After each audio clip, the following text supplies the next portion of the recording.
Translator's Preface to Crime and Punishment by Fyodor Dostoevsky, translated by Constance Garnett, 1861 to 1946.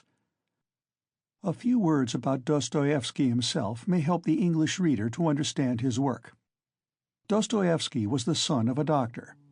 His parents were very hard-working and deeply religious people, but so poor that they lived with their 5 children in only 2 rooms. The father and mother spent their evenings in reading aloud to their children, generally from books of a serious character.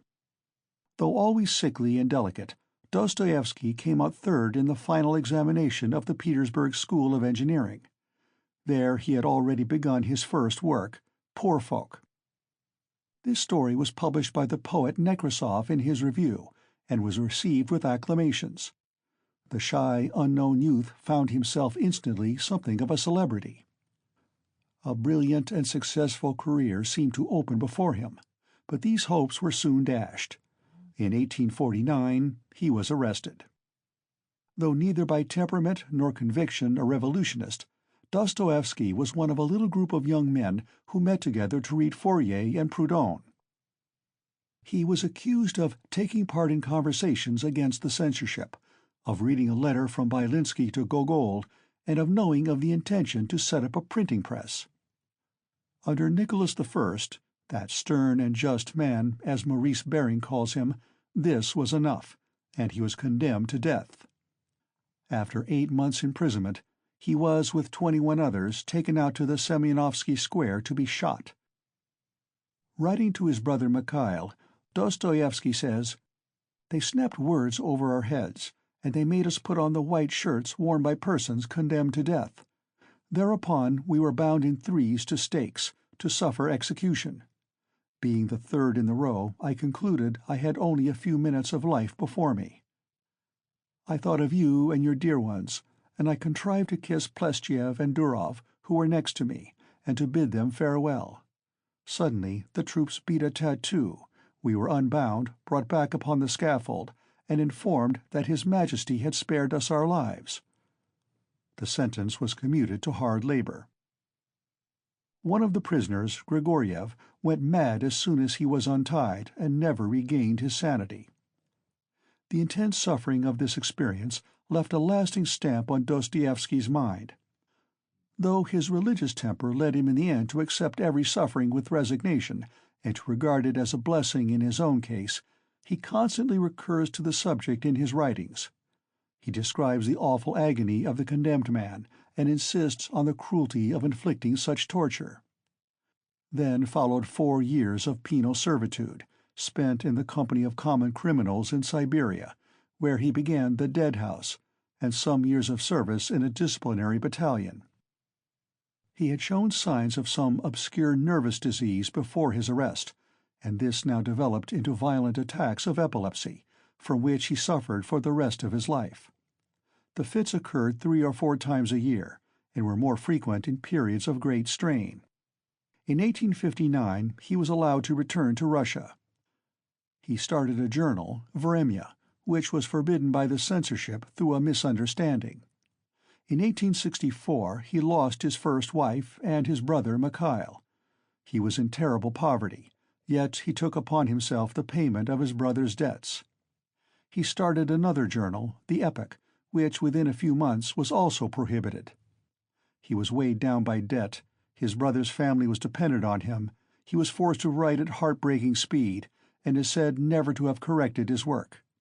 The later years of his life were much softened by the tenderness and devotion of his second wife. In June 1880 he made his famous speech at the unveiling of the monument to Pushkin in Moscow, and he was received with extraordinary demonstrations of love and honor. A few months later Dostoevsky died. He was followed to the grave by a vast multitude of mourners, who gave the hapless man the funeral of a king. He is still probably the most widely read writer in Russia. In the words of a Russian critic, who seeks to explain the feeling inspired by Dostoevsky, "He was one of ourselves, a man of our blood and our bone, but one who has suffered, and has seen so much more deeply than we have. His insight impresses us as wisdom. that wisdom of the heart which we seek that we may learn from it how to live. All his other gifts came to him from nature. This he won for himself, and through it he became great. End of translator's preface.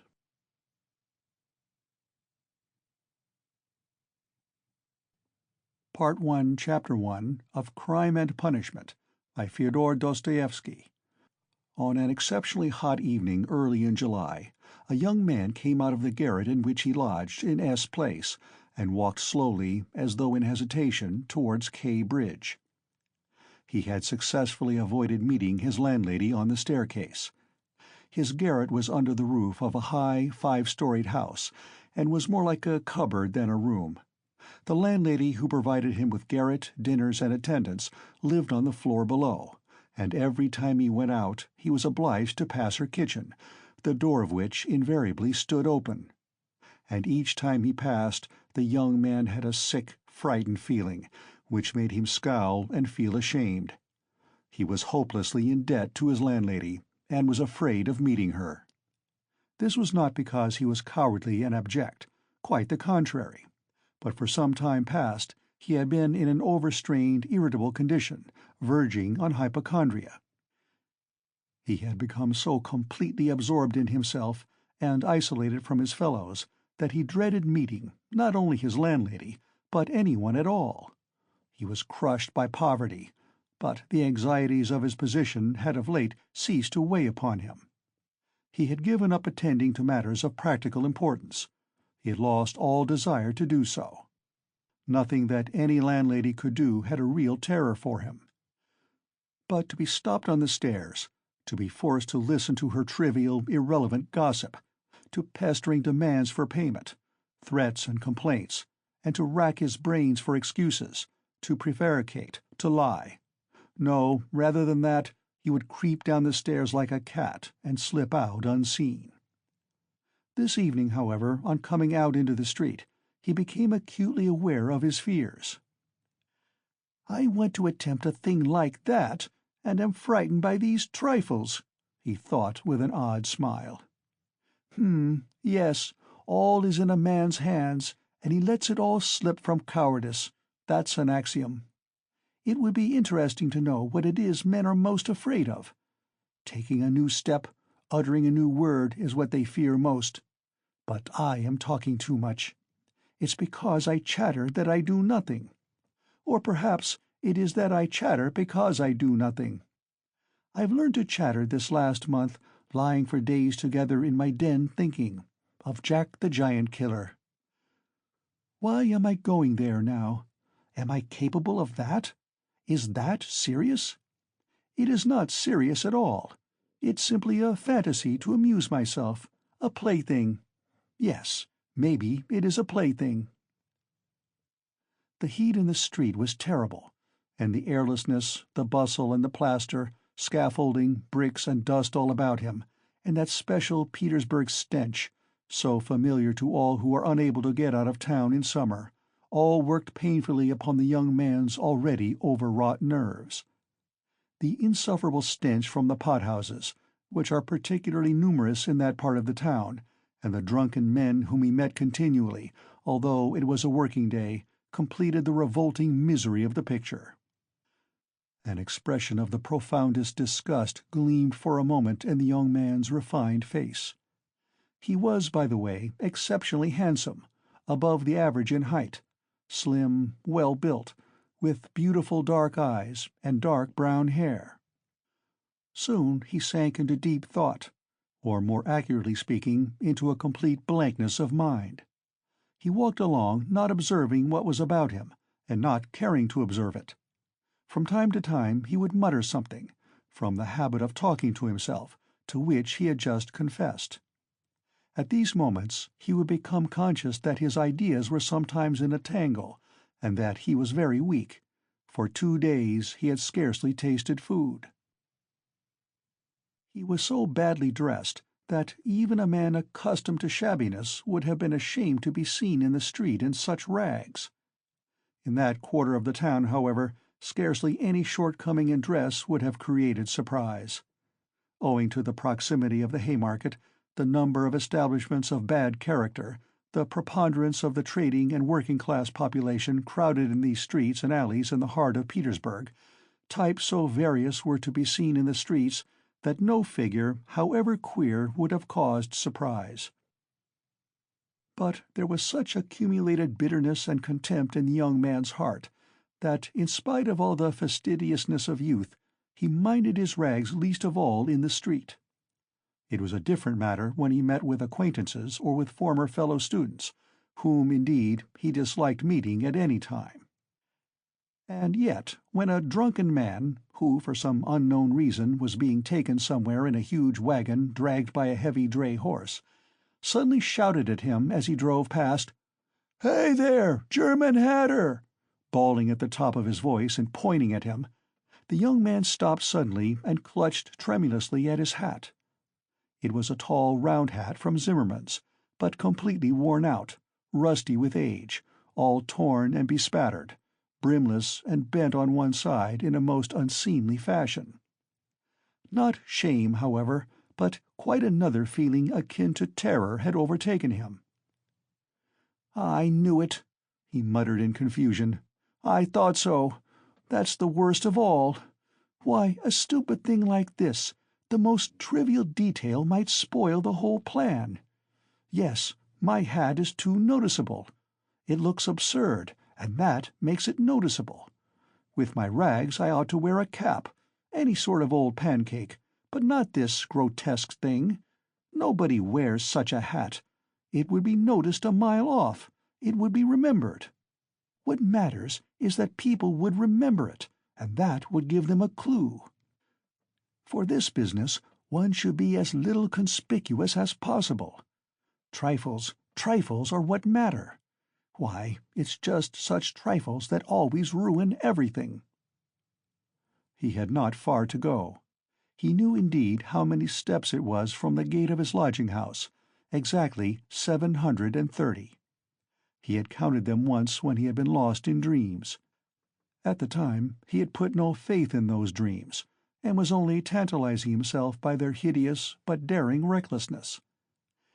Now, a month later, he had begun to look upon them differently, and in spite of the monologues in which he jeered at his own impotence and indecision, he had involuntarily come to regard this hideous dream as an exploit to be attempted, although he still did not realize this himself.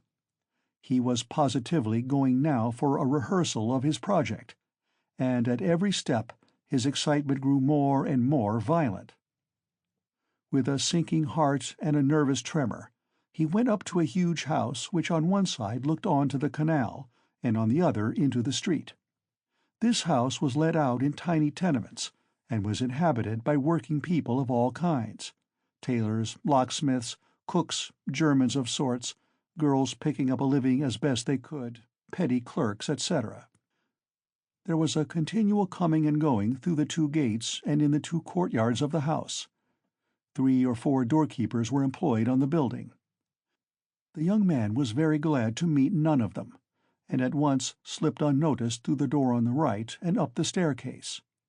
It was a back staircase, dark and narrow, but he was familiar with it already and knew his way, and he liked all these surroundings. In such darkness even the most inquisitive eyes were not to be dreaded.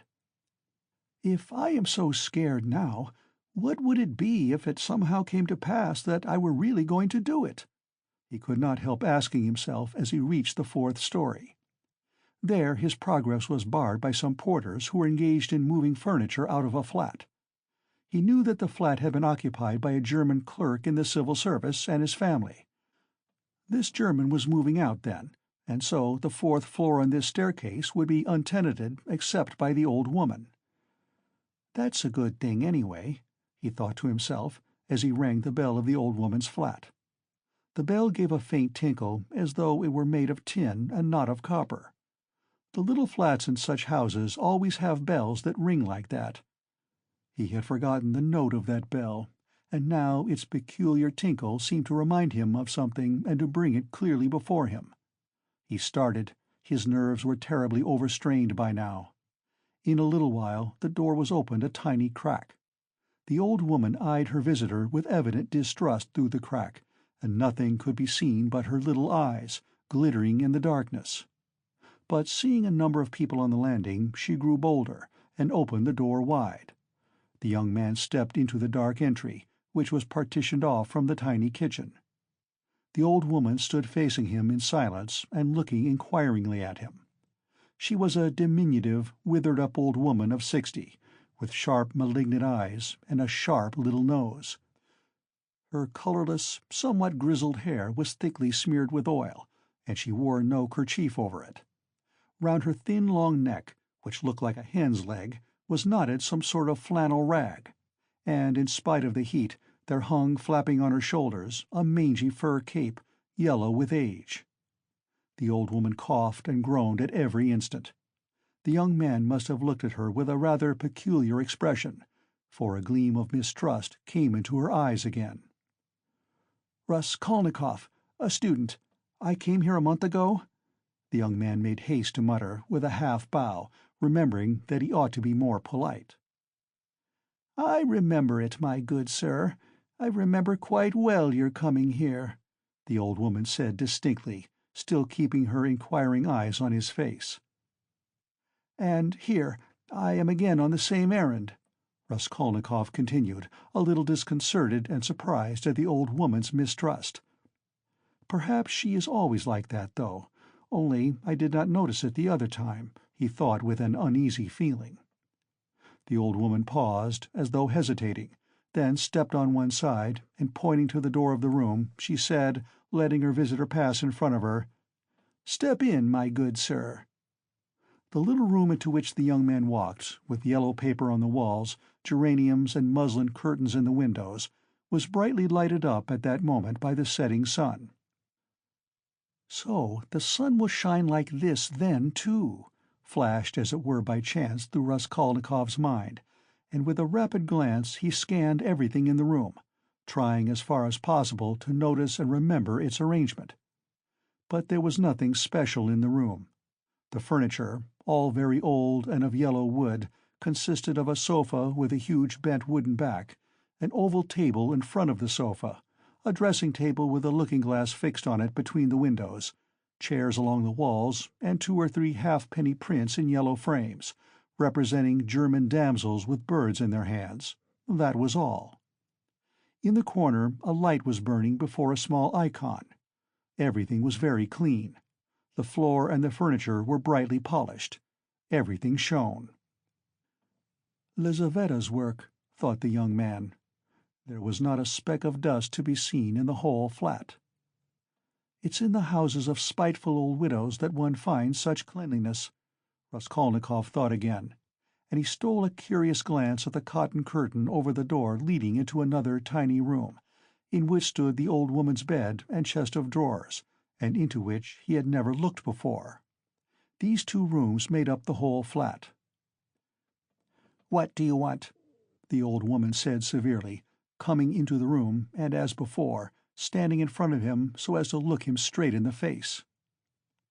"I've brought something to pawn here," and he drew out of his pocket an old-fashioned flat silver watch, on the back of which was engraved a globe. The chain was of steel. "But the time is up for your last pledge. The month was up the day before yesterday." "I will bring you the interest for another month. Wait a little." "But that's for me to do as I please, my good sir, to wait or to sell your pledge at once." "How much will you give me for the watch, Alyona Ivanovna?" "You come with such trifles, my good sir. It's scarcely worth anything. I gave you 2 roubles last time for your ring, and one could buy it quite new at a jeweller's for 1.5 roubles. "Give me 4 roubles for it. I shall redeem it. It was my father's. I shall be getting some money soon." 1.5 roubles, and interest in advance, if you like." 1.5 roubles? cried the young man. "Please yourself." And the old woman handed him back the watch. The young man took it, and was so angry that he was on the point of going away, but checked himself at once, remembering that there was nowhere else he could go, and that he had had another object also in coming. "Hand it over," he said roughly. The old woman fumbled in her pocket for her keys, and disappeared behind the curtain into the other room. The young man, left standing alone in the middle of the room, listened inquisitively, thinking. He could hear her unlocking the chest of drawers. "It must be the top drawer," he reflected. "So she carries the keys in a pocket on the right, all in one bunch on a steel ring. And there's one key there, 3 times as big as all the others, with deep notches. That can't be the key of the chest of drawers. Then there must be some other chest or strong box. That's worth knowing. Strong boxes always have keys like that. But how degrading it all is." The old woman came back. "Here, sir, as we say, 10 kopecks the rouble a month, so I must take 15 kopecks from a rouble and a half for the month in advance. But for the 2 roubles I lent you before, you owe me now 20 kopecks on the same reckoning in advance. That makes 35 kopecks altogether. So I must give you a rouble and 15 kopecks for the watch. Here it is." "What? Only a rouble and 15 kopecks now?" "Just so." The young man did not dispute it, and took the money. He looked at the old woman, and was in no hurry to get away, as though there was still something he wanted to say or to do, but he did not himself quite know what. "I may be bringing you something else in a day or two, Alyona Ivanovna, a valuable thing, silver, a cigarette box, as soon as I get it back from a friend." He broke off in confusion. "Well, we will talk about it then, sir." "Goodbye. Are you always at home alone? Your sister is not here with you?" He asked her as casually as possible as he went out into the passage. "What business is she of yours, my good sir?" "Oh, nothing particular. I simply asked. You are too quick. Good day, Alyona Ivanovna." Raskolnikov went out in complete confusion. This confusion became more and more intense. As he went down the stairs, he even stopped short 2 or 3 times, as though suddenly struck by some thought. When he was in the street, he cried out, "Oh, God, how loathsome it all is! And can I possibly— No, it's nonsense, it's rubbish," he added resolutely. "And how could such an atrocious thing come into my head? What filthy things my heart is capable of! Yes, filthy above all, disgusting, loathsome, loathsome. And for a whole month I've been—" But no words, no exclamations could express his agitation. The feeling of intense repulsion, which had begun to oppress and torture his heart while he was on his way to the old woman, had by now reached such a pitch and had taken such a definite form that he did not know what to do with himself to escape from its wretchedness. He walked along the pavement like a drunken man, regardless of the passers-by, and jostling against them, and only came to his senses when he was in the next street. Looking round, he noticed that he was standing close to a tavern which was entered by steps leading from the pavement to the basement. At that instant 2 drunken men came out at the door, and abusing and supporting one another, they mounted the steps. Without stopping to think, Raskolnikov went down the steps at once. Till that moment he had never been into a tavern, but now he felt giddy and was tormented by a burning thirst. He longed for a drink of cold beer, and attributed his sudden weakness to the want of food. He sat down at a sticky little table in a dark and dirty corner, ordered some beer, and eagerly drank off the first glassful. At once he felt easier, and his thoughts became clear. "All that's nonsense," he said hopefully, "and there's nothing in it at all to worry about. It's simply physical derangement. Just a glass of beer, a piece of dry bread, and in one moment the brain is stronger, the mind is clearer, and the will is firm. Phew, how utterly petty it all is!" But in spite of this scornful reflection, he was by now looking cheerful, as though he were suddenly set free from a terrible burden. And he gazed round in a friendly way at the people in the room. But even at that moment he had a dim foreboding that this happier frame of mind was also not normal. There were few people at the time in the tavern. Besides the two drunken men he had met on the steps, a group consisting of about 5 men and a girl with a concertina had gone out at the same time. Their departure left the room quiet and rather empty. The persons still in the tavern were a man who appeared to be an artisan, drunk, but not extremely so, sitting before a pot of beer, and his companion, a huge stout man with a grey beard, in a short full-skirted coat. He was very drunk, and had dropped asleep on the bench. Every now and then he began, as though in his sleep, cracking his fingers, with his arms wide apart and the upper part of his body bounding about on the bench, while he hummed some meaningless refrain, trying to recall some such lines as these: "His wife a year he fondly loved, his wife a year he fondly loved," or suddenly waking up again, "Walking along the crowded row, he met the one he used to know." But no one shared his enjoyment. His silent companion looked with positive hostility and mistrust at all these manifestations. There was another man in the room who looked somewhat like a retired government clerk. He was sitting apart, now and then sipping from his pot and looking round at the company. He, too, appeared to be in some agitation. End of Part 1, Chapter 1.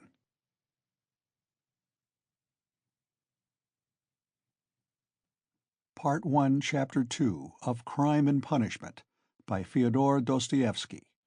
Raskolnikov was not used to crowds, and, as we said before, he avoided society of every sort, more especially of late. But now all at once he felt a desire to be with other people. Something new seemed to be taking place within him, and with it he felt a sort of thirst for company. He was so weary after a whole month of concentrated wretchedness and gloomy excitement that he longed to rest, if only for a moment, in some other world, whatever it might be. And in spite of the filthiness of the surroundings, he was glad now to stay in the tavern. The master of the establishment was in another room, but he frequently came down some steps into the main room, his jaunty, tarred boots with red turnover tops coming into view each time before the rest of his person. He wore a full coat and a horribly greasy black satin waistcoat, with no cravat, and his whole face seemed smeared with oil like an iron lock. At the counter stood a boy of about 14, and there was another boy somewhat younger who handed whatever was wanted. On the counter lay some sliced cucumber, some pieces of dried black bread, and some fish, chopped up small, all smelling very bad. It was insufferably close, and so heavy with the fumes of spirits that 5 minutes in such an atmosphere might well make a man drunk. There are chance meetings with strangers that interest us from the first moment, before a word is spoken.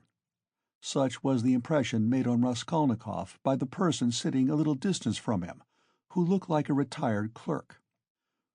The young man often recalled this impression afterwards, and even ascribed it to presentiment. He looked repeatedly at the clerk, partly, no doubt, because the latter was staring persistently at him, obviously anxious to enter into conversation. At the other persons in the room, including the tavern-keeper, the clerk looked as though he were used to their company and weary of it, showing a shade of condescending contempt for them as persons of station and culture inferior to his own, with whom it would be useless for him to converse. He was a man over 50, bald and grizzled, of medium height, and stoutly built. His face, bloated from continual drinking, was of a yellow, even greenish tinge, with swollen eyelids out of which keen reddish eyes gleamed like little chinks. But there was something very strange in him. There was a light in his eyes as though of intense feeling, perhaps there were even thought and intelligence, but at the same time there was a gleam of something like madness. He was wearing an old and hopelessly ragged black dress coat, with all its buttons missing except one, and that one he had buttoned, evidently clinging to this last trace of respectability. A crumpled shirt front, covered with spots and stains, protruded from his canvas waistcoat. Like a clerk, He wore no beard nor mustache, but had been so long unshaven that his chin looked like a stiff grayish brush. And there was something respectable and like an official about his manner, too. But he was restless. He ruffled up his hair and from time to time let his head drop into his hands dejectedly, resting his ragged elbows on the stained and sticky table. At last he looked straight at Raskolnikov, and said loudly and resolutely, "May I venture, honored sir, to engage you in polite conversation? Forasmuch as, though your exterior would not command respect, my experience admonishes me that you are a man of education and not accustomed to drinking. I have always respected education when in conjunction with genuine sentiments, and am besides a titular councillor in rank. Marmeladov, such is my name, titular councillor. I make bold to inquire, have you been in the service?"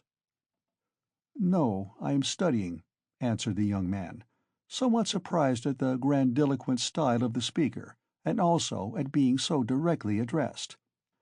In spite of the momentary desire he had just been feeling for company of any sort, on being actually spoken to, he felt immediately his habitual irritable and uneasy aversion for any stranger who approached or attempted to approach him.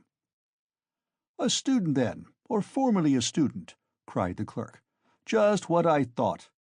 I'm a man of experience, immense experience, sir," and he tapped his forehead with his fingers in self-approval.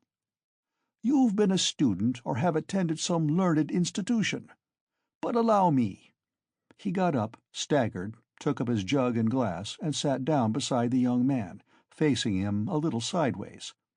He was drunk, but spoke fluently and boldly, only occasionally losing the thread of his sentences and drawling his words. He pounced upon Raskolnikov as greedily as though he too had not spoken to a soul for a month. "Honored sir," he began almost with solemnity, "poverty is not a vice. That's a true saying. Yet I know, too, that drunkenness is not a virtue, and that that's even truer. But beggary, honored sir, beggary is a vice. In poverty you may still retain your innate nobility of soul, but in beggary, never, no one. For beggary a man is not chased out of human society with a stick, he is swept out with a broom, so as to make it as humiliating as possible. And quite right, too, for as much as in beggary I am ready to be the first to humiliate myself. Hence the pot-house. Honored sir, a month ago Mr. Lebeziatnikov gave my wife a beating, and my wife is a very different matter from me. Do you understand? Allow me to ask you another question out of simple curiosity. Have you ever spent a night on a hay-barge on the Neva?" "No, I have not happened to," answered Raskolnikov. "What do you mean?" "Well, I've just come from one, and it's the 5th night I've slept so." He filled his glass, emptied it, and paused. Bits of hay were in fact clinging to his clothes and sticking to his hair. It seemed quite probable that he had not undressed or washed for the last 5 days. His hands, particularly, were filthy. They were fat and red, with black nails. His conversation seemed to excite a general though languid interest. The boys at the counter fell to sniggering.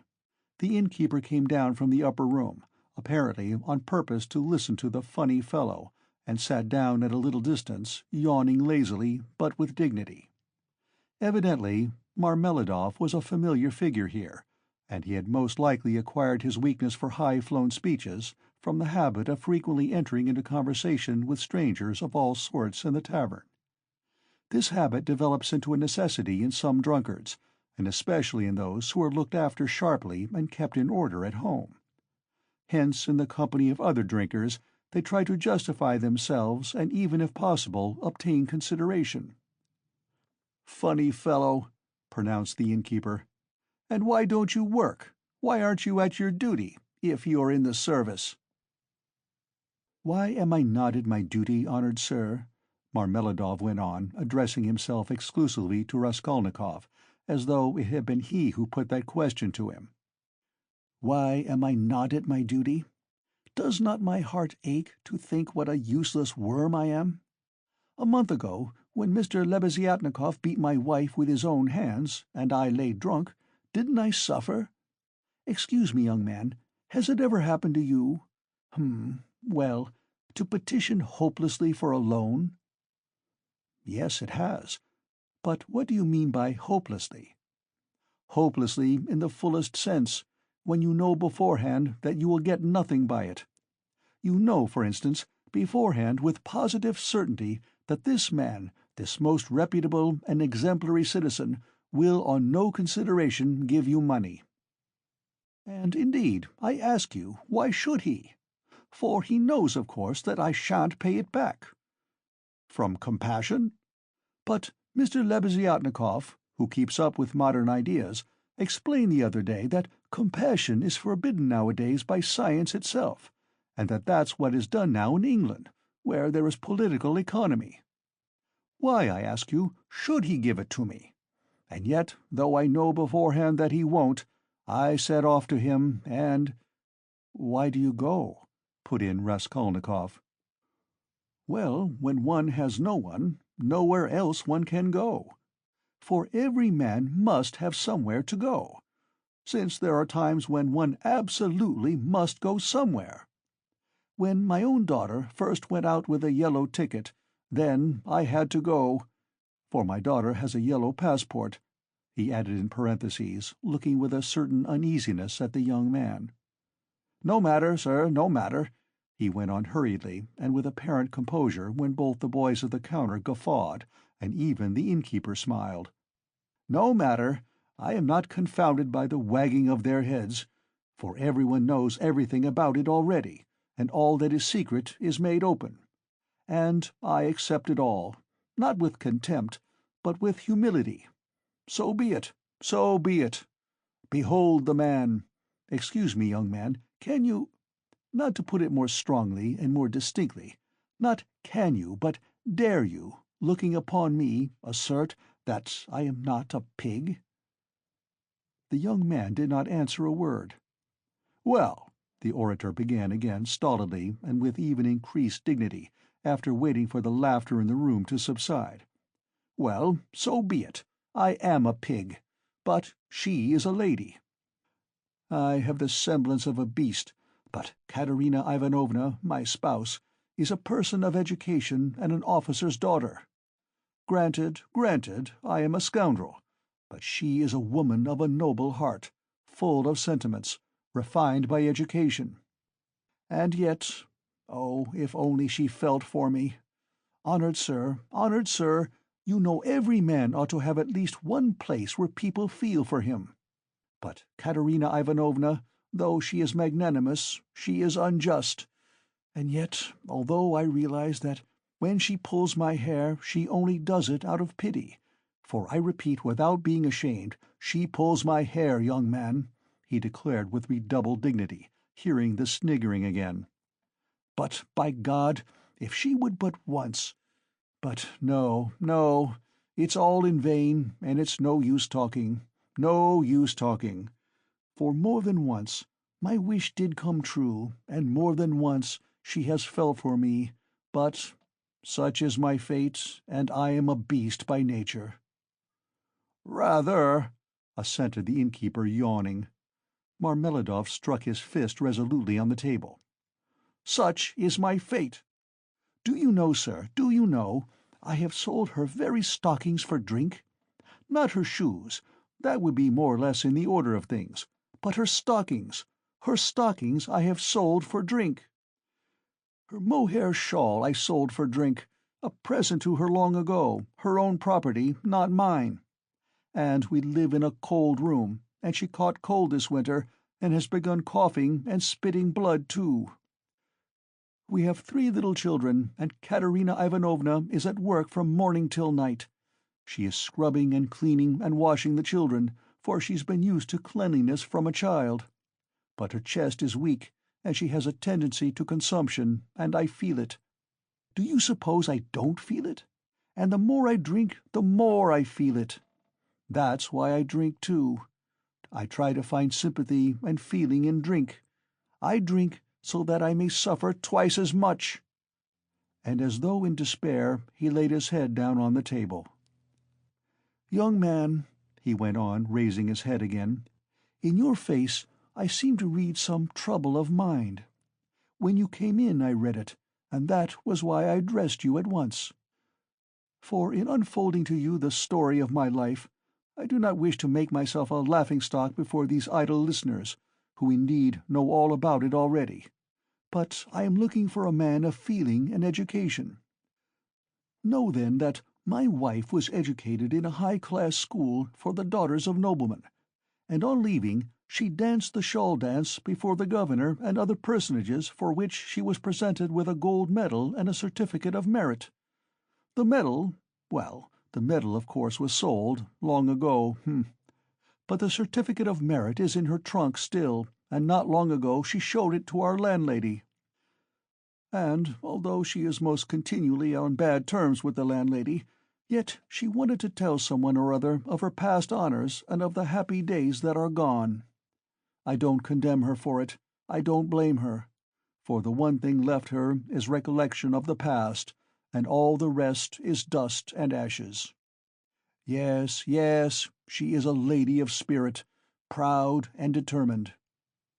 She scrubs the floors herself and has nothing but black bread to eat, but won't allow herself to be treated with disrespect. That's why she would not overlook Mr. Lebeziatnikov's rudeness to her, and so when he gave her a beating for it, she took to her bed more from the hurt to her feelings than from the blows. She was a widow when I married her, with 3 children, one smaller than the other. She married her first husband, an infantry officer, for love, and ran away with him from her father's house. She was exceedingly fond of her husband, but he gave way to cards, got into trouble, and with that he died. He used to beat her at the end, and although she paid him back, of which I have authentic documentary evidence, to this day she speaks of him with tears, and she throws him up to me. And I am glad that, though only in imagination, she should think of herself as having once been happy. And she was left at his death with 3 children in a wild and remote district where I happened to be at the time. And she was left in such hopeless poverty that, although I have seen many ups and downs of all sort, I don't feel equal to describing it even. Her relations had all thrown her off. And she was proud, too, excessively proud.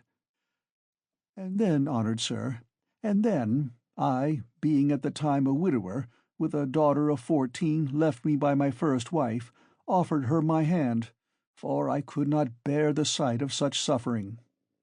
You can judge the extremity of her calamities, that she, a woman of education and culture and distinguished family, should have consented to be my wife. But she did. Weeping and sobbing and wringing her hands, she married me. For she had nowhere to turn. Do you understand, sir, do you understand what it means when you have absolutely nowhere to turn? No, that you don't understand yet. And for a whole year I performed my duties conscientiously and faithfully, and did not touch this. He tapped the jug with his finger. For I have feelings. But even so, I could not please her. And then I lost my place, too, and that through no fault of mine, but through the changes in the office. And then I did touch it. It will be a year and a half ago soon since we found ourselves at last, after many wanderings and numerous calamities, in this magnificent capital, adorned with innumerable monuments. Here I obtained a situation. I obtained it, and I lost it again. Do you understand? This time it was through my own fault I lost it, for my weakness had come out.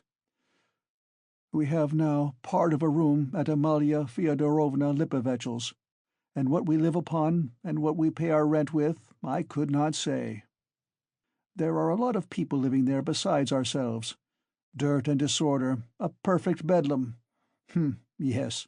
And meanwhile, my daughter by my first wife has grown up. And what my daughter has had to put up with from her stepmother whilst she was growing up, I won't speak of. For, though Katerina Ivanovna is full of generous feelings, she is a spirited lady, irritable and short-tempered. Yes, But it's no use going over that. Sonia, as you may well fancy, has had no education.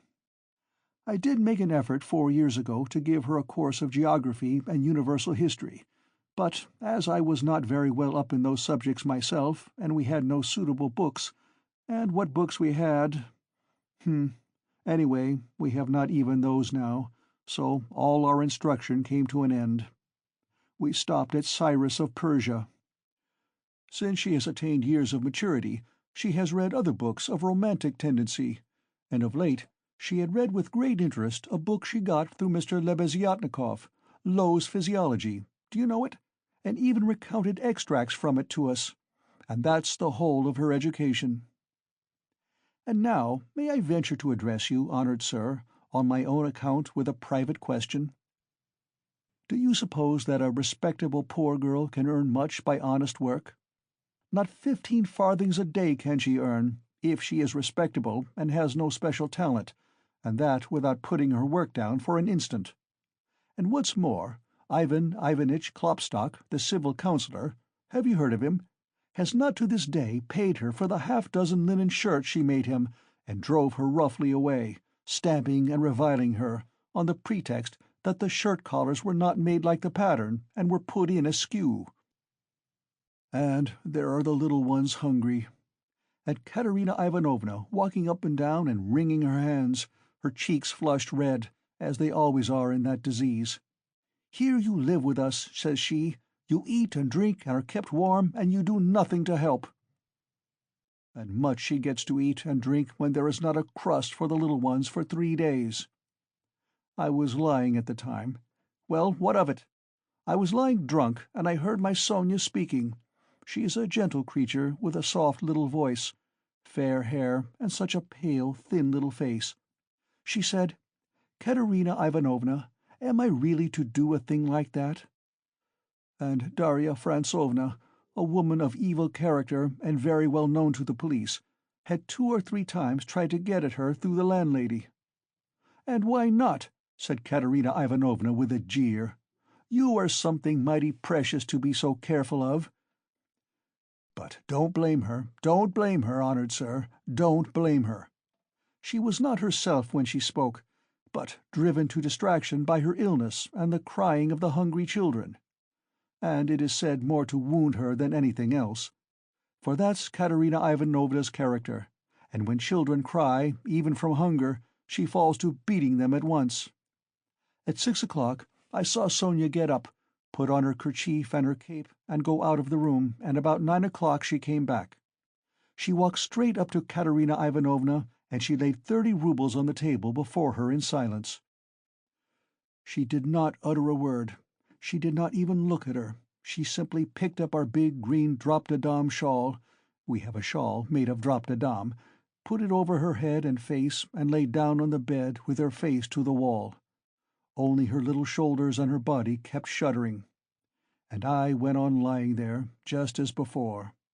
And then I saw, young man, I saw Katerina Ivanovna, in the same silence, go up to Sonia's little bed.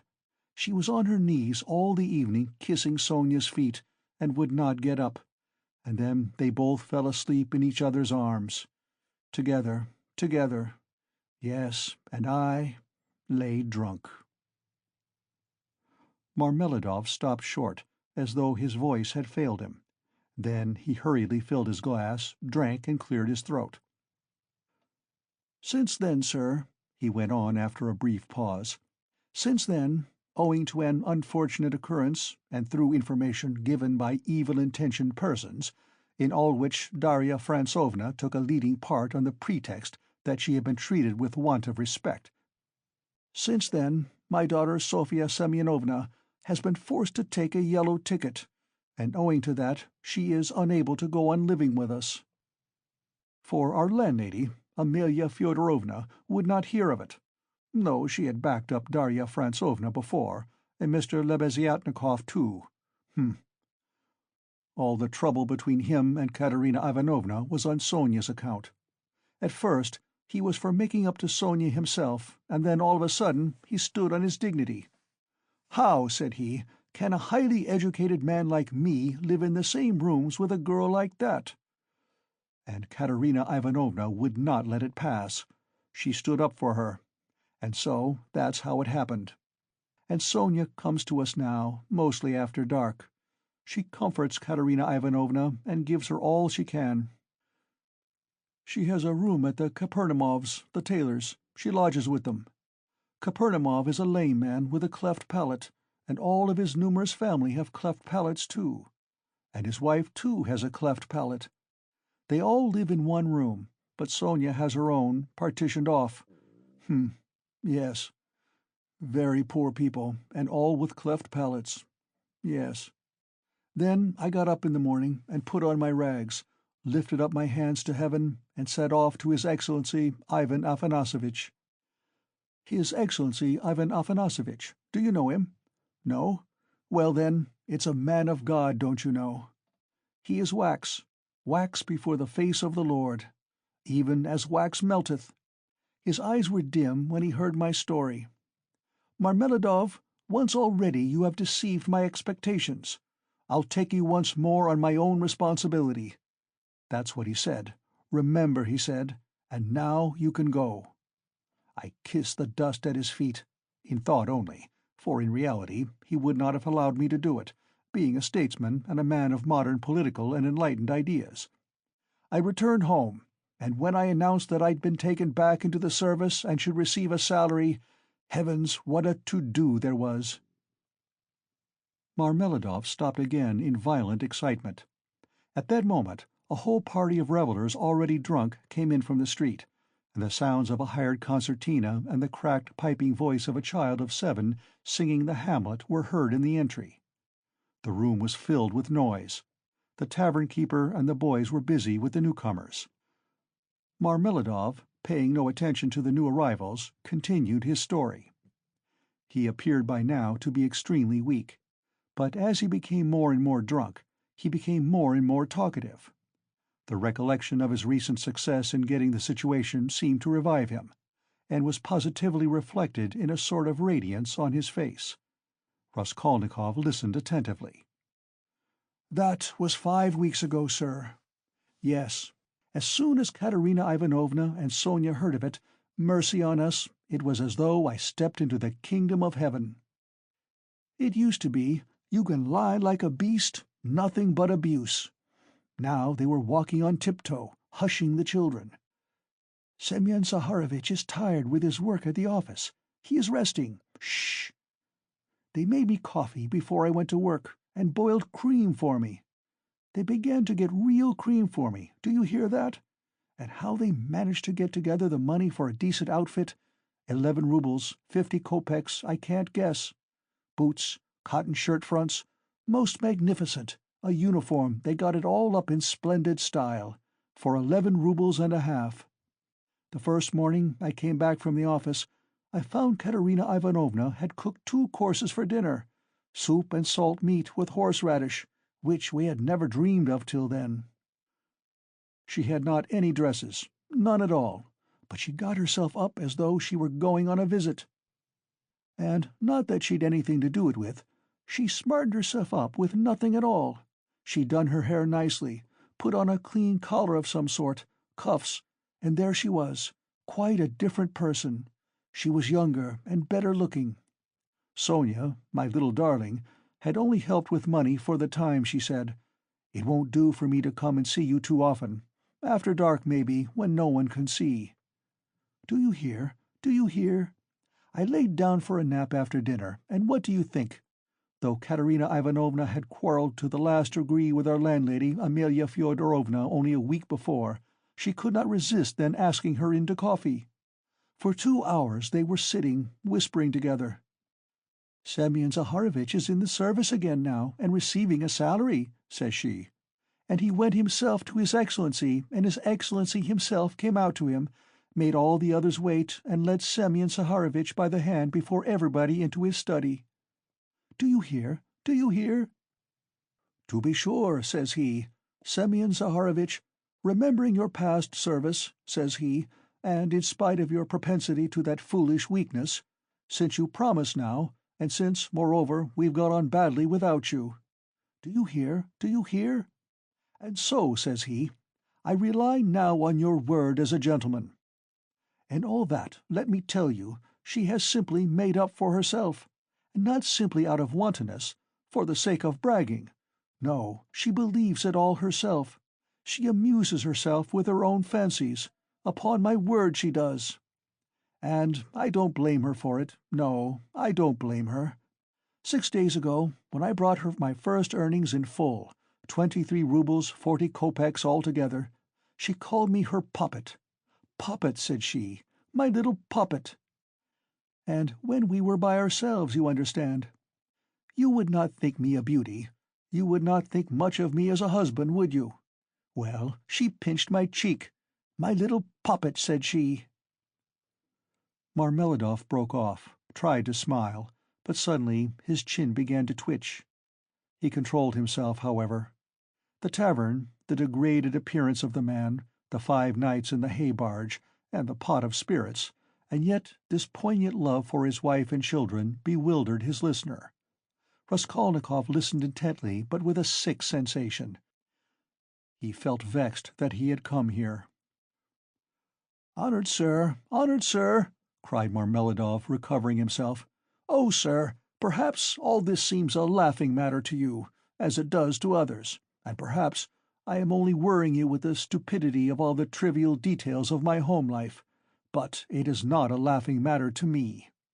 For I can feel it all, and the whole of that heavenly day of my life and the whole of that evening I passed in fleeting dreams of how I would arrange it all, and how I would dress all the children, and how I should give her rest, and how I should rescue my own daughter from dishonor and restore her to the bosom of her family, and a great deal more. Quite excusable, sir. Well then, sir—" Marmeladov suddenly gave a sort of start, raised his head, and gazed intently at his listener. "Well, on the very next day, after all those dreams, that is to say, exactly 5 days ago, in the evening, by a cunning trick, like a thief in the night, I stole from Katerina Ivanovna the key of her box, took out what was left of my earnings. How much it was I have forgotten. And now, look at me, all of you.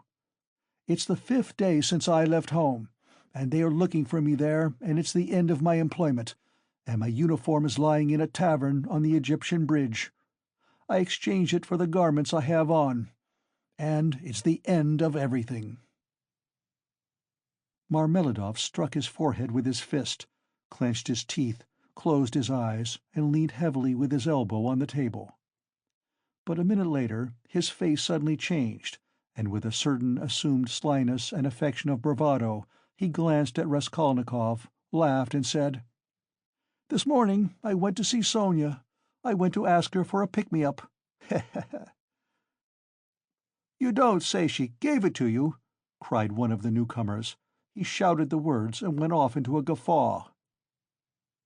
"This very quart was bought with her money," Marmeladov declared, addressing himself exclusively to Raskolnikov. 30 kopecks she gave me with her own hands, her last, all she had, as I saw. She said nothing. She only looked at me without a word. Not on earth, but up yonder. They grieve over men, they weep, but they don't blame them. They don't blame them. But it hurts more when they don't blame. 30 kopecks, yes, and maybe she needs them now, eh? What do you think, my dear sir? For now she's got to keep up her appearance. It costs money, that smartness, that special smartness, you know. Do you understand? And there's pomatum, too, you see. She must have things. Petticoats, starched ones, shoes, too, real jaunty ones to show off her foot when she has to step over a puddle. Do you understand, sir? Do you understand what all that smartness means? And here I, her own father, here I took 30 kopecks of that money for a drink. And I am drinking it, and I have already drunk it. Come, who will have pity on a man like me, eh? Are you sorry for me, sir, or not? Tell me, sir, are you sorry or not? Heh. He would have filled his glass, but there was no drink left. The pot was empty. "What are you to be pitied for?" shouted the tavern-keeper, who was again near them. Shouts of laughter and even oaths followed. The laughter and the oaths came from those who were listening, and also from those who had heard nothing, but were simply looking at the figure of the discharged government clerk. "To be pitied! Why am I to be pitied?" Marmeladov suddenly declaimed, standing up with his arm outstretched, as though he had been only waiting for that question. "Why am I to be pitied, you say? Yes, there's nothing to pity me for. I ought to be crucified on a cross, not pitied. Crucify me, O Judge, crucify me, but pity me. And then I will go of myself to be crucified, for it's not merrymaking I seek, but tears and tribulation. Do you suppose, you that sell, that this pint of yours has been sweet to me? It was tribulation I sought at the bottom of it, tears and tribulation, and have found it, and I have tasted it. But he will pity us who has pity on all men, who has understood all men and all things. He is the one, he too is the judge. He will come in that day, and he will ask, 'Where is the daughter who gave herself for her cross, consumptive stepmother, and for the little children of another? Where is the daughter who had pity upon the filthy drunkard, her earthly father, undismayed by his beastliness?' And he will say, 'Come to me. I have already forgiven thee once. I have forgiven thee once. Thy sins, which are many, are forgiven thee, for thou hast loved much.' And he will forgive my Sonia. He will forgive. I know it. I felt it in my heart when I was with her just now. And he will judge and will forgive all, the good and the evil, the wise and the meek. And when he has done with all of them, then he will summon us. 'You too come forth,' he will say. 'Come forth, ye drunkards! Come forth, ye weak ones! Come forth, ye children of shame!' And we shall all come forth, without shame, and shall stand before him. And he will say unto us, 'Ye are swine, made in the image of the beast, and with his mark. But come ye also.' And the wise ones and those of understanding will say, 'O Lord, why dost thou receive these men?' And he will say, 'This is why I receive them, O ye wise, this is why I receive them, O ye of understanding, that not one of them believed himself to be worthy of this.' And he will hold out his hands to us, and we shall fall down before him, and we shall weep, and we shall understand all things. Then we shall understand all, and all will understand, Katerina Ivanovna even, she will understand. Lord, thy kingdom come!" And he sank down on the bench exhausted and helpless, looking at no one, apparently oblivious of his surroundings, and plunged in deep thought. His words had created a certain impression. There was a moment of silence, but soon laughter and oaths were heard again. "That's his notion. Talked himself silly. A fine clerk he is," and so on, and so on. "Let us go, sir," said Marmeladov all at once, raising his head and addressing Raskolnikov. "Come along with me. Kozel's house, looking out into the yard. I'm going to Katerina Ivanovna. Time I did." Raskolnikov had for some time been wanting to go, and he had meant to help him. Marmeladov was much unsteadier on his legs than in his speech, and leaned heavily on the young man. They had 200 or 300 paces to go. The drunken man was more and more overcome by dismay and confusion as they drew nearer the house. "It's not Katerina Ivanovna I'm afraid of now," he muttered in agitation, "and that she will begin pulling my hair. What does my hair matter? Bother my hair. That's what I say. Indeed, it will be better if she does begin pulling it. That's not what I'm afraid of. It's her eyes I am afraid of. Yes, her eyes. The red on her cheeks, too, frightens me. And her breathing, too. Have you noticed how people in that disease breathe, when they are excited? I am frightened of the children's crying, too. For if Sonia has not taken them food, I don't know what's happened. I don't know. But blows I am not afraid of. Know, sir, that such blows are not a pain to me, but even an enjoyment. In fact, I can't get on without it. It's better so. Let her strike me. It relieves her heart. It's better so. There is the house of Kozel, the cabinet-maker, a German, well-to-do. Lead the way." They went in from the yard and up to the fourth story. The staircase got darker and darker as they went up. It was nearly 11 o'clock, and although in summer in Petersburg there is no real night, yet it was quite dark at the top of the stairs. A grimy little door at the very top of the stairs stood ajar. A very poor-looking room about 10 paces long was lighted up by a candle-end. The whole of it was visible from the entrance. It was all in disorder, littered up with rags of all sorts, especially children's garments. Across the furthest corner was stretched a ragged sheet. Behind it probably was the bed. There was nothing in the room except 2 chairs and a sofa covered with American leather, full of holes, before which stood an old deal kitchen table, unpainted and uncovered.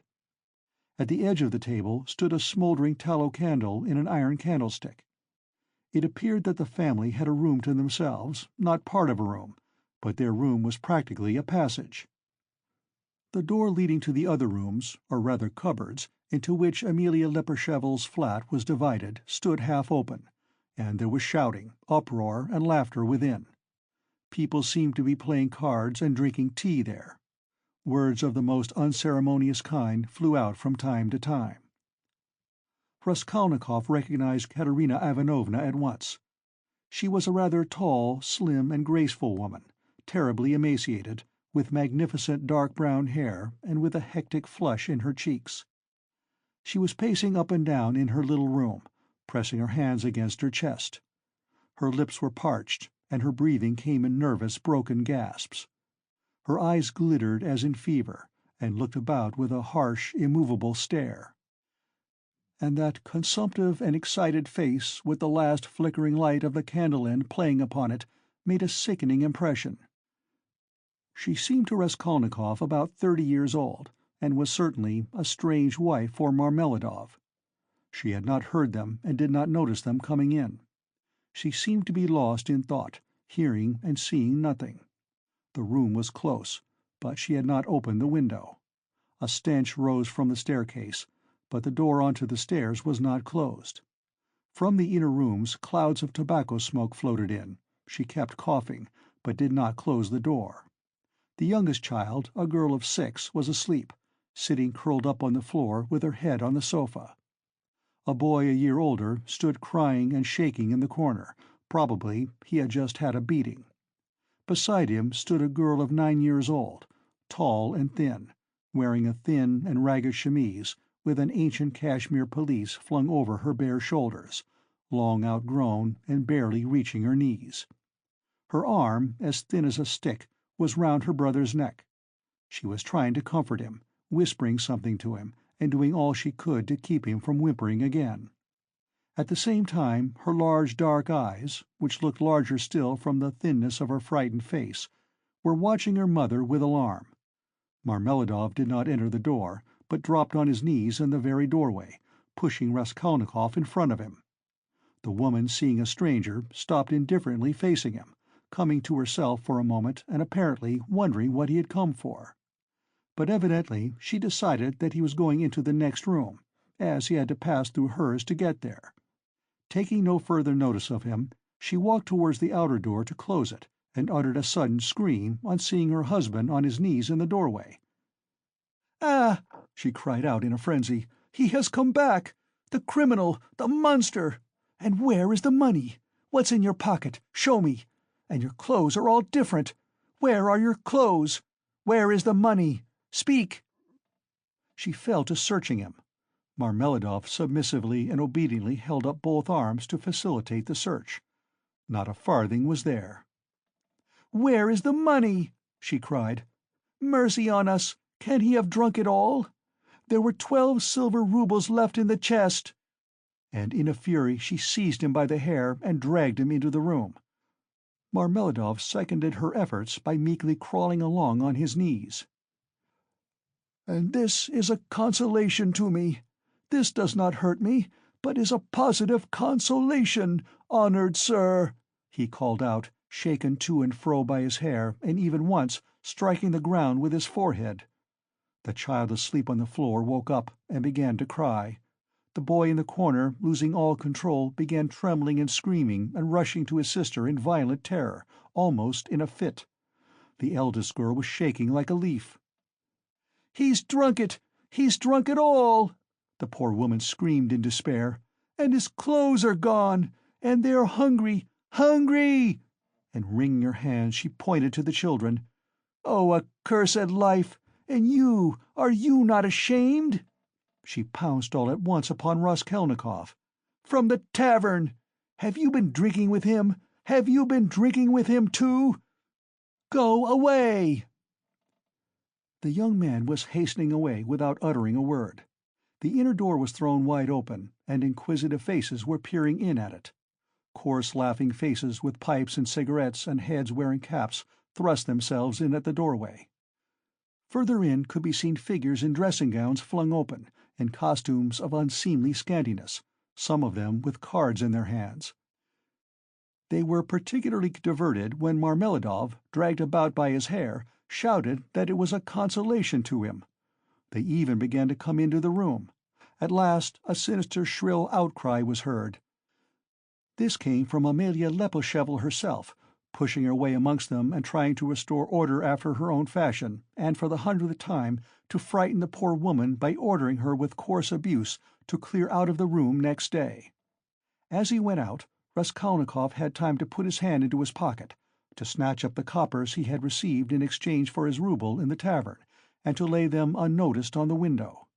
Afterwards, on the stairs, he changed his mind and would have gone back.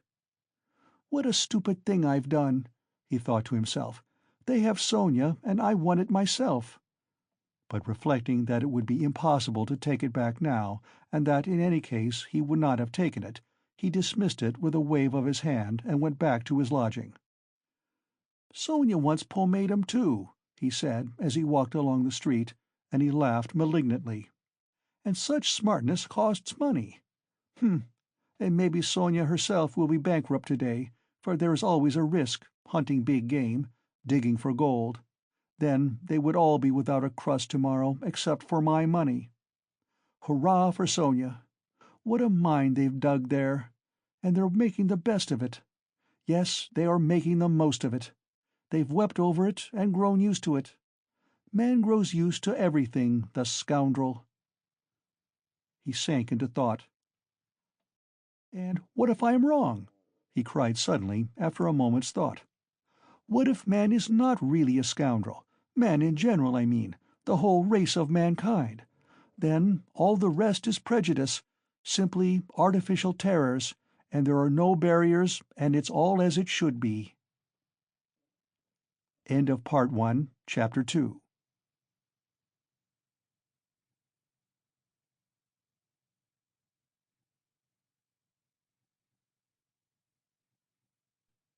Part 1, Chapter 3 of Crime and Punishment by Fyodor Dostoevsky. He waked up late next day after a broken sleep. But his sleep had not refreshed him.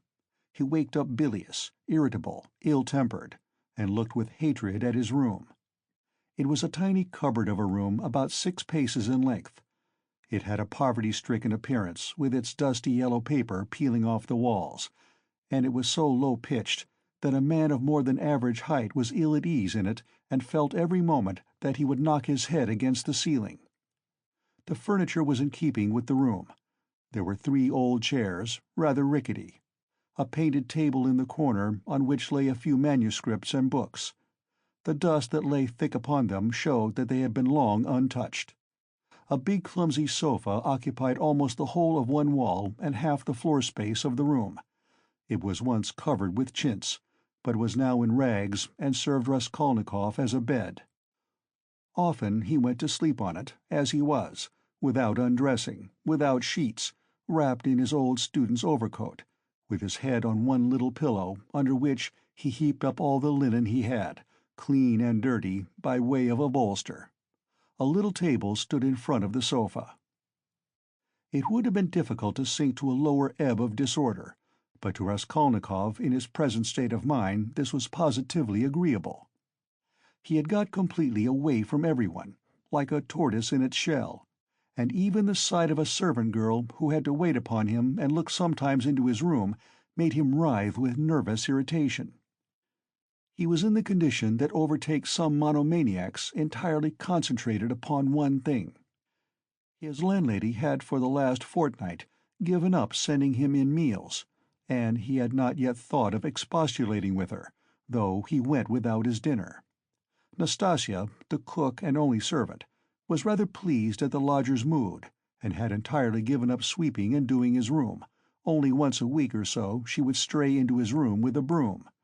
She waked him up that day. "Get up! Why are you asleep?" she called to him. "It's past 9. I have brought you some tea. Will you have a cup? I should think you're fairly starving." Raskolnikov opened his eyes, started, and recognized Nastasia. "From the landlady, eh?" he asked, slowly and with a sickly face, sitting up on the sofa.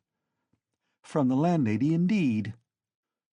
She set before him her own cracked teapot full of weak and stale tea, and laid 2 yellow lumps of sugar by the side of it. "Here, Nastasia, take it, please," he said, fumbling in his pocket, for he had slept in his clothes, and taking out a handful of coppers. "Run and buy me a loaf, and get me a little sausage, the cheapest at the pork butcher's." "The loaf I'll fetch you this very minute, but wouldn't you rather have some cabbage soup instead of sausage? It's capital soup, yesterday's. I saved it for you yesterday, but you came in late. It's fine soup." When the soup had been brought, and he had begun upon it, Nastasia sat down beside him on the sofa and began chatting. She was a country peasant woman, and a very talkative one. "Praskovya Pavlovna means to complain to the police about you," she said. He scowled. "To the police? What does she want?" "You don't pay her money, and you won't turn out of the room. That's what she wants, to be sure." "The devil, that's the last straw," he muttered, grinding his teeth. "No, that would not suit me, just now. She is a fool," he added aloud. "I'll go and talk to her today." "Fool she is, and no mistake, just as I am. But why, if you are so clever, do you lie here like a sack and have nothing to show for it? One time you used to go out, you say, to teach children.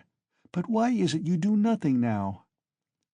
"I am doing—" Raskolnikov began sullenly and reluctantly. "What are you doing?" "Work." "What sort of work?" "I am thinking," he answered seriously, after a pause. Nastasia was overcome with a fit of laughter.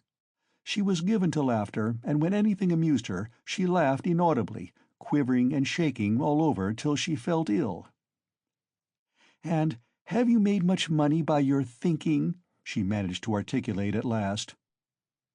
"One can't go out to give lessons without boots, and I'm sick of it." "Don't quarrel with your bread and butter." "They pay so little for lessons.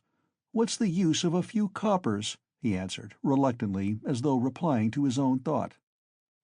"And you want to get a fortune all at once?" He looked at her strangely. "Yes, I want a fortune," he answered firmly, after a brief pause. "Don't be in such a hurry. You quite frighten me. Shall I get the loaf or not?" "As you please." "Ah, I forgot. A letter came for you yesterday when you were out." "A letter? For me? From whom?" "I can't say. I gave 3 kopecks of my own to the postman for it. Will you pay me back?" "Then bring it to me, for God's sake, bring it!" cried Raskolnikov, greatly excited. "Good God!" A minute later the letter was brought him. That was it, from his mother, from the province of R. He turned pale when he took it. It was a long while since he had received a letter, but another feeling also suddenly stabbed his heart. "Nastasia, leave me alone, for goodness' sake.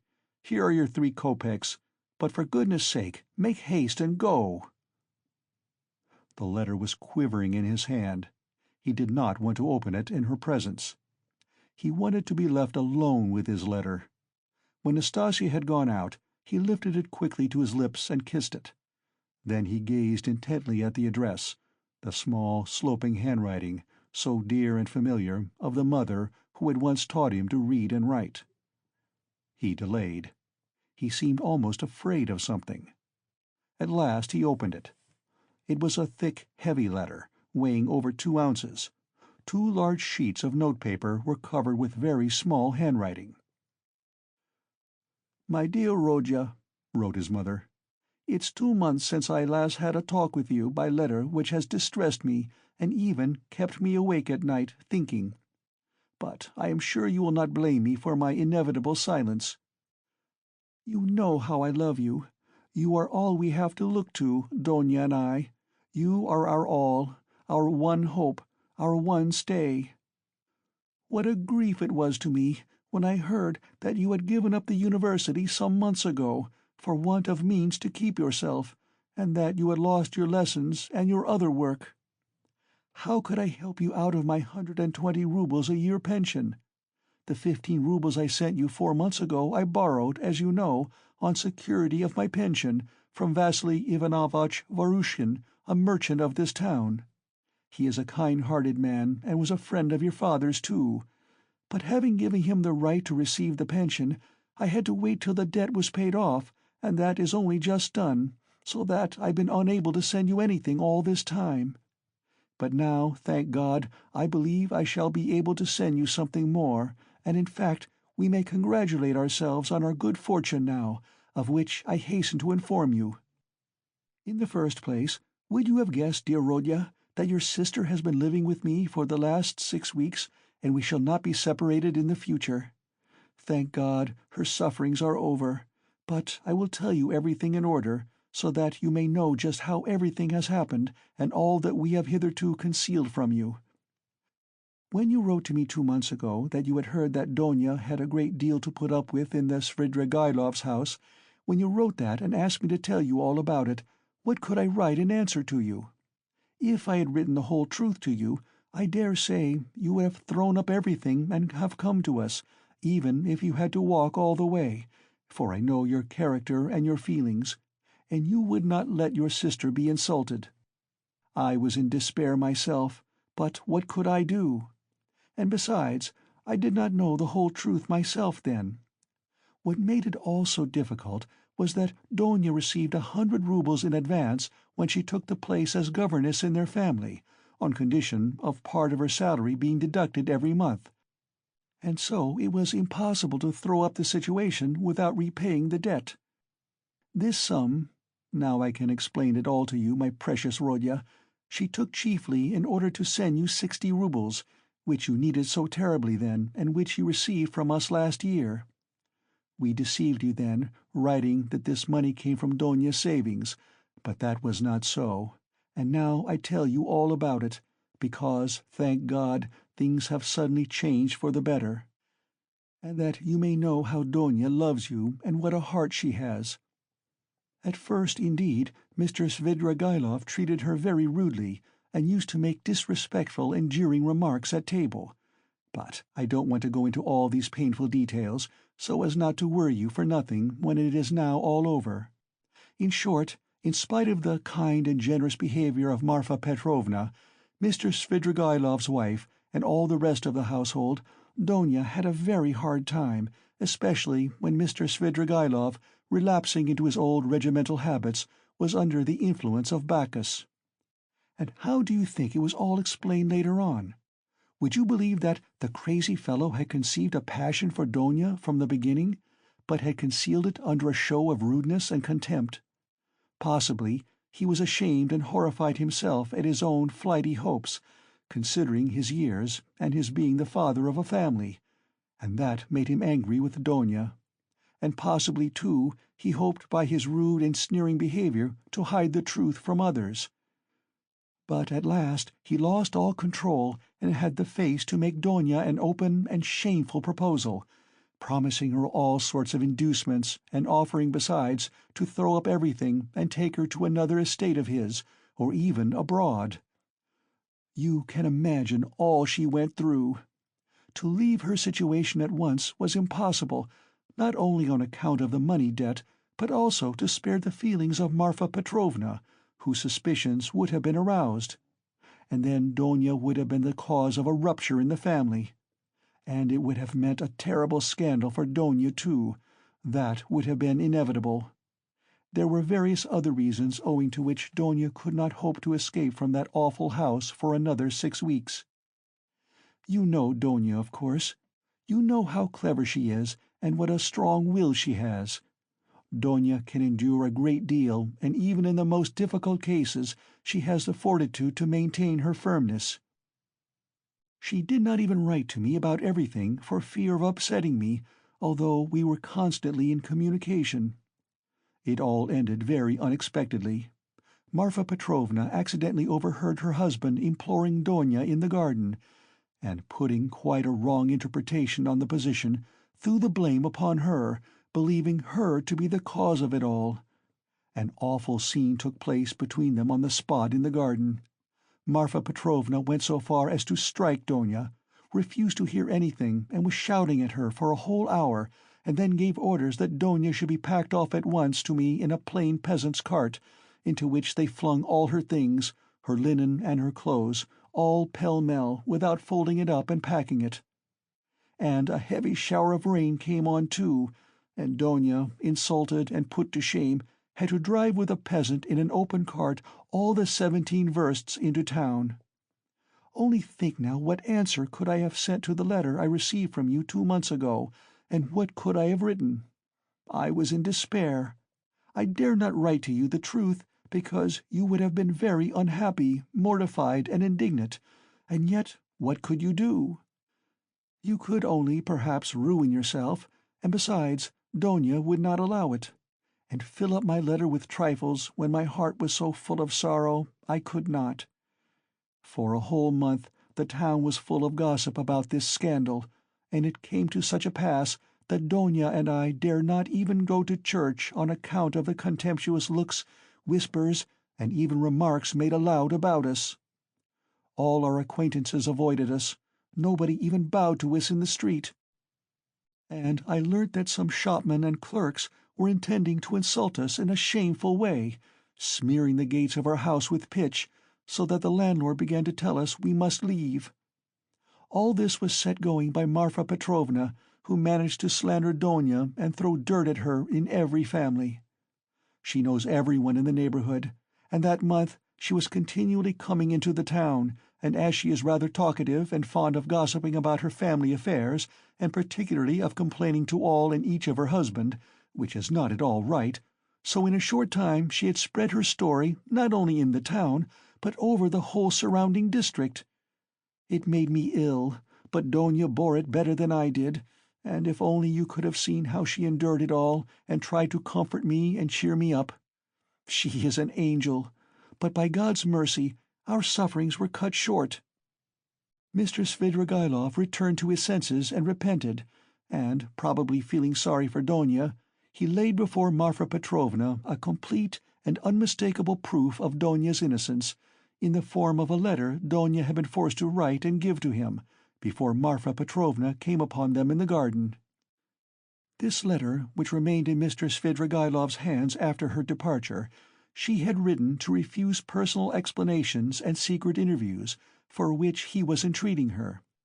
In that letter she reproached him with great heat and indignation for the baseness of his behavior in regard to Marfa Petrovna, reminding him that he was the father and head of a family, and telling him how infamous it was of him to torment and make unhappy a defenseless girl, unhappy enough already. Indeed, dear Rodya, the letter was so nobly and touchingly written that I sobbed when I read it, and to this day I cannot read it without tears. Moreover, the evidence of the servants, too, cleared Donia's reputation.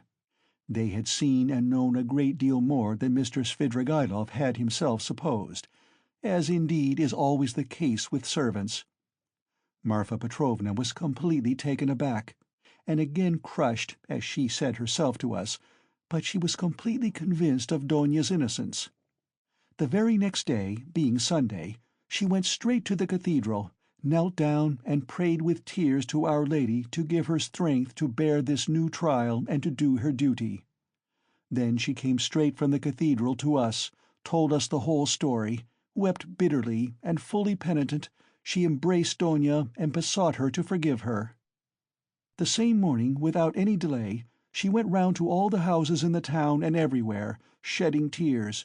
She asserted in the most flattering terms Donia's innocence, and the nobility of her feelings and her behaviour. What was more, she showed and read to everyone the letter in Donia's own handwriting to Mr. Svidrigaïlov, and even allowed them to take copies of it, which, I must say, I think was superfluous. In this way she was busy for several days in driving about the whole town, because some people had taken offence through precedence having been given to others. And therefore they had to take turns, so that in every house she was expected before she arrived, and everyone knew that on such and such a day Marfa Petrovna would be reading the letter in such and such a place, and people assembled for every reading of it, even many who had heard it several times already, both in their own houses and in other people's. In my opinion, a very great deal of all this was unnecessary. But that's Marfa Petrovna's character.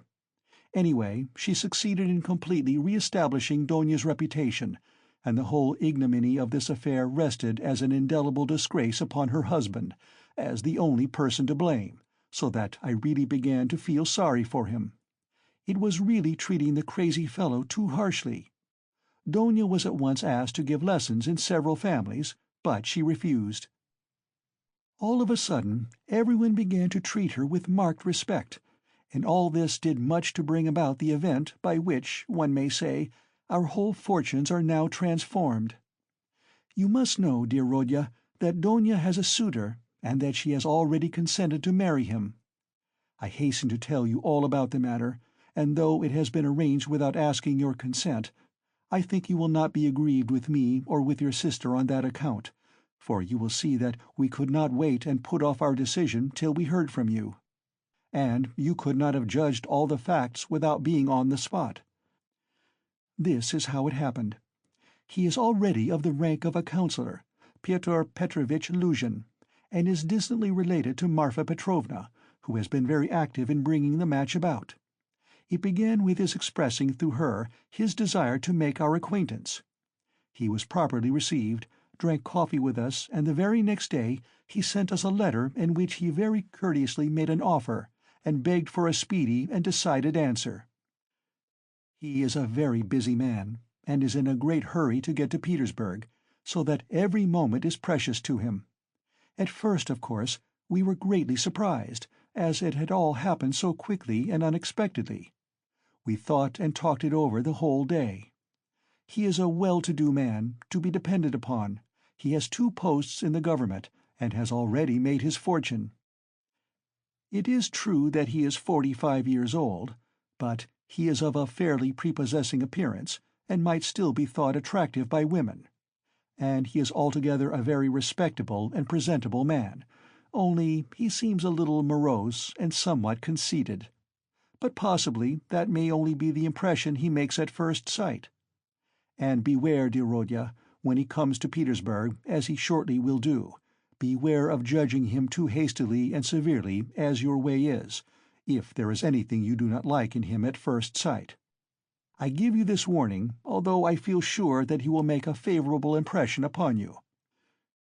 Moreover, in order to understand any man, one must be deliberate and careful to avoid forming prejudices and mistaken ideas, which are very difficult to correct and get over afterwards. And Pyotr Petrovitch, judging by many indications, is a thoroughly estimable man. At his first visit, indeed, he told us that he was a practical man, but he still shares, as he expressed it, many of the convictions of our most rising generation, and he is an opponent of all prejudices. He said a good deal more, for he seems a little conceited and likes to be listened to, but this is scarcely a vice. I, of course, understood very little of it, but Donia explained to me that, though he is not a man of great education, he is clever and seems to be good-natured. You know your sister's character, Rodya. She is a resolute, sensible, patient, and generous girl, but she has a passionate heart, as I know very well. Of course, there is no great love either on his side or on hers, but Donia is a clever girl and has the heart of an angel, and will make it her duty to make her husband happy, who on his side will make her happiness his care. Of that we have no good reason to doubt, though it must be admitted the matter has been arranged in great haste. Besides, he is a man of great prudence, and will see to be sure of himself that his own happiness will be the more secure, the happier Donia is with him. And as for some defects of character, for some habits, and even certain differences of opinion, which indeed are inevitable even in the happiest marriages, Donia has said that, as regards all that, she relies on herself, that there is nothing to be uneasy about, and that she is ready to put up with a great deal, if only their future relationship can be an honorable and straightforward one. He struck me, for instance, at first, as rather abrupt, but that may well come from his being an outspoken man, and that is no doubt how it is. For instance, at his second visit, after he had received Donia's consent, in the course of conversation he declared that, before making Donia's acquaintance, he had made up his mind to marry a girl of good reputation, without dowry, and above all, one who had experienced poverty, because, as he explained, a man ought not to be indebted to his wife, but that it is better for a wife to look upon her husband as her benefactor. I must add that he expressed it more nicely and politely than I have done, for I have forgotten his actual phrases and only remember the meaning. And besides, it was obviously not said of a design, but slipped out in the heat of conversation, so that he tried afterwards to correct himself and smooth it over, but all the same it did strike me as somewhat rude, and I said so afterwards to Donia. But Donia was vexed, and answered that words are not deeds, and that, of course, is perfectly true. Donia did not sleep all night before she made up her mind, and thinking that I was asleep, she got out of bed and was walking up and down the room all night. At last she knelt down before the icon and prayed long and fervently, and in the morning she told me that she had decided. I have mentioned already that Pyotr Petrovitch is just setting off for Petersburg, where he has a great deal of business, and he wants to open a legal bureau. He has been occupied for many years in conducting civil and commercial litigation, and only the other day he won an important case. He has to be in Petersburg because he has an important case before the Senate. So, Rodya dear, he may be of greatest use to you in every way indeed, and Donia and I have agreed that from this very day you could definitely enter upon your career and might consider that your fortune is marked out and assured for you. Oh, if only this comes to pass! This would be such a benefit that we could only look upon it as a providential blessing. Donia is dreaming of nothing else. We have even ventured already to drop a few words on the subject to Pyotr Petrovitch. He was cautious in his answer, and said that, of course, as he could not get on without a secretary, it would be better to be paying a salary to a relation than to a stranger, if only the former were fitted for the duties, as though there could be doubt of your being fitted. But then he expressed doubts whether your studies at the university would leave you time for work at his office. The matter dropped for the time, but Donia is thinking of nothing else now.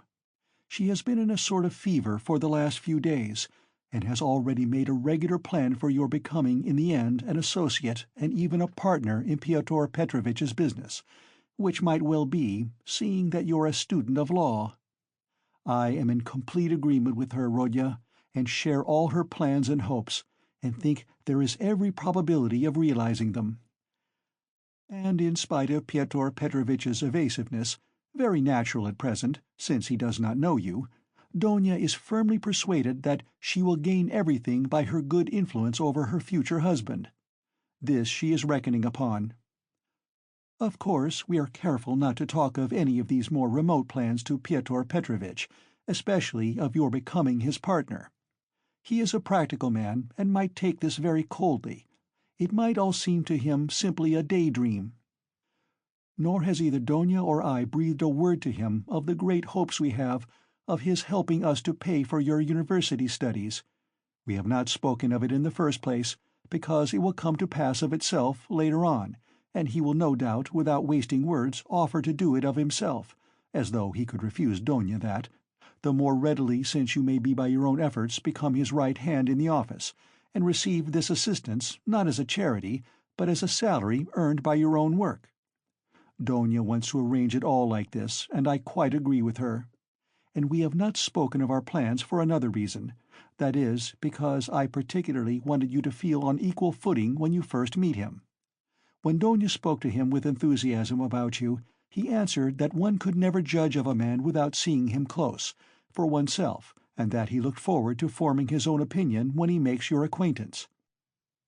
Do you know, my precious Rodya, I think that perhaps for some reasons, nothing to do with Pyotr Petrovitch though, simply for my own personal, perhaps old womanish fancies, I should do better to go on living by myself, apart, than with them after the wedding. I am convinced that he will be generous and delicate enough to invite me and to urge me to remain with my daughter for the future, and if he has said nothing about it hitherto, it is simply because it has been taken for granted. But I shall refuse. I have noticed more than once in my life that husbands don't quite get on with their mothers-in-law, and I don't want to be the least bit in anyone's way, and for my own sake, too, would rather be quite independent, so long as I have a crust of bread of my own and such children as you and Donia. If possible, I would settle somewhere near you, for the most joyful piece of news, dear Rodya, I have kept for the end of my letter. Know then, my dear boy, that we may perhaps be all together in a very short time, and may embrace one another again after a separation of almost 3 years. It is settled for certain that Donia and I are to set off for Petersburg, exactly when I don't know, but very, very soon, possibly in a week. It all depends on Pyotr Petrovitch, who will let us know when he has had time to look round him in Petersburg. To suit his own arrangements, he is anxious to have his ceremony as soon as possible, even before the fast of Our Lady, if it could be managed, or if that is too soon to be ready, immediately after. Oh, with what happiness I shall press you to my heart! Donia is all excitement at the joyful thought of seeing you. She said one day in joke that she would be ready to marry Pyotr Petrovitch for that alone. She is an angel. She is not writing anything to you now, and has only told me to write that she has so much to tell you that she is not going to take up her pen now, for a few lines that would tell you nothing, and it would only mean upsetting herself. She bids me send you her love and innumerable kisses. But although we shall be meeting so soon, perhaps I shall send you as much money as I can in a day or two. Now that everyone has heard that Donia is to marry Pyotr Petrovitch, my credit has suddenly improved, and I know that Afanasy Ivanovitch will trust me now even to 75 roubles on the security of my pension, so that perhaps I shall be able to send you 25 or even 30 roubles. I would send you more, but I am uneasy about our travelling expenses, for though Pyotr Petrovitch has been so kind as to undertake part of the expenses of the journey, that is to say, he has taken upon himself the conveyance of our bags and big trunk, which will be conveyed through some acquaintances of his, we must reckon upon some expense on our arrival in Petersburg, where we can't be left without a halfpenny, at least for the first few days. But we have calculated it all, Donia and I, to the last penny, and we see that the journey will not cost very much. It is only 90 versts from us to the railway, and we have come to an agreement with a driver we know, so as to be in readiness. And from there Donia and I can travel quite comfortably third class. So that I may very likely be able to send to you not 25, but 30 roubles. But enough. I have covered 2 sheets already, and there is no space left for more. Our whole history, but so many events have happened. And now, my precious Rodya, I embrace you and send you a mother's blessing till we meet. Love Donia, your sister, Rodya. Love her as she loves you, and understand that she loves you beyond everything, more than herself. She is an angel, and you, Rodya, you are everything to us, our one hope, our one consolation. If only you are happy, we shall be happy. Do you still say your prayers, Rodya, and believe in the mercy of our Creator and our Redeemer? I am afraid in my heart that you may have been visited by the new spirit of infidelity that is abroad today. If it is so, I pray for you. Remember, dear boy, how in your childhood, when your father was living, you used to lisp your prayers at my knee, and how happy we all were in those days. Goodbye till we meet then. I embrace you warmly, warmly, with many kisses. Yours till death, Pulcheria Raskolnikov. Almost from the first, when he read the letter, Raskolnikov's face was wet with tears, but when he finished it, his face was pale and distorted, and a bitter, wrathful, and malignant smile was on his lips. He had laid his head down on his threadbare dirty pillow and pondered a long time. His heart was beating violently, and his brain was in a turmoil. At last he felt cramped and stifled in the little yellow room that was like a cupboard or a box. His eyes and his mind craved for space. He took up his hat and went out, this time without dread of meeting anyone. He had forgotten his dread. He turned in the direction of the Vassilyevsky Ostrov, walking along Vassilyevsky Prospect, as though hastening on some business. But he walked, as his habit was, without noticing his way, muttering and even speaking aloud to himself, to the astonishment of the passers-by. Many of them took him to be drunk. End of Part 1, Chapter 3.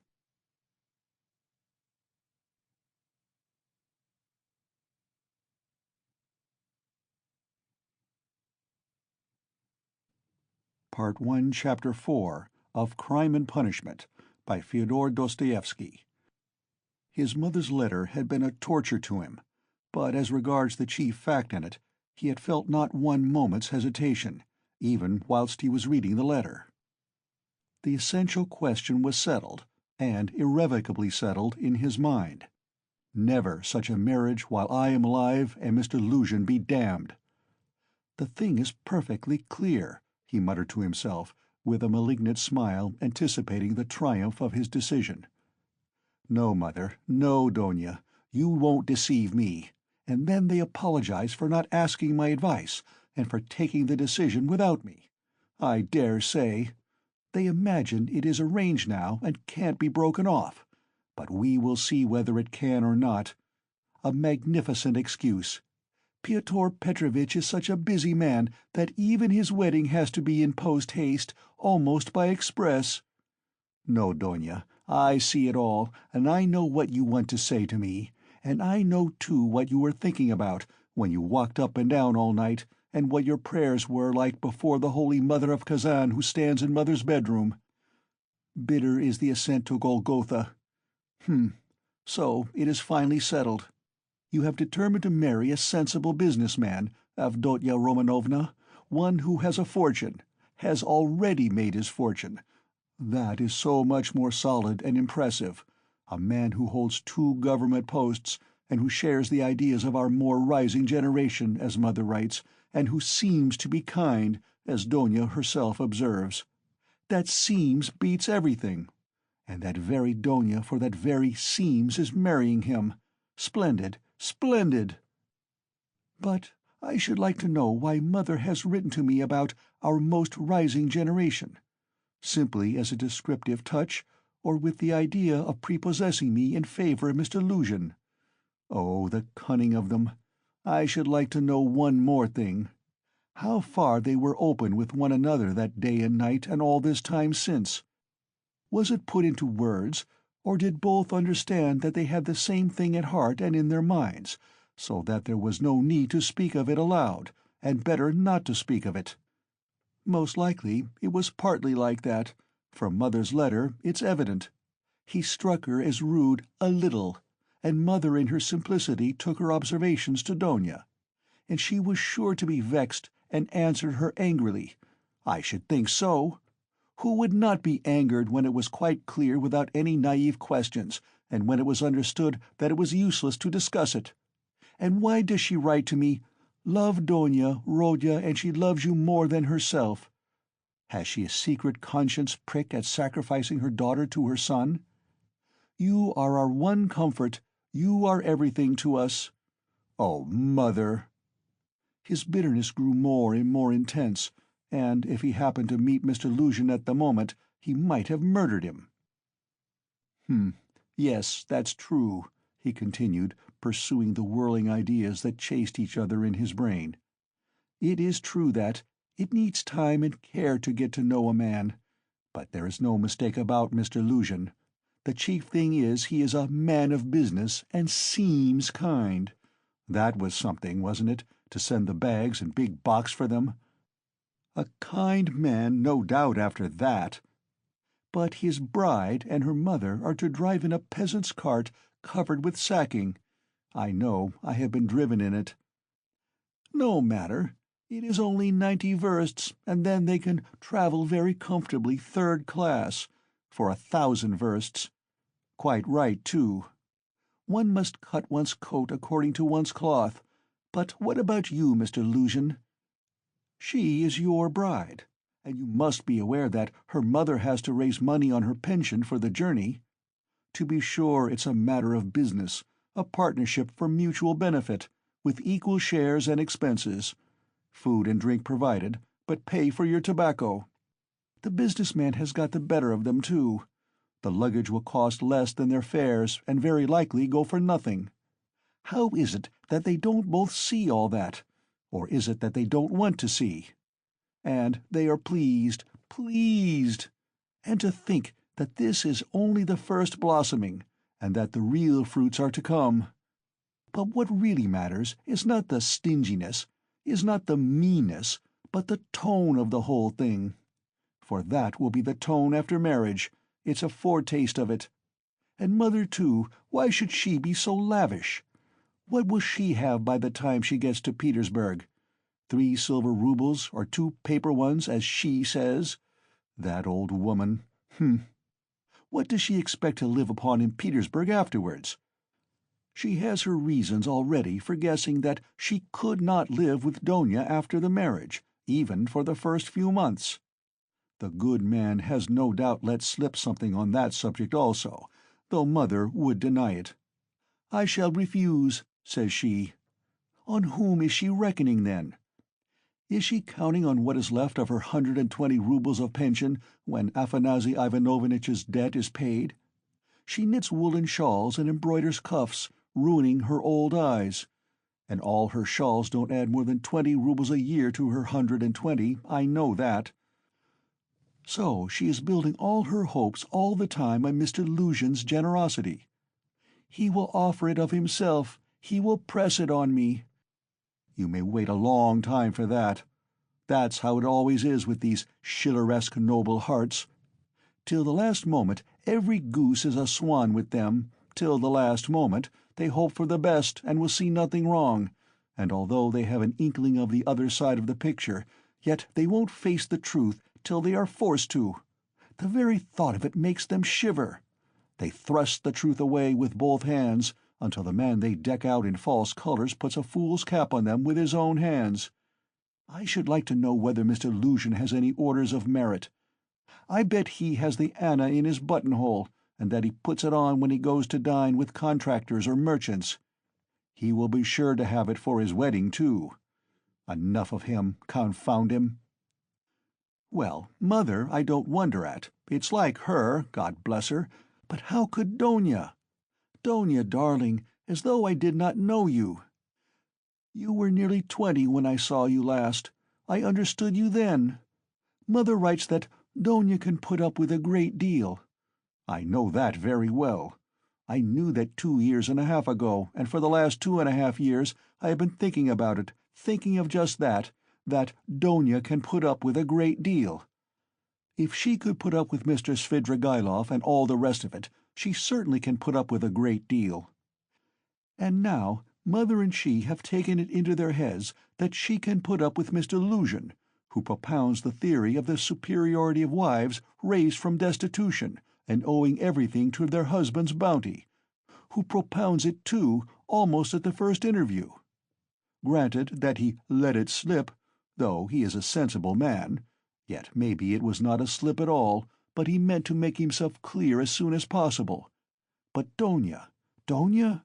She understands the man, of course, but she will have to live with the man. Why, she'd live on black bread and water. She would not sell her soul. She would not barter her moral freedom for comfort. She would not barter it for all Schleswig-Holstein, much less Mr. Luzhin's money. No, Donia was not that sort when I knew her, and she is still the same, of course. Yes, there's no denying the Svidrigailovs are a bitter pill. It's a bitter thing to spend one's life a governess in the provinces for 200 roubles. But I know she would rather be a nigger on a plantation or a let with a German master than degrade her soul, and her moral dignity, by binding herself forever to a man whom she does not respect and with whom she has nothing in common, for her own advantage. And if Mr. Luzhin had been of unalloyed gold or one huge diamond, she would never have consented to become his legal concubine. Why is she consenting, then?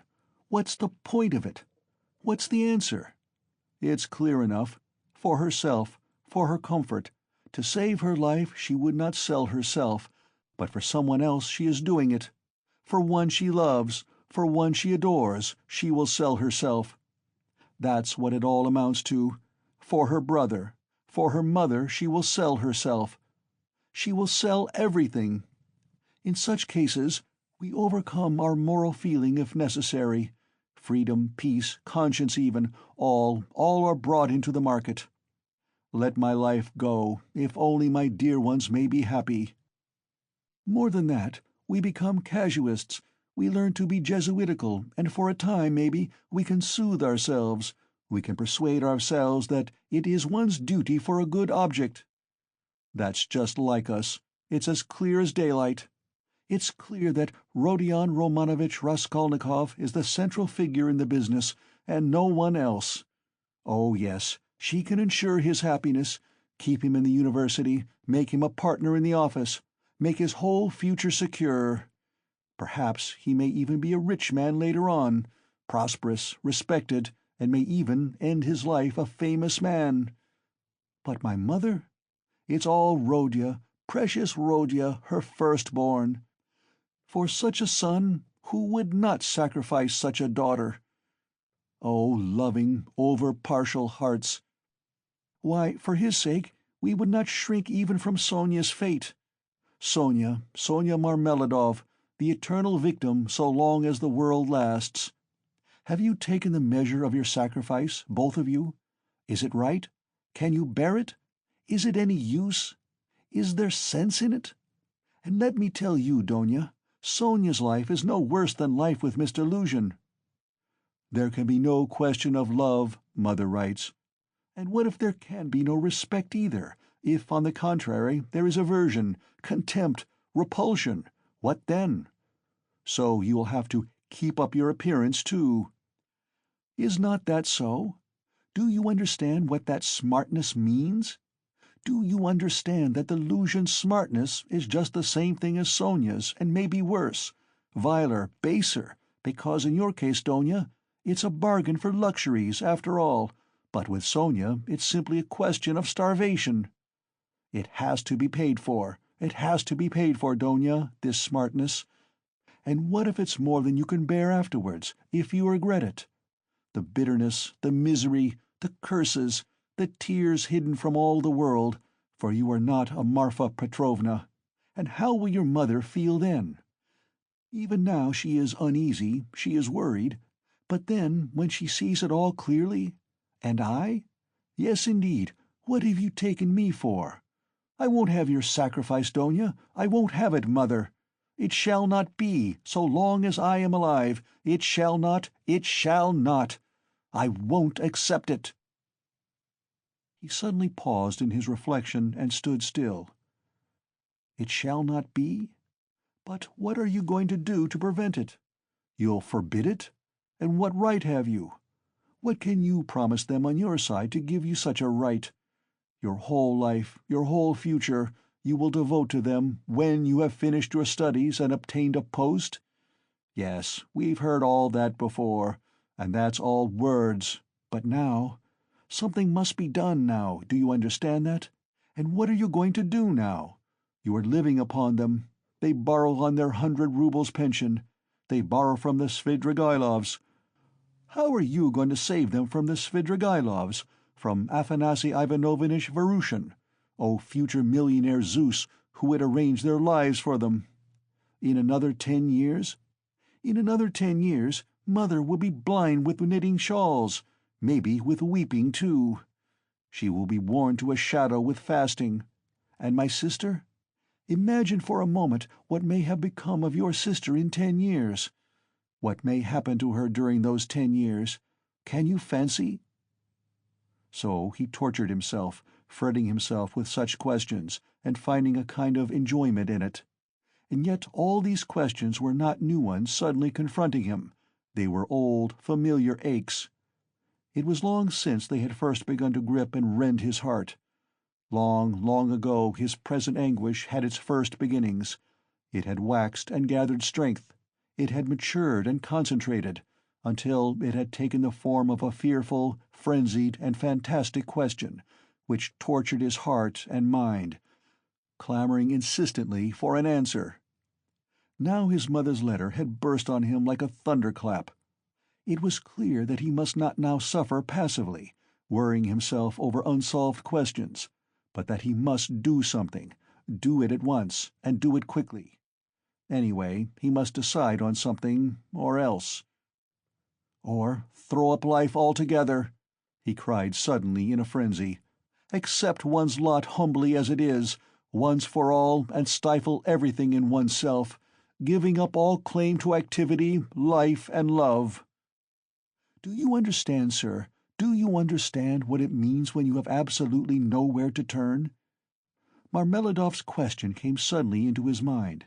"For every man must have somewhere to turn." He gave a sudden start. Another thought, that he had had yesterday, slipped back into his mind. But he did not start at the thought recurring to him, for he knew, he had felt beforehand, that it must come back. He was expecting it. Besides, it was not only yesterday's thought. The difference was that a month ago, yesterday even, the thought was a mere dream.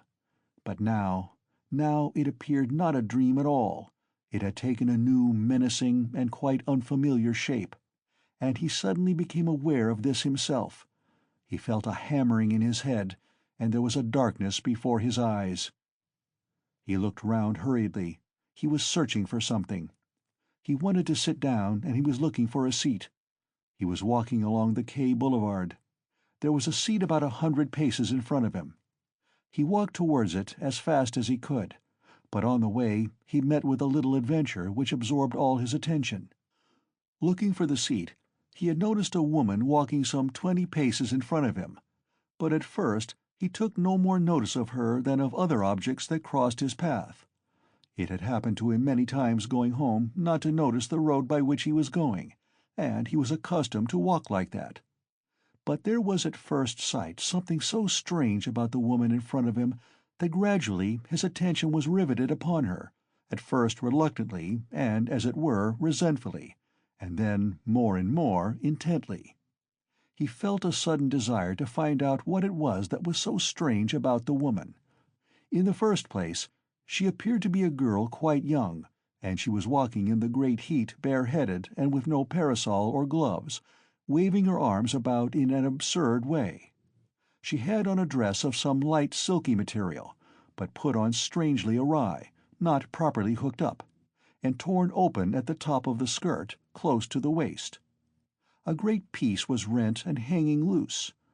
A little kerchief was flung about her bare throat, but lay slanting on one side. The girl was walking unsteadily, too, stumbling and staggering from side to side. She drew Raskolnikov's whole attention at last. He overtook the girl at the seat, but on reaching it she dropped down on it in the corner. She let her head sink on the back of the seat and closed her eyes, apparently in extreme exhaustion. Looking at her closely, he saw at once that she was completely drunk. It was a strange and shocking sight. He could hardly believe that he was not mistaken. He saw before him the face of a quite young, fair-haired girl, 16, perhaps not more than 15 years old. Pretty little face, but flushed and heavy-looking, and, as it were, swollen. The girl seemed hardly to know what she was doing. She crossed one leg over the other, lifting it indecorously, and showed every sign of being unconscious that she was in the street. Raskolnikov did not sit down, but he felt unwilling to leave her, and stood facing her in perplexity. This boulevard was never much frequented, and now at 2 o'clock in the stifling heat it was quite deserted. And yet on the further side of the boulevard, about 15 paces away, a gentleman was standing on the edge of the pavement. He too would apparently have liked to approach the girl with some object of his own. He too had probably seen her in the distance and had followed her, but found Raskolnikov in his way. He looked angrily at him, though he tried to escape his notice. He stood impatiently biding his time, till the unwelcome man in rags should have moved away. His intentions were unmistakable. The gentleman was a plump, thickly set man, about 30, fashionably dressed, with a high color, red lips and mustaches. Raskolnikov felt furious. He had a sudden longing to insult this fat dandy in some way. He left the girl for a moment and walked towards the gentleman. "Hey, you, Svidrigailov! What do you want here?" he shouted, clenching his fists and laughing, spluttering with rage. "What do you mean?" the gentleman asked sternly, scowling in haughty astonishment. "Get away, that's what I mean." "How dare you, you low fellow!" He raised his cane. Raskolnikov rushed at him with his fists, without reflecting that the stout gentleman was a match for two men like himself. But at that instant someone seized him from behind, and a police constable stood between them. "That's enough, gentlemen. No fighting, please, in a public place. What do you want? Who are you?" he asked Raskolnikov sternly, noticing his rags. Raskolnikov looked at him intently. He had a straightforward, sensible, soldierly face, with grey mustaches and whiskers. "You are just the man I want," Raskolnikov cried, catching at his arm. "I am a student, Raskolnikov. You may as well know that too," he added, addressing the gentleman. "Come along, I have something to show you." And taking the policeman by the hand, he drew him towards the seat. "Look here, hopelessly drunk, and she has just come down the boulevard. There is no telling who and what she is. She does not look like a professional. It's more likely she has been given drink and deceived somewhere, for the first time, you understand, and they've put her out into the street like that. Look at the way her dress is torn, and the way it has been put on. She has been dressed by somebody, she has not dressed herself, and dressed by unpracticed hands, by a man's hands, that's evident. And now look there. I don't know that dandy with whom I was going to fight. I see him for the first time. But he too has seen her on the road, just now, drunk, not knowing what she is doing, and now he is very eager to get hold of her, to get her away somewhere while she is in this state. That's certain, believe me, I am not wrong. I saw him myself watching her and following her, but I prevented him, and he is just waiting for me to go away.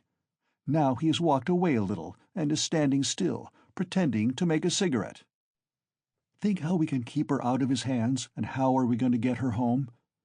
The policeman saw it all in a flash. The stout gentleman was easy to understand. He turned to consider the girl. The policeman bent over to examine her more closely, and his face worked with genuine compassion. "Ah, what a pity," he said, shaking his head. "Why, she is quite a child. She has been deceived, you can see that at once. Listen, lady," he began, addressing her, "where do you live?" The girl opened her weary and sleepy-looking eyes, gazed blankly at the speaker, and waved her hand. "Here," said Raskolnikov, feeling in his pocket and finding 20 kopecks. "Here, call a cab and tell him to drive her to her address. The only thing is to find out her address." "Missy, the policeman began again, taking the money. "I'll fetch you a cab and take you home myself. Where shall I take you, eh? Where do you live?" "Go away. They won't let me alone," the girl muttered, and once more waved her hand. "Ach, how shocking. It's shameful, missy, it's a shame." He shook his head again, shocked, sympathetic, and indignant. "It's a difficult job," the policeman said to Raskolnikov, and as he did so, he looked him up and down in a rapid glance. He too must have seemed a strange figure to him, dressed in rags and handing him money. "Did you meet her far from here?" he asked him. I tell you, she was walking in front of me, staggering, just here in the boulevard. She only just reached the seat and sank down on it. Ah, the shameful things that are done in the world nowadays. God have mercy on us. An innocent creature like that, drunk already. She has been deceived, that's a sure thing. See how her dress has been torn, too. Ah, the vice one sees nowadays. And as likely as not, she belongs to gentlefolk, too. Poor ones, maybe. There are many like that nowadays. She looks refined, too, as though she were a lady. And he bent over her once more. Perhaps he had daughters growing up like that, looking like ladies and refined, with pretensions to gentility and smartness. The chief thing is, Raskolnikov persisted, to keep her out of this scoundrel's hands. Why should he outrage her? It's as clear as day what he is after. Ah, the brute, he is not moving off. Raskolnikov spoke aloud and pointed to him. The gentleman heard him and seemed about to fly into a rage again, but thought better of it, and confined himself to a contemptuous look. He then walked slowly another 10 paces away and again halted. "Keep her out of his hands we can," said the constable thoughtfully, "if only she'd tell us where to take her. But as it is— Missy! Hey! Missy!" He bent over her once more. She opened her eyes fully all of a sudden, looked at him intently, as though realizing something, got up from the seat and walked away in the direction from which she had come. "Oh, shameful wretches! They won't let me alone," she said, waving her hand again. She walked quickly, though staggering as before. The dandy followed her, but along another avenue, keeping his eye on her. "Don't be anxious. I won't let him have her," the policeman said resolutely, and he set off after them. "Ah, the vice one sees nowadays," he repeated aloud, sighing. At that moment something seemed to sting Raskolnikov. In an instant a complete revulsion of feeling came over him. "Hey, here!" he shouted after the policeman. The latter turned round. "Let them be! What is it to do with you? Let her go! Let him amuse himself!" He pointed at the dandy. "What is it to do with you?" The policeman was bewildered, and stared at him open-eyed. Raskolnikov laughed.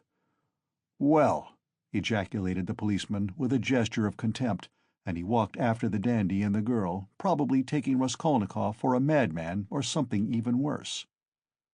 "He has carried off my 20 kopecks," Raskolnikov murmured angrily when he was left alone. "Well, let him take as much from the other fellow to allow him to have the girl, and so let it end. And why did I want to interfere? Is it for me to help? Have I any right to help? Let them devour each other alive.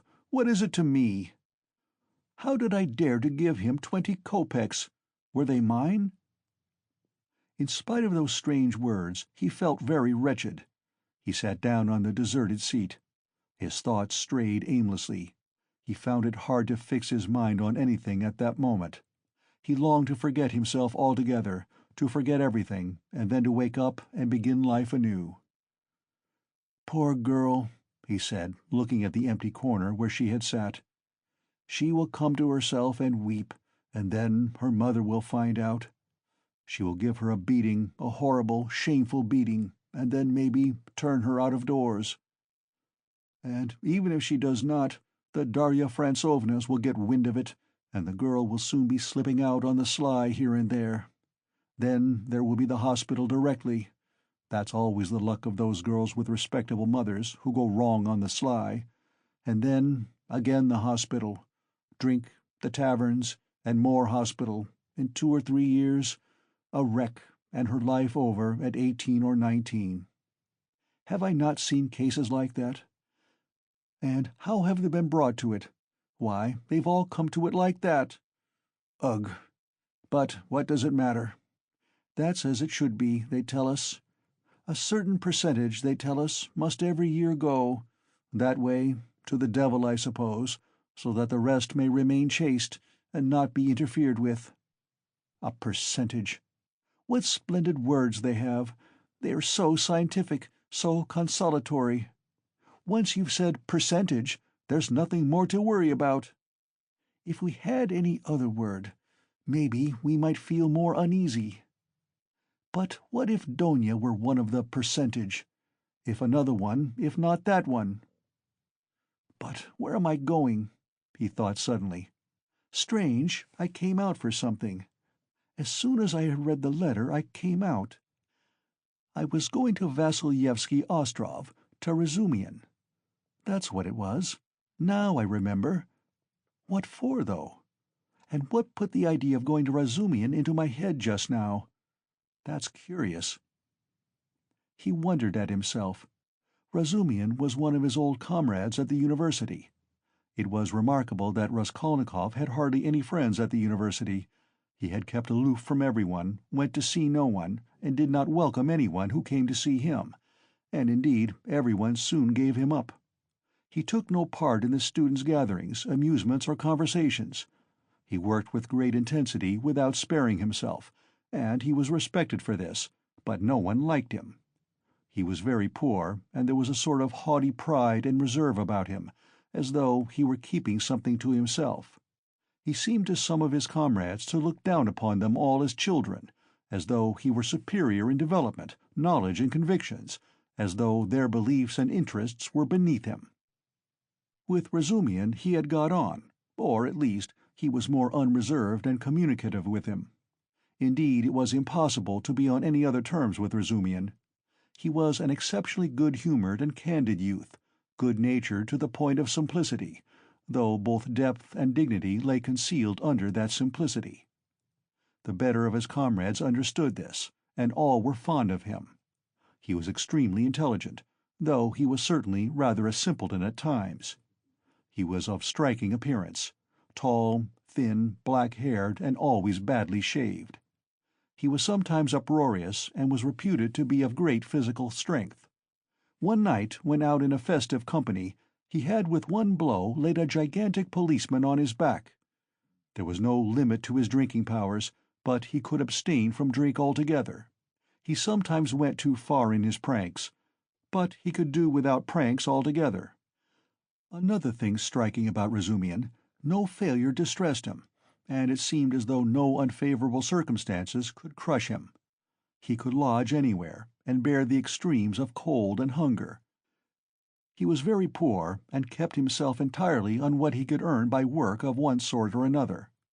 He knew of no end of resources by which to earn money. He spent one whole winter without lighting his stove, and used to declare that he liked it better, because one slept more soundly in the cold. For the present he too had been obliged to give up the university, but it was only for a time, and he was working with all his might to save enough to return to his studies again. Raskolnikov had not been able to see him for the last 4 months, and Razumian did not even know his address. About 2 months before, they had met in the street, but Raskolnikov had turned away and even crossed to the other side that he might not be observed. And though Razumian noticed him, he passed him by, as he did not want to annoy him. End of Part 1, Chapter 4.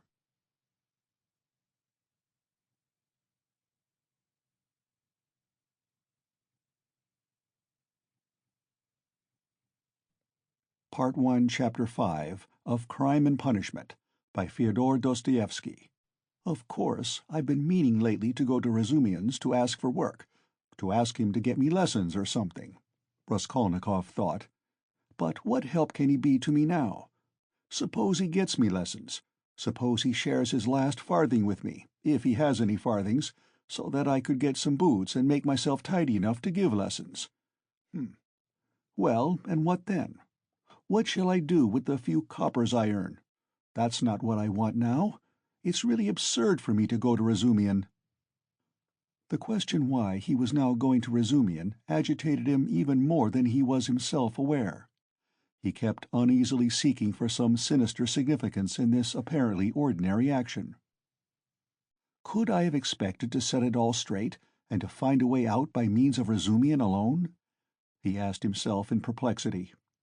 He pondered and rubbed his forehead, and, strange to say, after long musing, suddenly, as if it were spontaneously and by chance, a fantastic thought came into his head.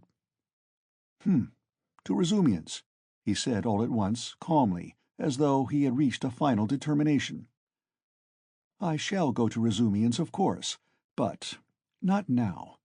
I shall go to him on the next day after it, when it will be over and everything will begin afresh." And suddenly he realized what he was thinking. "After it!" he shouted, jumping up from the seat. "But is it really going to happen? Is it possible it really will happen?" He left the seat and went off almost at a run. He meant to turn back, homewards, but the thought of going home suddenly filled him with intense loathing. In that hole, in that awful little cupboard of his, all this had for a month past been growing up in him, and he walked on at random. His nervous shudder had passed into a fever that made him feel shivering. In spite of the heat he felt cold. With a kind of effort he began almost unconsciously, from some inner craving, to stare at all the objects before him, as though looking for something to distract his attention. But he did not succeed, and kept dropping every moment into brooding. When with a start he lifted his head again and looked round, he forgot at once what he had just been thinking about, and even where he was going. In this way he walked right across Vassilyevsky Ostrov, came out onto the Lesser Neva, crossed the bridge, and turned towards the islands. The greenness and freshness were at first restful to his weary eyes after the dust of the town and the huge houses that hemmed him in and weighed upon him. Here there were no taverns, no stifling closeness, no stench. But soon these new pleasant sensations passed into morbid irritability. Sometimes he stood still before a brightly painted summer villa standing among green foliage. He gazed through the fence. He saw in the distance smartly dressed women on the verandas and balconies, and children running in the gardens. The flowers especially caught his attention. He gazed at them longer than at anything. He was met too by luxurious carriages and by men and women on horseback. He watched them with curious eyes, and forgot about them before they had vanished from his sight. Once he stood still and counted his money. He found he had 30 kopecks. 20 to the policeman, 3 to Nastasia for the letter. So I must have given 47 or 50 to the Marmeladovs yesterday, he thought, reckoning it up for some unknown reason, but he soon forgot with what object he had taken the money out of his pocket. He recalled it on passing an eating-house or tavern, and felt that he was hungry. Going into the tavern, he drank a glass of vodka and ate a pie of some sort. He finished eating it as he walked away. It was a long while since he had taken vodka, and it had an effect upon him at once, though he only drank a wine-glassful. His legs felt suddenly heavy, and a great drowsiness came upon him. He turned homewards, but reaching Petrovsky Ostrov, he stopped, completely exhausted, turned off the road into the bushes, sank down upon the grass, and instantly fell asleep. In a morbid condition of the brain, dreams often have a singular actuality, vividness, and extraordinary semblance of reality. At times monstrous images are created, but the setting and the whole picture are so truthlike and filled with details so delicate, so unexpectedly but so artistically consistent, that the dreamer, were he an artist like Pushkin or Turgenev even, could never have invented them in the waking state. Such sick dreams always remain long in the memory and make a powerful impression on the overwrought and deranged nervous system. Raskolnikov had a fearful dream. He dreamt he was back in his childhood in the little town of his birth. He was a child about 7 years old, walking into the country with his father on the evening of a holiday. It was a grey and heavy day. The country was exactly as he remembered it. Indeed, he recalled it far more vividly in his dream than he had done in memory. The little town stood on a level flat as bare as the hand, not even a willow near it.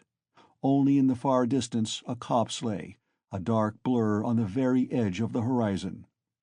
A few paces beyond the last market garden stood a tavern, a big tavern, which had always aroused in him a feeling of aversion, even of fear, when he walked by it with his father. There was always a crowd there, always shouting, laughter and abuse, hideous hoarse singing, and often fighting. Drunken and horrible-looking figures were hanging about the tavern. He used to cling close to his father, trembling all over when he met them. Near the tavern the road became a dusty track, the dust of which was always black. It was a winding road, and about 100 paces further on it turned to the right to the graveyard. In the middle of the graveyard stood a stone church with a green cupola, where he used to go to mass 2 or 3 times a year with his father and mother, when a service was held in memory of his grandmother, who had long been dead and whom he had never seen.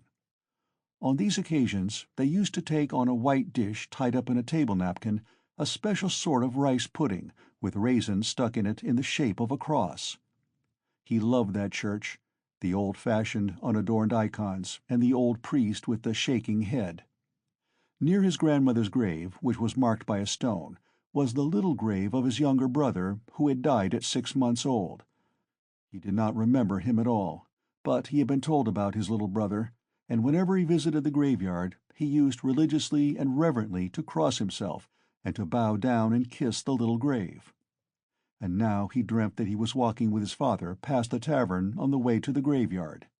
He was holding his father's hand and looking with dread at the tavern. A peculiar circumstance attracted his attention. There seemed to be some kind of festivity going on. There were crowds of gaily dressed townspeople, peasant women, their husbands, and riffraff of all sorts, all singing and all more or less drunk.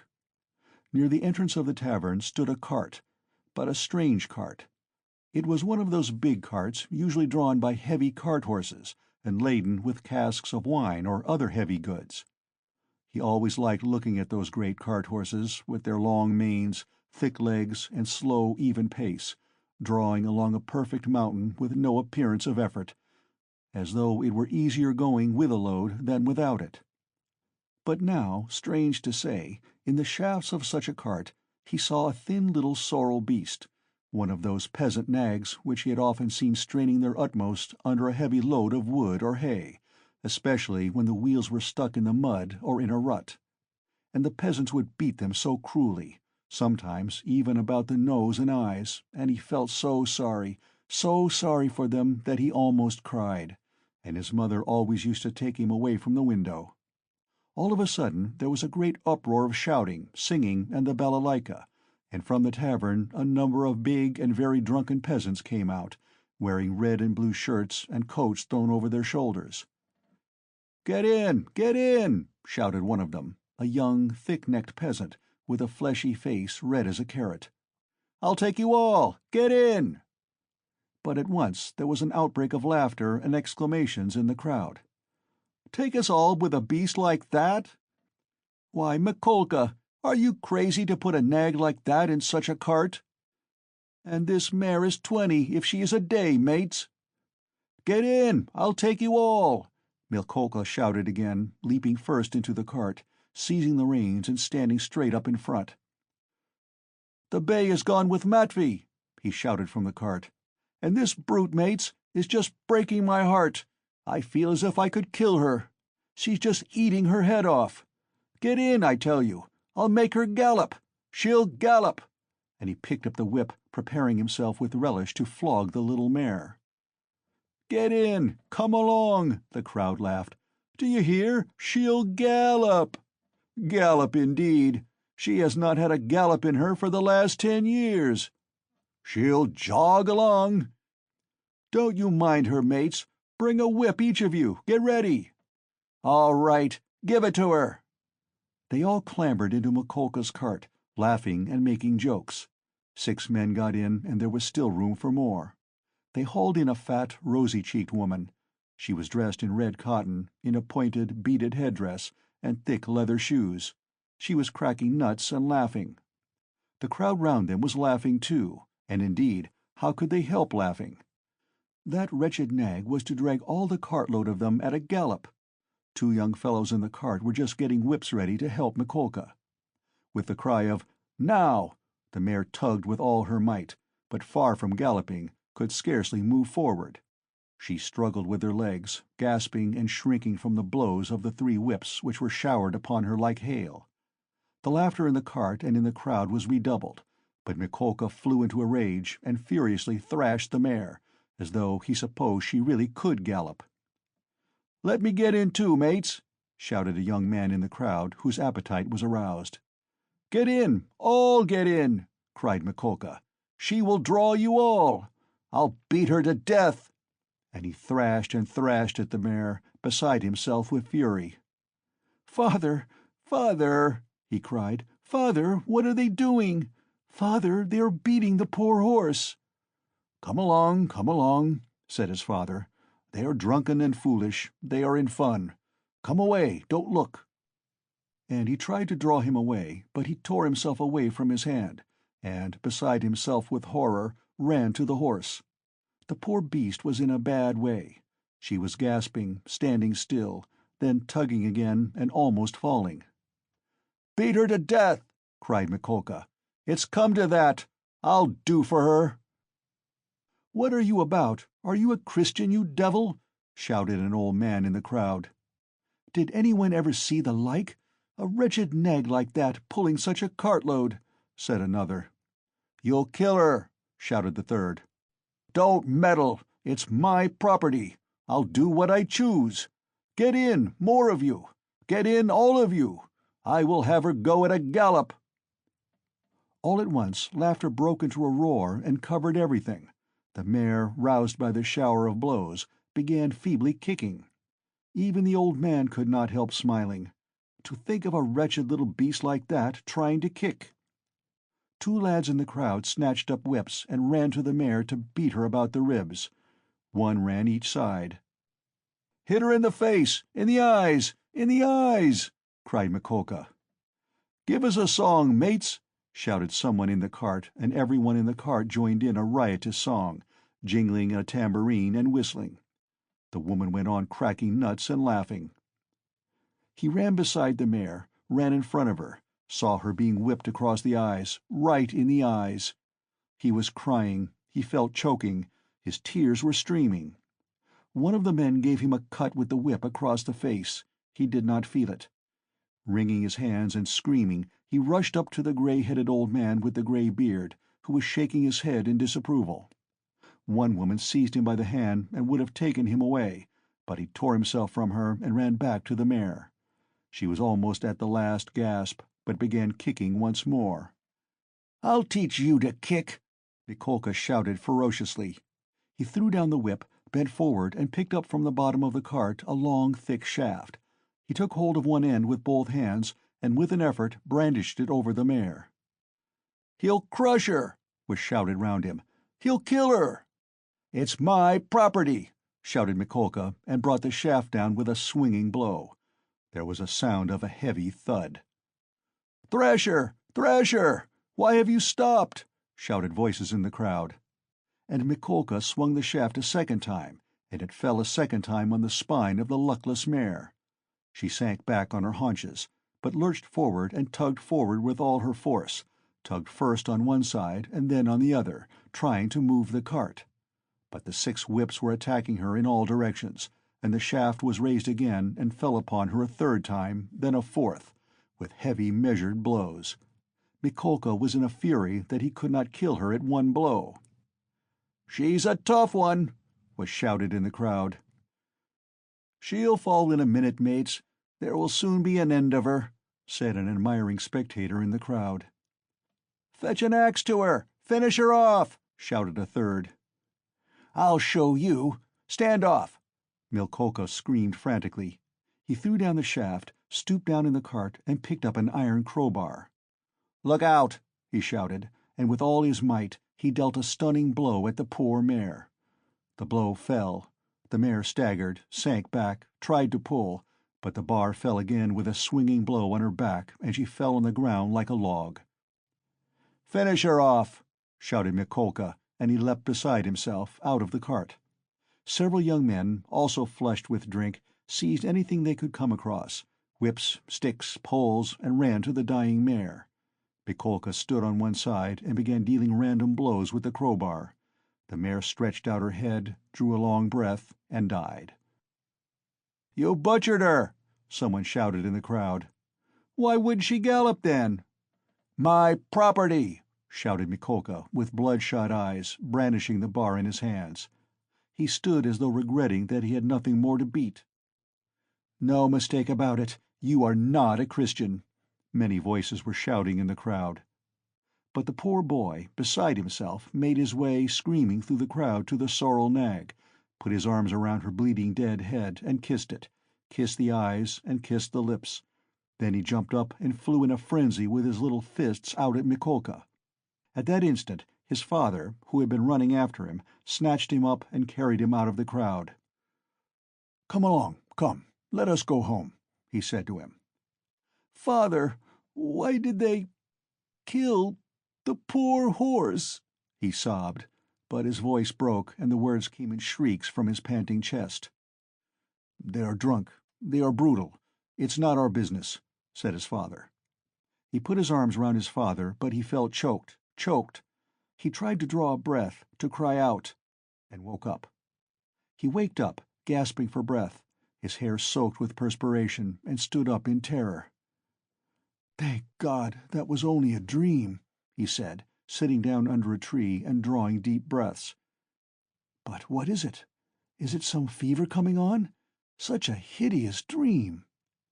He felt utterly broken. Darkness and confusion were in his soul.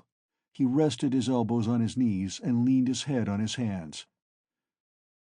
"Good God!" he cried. "Can it be? Can it be that I shall really take an axe? That I shall strike her on the head, split her skull open?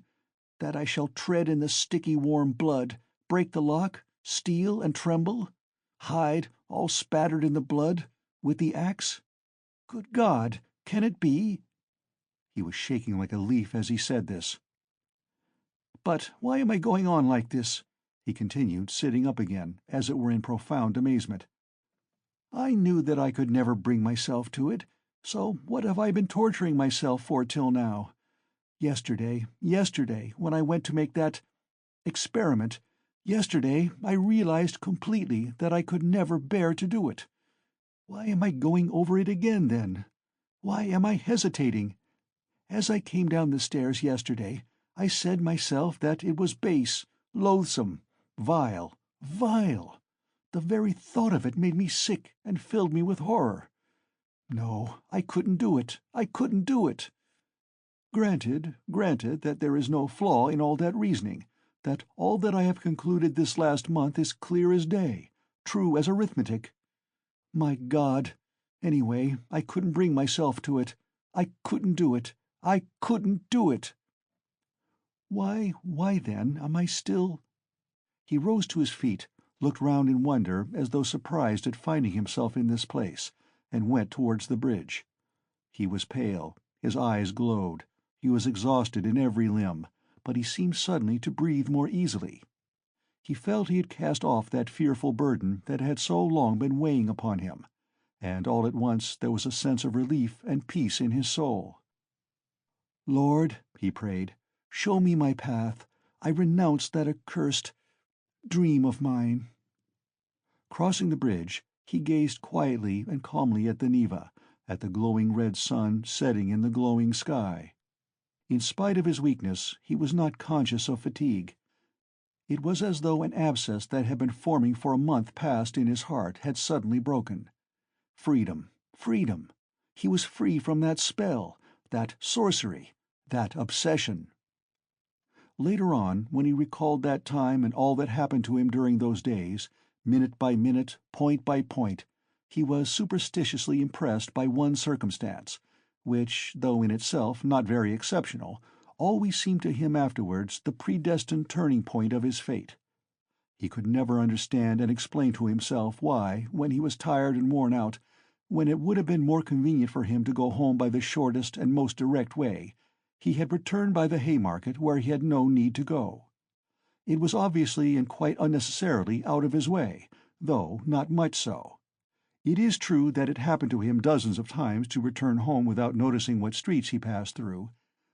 But why, he was always asking himself, why had such an important, such a decisive, and at the same time such an absolutely chance meeting happened in the Haymarket, where he had, moreover, no reason to go, at the very hour, the very minute of his life, when he was just in the very mood and in the very circumstances in which that meeting was able to exert the gravest and most decisive influence on his whole destiny, as though it had been lying in wait for him on purpose.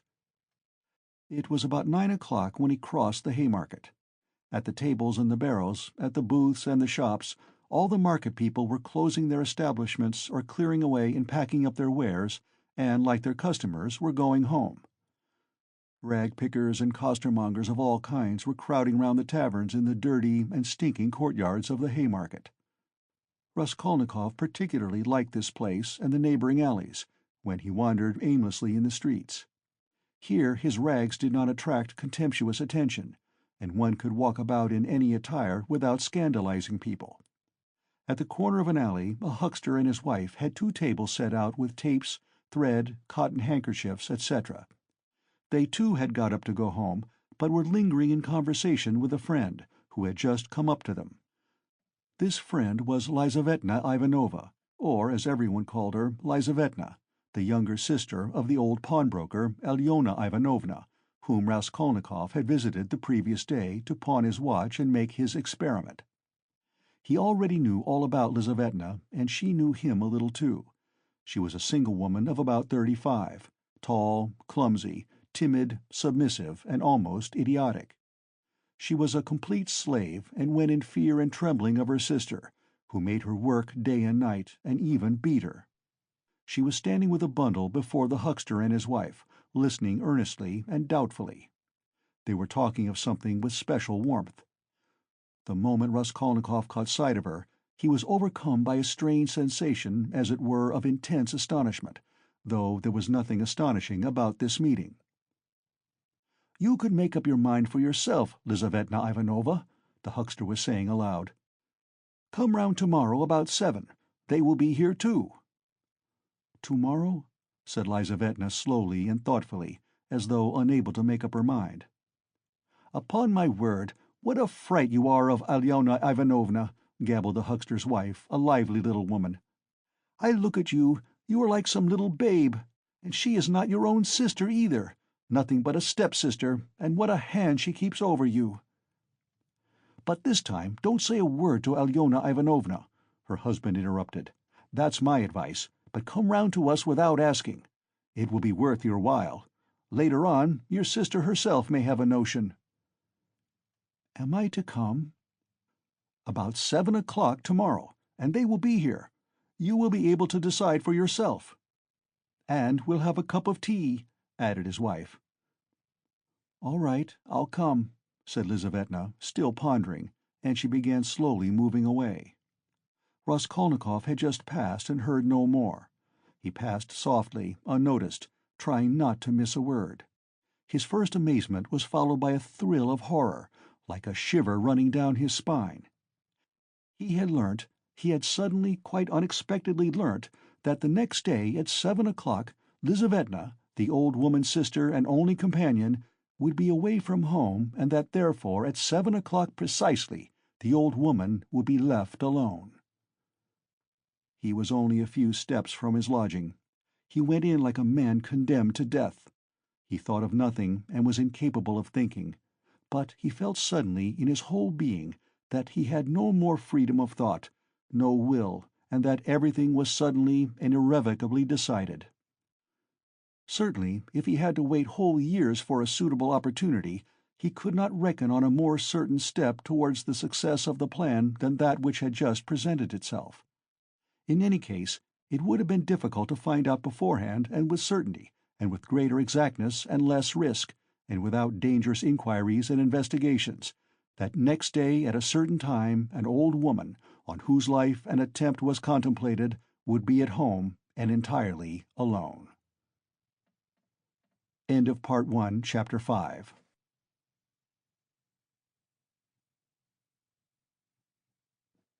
Part 1, Chapter 6 of Crime and Punishment by Fyodor Dostoevsky. Later on, Raskolnikov happened to find out why the huckster and his wife had invited Lizaveta. It was a very ordinary matter, and there was nothing exceptional about it. A family who had come to the town and been reduced to poverty were selling their household goods and clothes, all women's things. As the things would have fetched little in the market, they were looking for a dealer. This was Lizaveta's business. She undertook such jobs and was frequently employed, as she was very honest and always fixed a fair price and stuck to it. She spoke as a rule little, and, as we have said already, she was very submissive and timid. But Raskolnikov had become superstitious of late. The traces of superstition remained in him long after, and were almost ineradicable. And in all this he was always afterwards disposed to see something strange and mysterious, as it were, the presence of some peculiar influences and coincidences.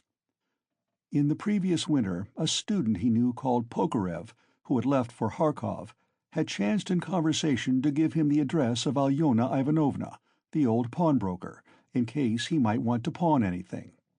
For a long while he did not go to her, for he had lessons and managed to get along somehow. 6 weeks ago he had remembered the address.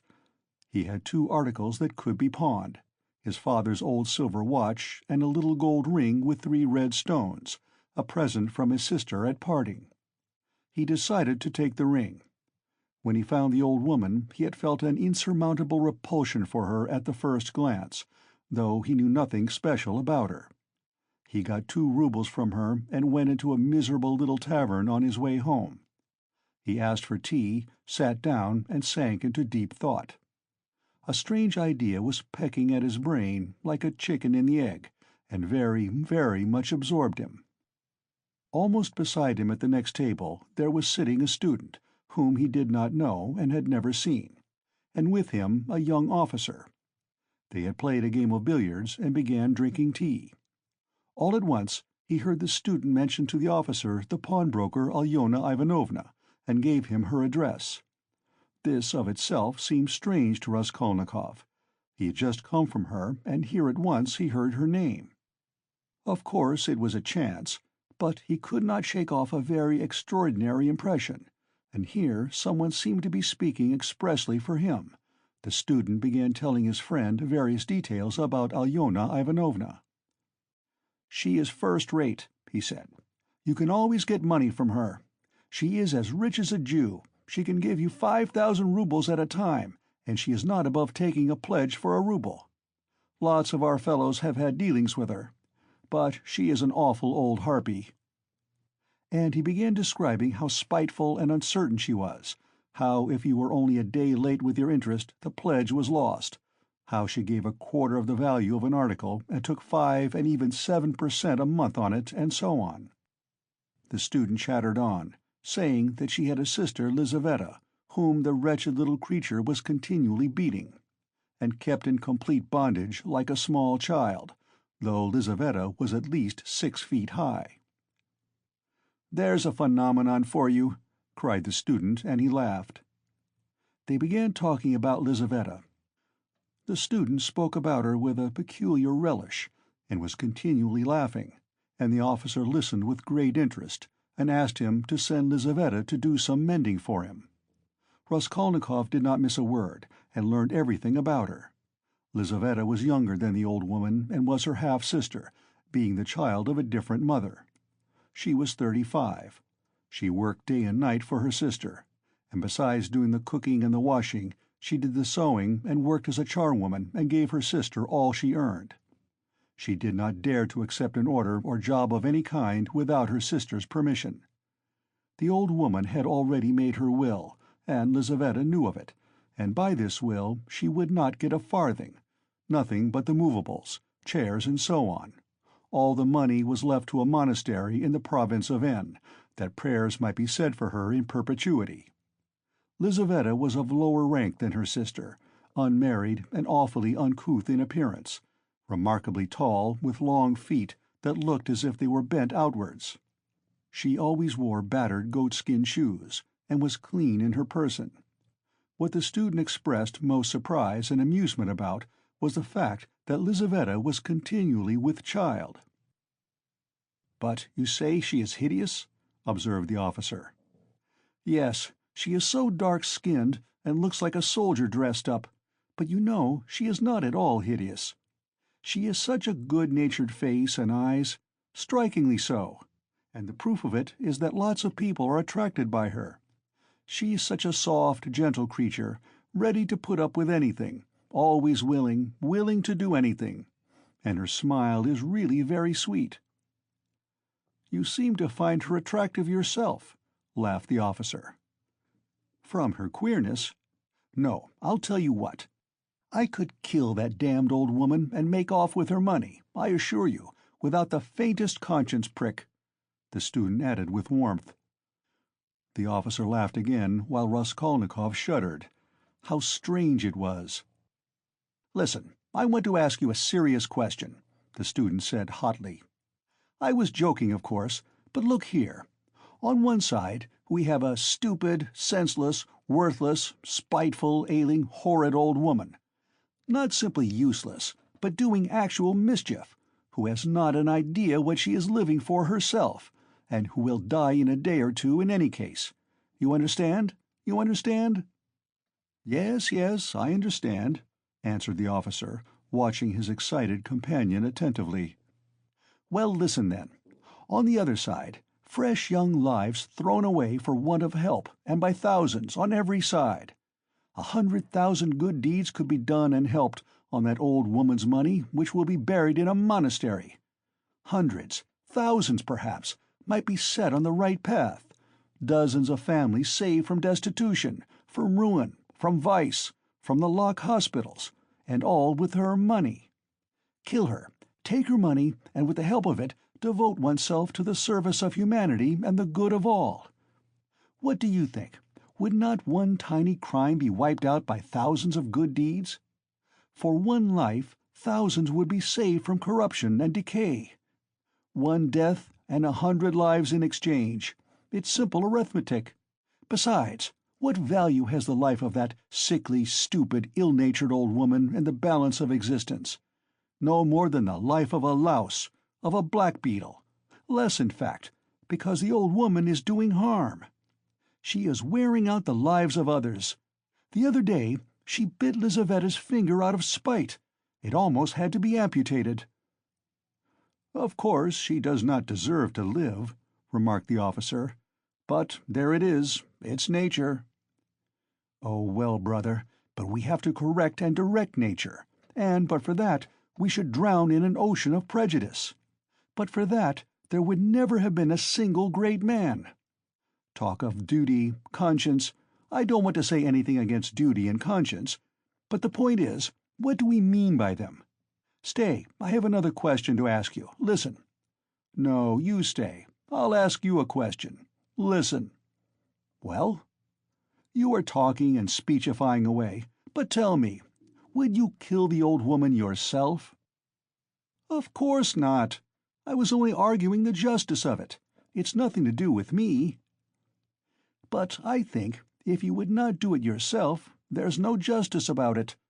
Let us have another game." Raskolnikov was violently agitated.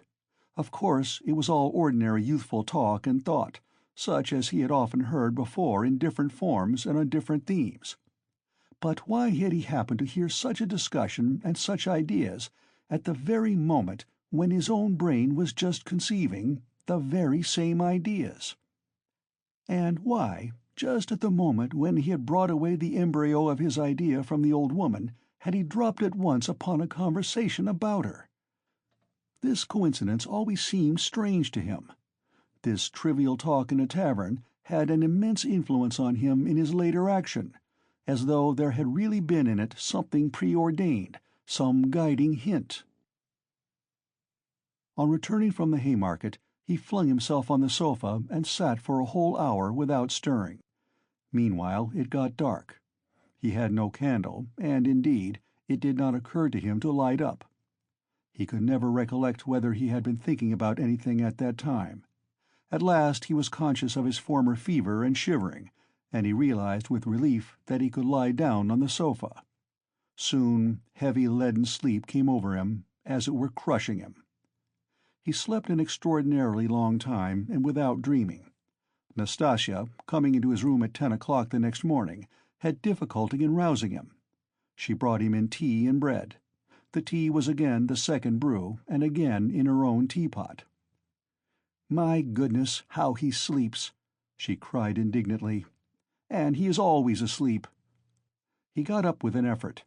His head ached. He stood up, took a turn in his garret, and sank back on the sofa again. "Going to sleep again?" cried Nastasya. "Are you ill, eh?" He made no reply. "Do you want some tea?" "Afterwards," he said with an effort, closing his eyes again and turning to the wall. Nastasya stood over him. "Perhaps he really is ill," she said, turned and went out. She came in again at 2 o'clock with soup. He was lying as before. The tea stood untouched. Nastasya felt positively offended and began wrathfully rousing him. "Why are you lying like a log?" she shouted, looking at him with repulsion. He got up and sat down again, but said nothing and stared at the floor. "Are you ill or not?" asked Nastasya, and again received no answer. "You'd better go out and get a breath of air," she said after a pause. "Will you eat it or not?" "Afterwards," he said weakly. "You can go." And he motioned her out. She remained a little longer, looked at him with compassion, and went out. A few minutes afterwards he raised his eyes and looked for a long while at the tea and the soup. Then he took up the bread, took up a spoon, and began to eat. He ate a little, 3 or 4 spoonfuls, without appetite, as it were, mechanically. His head ached less. After his meal he stretched himself on the sofa again, but now he could not sleep. He lay without stirring, with his face in the pillow. He was haunted by daydreams, and such strange daydreams. In one that kept recurring, he fancied that he was in Africa, in Egypt, in some sort of oasis. The caravan was resting, the camels were peacefully lying down. The palms stood all around in a complete circle. All the party were at dinner. But he was drinking water from a spring which flowed gurgling close by. And it was so cool, it was wonderful, wonderful blue, cold water running among the party-colored stones and over the clean sand which glistened here and there like gold. Suddenly he heard a clock strike. He started, roused himself, raised his head, looked out of the window, and seeing how late it was, suddenly jumped up wide awake as though someone had pulled him off the sofa. He crept on tiptoe to the door, stealthily opened it, and began listening on the staircase. His heart beat terribly, but all was quiet on the stairs, as if everyone was asleep.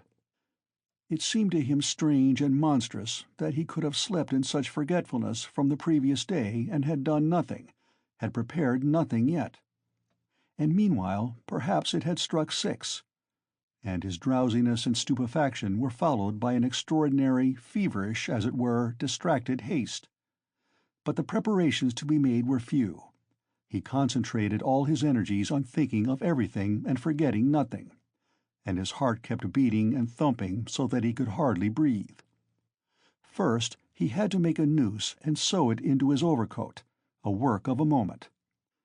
He rummaged under his pillow and picked out amongst the linen stuffed away under it a worn-out, old, unwashed shirt. From its rags he tore a long strip, a couple of inches wide and about 16 inches long. He folded this strip in two, took off his wide, strong summer overcoat of some stout cotton material, his only outer garment, and began sewing the 2 ends of the rag on the inside, under the left armhole. His hands shook as he sewed, but he did it successfully so that nothing showed outside when he put on the coat again. The needle and thread he had got ready long before, and they lay on his table in a piece of paper. As for the noose, it was a very ingenious device of his own. The noose was intended for the axe. It was impossible for him to carry the axe through the street in his hands, and if hidden under his coat, he would still have had to support it with his hand, which would have been noticeable. Now he only had to put the head of the axe in the noose, and it would hang quietly under his arm on the inside. Putting his hand in his coat pocket, he could hold the end of the handle all the way, so that it did not swing, and as the coat was very full, a regular sack in fact, it would not be seen from outside that he was holding something with the hand that was in the pocket. This noose, too, he had designed a fortnight before. When he had finished with this, He thrust his hand into a little opening between his sofa and the floor, fumbled in the left corner, and drew out the pledge, which he had got ready long before and hidden there. This pledge was, however, only a smoothly planed piece of wood the size and thickness of a silver cigarette case. He picked up this piece of wood in one of his wanderings in a courtyard where there was some sort of a workshop. Afterwards, he had added to the wood a thin, smooth piece of iron, which he had also picked up at the same time in the street. Putting the iron, which was a little the smaller, on the piece of wood, he fastened them very firmly, crossing and recrossing the thread round them, then wrapped them carefully and daintily in clean white paper, and tied up the parcel so that it would be very difficult to untie it. This was in order to divert the attention of the old woman for a time, while she was trying to undo the knot, and so to gain a moment. The iron strip was added to give weight, so that the woman might not guess the first minute that the thing was made of wood. All this had been stored by him beforehand under the sofa. He had only just got the pledge out when he heard someone suddenly about in the yard. "It struck 6 long ago." "Long ago? My God!" He rushed to the door, listened, caught up his hat, and began to descend his 13 steps cautiously, noiselessly, like a cat. He had still the most important thing to do: to steal the axe from the kitchen. That the deed must be done with an axe he had decided long ago. He had also a pocket pruning knife, but he could not rely on the knife, and still less on his own strength, and so resolved finally on the axe. We may note in passing one peculiarity in regard to all the final resolutions taken by him in the matter. They had one strange characteristic. The more final they were, the more hideous and the more absurd they at once became in his eyes. In spite of all his agonizing inward struggle, he never for a single instant all that time could believe in the carrying out of his plans. And indeed, if it had ever happened that everything to the least point could have been considered and finally settled, and no uncertainty of any kind had remained, he would, it seems, have renounced it all as something absurd, monstrous, and impossible. But a whole mass of unsettled points and uncertainties remained. As for getting the axe, that trifling business cost him no anxiety, for nothing could be easier. Nastasia was continually out of the house, especially in the evenings. She would run into the neighbors or to a shop, and always left the door ajar. It was the one thing the landlady was always scolding her about. And so, when the time came, he would only have to go quietly into the kitchen and to take the axe, and an hour later, when everything was over, go in and put it back again. But these were doubtful points. Supposing he returned an hour later to put it back, and Nastasia had come back and was on the spot. He would, of course, have to go by and wait till she went out again. But supposing she were in the meantime to miss the axe, look for it, make an outcry, that would mean suspicion, or at least grounds for suspicion. But those were all trifles which he had not even begun to consider, and indeed he had no time. He was thinking of the chief point, and put off trifling details until he could believe in it all. But that seemed utterly unattainable. So it seemed to himself, at least. He could not imagine, for instance, that he would sometime leave off thinking, get up and simply go there. Even his late experiment, that is, his visit with the object of a final survey of the place, was simply an attempt at an experiment, far from being the real thing, as though one should say, "Come, let us go and try it. Why dream about it?" And at once he had broken down and had run away cursing, in a frenzy with himself. Meanwhile it would seem, as regards the moral question, that his analysis was complete. His casuistry had become keen as a razor, and he could not find rational objections in himself. But in the last resort he simply ceased to believe in himself, and doggedly, slavishly sought arguments in all directions, fumbling for them, as though someone were forcing and drawing him to it. At first, long before, indeed, he had been much occupied with one question: why almost all crimes are so badly concealed and so easily detected, and why almost all criminals leave such obvious traces. He had come gradually to many different and curious conclusions, and in his opinion the chief reason lay not so much in the material impossibility of concealing the crime as in the criminal himself. Almost every criminal is subject to a failure of will and reasoning power by a childish and phenomenal heedlessness at the very instant when prudence and caution are most essential. It was his conviction that this eclipse of reason and failure of willpower attacked a man like a disease, developed gradually and reached its highest point just before the perpetration of the crime, continued with equal violence at the moment of the crime, and for longer or shorter time after, according to the individual case, and then passed off like any other disease. The question whether the disease gives rise to the crime, or whether the crime from its own peculiar nature is always accompanied by something of the nature of disease, he did not yet feel able to decide. When he reached these conclusions, he decided that in his own case there could not be such a morbid reaction, that his reason and will would remain unimpaired at the time of carrying out his design, for the simple reason that his design was not a crime. We will omit all the process by means of which he arrived at this last conclusion. We have run too far ahead already.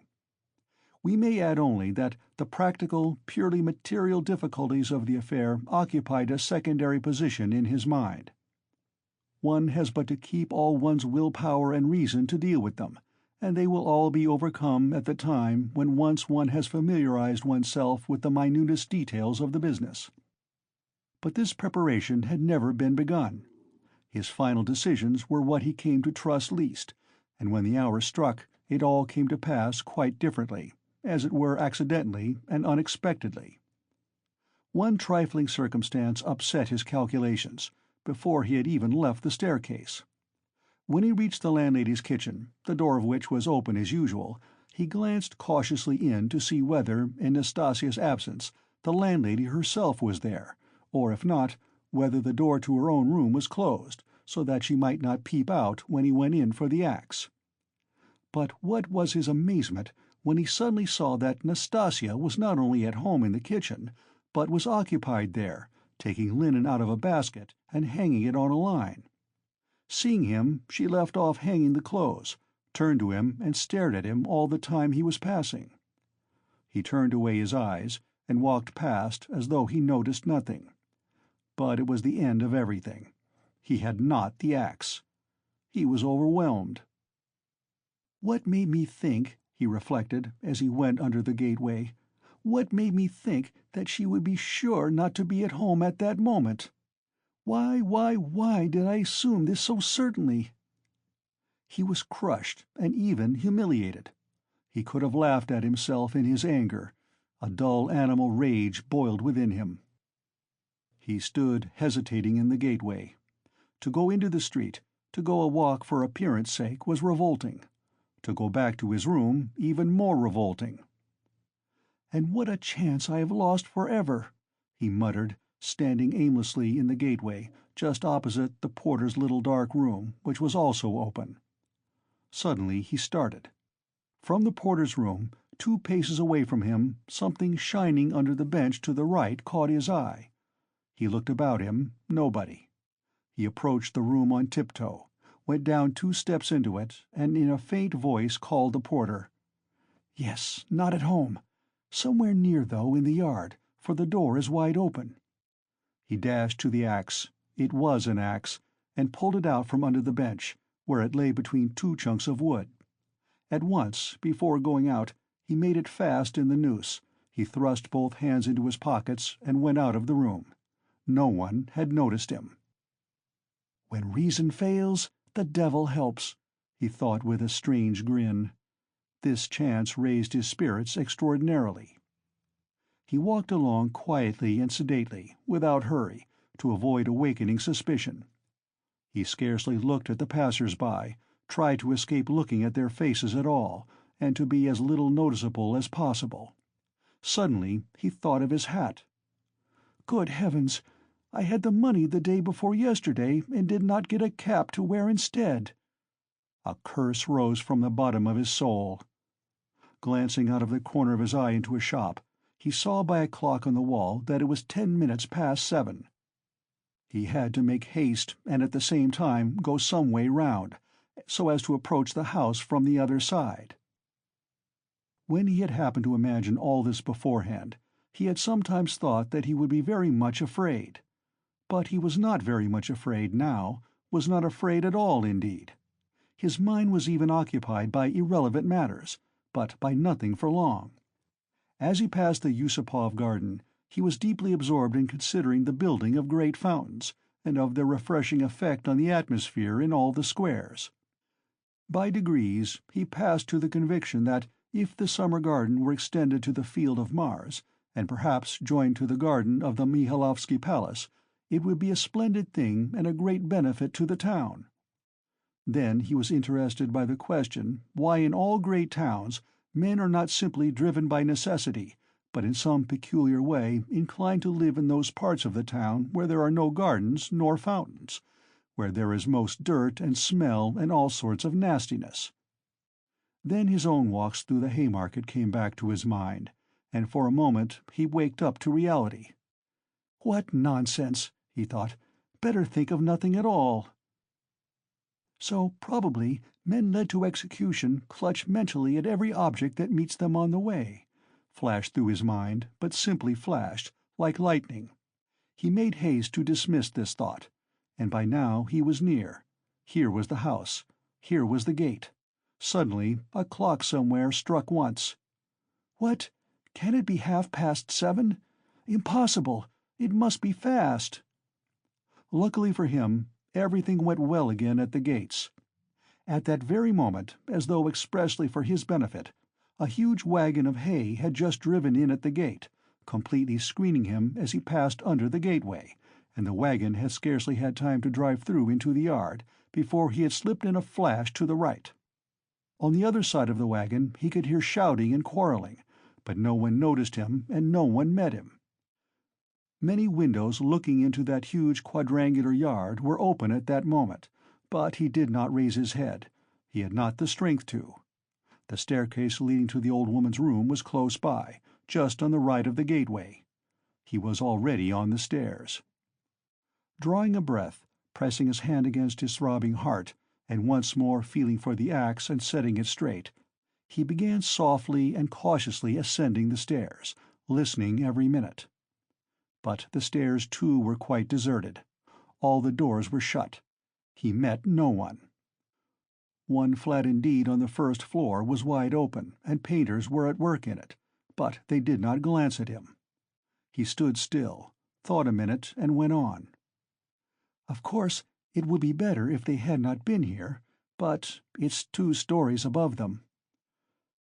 And there was the 4th story. Here was the door. Here was the flat opposite, the empty one. The flat underneath the old woman's was apparently empty also. The visiting card nailed on the door had been torn off. They had gone away. He was out of breath. For one instant the thought floated through his mind, "Shall I go back?" But he made no answer and began listening at the old woman's door, a dead silence. Then he listened again on the staircase, listened long and intently, then looked about him for the last time, pulled himself together, drew himself up, and once more tried the axe in the noose. "Am I very pale?" he wondered. "Am I not evidently agitated? She is mistrustful. Had I better wait a little longer, till my heart leaves off thumping?" But his heart did not leave off. On the contrary, as though to spite him, it throbbed more and more violently.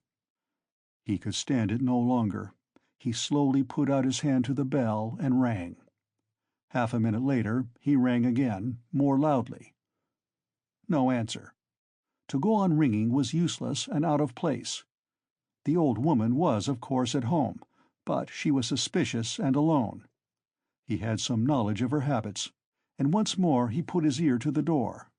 Either his senses were peculiarly keen, which it is difficult to suppose, or the sound was really very distinct.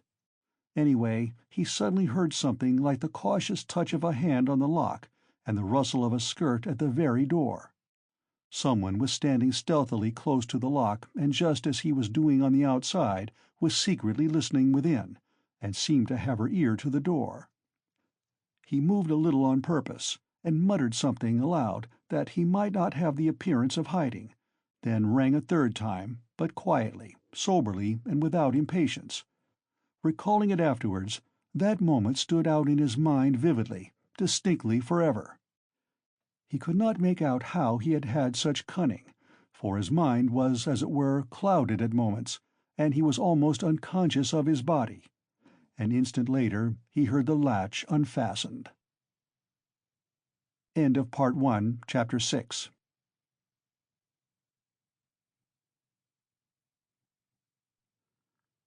Part 1, Chapter 7 of Crime and Punishment by Fyodor Dostoevsky. The door was, as before, opened a tiny crack, and again 2 sharp and suspicious eyes stared at him out of the darkness. Then Raskolnikov lost his head and nearly made a great mistake. Fearing the old woman would be frightened by their being alone, and not hoping that the sight of him would disarm her suspicions, he took hold of the door and drew it towards him to prevent the old woman from attempting to shut it again. Seeing this, she did not pull the door back, but she did not let go the handle, so that he almost dragged her out with it onto the stairs. Seeing that she was standing in the doorway, not allowing him to pass, he advanced straight upon her. She stepped back in alarm, tried to say something, but seemed unable to speak, and stared with open eyes at him. "Good evening, Alyona Ivanovna," he began, trying to speak easily, but his voice would not obey him. It broke and shook. "I have brought something, but we'd better come in, to the light." And leaving her, he passed straight into the room uninvited. The old woman ran after him. Her tongue was unloosed. "Good heavens! What is it? Who is it? What do you want?" "Why, Alyona Ivanovna, you know me, Raskolnikov. Here, I brought you the pledge I promised the other day." And he held out the pledge. The old woman glanced for a moment at the pledge, but at once stared in the eyes of her uninvited visitor. She looked intently, maliciously, and mistrustfully. A minute passed. He even fancied something like a sneer in her eyes, as though she had already guessed everything. He felt that he was losing his head, that he was almost frightened, so frightened that if she were to look like that and not say a word for another half-minute, he thought he would have run away from her. "Why do you look at me as though you did not know me?" he said suddenly, also with malice. "Take it if you like. If not, I'll go elsewhere. I am in a hurry." He had not even thought of saying this, but it was suddenly said of itself. The old woman recovered herself, and her visitor's resolute tone evidently restored her confidence. "But why, my good sir, all of a minute? What is it?" she asked, looking at the pledge. "The silver cigarette case. I spoke of it last time, you know." She held out her hand. "But how pale you are, to be sure! And your hands are trembling, too. Have you been bathing, or what?" "Fever," he answered abruptly. "You can't help getting pale, if you've nothing to eat," he added, with difficulty articulating the words. His strength was failing him again. But his answer sounded like truth. The old woman took the pledge. "What is it?" she asked once more, scanning Raskolnikov intently, and weighing the pledge in her hand. "A thing. Cigarette case. Silver. Look at it." "It does not seem somehow like silver. How has he wrapped it up?" Trying to untie the string and turning to the window, to the light, all her windows were shut, in spite of the stifling heat, she left him altogether for some seconds and stood with her back to him.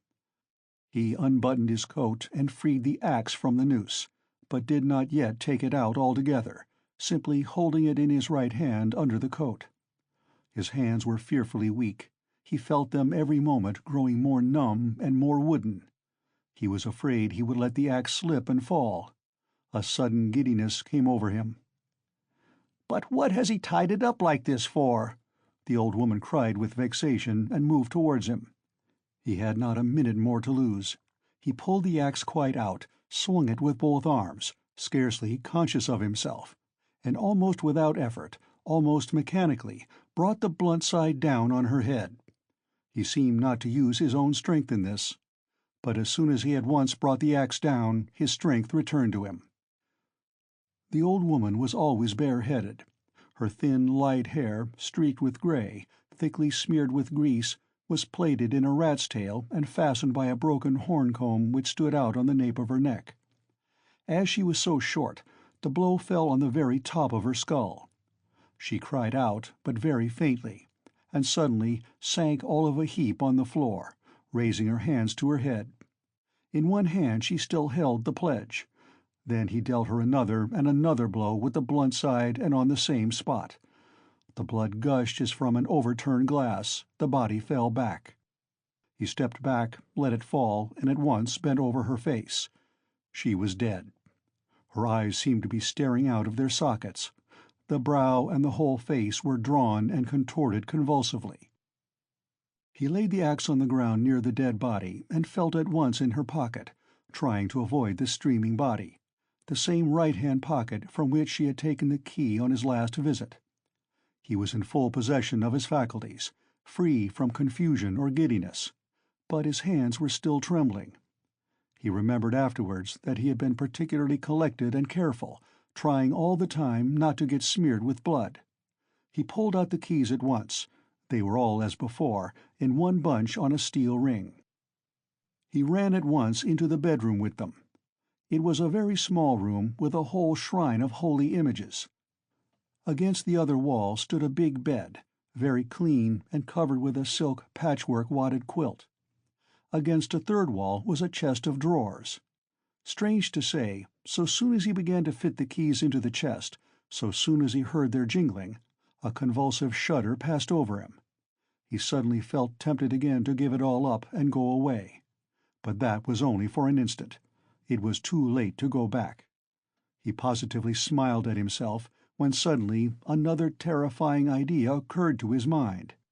He suddenly fancied that the old woman might still be alive and might recover her senses. Leaving the keys in the chest, he ran back to the body, snatched up the axe, and lifted it once more over the old woman, but did not bring it down. There was no doubt that she was dead. Bending down and examining her again more closely, he saw clearly that the skull was broken and even battered in on one side. He was about to feel it with his finger, but drew back his hand, and indeed it was evident without that. Meanwhile there was a perfect pool of blood. All at once he noticed a string on her neck. He tugged at it, but the string was strong and did not snap, and besides, it was soaked with blood. He tried to pull it out from the front of the dress, but something held it and prevented its coming. In his impatience, he raised the axe again to cut the string from above on the body, but did not dare, and with difficulty, smearing his hand and the axe in the blood, after 2 minutes' hurried effort, he cut the string and took it off without touching the body with the axe. He was not mistaken, it was a purse. On the string were 2 crosses, one of cypress wood and one of copper, and an image in silver filigree, and with them a small, greasy chamois leather purse with a steel rim and ring. The purse was stuffed very full. Raskolnikov thrust it in his pocket without looking at it, flung the crosses on the old woman's body, and rushed back into the bedroom, this time taking the axe with him. He was in terrible haste. He snatched the keys and began trying them again.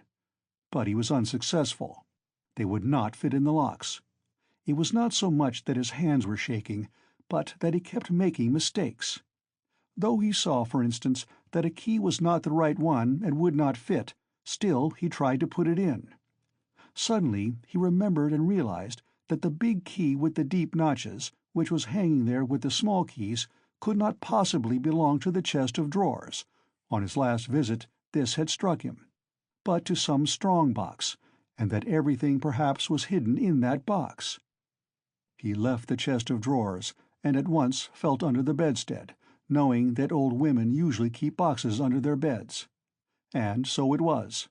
There was a good-sized box under the bed, at least a yard in length, with an arched lid covered with red leather and studded with steel nails. The notched key fitted at once and unlocked it. At the top, under a white sheet, was a coat of red brocade lined with hareskin. Under it was a silk dress. then a shawl, and it seemed as though there was nothing below but clothes. The first thing he did was to wipe his blood-stained hands on the red brocade.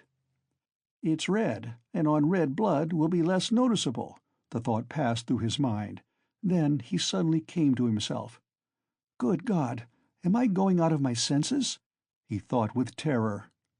But no sooner did he touch the clothes than a gold watch slipped from under the fur coat. He made haste to turn them all over. There turned out to be various articles made of gold among the clothes, probably all pledges, unredeemed or waiting to be redeemed, bracelets, chains, earrings, pins, and such things. Some were in cases, others simply wrapped in newspaper, carefully and exactly folded and tied round with tape. Without any delay, he began filling up the pockets of his trousers and overcoat without examining or undoing the parcels and cases, but he had not time to take many. He suddenly heard steps in the room where the old woman lay. He stopped short and was still as death. But all was quiet, so it must have been his fancy. All at once he heard distinctly a faint cry, as though someone had uttered a low, broken moan. Then again dead silence for a minute or two. He sat squatting on his heels by the box and waited, holding his breath. Suddenly he jumped up, seized the axe, and ran out of the bedroom. In the middle of the room stood Lizaveta with a big bundle in her arms. She was gazing in stupefaction at her murdered sister, white as a sheet and seeming not to have the strength to cry out. Seeing him run out of the bedroom, she began faintly quivering all over like a leaf. A shudder ran down her face. She lifted her hand, opened her mouth, but still did not scream. She began slowly backing away from him into the corner, staring intently, persistently at him, but still uttered no sound, as though she could not get breath to scream. He rushed at her with the axe. Her mouth twitched piteously, as one sees babies' mouths, when they begin to be frightened, stare intently at what frightens them and are on the point of screaming. And this hapless Lizaveta was so simple, and had been so thoroughly crushed and scared, that she did not even raise a hand to guard her face, though that was the most necessary and natural action at the moment, for the axe was raised over her face. She only put up her empty left hand, but not to her face, slowly holding it out before her as though motioning him away. The axe fell with the sharp edge just on the skull and split at one blow all the top of the head. She fell heavily at once.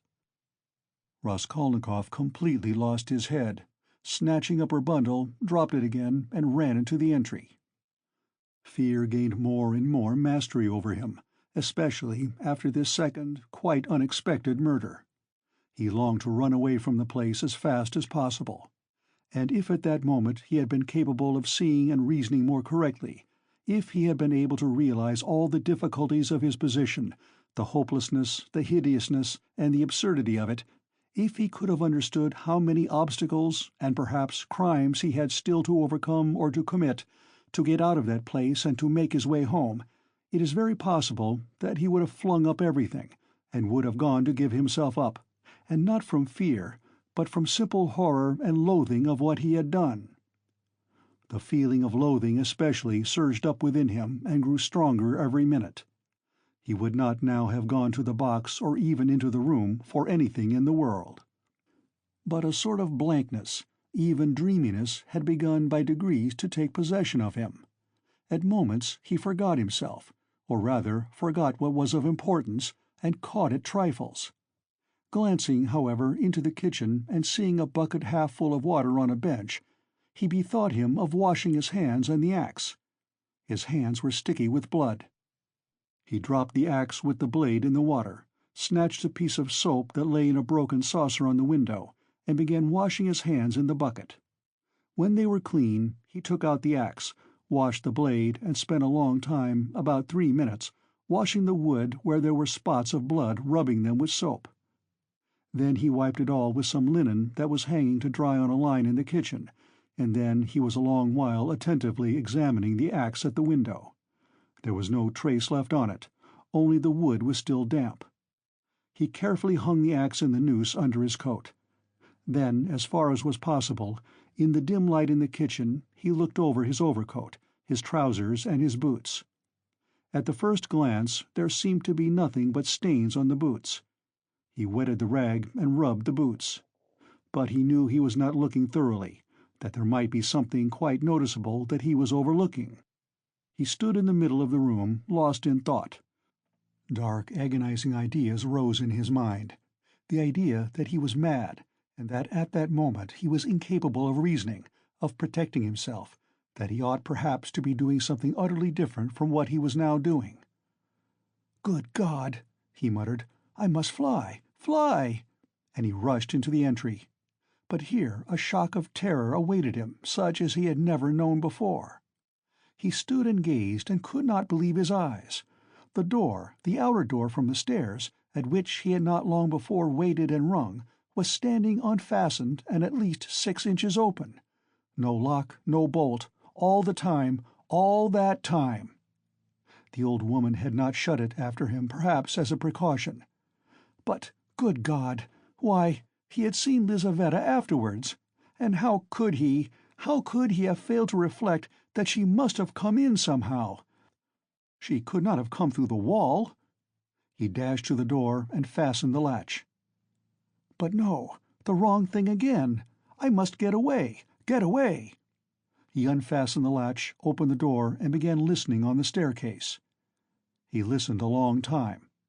Somewhere far away, it might be in the gateway, 2 voices were loudly and shrilly shouting, quarreling, and scolding. What are they about?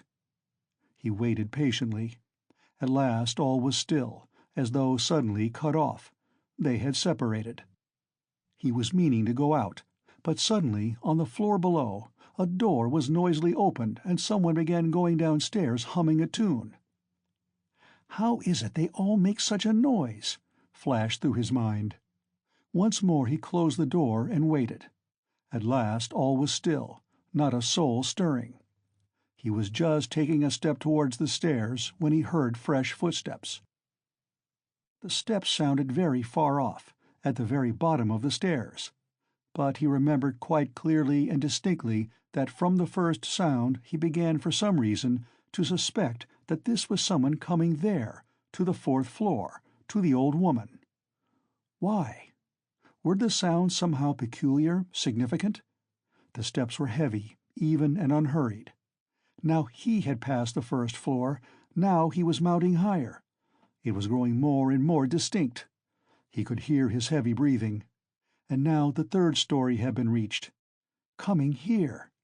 And it seemed to him all at once that he was turned to stone, that it was like a dream in which one was being pursued, nearly caught and will be killed, and is rooted to the spot and cannot even move one's arms.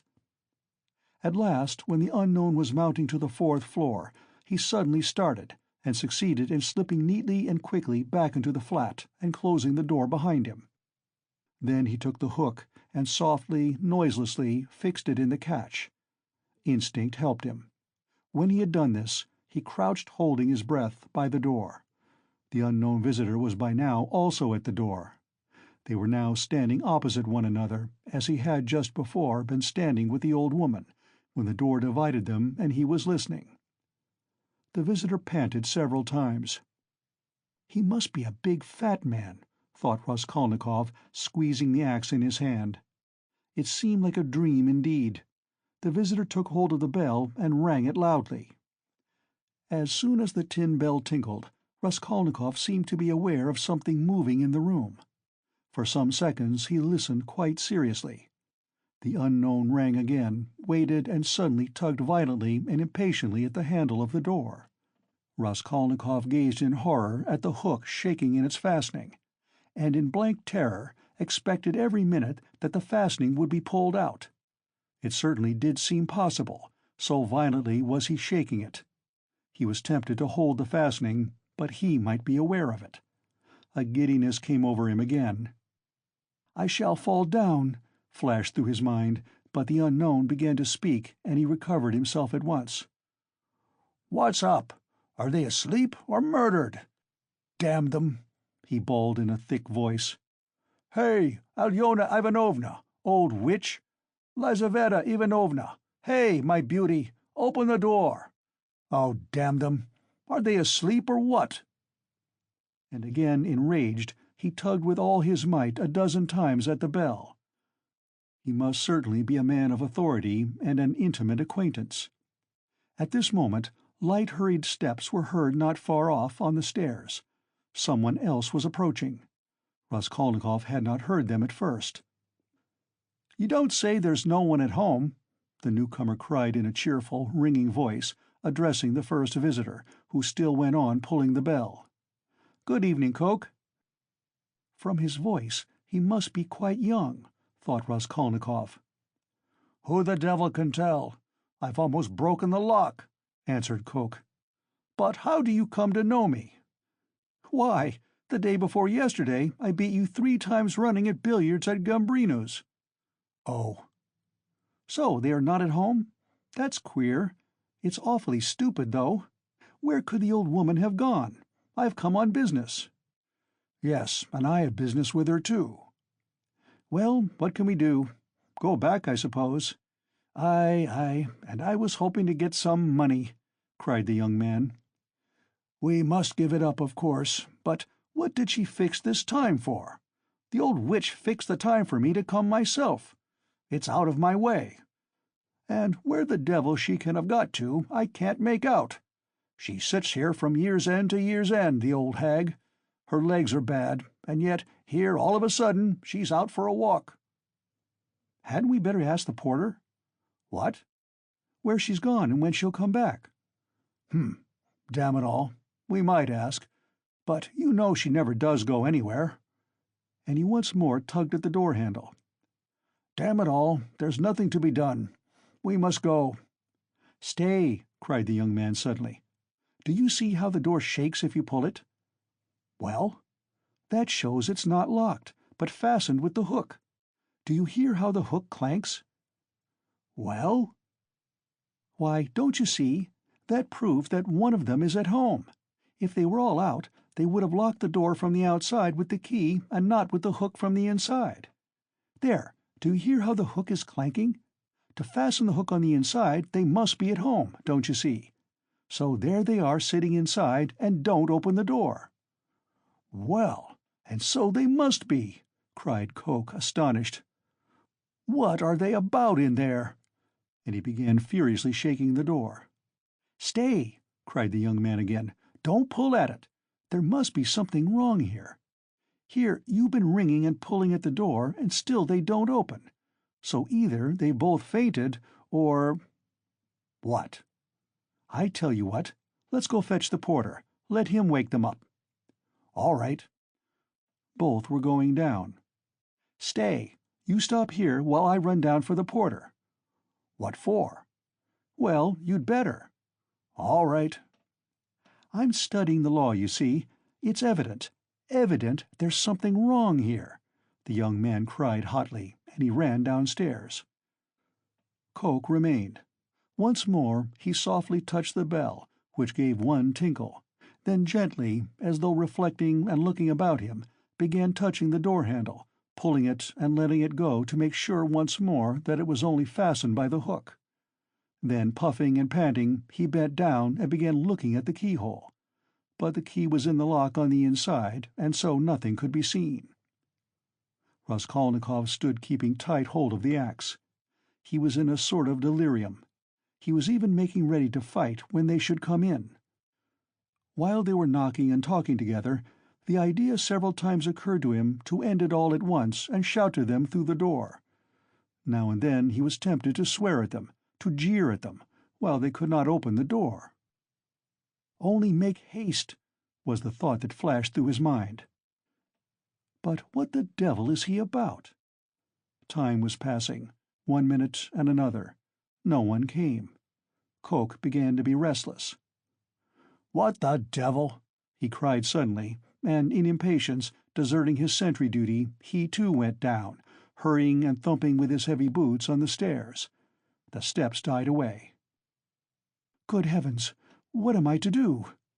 Raskolnikov unfastened the hook, opened the door. There was no sound. Abruptly, without any thought at all, he went out, closing the door as thoroughly as he could, and went downstairs. He had gone down 3 flights when he suddenly heard a loud voice below. Where could he go? There was nowhere to hide. He was just going back to the flat. "Hey there! Catch the brute!" Somebody dashed out of a flat below, shouting, and rather fell than ran down the stairs, bawling at the top of his voice. "Mitka! Mitka! Mitka! Mitka! Mitka! Blast him!" The shout ended in a shriek. The last sounds came from the yard. All was still. But at the same instant several men talking loud and fast began noisily mounting the stairs. There were 3 or 4 of them. He distinguished the ringing voice of the young man. "Hey!" Filled with despair, he went straight to meet them, feeling, come what must.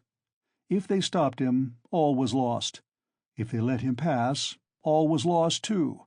They would remember him. They were approaching. They were only a flight from him, and suddenly deliverance.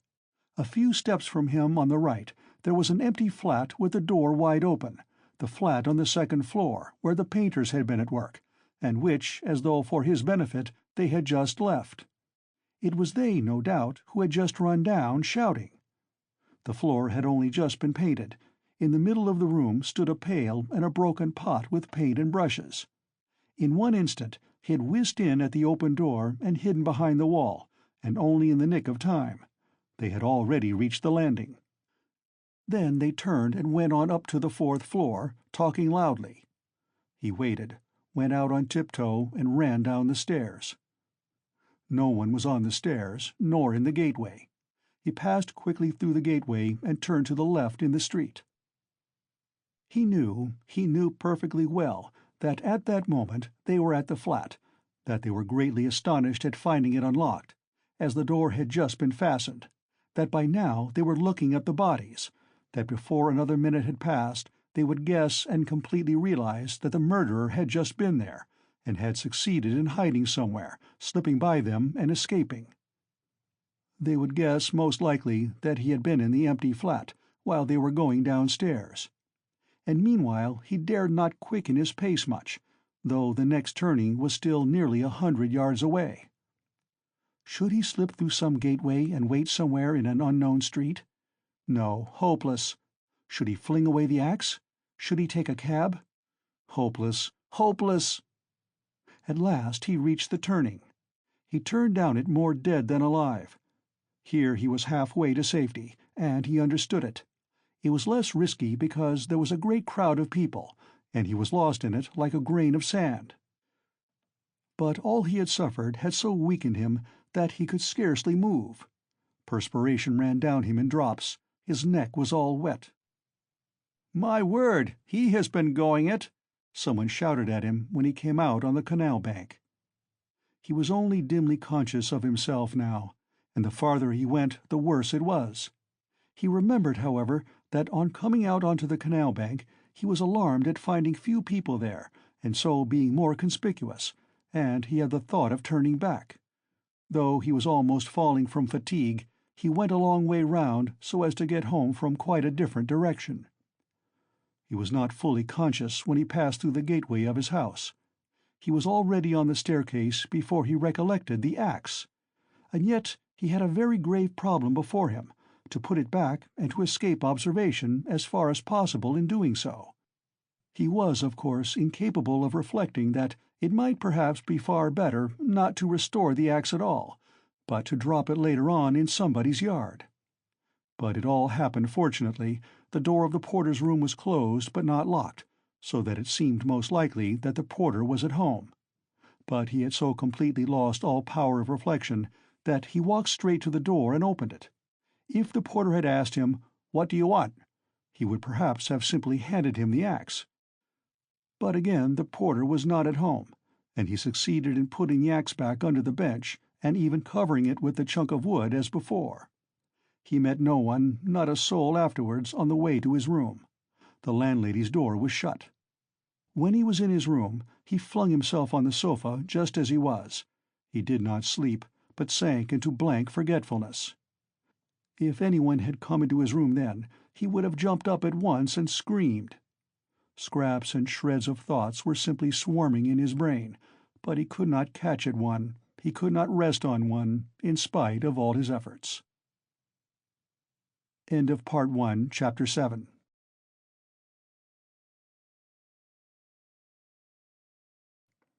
Part 2, Chapter 1 of Crime and Punishment by Fyodor Dostoevsky.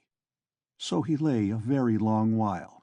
Now and then he seemed to wake up, and at such moments he noticed that it was far into the night, but it did not occur to him to get up.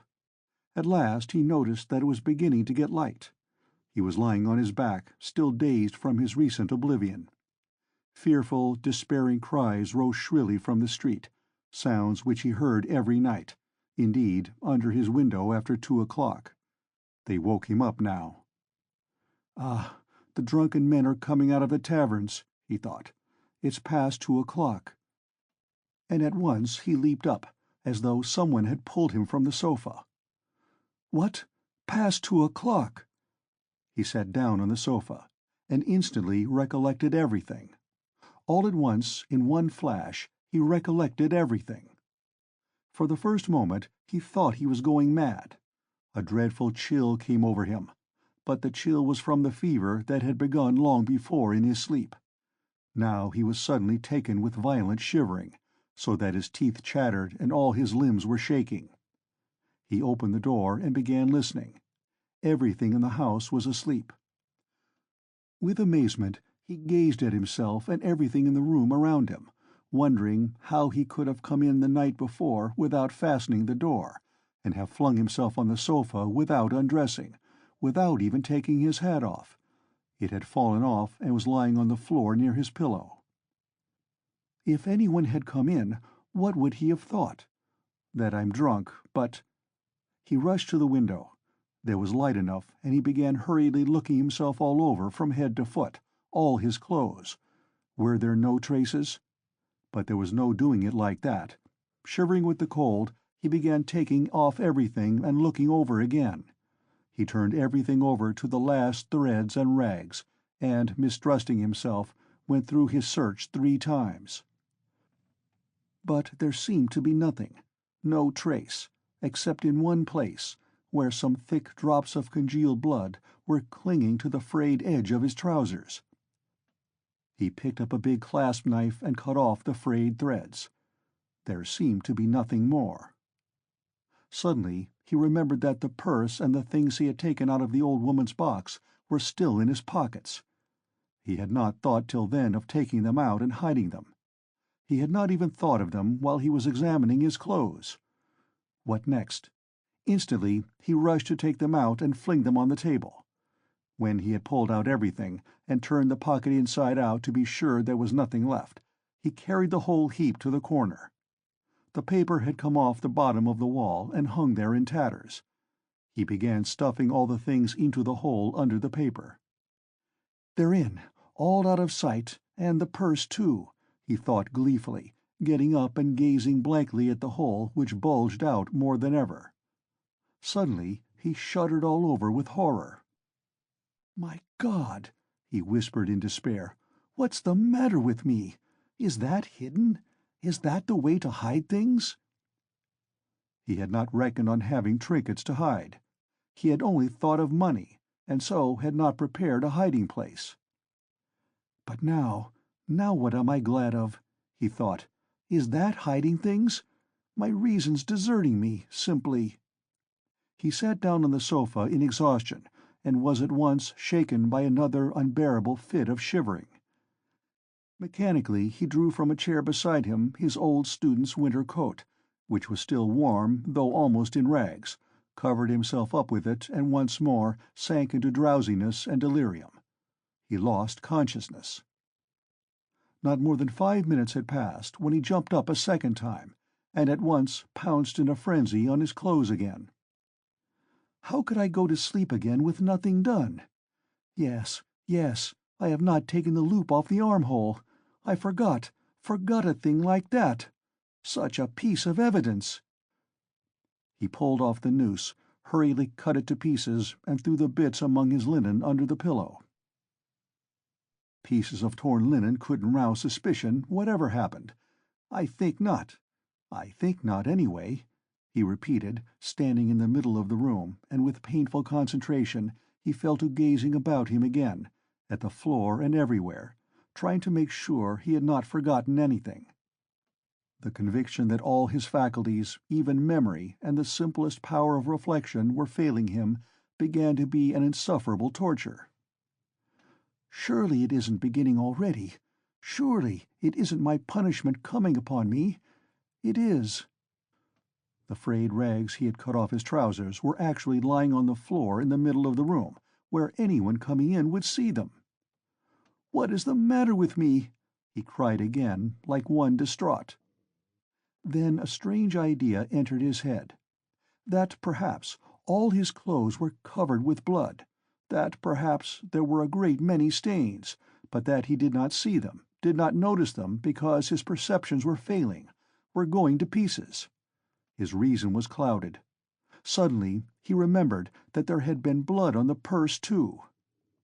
"Ah, then there must be blood on the pocket too, for I put the wet purse in my pocket." In a flash he had turned the pocket inside out, and, yes, there were traces, stains on the lining of the pocket. "So my reason has not quite deserted me, so I still have some sense and memory, since I guessed it of myself," he thought triumphantly, with a deep sigh of relief. "It's simply the weakness of fever, a moment's delirium." And he tore the whole lining out of the left pocket of his trousers. At that instant the sunlight fell on his left boot. On the sock which poked out from the boot he fancied there were traces. He flung off his boots. Traces indeed! The tip of the sock was soaked with blood. He must have unwarily stepped into that pool. But what am I to do with this now? Where am I to put the sock and rags and pocket? He gathered them all up in his hands and stood in the middle of the room. In the stove? But they would ransack the stove first of all. Burn them? But what can I burn them with? There are no matches even. No, better go out and throw it all away somewhere. Yes, better throw it away, he repeated, sitting down on the sofa again. And at once, this minute, without lingering. But his head sank on the pillow instead. Again the unbearable icy shivering came over him. Again he drew his coat over him. And for a long while, for some hours, he was haunted by the impulse to go off somewhere at once, this moment, and fling it all away, so that it may be out of sight and done with, at once, at once. Several times he tried to rise from the sofa, but could not. He was thoroughly waked up at last by a violent knocking at his door. "Open, do! Are you dead or alive? He keeps sleeping here," shouted Nastasya, banging with her fist on the door. "For whole days together he's snoring here like a dog he is, too. Open, I tell you! It's past 10. "Maybe he's not at home," said a man's voice. "Ha, that's the porter's voice. What does he want?" He jumped up and sat on the sofa. The beating of his heart was a positive pain. "Then who could have latched the door?" retorted Nastasya. "He's taken to bolting himself in. As if he were worth stealing. Open, you stupid! Wake up!" What do they want? Why the porter? All's discovered. Resist or open? Come what may. He half rose, stooped forward, and unlatched the door. His room was so small that he could undo the latch without leaving the bed. Yes, the porter and Nastasya were standing there. Nastasya stared at him in a strange way. He glanced with defiant and desperate air at the porter, who, without a word, held out a grey folded paper sealed with bottle wax. "A notice from the office," he announced, as he gave him the paper. "From what office?" "A summons to the police office, of course. You know which office." "To the police? What for?" "How can I tell? You're sent for, so you go."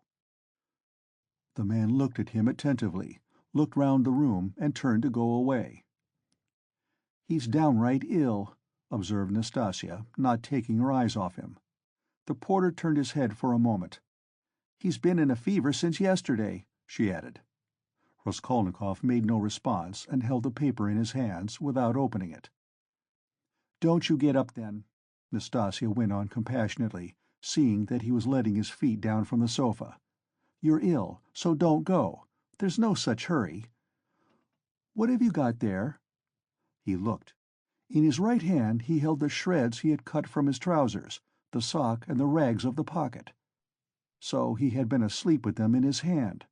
Afterwards, reflecting upon it, he remembered that half waking up in his fever, he had grasped all this tightly in his hand and so fallen asleep again. "Look at the rags he's collected, and sleeps with them, as though he has got hold of a treasure." And Nastasia went off into her hysterical giggle. Instantly he thrust them all under his greatcoat, and fixed his eyes intently upon her. Far as he was from being capable of rational reflection at that moment, he felt that no one would behave like that with a person who was going to be arrested. But the police— "You'd better have some tea. Yes? I'll bring it. There's some left." "No, I'm going. I'll go at once," he muttered, getting to his feet. "Why, you'll never get downstairs." "Yes, I'll go." "As you please."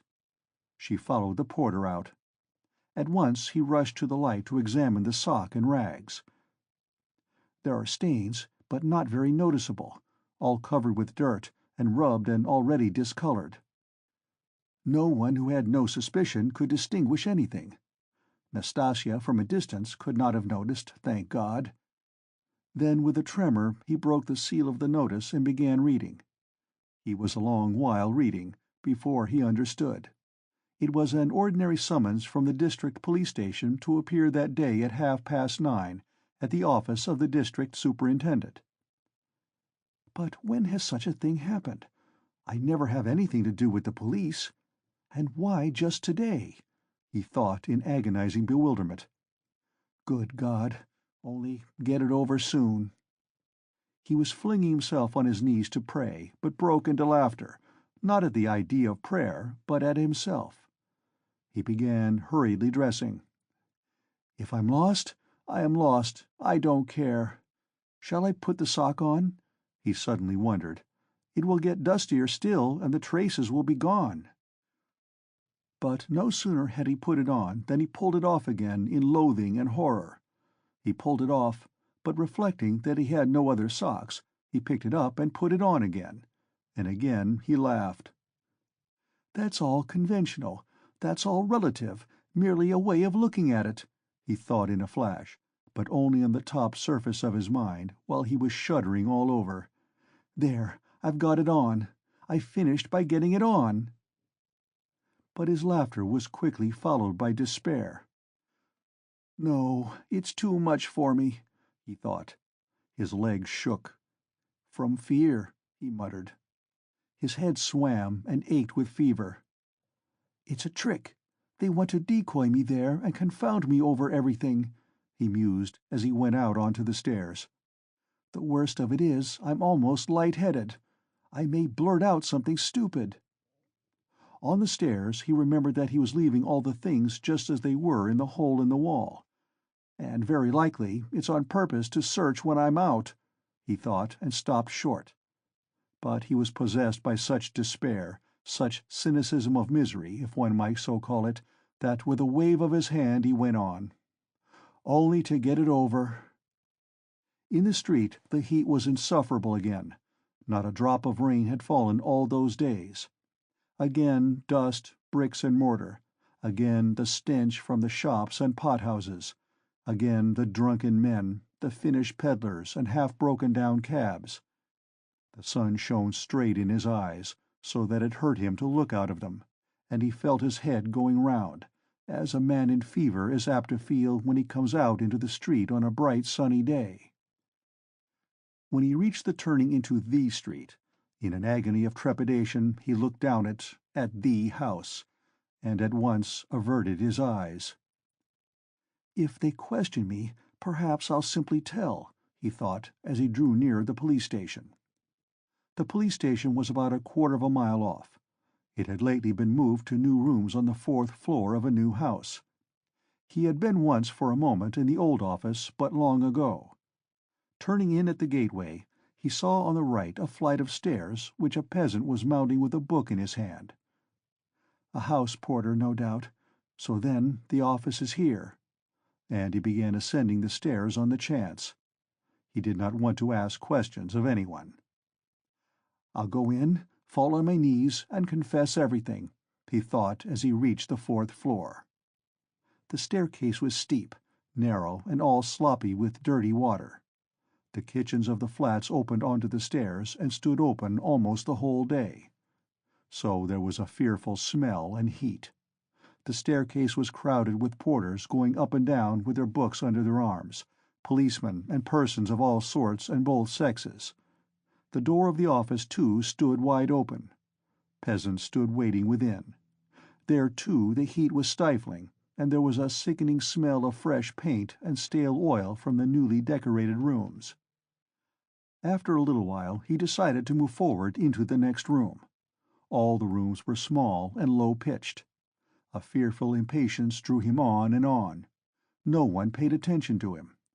In the second room some clerks sat writing, dressed hardly better than he was, and rather a queer-looking set. He went up to one of them. "What is it?" He showed the notice he had received. "You are a student?" the man asked, glancing at the notice. "Yes, formerly a student." The clerk looked at him, but without the slightest interest. He was a particularly unkempt person, with the look of a fixed idea in his eye. There would be no getting anything out of him, because he has no interest in anything, thought Raskolnikov. "Go in there to the head clerk," said the clerk, pointing towards the furthest room. He went into that room, the 4th in order. It was a small room and packed full of people, rather better dressed than in the outer rooms. Among them were 2 ladies. One, poorly dressed in mourning, sat at the table opposite the chief clerk, writing something at his dictation. The other, a very stout, buxom woman with a purplish-red, blotchy face, excessively smartly dressed with a brooch on her bosom as big as a saucer, was standing on one side, apparently waiting for something. Raskolnikov thrust his notice upon the head clerk. The latter glanced at it, said, "Wait a minute," and went on attending to the lady in mourning. He breathed more freely. It can't be that.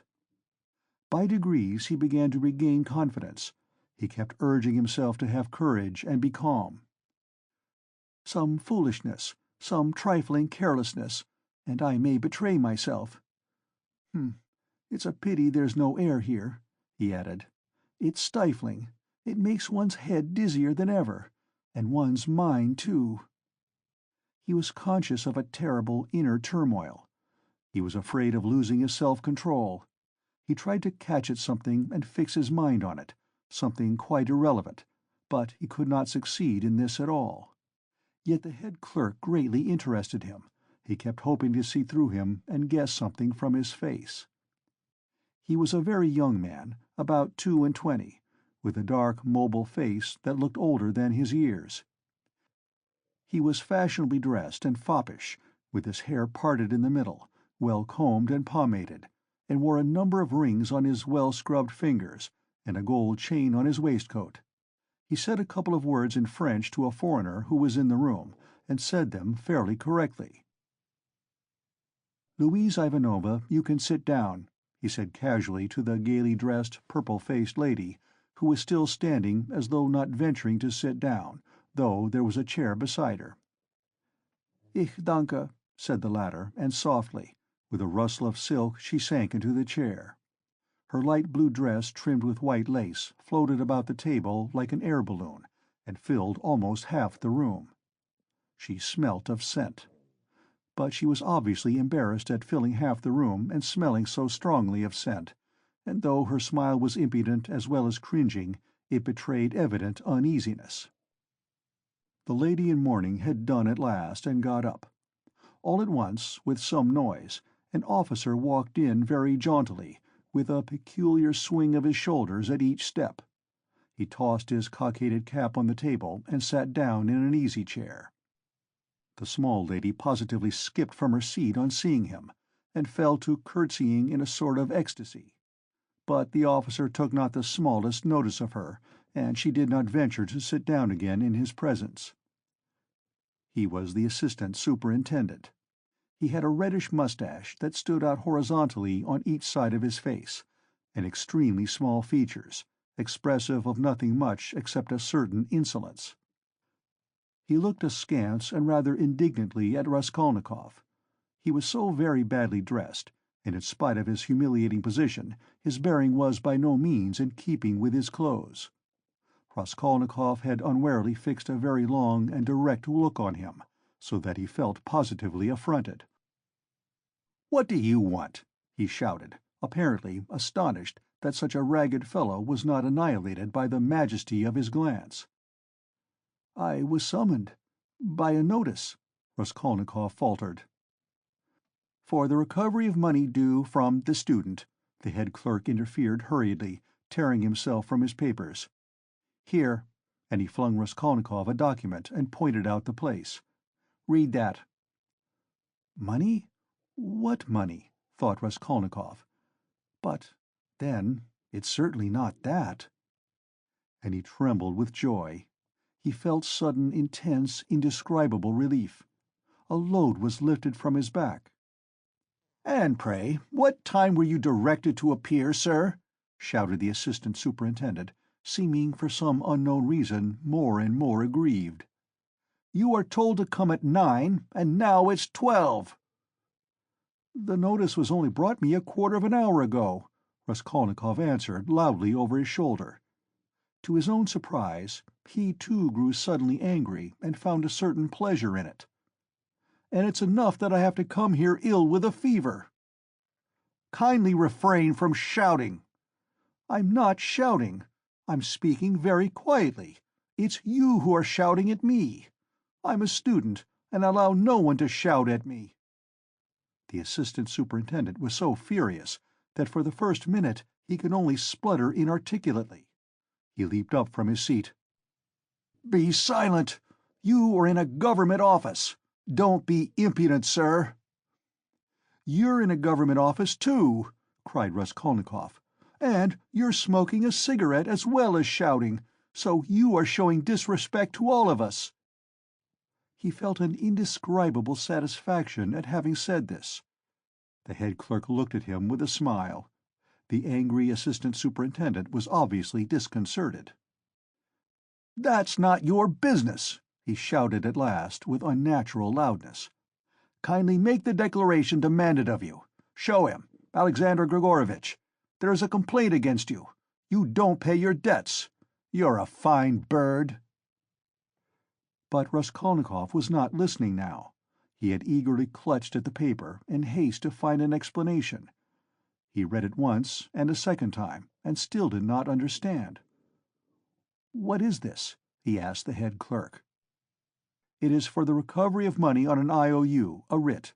You must either pay it, with all expenses, cost, and so on, or give a written declaration when you can pay it, and at the same time an undertaking not to leave the capital without payment, and nor to sell or conceal your property. The creditor is at liberty to sell your property and proceed against you according to the law." "But I am not in debt to anyone." "That's not our business. Here, an IOU for 115 roubles, legally attested and due for payment, has been brought us for recovery, given by you to the widow of the assessor Zarnitsyn 9 months ago, and paid over by the widow Zarnitsyn to one Mr. Chebarov. We therefore summon you hereupon." "But she is my landlady." "And what if she is your landlady?" The head clerk looked at him with a condescending smile of compassion, and at the same time with a certain triumph, as at a novice under fire for the first time, as though he would say, "Well, how do you feel now?" But what did he care now for an IOU, for a writ of recovery? Was that worth worrying about now? Was it worth attention even? He stood, he read, he listened, he answered, he even asked questions himself, but all mechanically. The triumphant sense of security, of deliverance from overwhelming danger, that was what filled his whole soul that moment, without thought for the future, without analysis, without suppositions or surmises, without doubts and without questioning. It was an instant of full, direct, purely instinctive joy. But at that very moment something like a thunderstorm took place in the office. The assistant superintendent, still shaken by Raskolnikov's disrespect, still fuming and obviously anxious to keep up his wounded dignity, pounced on the unfortunate smart lady, who had been gazing at him ever since he came in with an exceedingly silly smile. "You shameful hussy!" he shouted suddenly at the top of his voice. The lady in mourning had left the office. "What was going on at your house last night, eh? A disgrace again. You're a scandal to the whole street. Fighting and drinking again. Do you want the House of Correction? Why, I have warned you 10 times over that I would not let you off the 11th. And here you are again. Again, you—" The paper fell out of Raskolnikov's hands, and he looked wildly at the smart lady who was so unceremoniously treated. But he soon saw what it meant, and at once began to find positive amusement in the scandal. He listened with pleasure, so that he longed to laugh and laugh. All his nerves were on edge.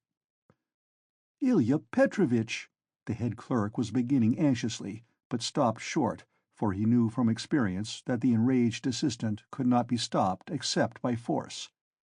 As for the smart lady, at first she positively trembled before the storm. But, strange to say, the more numerous and violent the terms of abuse became, the more amiable she looked, and the more seductive the smile she lavished on the terrible assistant. She moved uneasily and curtsied incessantly, waiting impatiently for a chance of putting in her word, and at last she found it. "There was no sort of noise or fighting in my house, Mr. Captain," she pattered all at once, like peas dropping, speaking Russian confidently, though with a strong German accent. "And no sort of scandal, and His Honor came drunk, and it's the whole truth I am telling, Mr. Captain, and I am not to blame. Mine is an honorable house, Mr. Captain, and honorable behavior, Mr. Captain, and I always dislike any scandal myself. But he came quite tipsy, and asked for 3 bottles again, and then he lifted up one leg and began playing the pianoforte with one foot, and that is not at all right in an honorable house, and he ganz broke the piano, and it was very bad manners indeed, and I said so. And he took up a bottle and began hitting everyone with it. And then I called the porter, and Karl came, and he took Karl and hit him in the eye, and he hit Henriette in the eye too, and gave me 5 slaps on the cheek. And it was so ungentlemanly in an honorable house, Mr. Captain, and I screamed. And he opened the window over the canal and stood in the window, squealing like a little pig. It was a disgrace. The idea of squealing like a little pig at the window into the street. Fie upon him!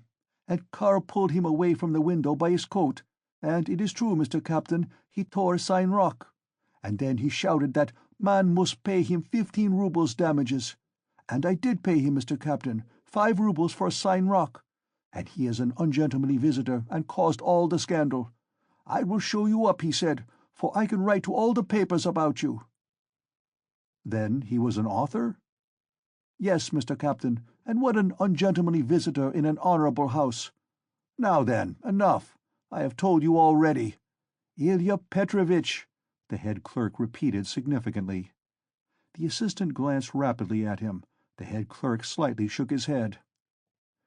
So, I tell you this, most respectable Louise Ivanova, and I tell it you for the last time, the assistant went on. If there is a scandal in your honorable house once again, I will put you yourself in the lock-up, as it is called in polite society. Do you hear? So, a literary man, an author, took 5 roubles for his coat-tail in an honorable house. A nice set, these authors.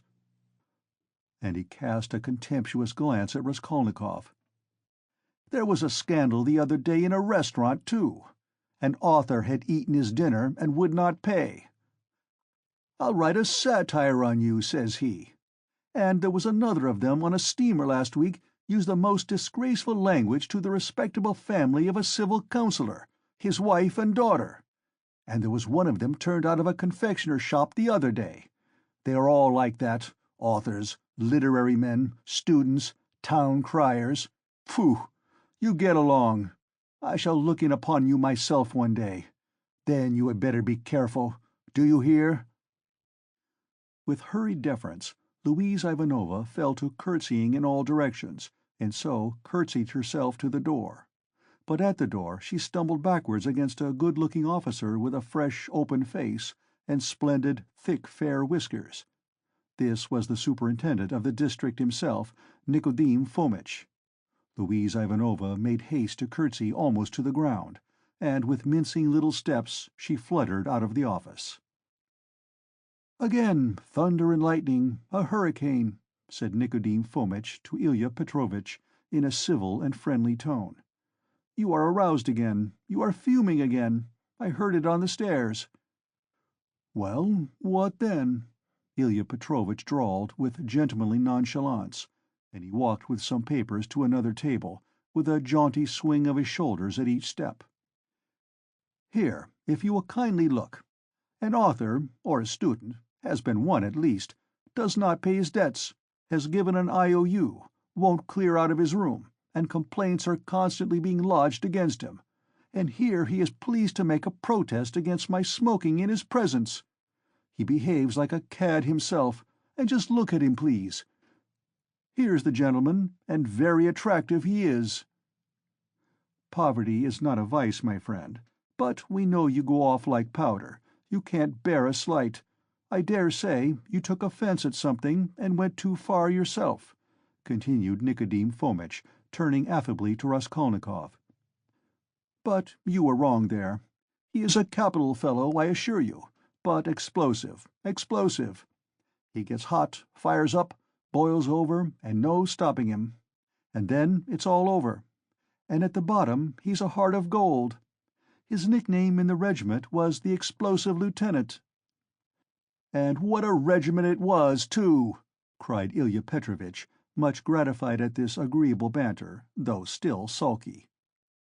Raskolnikov had a sudden desire to say something exceptionally pleasant to them all. "Excuse me, Captain," he began easily, suddenly addressing Nikodim Fomitch. "Will you enter in my position? I am ready to ask pardon if I have been ill-mannered. I am a poor student, sick and shattered was the word he used, by poverty. I am not studying because I cannot keep myself now, but I shall get money. I have a mother and sister in the province of X. They will send it to me, and I will pay. My landlady is a good-hearted woman, but she is so exasperated at my having lost my lessons, and not paying her for the last 4 months, that she does not even send up my dinner.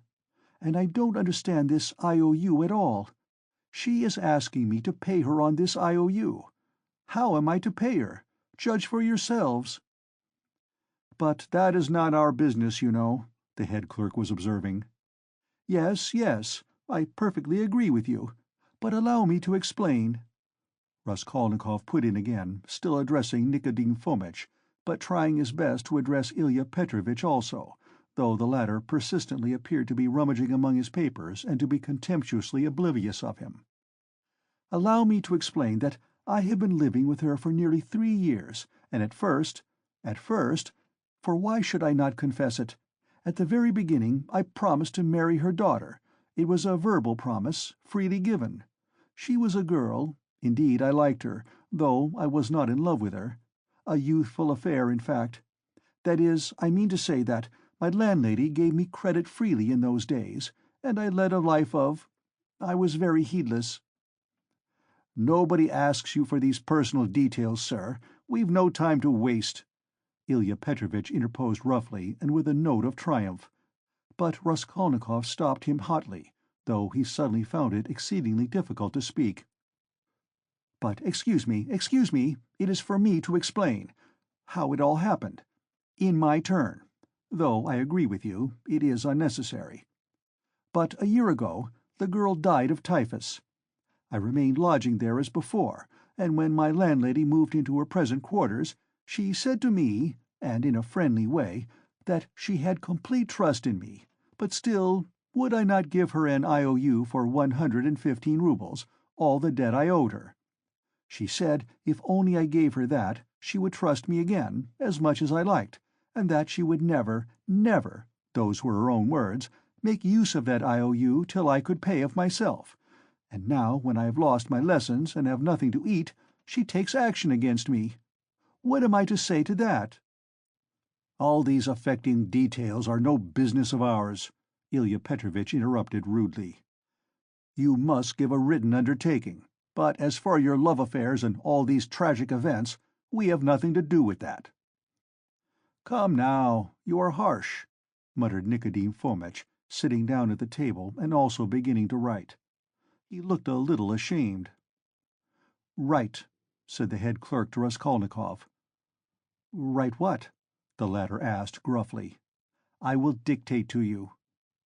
Raskolnikov fancied that the head clerk treated him more casually and contemptuously after his speech, but strange to say, he suddenly felt completely indifferent to anyone's opinion, and this revulsion took place in a flash, in one instant.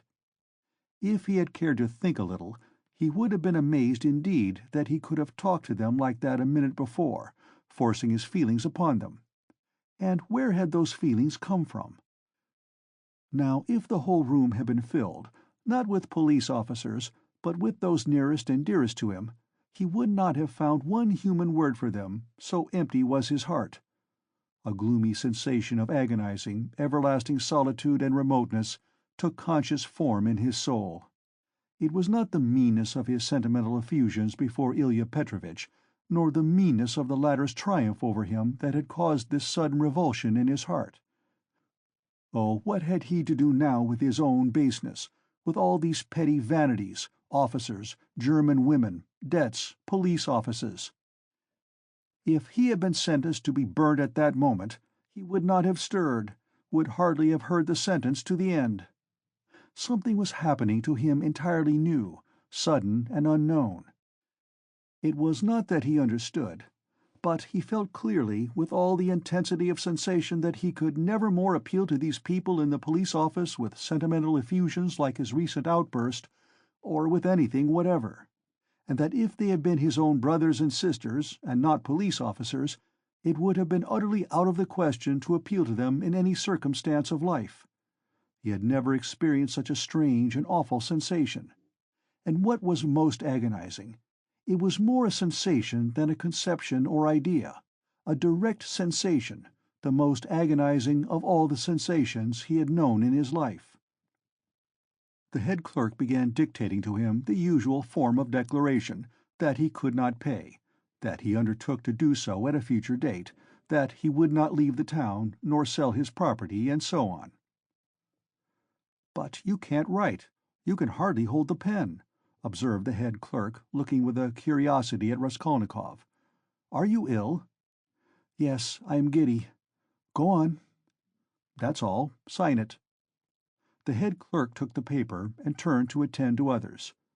Raskolnikov gave back the pen, but instead of getting up and going away, he put his elbows on the table and pressed his head in his hands.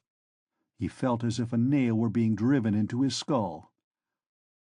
A strange idea suddenly occurred to him, to get up at once, to go to Nicodim Fomitch and tell him everything that had happened yesterday, and then to go with him to his lodgings and to show him the things in the hole in the corner.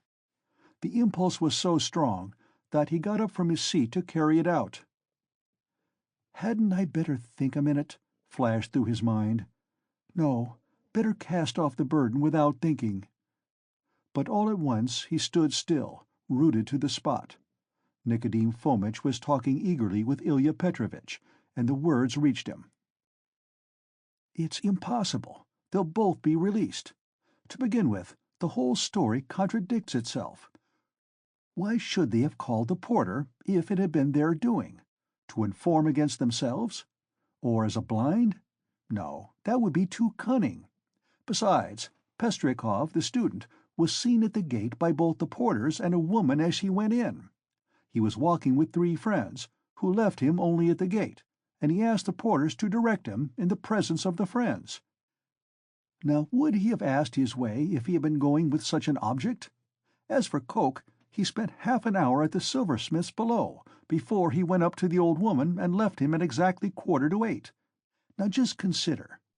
But excuse me, how do you explain this contradiction? They state themselves that they knocked and the door was locked. Yet, 3 minutes later, when they went up with the porter, it turned out the door was unfastened. That's just it. The murderer must have been there and bolted himself in, and they'd have caught him for certainty if Coke had not been an ass and gone to look for the porter too. He must have seized the interval to get downstairs and slip by them somehow. Cope keeps crossing himself and saying, "If I had been there, he would have jumped out and killed me with his axe." He is going to have a Thanksgiving service. Ha ha! And no one saw the murderer? They might well not see him. The house is a regular Noah's Ark, said the head clerk, who was listening. It's clear, quite clear, Nicodim Fomitch repeated warmly. No, it's anything but clear, Ilya Petrovitch maintained. Raskolnikov picked up his hat and walked towards the door, but he did not reach it. When he recovered consciousness, he found himself sitting in a chair, supported by someone on the right side, while someone else was standing on the left, holding a yellowish glass filled with yellow water, and Nicodim Fomitch standing before him, looking intently at him. He got up from the chair. "What's this? Are you ill?" Nicodim Fomitch asked, rather sharply. "He could hardly hold his pen when he was signing," said the head clerk, settling back in his place and taking up his work again. "Have you been ill long?" cried Ilya Petrovitch from his place, where he, too, was looking through papers. He had, of course, come to look at the sick man when he fainted, but retired at once when he recovered. "Since yesterday," muttered Raskolnikov in reply. "Did you go out yesterday?" "Yes." "Though you were ill?" "Yes." "At what time?" "About 7. "And where did you go, may I ask?" "Along the street." Short and clear. Raskolnikov, white as a handkerchief, had answered sharply, jerkily, without dropping his black, feverish eyes before Ilya Petrovitch's stare. "He can scarcely stand upright. And you—" Nicodim Fomitch was beginning. "No matter," Ilya Petrovitch pronounced rather peculiarly. Nicodim Fomitch would have made some further protest, but glancing at the head clerk, who was looking very hard at him, he did not speak. There was a sudden silence. It was strange. "Very well, then," concluded Ilya Petrovitch. "We will not detain you." Raskolnikov went out. He caught the sound of eager conversation on his departure, and above the rest rose the questioning voice of Nicodim Fomitch. In the street his faintness passed off completely. "A search. There will be a search at once," he repeated to himself, hurrying home. "The brutes. They suspect." His former terror mastered him completely again. End of Part 2, Chapter 1.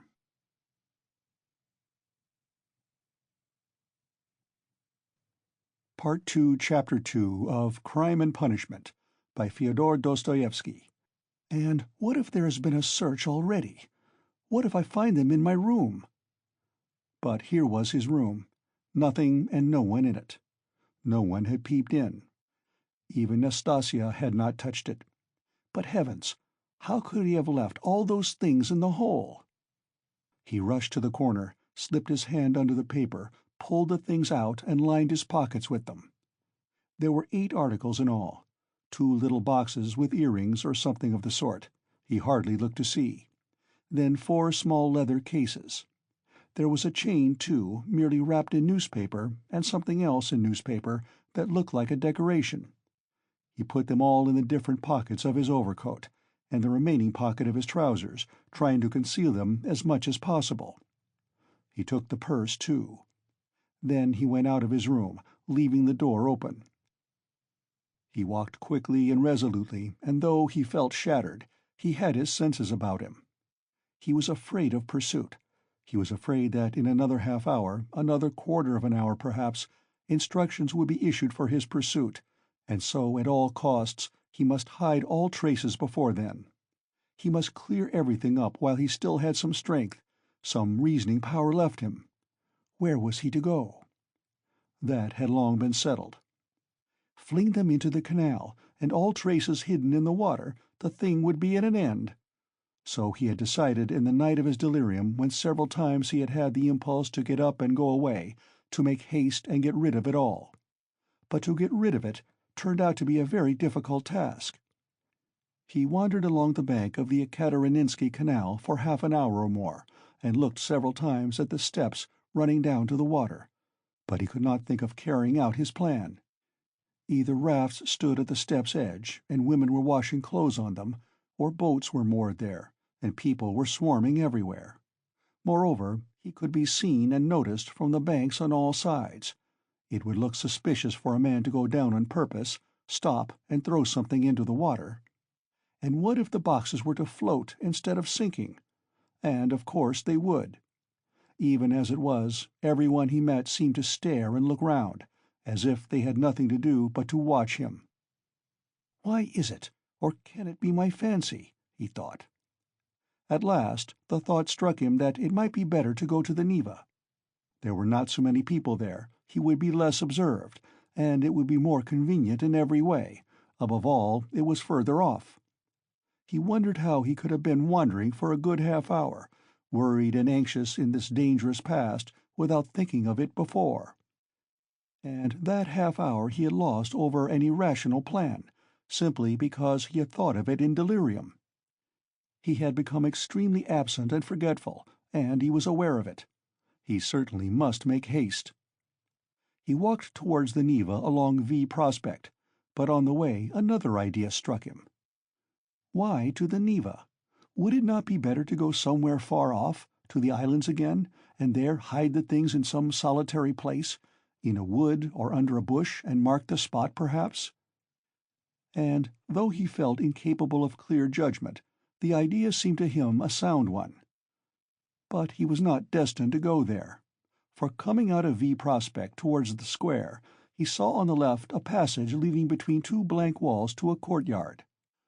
On the right hand, the blank, unwhitewashed wall of a 4-storied house stretched far into the court.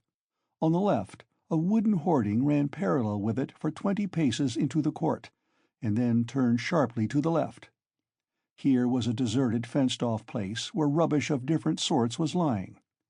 At the end of the court, the corner of a low, smutty stone shed, apparently part of some workshop, peeped from behind the hoarding. It was probably a carriage-builder's or carpenter's shed. The whole place from the entrance was black with coal dust. Here would be the place to throw it, he thought. Not seeing anyone in the yard, he slipped in, and at once saw near the gate a sink, such as is often put in yards where there are many workmen or cab-drivers, and on the hoarding above had been scribbled in chalk the time-honored witticism, "Standing here strictly forbidden." This was all the better, for there would be nothing suspicious about his going in. Here I could throw it all in a heap and get away. Looking round once more, with his hand already in his pocket, he noticed against the outer wall, between the entrance and the sink, a big unhewn stone, weighing perhaps 60 pounds. The other side of the wall was a street. He could hear passers-by, always numerous in that part, but he could not be seen from the entrance, unless someone came in from the street, which might well happen indeed, so there was need of haste. He bent down over the stone, seized the top of it firmly in both hands, and using all his strength turned it over. Under the stone was a small hollow in the ground, and he immediately emptied his pocket into it. The purse lay at the top, and yet the hollow was not filled up. Then he seized the stone again, and with one twist turned it back, so that it was in the same position again, though it stood a very little higher. But he scraped the earth about it and pressed it at the edges with his foot. Nothing could be noticed. Then he went out and turned into the square. Again an intense, almost unbearable joy overwhelmed him for an instant, as it had in the police office. I have buried my tracks. And who can think of looking under that stone? It has been lying there most likely ever since the house was built, and will lie as many years more. And if it were found, who would think of me? It is all over.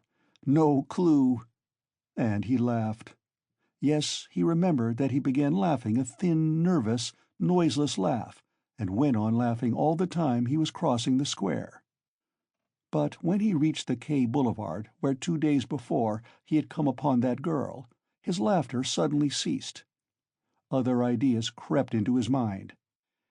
He felt all at once that it would be loathsome to pass that seat on which, after the girl was gone, he had sat and pondered, and that it would be hateful, too, to meet that whiskered policeman to whom he had given the 20 kopecks. Damn him! He walked, looking about him angrily and distractedly. All his ideas now seemed to be circling round some single point, and he felt that there really was such a point, and that now he was left facing that point, and for the first time indeed during the last 2 months. Damn it all! He thought suddenly, in a fit of ungovernable fury. If it has begun, then it has begun. Hang the new life! Good Lord, how stupid it is! And what lies I told today! How despicably I fawned upon that wretched Ilya Petrovitch! But that is all folly. What do I care for them all, and my fawning upon them? It is not that at all. It is not that at all. Suddenly he stopped. A new, utterly unexpected and exceedingly simple question perplexed and bitterly confounded him. If it all has really been done deliberately and not idiotically, if I really had a certain and definite object, how is it I did not even glance into the purse and don't know what I had there, for which I have undergone these agonies, and have deliberately undertaken this base, filthy, degrading business? And here I wanted at once to throw into the water the purse together with all the things which I had not seen either. How's that? Yes, that was so. That was all so. Yet he had known it all before, and it was not a new question for him, even when it was decided in the night without hesitation and consideration, as though so it must be, as though it could not possibly be otherwise. Yes, he had known it all and understood it all. It surely had been all settled even yesterday at the moment when he was bending over the box and pulling the jewel cases out of it. Yes, so it was. "It is because I am very ill," he decided grimly at last. "I have been worrying and fretting myself, and I don't know what I am doing. Yesterday and the day before yesterday and all this time I have been worrying myself. I shall get well and I shall not worry. But what if I don't get well at all? Good God, how sick I am of it all!" He walked on without resting. He had a terrible longing for some distraction, but he did not know what to do, what to attempt. A new, overwhelming sensation was gaining more and more mastery over him every moment. This was an immeasurable, almost physical repulsion for everything surrounding him, an obstinate, malignant feeling of hatred. All who met him were loathsome to him. He loathed their faces, their movements, their gestures. If anyone had addressed him, he felt that he might have spat at him or bitten him. He stopped suddenly on coming out on the bank of the little Neva near the bridge to Vassilyevsky Ostrov. "Why, he lives here, in that house," he thought. "Why, I have not come to Razumian of my own accord. Here it's the same thing over again. Very interesting to know, though. Have I come on purpose, or have I simply walked here by chance? Never mind, I said the day before yesterday that I would go and see him the day after. Well, and so I will.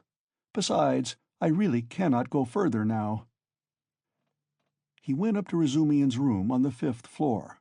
The latter was at home in his garret, busily writing at the moment, and he opened the door himself. It was 4 months since they had seen each other.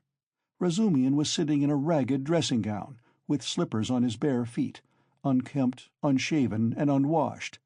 His face showed surprise. "Is it you?" he cried. He looked his comrade up and down.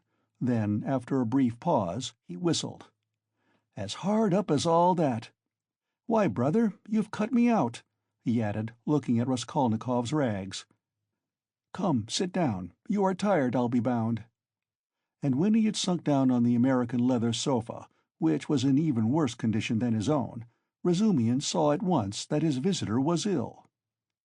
"Why, you are seriously ill, do you know that?" He began feeling his pulse. Raskolnikov pulled away his hand. "Never mind," he said. "I have come for this. I have no lessons. I wanted, but I don't really want lessons." "But I say, you are delirious, you know," Razumihin observed, watching him carefully. "No, I am not." Raskolnikov got up from the sofa. As he had mounted the stairs to Razumihin's, he had not realized that he would be meeting his friend face to face. Now, in a flash, he knew that what he was least of all disposed for at that moment was to be face to face with anyone in the wide world. His spleen rose within him. He almost choked with rage at himself as soon as he crossed Razumihin's threshold. "Goodbye," he said abruptly, and walked to the door. "Stop, stop, you queer fish!" "I don't want to," said the other, again pulling away his hand. "Then why the devil have you come? Are you mad or what? Why, this is almost insulting. I won't let you go like that." "Well then, I came to you because I know no one but you who could help. To begin, because you are kinder than anyone, cleverer, I mean, and can judge. And now I see that I want nothing. Do you hear? Nothing at all. No one's services, no one's sympathy. I am by myself, alone. Come, that's enough. Leave me alone." "Stay a minute, you sweep. You are a perfect madman. As you like, for all I care. I have no lessons, do you see, and I don't care about that. But there's a bookseller, Heruvimov, and he takes the place of a lesson. I would not exchange him for 5 lessons. He's doing publishing of a kind, and issuing natural science manuals, and what a circulation they have! The very titles are worth the money. You always maintained that I was a fool, but, by Jove, my boy, there are greater fools than I am. Now he is setting up for being advanced, not that he has an inkling of anything, but, of course, I encourage him. Here are 2 signatures of the German text, in my opinion the crudest charlatanism. It discusses the question, is woman a human being? And, of course, triumphantly proves that she is. Heruvimov is going to bring out this work as a contribution to the woman question. I am translating it. He will expand these 2.5 signatures into 6. We shall make up a gorgeous title half a page long and bring it out at half a ruble. It will do. He pays me 6 rubles the signature. It works out to about 15 rubles for the job, and I've had 6 already in advance. When we have finished this, we are going to begin a translation about Wales, and then some of the dullest scandals out of the second part of Les Confessions we have marked for translation. Somebody has told Heruvimov that Rousseau was a kind of Radishev. You may be sure I don't contradict him, hang him. Well, would you like to do the second signature of Is Woman a Human Being? If you would, take the German and pens and paper, all those are provided, and take 3 rubles, for as I have had 6 rubles in advance on the whole thing, 3 rubles come to you for your share. And when you have finished the signature, there will be another 3 rubles for you. And please don't think I'm doing you a service. Quite the contrary. As soon as you came in, I saw how you could help me. To begin with, I am weak in spelling, and secondly, I am sometimes utterly adrift in German, so that I make it up as I go along for the most part. The only comfort is that it's bound to be a change for the better.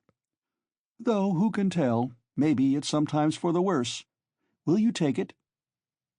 Raskolnikov took the German sheets in silence, took the 3 rubles, and without a word went out. Razumihin gazed after him in astonishment. But when Raskolnikov was in the next street, he turned back, mounted the stairs to Razumihin's again, and laying on the table the German article and the 3 rubles, went out again, still without uttering a word. "Are you raving, or what?" Razumihin shouted, roused to fury at last. "What farce is this? You'll drive me crazy, too. What did you come to see me for, damn you?" "I don't want translation," muttered Raskolnikov from the stairs. "Then what the devil do you want?" shouted Razumihin from above. Raskolnikov continued descending the staircase in silence. "Hey there! Where are you living?" No answer. "Well, confound you then!" But Raskolnikov was already stepping into the street. On the Nikolaevsky Bridge, he was roused to full consciousness again by an unpleasant incident. A coachman, after shouting at him 2 or 3 times, gave him a violent lash on the back with his whip for having almost fallen under the horse's hoofs. The lash so infuriated him that he dashed away to the railing. For some unknown reason, he had been walking in the very middle of the bridge in the traffic. He angrily clenched and ground his teeth. He heard laughter, of course. "Serves him right. A pickpocket, I dare say. Pretending to be drunk for sure, and getting under the wheels on purpose. And you have to answer for him. It's a regular profession, that's what it is." But while he stood at the railing, still looking angry and bewildered after the retreating carriage, and rubbing his back, he suddenly felt someone thrust money into his hand. He looked. It was an elderly woman in a kerchief and goatskin shoes, with a girl, probably her daughter, wearing a hat and carrying a green parasol. "Take it, my good man, in Christ's name." He took it, and they passed on. It was a piece of 20 kopecks. From his dress and appearance, they might well have taken him for a beggar asking alms in the streets, and the gift of 20 kopecks he doubtless owed to the blow, which made them feel sorry for him. He closed his hand on the 20 kopecks, walked on for 10 paces, and turned, facing the Neva, looking towards the palace. The sky was without a cloud, and the water was almost bright blue, which is so rare in the Neva. The cupola of the cathedral, which is seen at its best from the bridge about 20 paces from the chapel, glittered in the sunlight, and in the pure air every ornament on it could be clearly distinguished. The pain from the lash went off, and Raskolnikov forgot about it. One uneasy and not quite definite idea occupied him now completely. He stood still, and gazed long and intently into the distance. This spot was especially familiar to him. When he was attending the university, he had hundreds of times, generally on his way home, stood still on this spot, gazed at this truly magnificent spectacle, and almost always marveled at a vague and mysterious emotion it roused in him. It left him strangely cold. This gorgeous picture was for him blank and lifeless. He wondered every time at his somber and enigmatic impression, and, mistrusting himself, put off finding the explanation of it.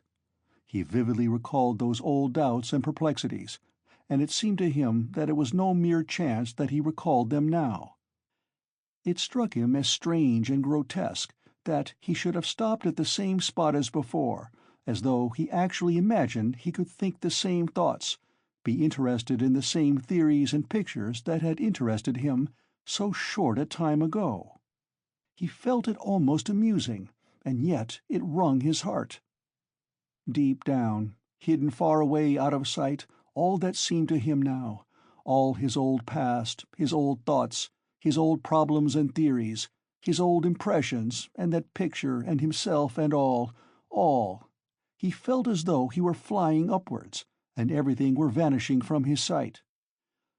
Making an unconscious movement with his hand, he suddenly became aware of the piece of money in his fist. He opened his hand, stared at the coin, and with a sweep of his arm flung it into the water. Then he turned and went home. It seemed to him he had cut himself off from everyone and from everything at that moment. Evening was coming on when he reached home, so that he must have been walking about 6 hours. How and where he came back he did not remember. Undressing, and quivering like an overdriven horse, he lay down on the sofa, drew his greatcoat over him, and at once sank into oblivion. It was dusk when he was waked up by a fearful scream. Good God, what a scream! Such unnatural sounds, such howling, wailing, grinding, tears, blows and curses he had never heard. He could never have imagined such brutality, such frenzy. In terror he sat up in bed, almost swooning with agony. But the fighting, wailing and cursing grew louder and louder. And then, to his intense amazement, he caught the voice of his landlady. She was howling, shrieking and wailing, rapidly, hurriedly, incoherently, so that he could not make out what she was talking about. She was beseeching, no doubt, not to be beaten, for she was being mercilessly beaten on the stairs. The voice of her assailant was so horrible, from spite and rage, that it was almost a croak. But he too was saying something, and just as quickly and indistinctly, hurrying and spluttering. All at once Raskolnikov trembled. He recognized the voice. It was the voice of Ilya Petrovitch. Ilya Petrovitch here and beating the landlady. He is kicking her, banging her head against the steps. That's clear, that can be told from the sounds, from the cries and the thuds. How is it? Is the world topsy-turvy? He could hear people running in crowds from all the stories and all the staircases. He heard voices, exclamations, knocking, doors banging. But why? Why, and how could it be? He repeated, thinking seriously that he had gone mad. But no, he heard too distinctly. And they would come to him then next. For, no doubt, it's all about that, about yesterday. Good God! He would have fastened his door with the latch, but he could not lift his hand. Besides, it would be useless. Terror gripped his heart like ice, tortured him and numbed him. But at last all this uproar, after continuing about 10 minutes, began gradually to subside. The landlady was moaning and groaning. Ilya Petrovitch was still uttering threats and curses. But at last he too seemed to be silent, and now he could not be heard. Can he have gone away? Good Lord! Yes, and now the landlady was going too, still weeping and moaning, and then her door slammed. Now the crowd was going from the stairs to their rooms, exclaiming, disputing, calling to one another, raising their voices to a shout, dropping them to a whisper. There must have been numbers of them, almost all the inmates of the block. But, good God, how could it be? And why had he come here? Raskolnikov sank worn out on the sofa, but could not close his eyes. He lay for half an hour in such anguish, such an intolerable sensation of infinite terror as he had never experienced before. Suddenly a bright light flashed into his room. Nastasya came in with a candle and a plate of soup. Looking at him carefully and ascertaining that he was not asleep, she set the candle on the table and began to lay out what she had brought: bread, salt, a plate, a spoon. "You've eaten nothing since yesterday, I warrant. You've been trudging about all day, and you're shaking with fever." "Nastasya, what were they beating the landlady for?" She looked intently at him. "Who beat the landlady?" "Just now, half an hour ago, Ilya Petrovitch, the assistant superintendent, on the stairs.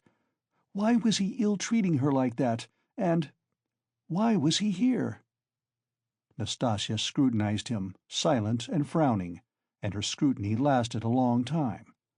He felt uneasy, even frightened at her searching eyes. "Nastasya, why don't you speak?" he said timidly at last in a weak voice. "It's the blood," she answered at last, softly, as though speaking to herself. "Blood? What blood?" he muttered, growing white and turning towards the wall. Nastasya still looked at him without speaking. "Nobody has been beating the landlady," she declared at last in a firm, resolute voice.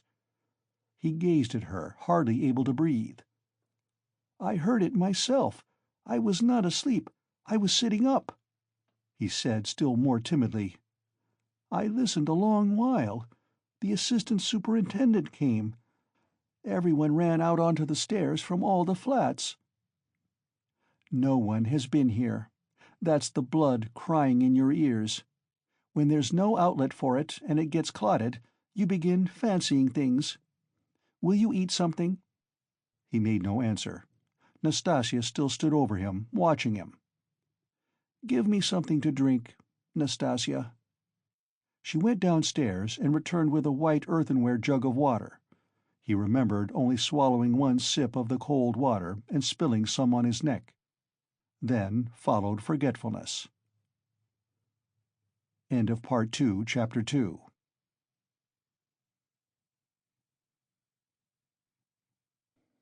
Part 2, Chapter 3 of Crime and Punishment. He was not completely unconscious, however, all the time he was ill.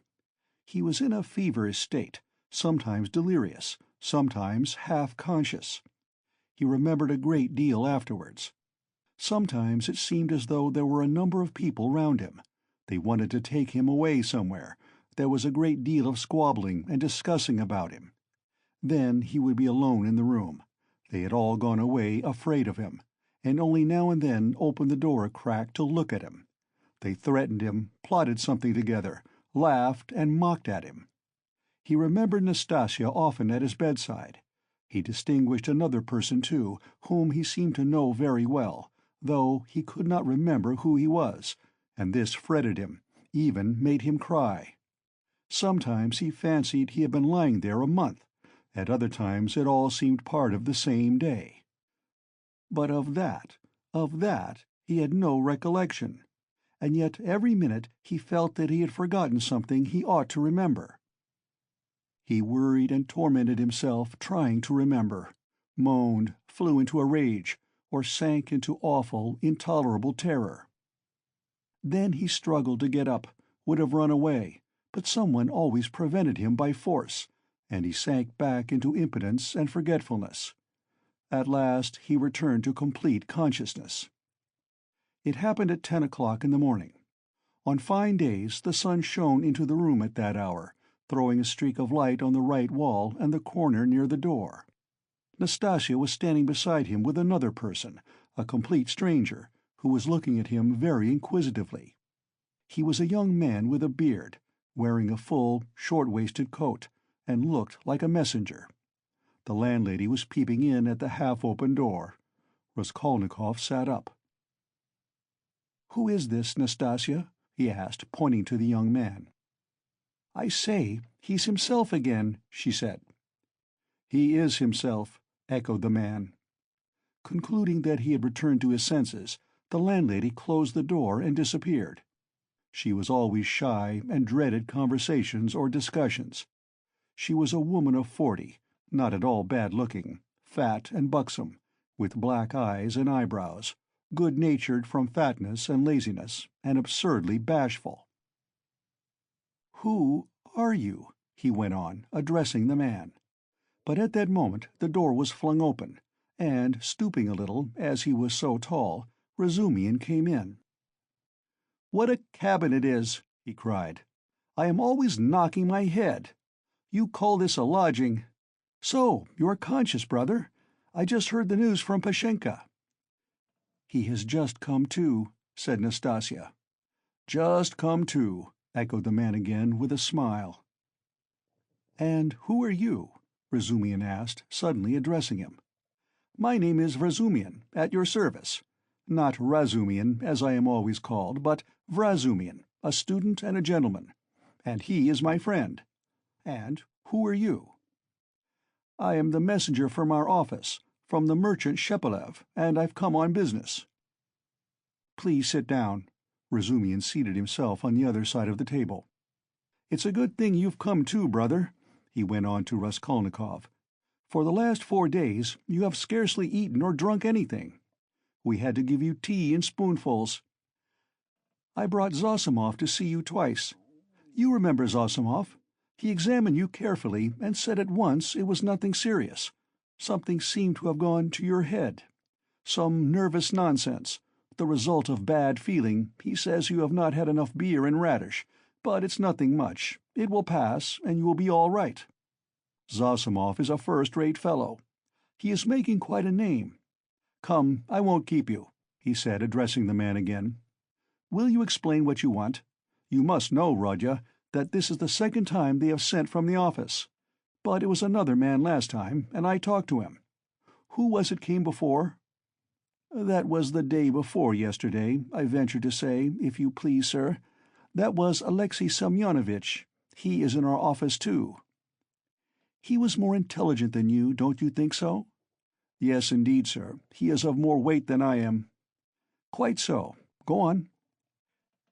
"At your mamma's request, through Afanasy Ivanovitch Varushin, of whom I presume you have heard more than once, a remittance is sent to you from our office," the man began, addressing Raskolnikov. "If you are in an intelligible condition, I've 35 roubles to remit to you, as Semyon Semyonovitch has received from Afanasy Ivanovitch at your mamma's request instructions to that effect, as on previous occasions. Do you know him, sir?" "Yes, I remember. Varushin," Raskolnikov said dreamily. "You hear, he knows Varushin," cried Razumian.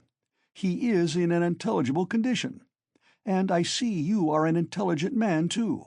Well, it's always pleasant to hear words of wisdom."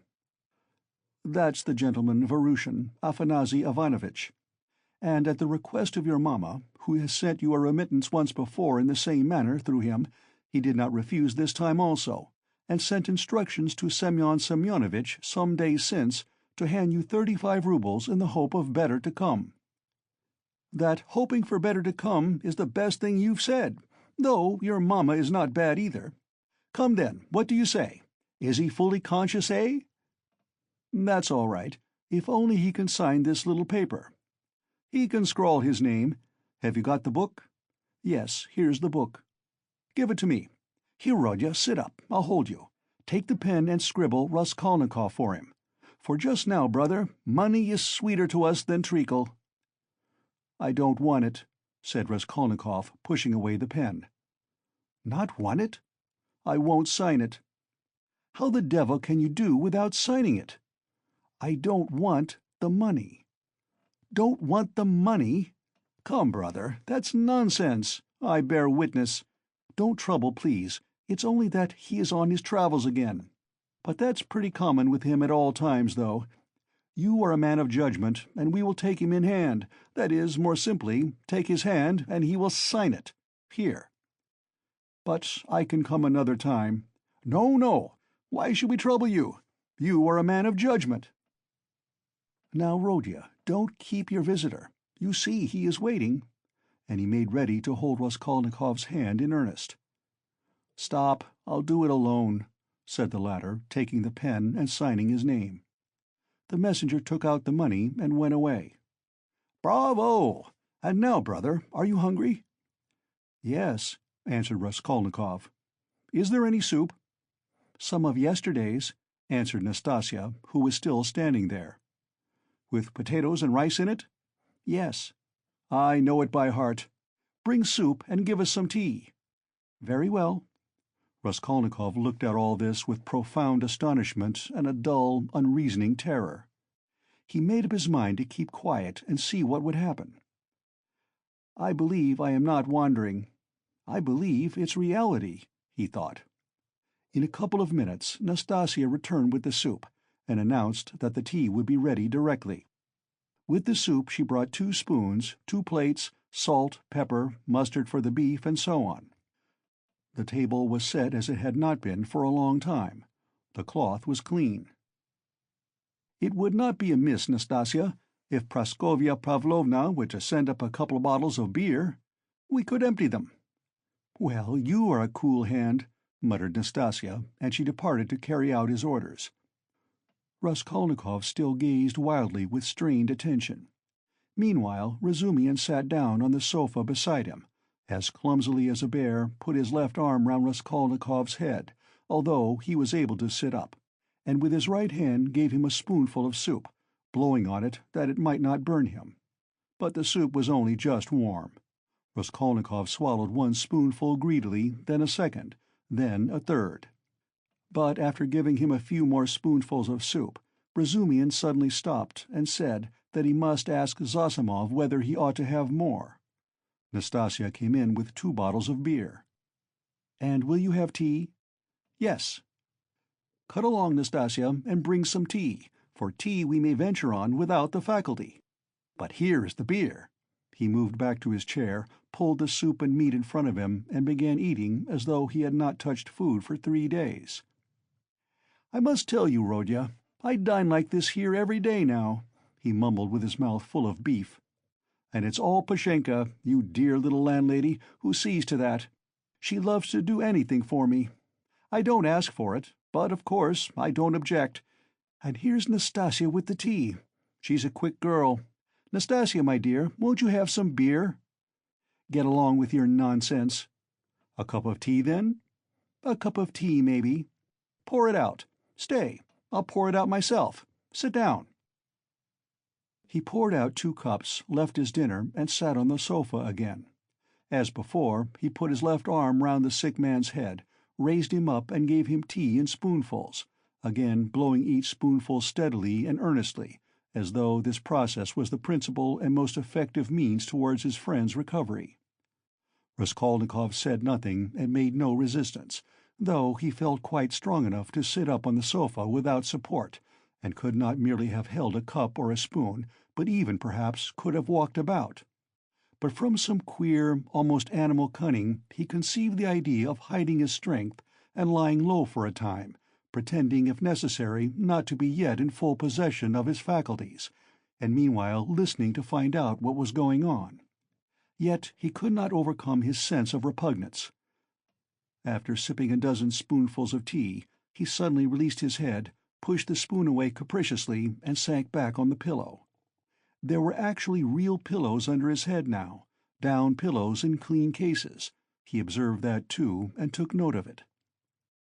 "Pashenka must give us some raspberry jam today to make him some raspberry tea," said Razumihin, going back to his chair and attacking his soup and beer again. "And where is she to get raspberries for you?" asked Nastasya, balancing a saucer on her 5 outspread fingers and sipping tea through a lump of sugar. "She'll get it at the shop, my dear. You see, Rodya, all sorts of things have been happening while you have been laid up.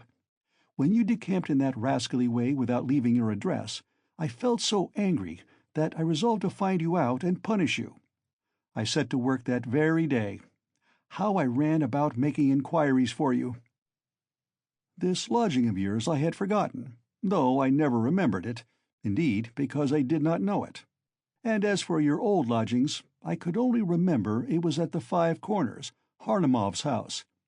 I kept trying to find that Harlamov's house, and afterwards it turned out that it was not Harlamov's, but Book's.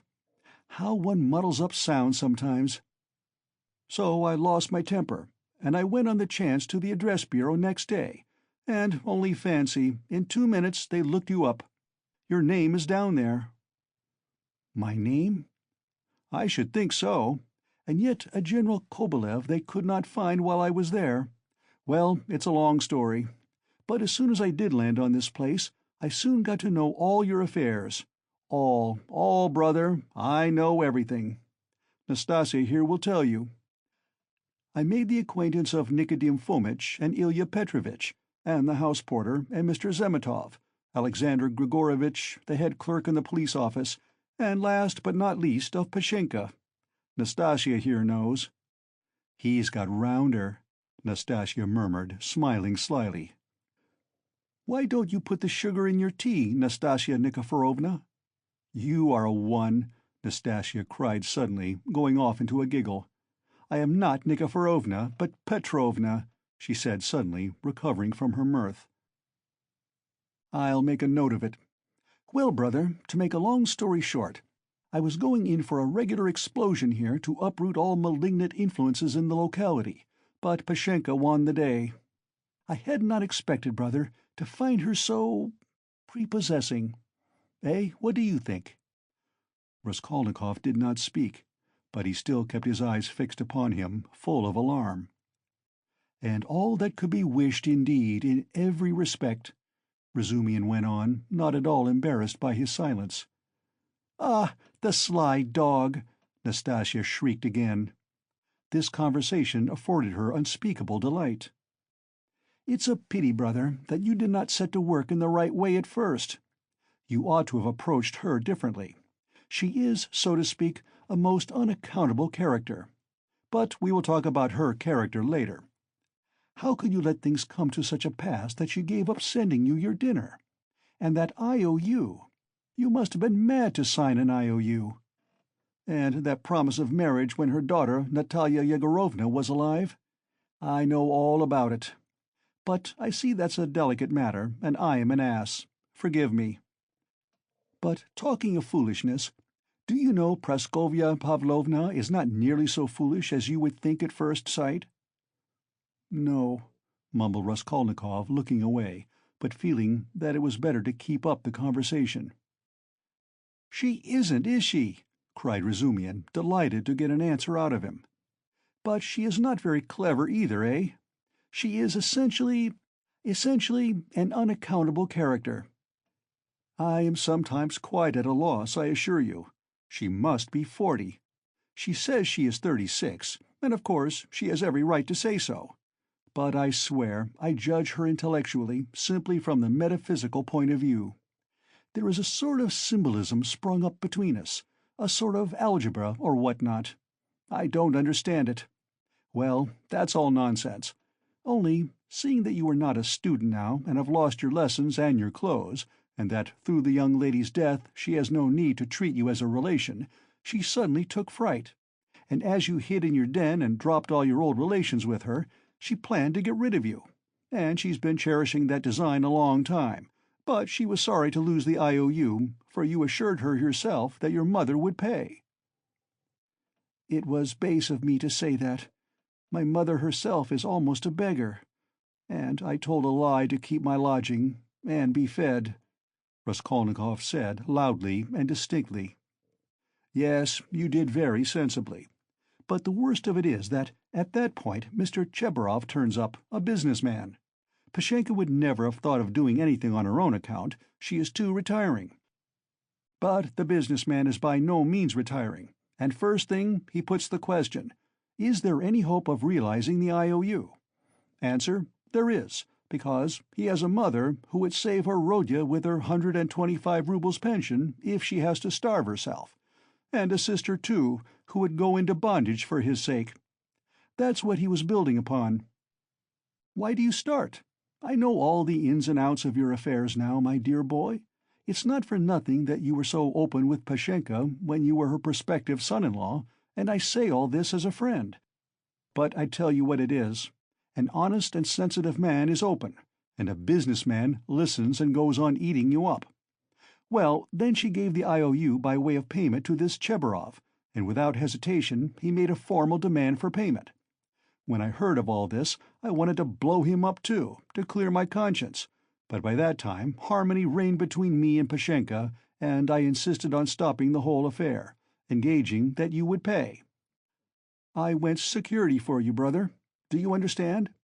We called Chebarov, flung him 10 rubles, and got the IOU back from him, and here I have the honor of presenting it to you. She trusts your word now. Here, take it. You see, I have torn it. Razumian put the note on the table. Raskolnikov looked at him and turned to the wall without uttering a word. Even Razumian felt a twinge. I see, brother, he said a moment later, that I have been playing the fool again. I thought I should amuse you with my chatter, and I believe I have only made you cross.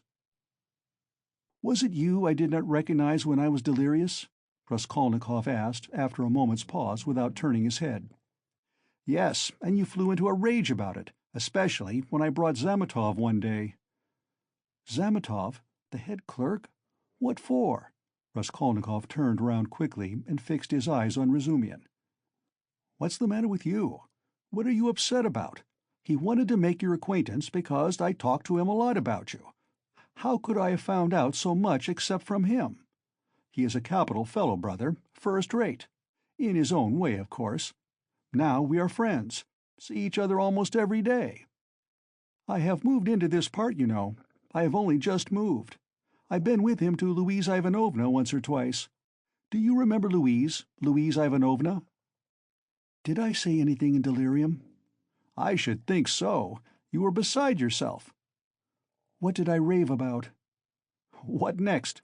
What did you rave about? What people do rave about. Well, brother, now I must not lose time. To work. He got up from the table and took up his cap.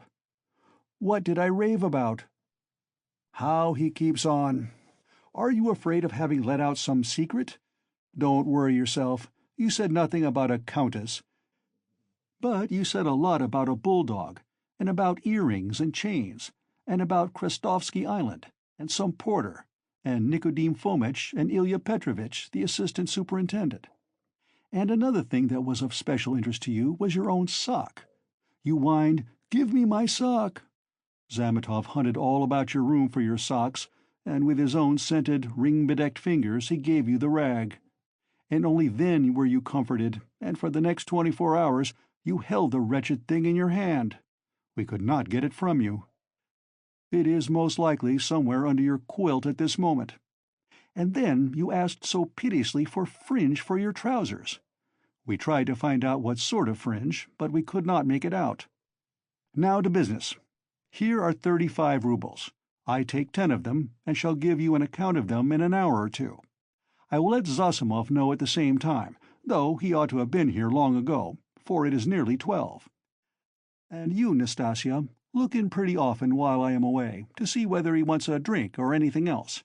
And I will tell Pashenka what is wanted myself. Good-bye." "He calls her Pashenka. Ah, he's a deep one," said Nastasia as he went out.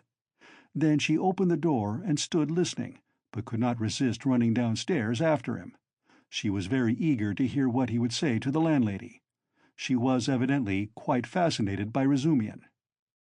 No sooner had she left the room than the sick man flung off the bedclothes and leapt out of the bed like a madman. With burning, twitching impatience, he had waited for them to be gone so that he might set to work. But to what work? Now, as though to spite him, it eluded him. "Good God, only tell me one thing. Do they know of it yet, or not? What if they know it and are only pretending, mocking me while I am laid up, and then they will come in and tell me that it's been discovered long ago, and that they have only— What am I to do now? That's what I've forgotten, as though on purpose. Forgotten it all at once, I remembered a minute ago." He stood in the middle of the room and gazed in miserable bewilderment about him. He walked to the door, opened it, listened. But that was not what he wanted. Suddenly, as though recalling something, he rushed to the corner where there was a hole under the paper, began examining it, put his hand into the hole, fumbled, but that was not it. He went to the stove, opened it, and began rummaging in the ashes. The frayed edges of his trousers and the rags cut off his pocket were lying there just as he had thrown them. No one had looked then. Then he remembered the sock about which Razumihin had just been telling him. Yes, there it lay on the sofa under the quilt, but it was so covered with dust and grime that Zametov could not have seen anything on it. Bah, Zametov! The police office! And why am I sent for to the police office? Where's the notice? Bah! I am mixing it up. That was then. I looked at my sock then, too, but now I have been ill. But what did Zametov come for? Why did Razumihin bring him? He muttered, helplessly sitting on the sofa again. What does it mean? Am I still in delirium, or is it real? I believe it is real. Ah, I remember. I must escape. Make haste to escape. Yes, I must escape. Yes. But where? And where are my clothes? I've no boots. They've taken them away. They've hidden them. I understand. Ah, here is my coat. They passed that over. And here is money on the table, thank God. And here's the IOU. I'll take the money and go and take another lodging. They won't find me. Yes, but the address bureau. They'll find me. Razumihin will find me. Better escape altogether, far away, to America, and let them do their worst. And take the IOU. It would be of use there. What else shall I take? They think I am ill. They don't know that I can walk. Ha, ha, ha! I could see by their eyes that they don't know all about it. If only I could get downstairs. And what if they have set a watch there, policeman? What's this tea? Ah, and here is beer left, half a bottle, cold. He snatched up the bottle, which still contained a glassful of beer, and gulped it down with a relish, as though quenching a flame in his breast. But in another minute the beer had gone to his head, and a faint and even pleasant shiver ran down his spine. He lay down and pulled a quilt over him. His sick and incoherent thoughts grew more and more disconnected, and soon a light, pleasant drowsiness came upon him. With a sense of comfort, he nestled his head into the pillow, wrapped more closely about him the soft, wadded quilt which had replaced the old ragged greatcoat, sighed softly, and sank into a deep, sound, refreshing sleep. He woke up, hearing someone come in. He opened his eyes and saw Razumihin standing in the doorway, uncertain whether to come in or not. Raskolnikov sat up quickly on the sofa and gazed at him, as though trying to recall something. "Ah, you are not asleep. Here I am. Nastasia, bring in the parcel," Razumhin shouted down the stairs. "You shall have the account directly." "What time is it?" asked Raskolnikov, looking round uneasily. "Yes, you had a fine sleep, brother. It's almost evening. It will be 6 o'clock directly. You have slept more than 6 hours." "Good heavens, have I?" "And why not? It will do you good. What's the hurry? A tryst, is it? We've all the time before us. I've been waiting for the last 3 hours for you. I've been up twice and found you asleep. I've called on Zosimov twice.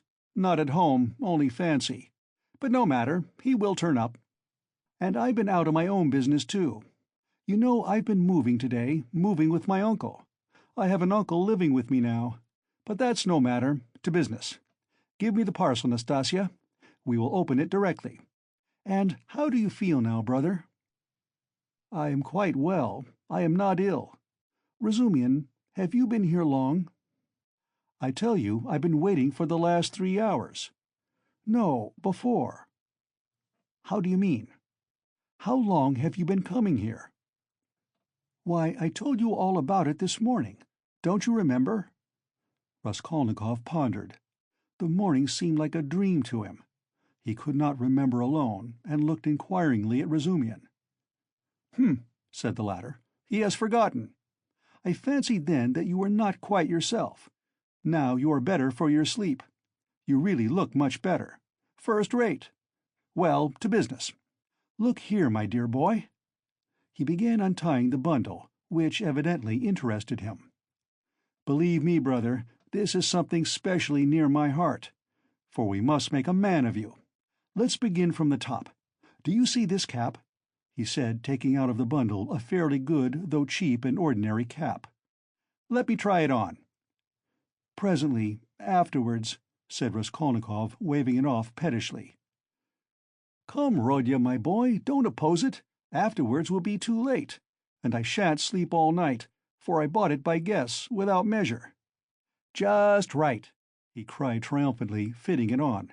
"Just your size. A proper head covering is the first thing in dress, and a recommendation in its own way. Tolstyakov, a friend of mine, is always obliged to take off his pudding basin when he goes into any public place where other people wear their hats or caps. People think he does it from slavish politeness, but it's simply because he is ashamed of his bird's nest. He is such a boastful fellow. Look, Nastasia, here are 2 specimens of headgear. This Palmerston," he took from the corner Raskolnikov's old, battered hat, which for some unknown reason he called a Palmerston. "Or this jewel. Guess the price, Rodya. What do you suppose I paid for it, Nastasia?"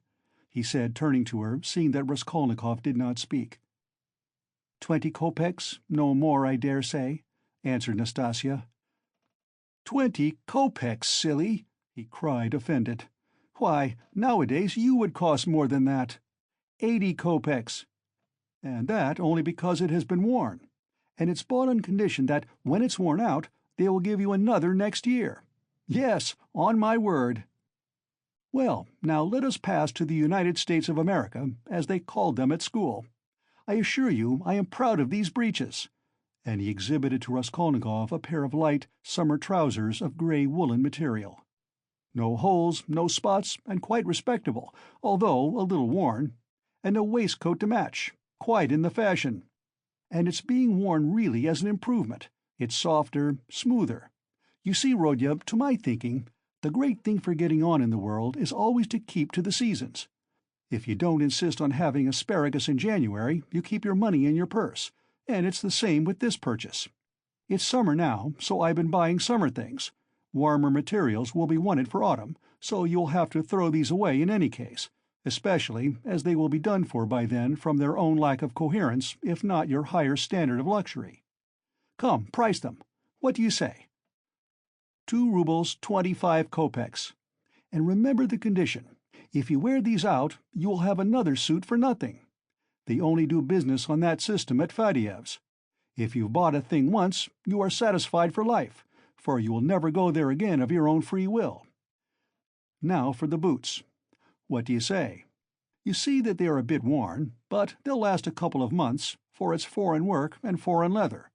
The secretary of the English embassy sold them last week. He had only worn them 6 days, but he was very short of cash. Price, 1.5 rubles. A bargain?" "But perhaps they won't fit," observed Nastasia. "Not fit? Just look." And he pulled out of his pocket Raskolnikov's old, broken boot, stiffly coated with dry mud. "I did not go empty-handed. They took the size from this monster. We all did our best. And as to your linen, your landlady has seen to that. Here, to begin with, are 3 shirts, hempen but with a fashionable front. Well, now then, 80 kopecks the cap, 2 rubles 25 kopecks the suit. Together, 3 rubles 5 kopecks, 1.5 rubles for the boots, for you see they are very good, and that makes 4 rubles 55 kopecks. 5 rubles for the underclothes. They were bought in the low, which makes exactly 9 rubles 55 kopecks. 55 kopecks change in coppers. Will you take it? And so, Rodya, you are set up with a complete new rig-out, for your overcoat will serve, and even has a style of its own. That comes from getting one's clothes from Sharmer's. As for your socks and other things, I leave them to you. We've 25 rubles left. And as for Pashenka and paying for your lodging, don't you worry. I tell you, she'll trust you for anything. And now, brother, let me change your linen, for I dare say you will throw off your illness with your shirt." "Let me be. I don't want to." Raskolnikov waved him off. He had listened with disgust to Razumian's efforts to be playful about his purchases. "Come, brother, don't tell me I've been trudging around for nothing," Razumian insisted. "Nastasia, don't be bashful, but help me. That's it." And in spite of Raskolnikov's resistance, he changed his linen. The latter sank back on the pillows and for a minute or two said nothing. "It will be long before I get rid of them," he thought. "What money was all that bought with?" he asked at last, gazing at the wall. "Money? Why, your own, what the messenger brought from Varushин. Your mother sent it. Have you forgotten that too?" "I remember now," said Raskolnikov after a long, sullen silence. Razumian looked at him, frowning and uneasy. The door opened, and a tall, stout man, whose appearance seemed familiar to Raskolnikov, came in. End of Part 2, Chapter 3.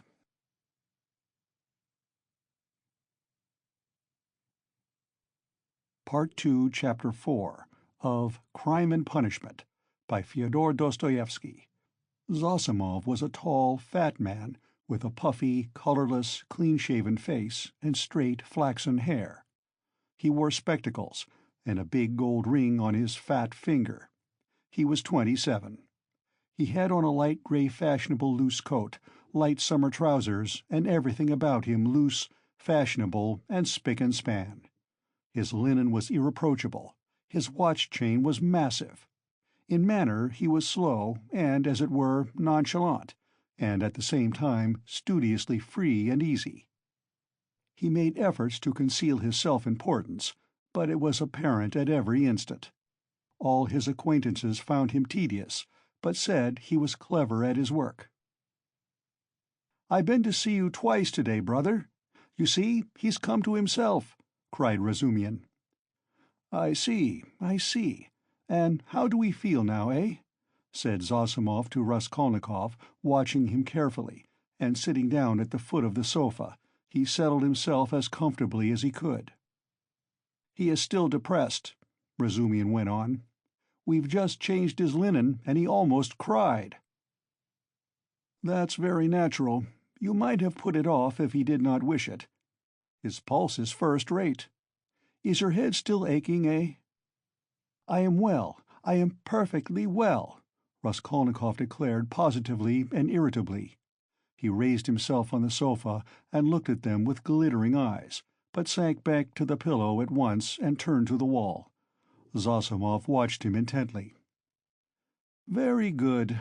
Going on all right," he said lazily. "Has he eaten anything?" They told him and asked what he might have. "He may have anything, soup, tea. Mushrooms and cucumbers, of course, you must not give him. He'd better not have meat either, but no need to tell you that." Razumian and he looked at each other. "No more medicine or anything. I'll look at him again tomorrow.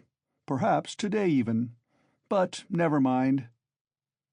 "Tomorrow evening I shall take him for a walk," said Razumian. "We are going to the Yusupov garden and then to the Palais de Cristal." "I would not disturb him tomorrow at all, but I don't know. A little maybe, but we'll see." "Ach, what a nuisance! I've got a housewarming party tonight. It's only a step from here. Couldn't he come? He could lie on the sofa." "You are coming," Razumian said to Zossimov. "Don't forget, you promised." "All right, only rather later. What are you going to do?" "Oh, nothing. Tea, vodka, herrings. There will be a pie. Just our friends." "And who?" "All neighbors here, almost all new friends, except my old uncle, and he is new too. He only arrived in Petersburg yesterday to see to some business of his. We meet once in 5 years." "What is he?" "He's been stagnating all his life as a district postmaster. Gets a little pension. He is 65. Not worth talking about. But I am fond of him. Porfiry Petrovitch, the head of the investigation department here. But you know him." "Is he a relation of yours too?" "A very distant one. But why are you scowling? Because you quarreled once, won't you come then?" "I don't care a damn for him." "So much the better. Well, there will be some students, a teacher, a government clerk, a musician, an officer, and Zametov." "Do tell me, please, what you or he," Zossimov nodded at Raskolnikov, "can have in common with this Zametov." "Oh, you particular gentleman! Principles. You are worked by principles, as it were, by springs. You won't venture to turn round on your own account. If a man is a nice fellow, that's the only principle I go upon. Zametov is a delightful person." "Though he does take bribes." "Well, he does, and what of it? I don't care if he does take bribes," Razumian cried with unnatural irritability. "I don't praise him for taking bribes. I only say he is a nice man in his own way. But if one looks at men in all ways, are there many good ones left? Why, I am sure I shouldn't be worth a baked onion myself, perhaps with you thrown in." "That's too little. I'd give 2 for you." "And I wouldn't give more than 1 for you. No more of your jokes. Zametov is no more than a boy. I can pull his hair, and one must draw him, not repel him. You'll never improve a man by repelling him, especially a boy. One has to be twice as careful with a boy. Oh, you progressive dullards, you don't understand. You harm yourselves running another man down. But if you want to know, we really have something in common." "I should like to know what." "Why, it's all about a house painter. We're getting him out of a mess. Though, indeed, there's nothing to fear now. The matter is absolutely self-evident. We only put on steam." "A painter?" "Why, haven't I told you about it? I only told you the beginning then about the murder of the old pawnbroker woman. Well, the painter is mixed up in it." "Oh, I heard about that murder before, and was rather interested in it. Partly, for one reason, I read about it in the papers, too." "Lizaveta was murdered, too," Nastasya blurted out, suddenly addressing Raskolnikov. She remained in the room all the time, standing by the door listening. "Lizaveta," murmured Raskolnikov hardly audibly. "Lizaveta, who sold old clothes. Didn't you know her? She used to come here. She mended a shirt for you, too."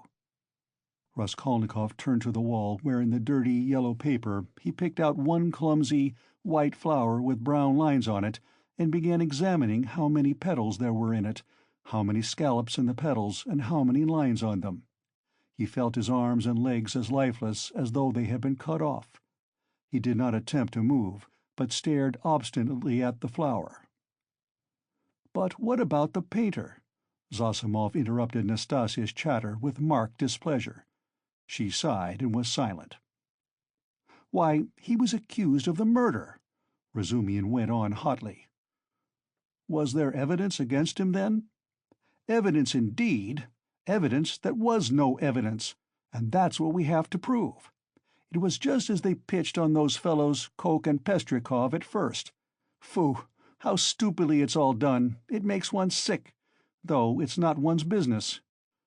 Pestrikov may be coming tonight.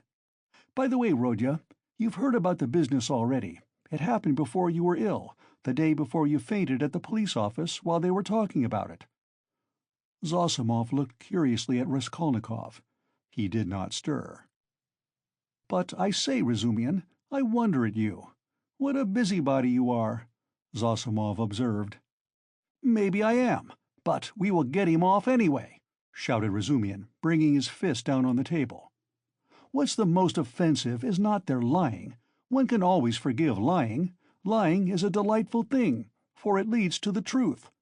What is offensive is that they lie and worship their own lying.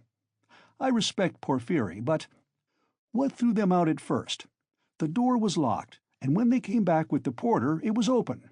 So it followed that Koch and Pestrikov were the murderers. That was their logic." "But don't excite yourself. They simply detained them. They could not help that. And by the way, I've met with that man Koch. He used to buy unredeemed pledges from the old woman, eh?" "Yes, he is a swindler. He buys up bad debts, too. He makes a profession of it. But enough of him. Do you know what makes me angry? It's their sickening, rotten, petrified routine. And this case might be the means of introducing a new method. One can show from the psychological data alone how to get on the track of the real man. We have the facts, they say. But facts are not everything. At least, half the business lies in how you interpret them." "Can you interpret them, then?" "Anyway, one can't hold one's tongue when one has a feeling, a tangible feeling, that one might be a help, if only— do you know the details of the case?" "I am waiting to hear about the painter." "Oh, yes. Well, here's the story.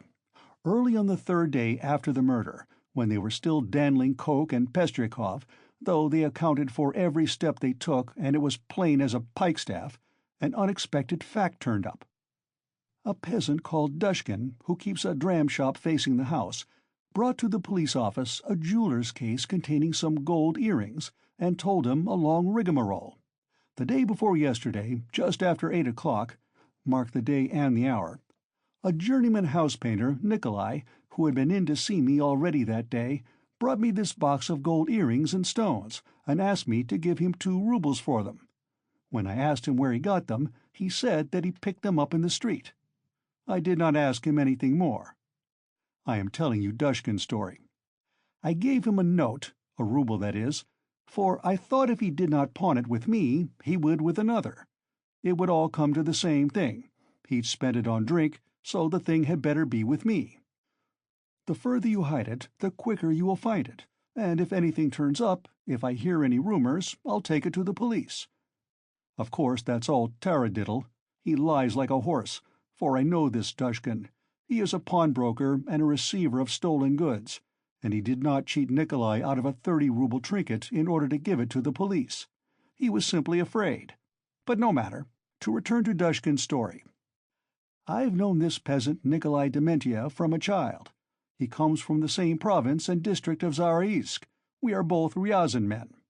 And though Nikolai is not a drunkard, he drinks, and I knew he had a job in that house, painting work with Dmitri, who comes from the same village too. As soon as he got the ruble, he changed it, had a couple of glasses, took his change and went out. But I did not see Dmitri with him then. And the next day I heard that someone had murdered Alyona Ivanovna and her sister, Lizaveta Ivanovna, with an axe. I knew them, and I felt suspicious about the earrings at once, for I knew the murdered woman lent money on pledges. I went to the house and began to make careful inquiries without saying a word to anyone. First of all I asked, "Is Nikolai here?" Dmitri told me that Nikolai had gone off on the spree. He had come home at daybreak drunk, stayed in the house about 10 minutes, and went out again. Dmitri didn't see him again and is finishing the job alone. And their job is on the same staircase as the murder, on the second floor. When I heard all that, I did not say a word to anyone. That's Dushkin's tale. But I found out what I could about the murder and went home feeling as suspicious as ever. And at 8 o'clock this morning, that was the third day, you understand, I saw Nikolai coming in, not sober, though not to say very drunk. He could understand what was said to him. He sat down on the bench and did not speak. There was only one stranger in the bar, and a man I knew asleep on a bench, and our two boys. "Have you seen Dmitri?" said I. "No, I haven't," said he. "And you've not been here either?" "Not since the day before yesterday," said he. "And where did you sleep last night?" "In Pesky, with the Kolomensky men." "And where did you get those earrings?" I asked. "I found them on the street." And the way he said it was a bit queer. He did not look at me. "Did you hear what happened that very evening, at that very hour, on that same staircase?" said I. "No," said he, "I had not heard." And all the while he was listening, his eyes were staring out of his head, and he turned as white as chalk. I told him all about it, and he took his hat and began getting up. I wanted to keep him. "Wait a bit, Nikolai," said I. "Won't you have a drink?" And I signed to the boy to hold the door, and I came out from behind the bar. But he darted out and down the street to the turning at a run. I have not seen him since.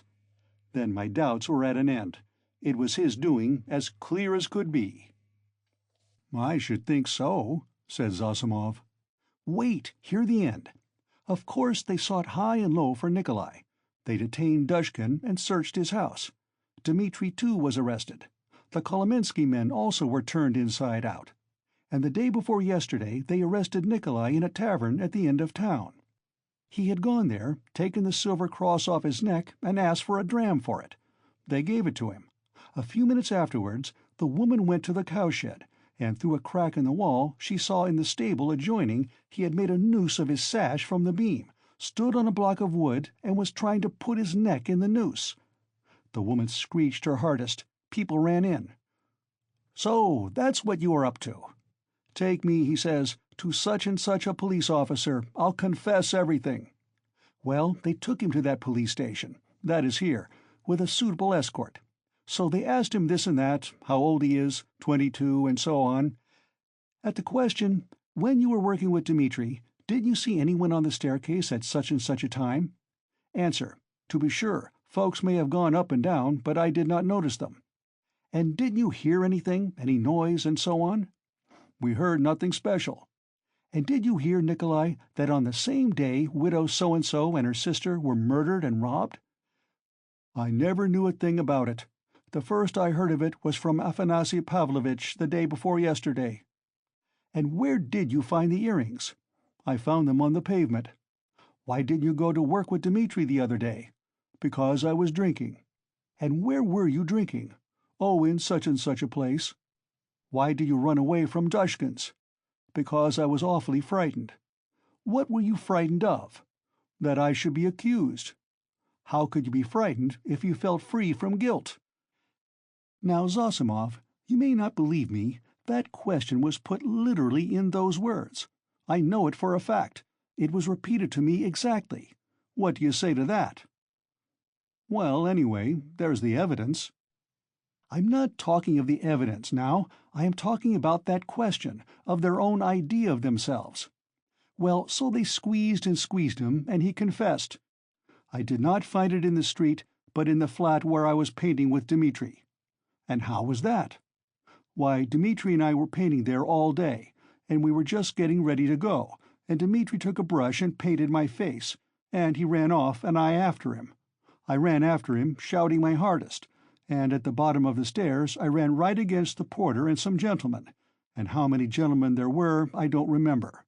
And the porter swore at me, and the other porter swore too, and the porter's wife came out and swore at us too. And a gentleman came into the entry with a lady, and he swore at us too, for Dmitri and I lay right across their way. I got hold of Dmitri's hair and knocked him down and began beating him. And Dmitri too caught me by the hair and began beating me. But we did it all not for temper, but in a friendly way, for sport.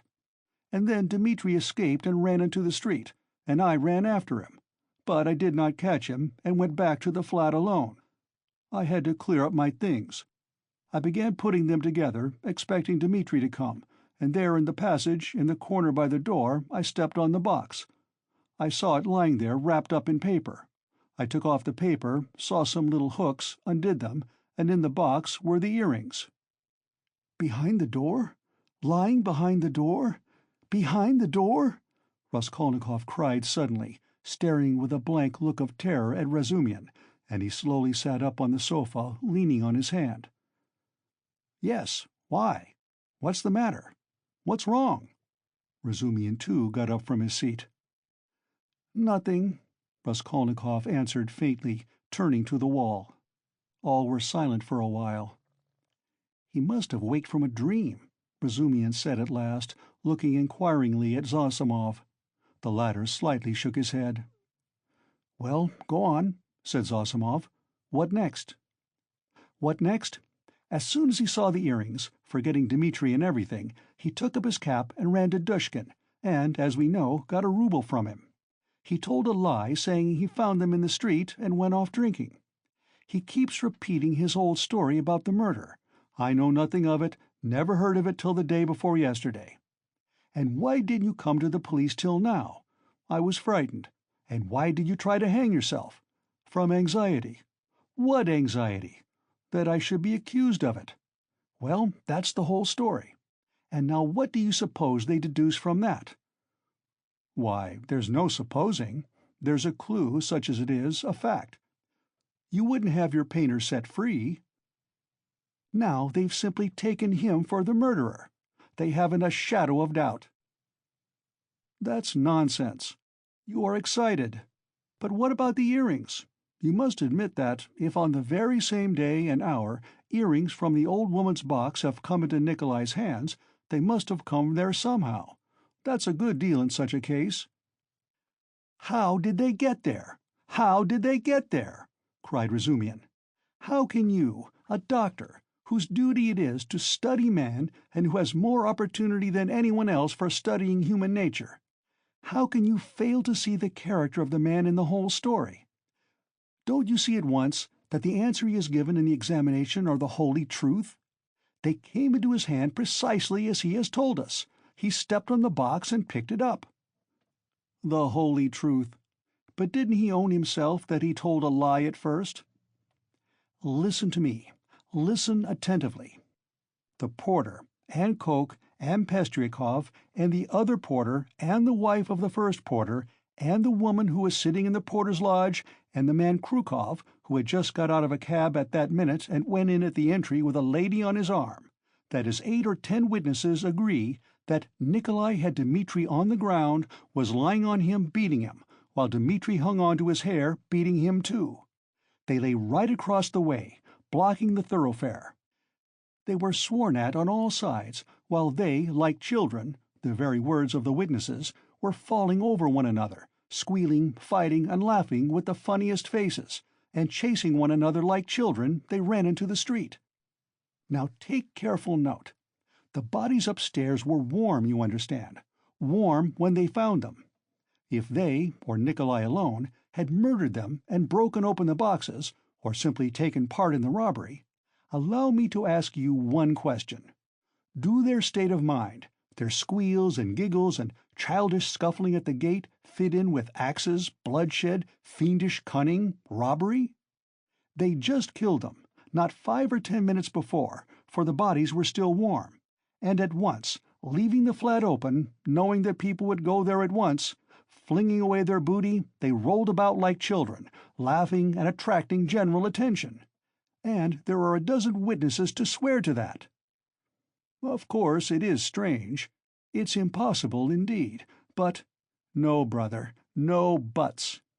And if the earrings being found in Nikolai's hands at the very day and hour of the murder constitutes an important piece of circumstantial evidence against him, although the explanation given by him accounts for it, and therefore it does not tell seriously against him, one must take into consideration the facts which prove him innocent, especially as they are facts that cannot be denied.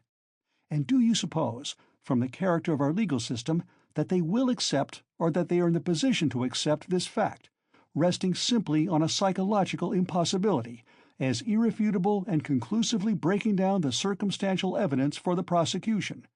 No, they won't accept it. They certainly won't, because they found the jewel case and the man tried to hang himself, which he could not have done if he hadn't felt guilty. That's the point. That's what excites me, you must understand. Oh, I see you're excited. Wait a bit. I forgot to ask you. What proof is there that the box came from the old woman? That's been proved, said Razumian with apparent reluctance, frowning. Coke recognized the jewel case and gave the name of the owner, who proved conclusively that it was his. That's bad. Now, another point.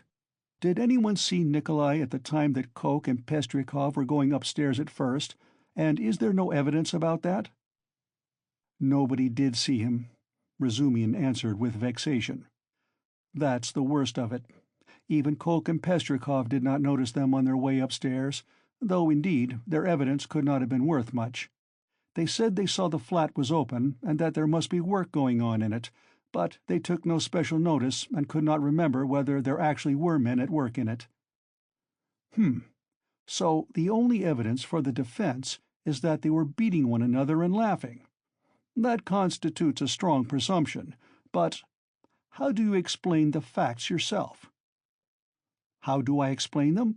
What is there to explain? It's clear. At any rate, the direction in which explanation is to be sought is clear, and the jewel case points to it.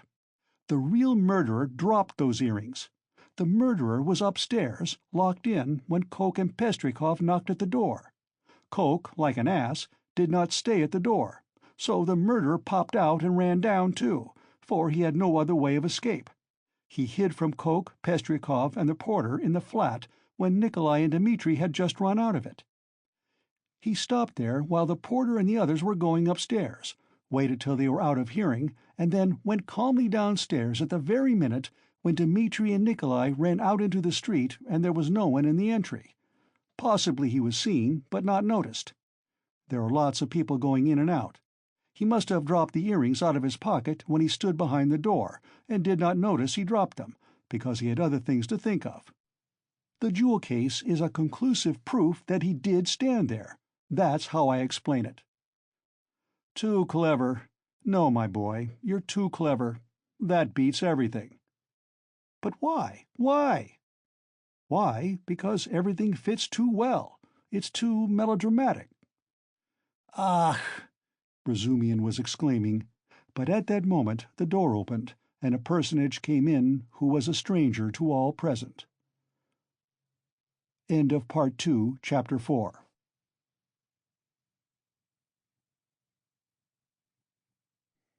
Part 2, Chapter 5 of Crime and Punishment by Fyodor Dostoevsky. This gentleman was no longer young, of a stiff and portly appearance, and a cautious and sour countenance.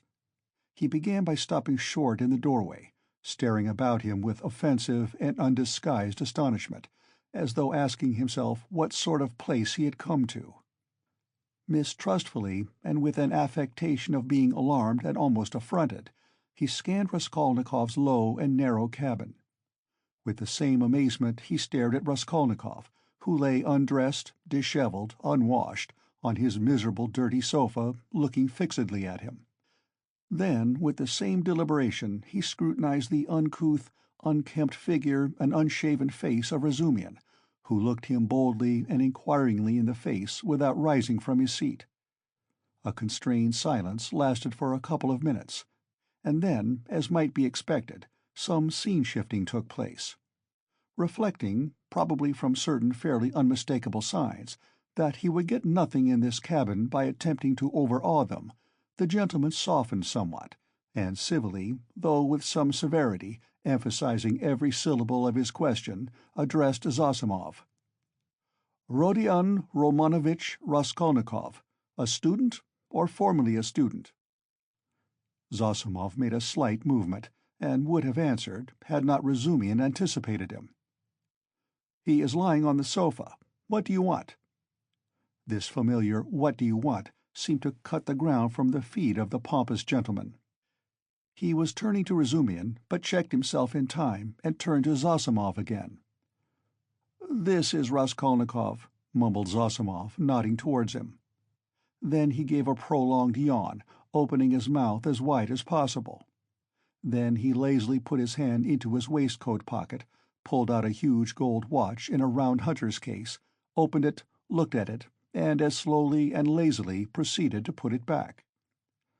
Raskolnikov himself lay without speaking, on his back, gazing persistently, though without understanding, at the stranger. Now that his face was turned away from the strange flower on the paper, it was extremely pale and wore a look of anguish, as though he had just undergone an agonizing operation, or just been taken from the rack. But the newcomer gradually began to arouse his attention, then his wonder, then suspicion, and even alarm.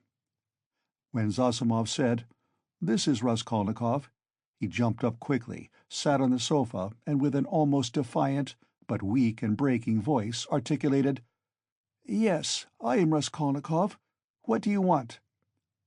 The visitor scrutinized him and pronounced impressively, "Pyotr Petrovitch Luzhin. I believe I have reason to hope that my name is not wholly unknown to you." But Raskolnikov, who had expected something quite different, gazed blankly and dreamily at him, making no reply, as though he heard the name of Pyotr Petrovitch for the first time. "Is it possible that you can up to the present have received no information?" asked Pyotr Petrovitch, somewhat disconcerted. In reply Raskolnikov sank languidly back on the pillow, put his hands behind his head, and gazed at the ceiling. A look of dismay came into Luzhin's face. Zosimov and Razumian stared at him more inquisitively than ever, and at last he showed unmistakable signs of embarrassment.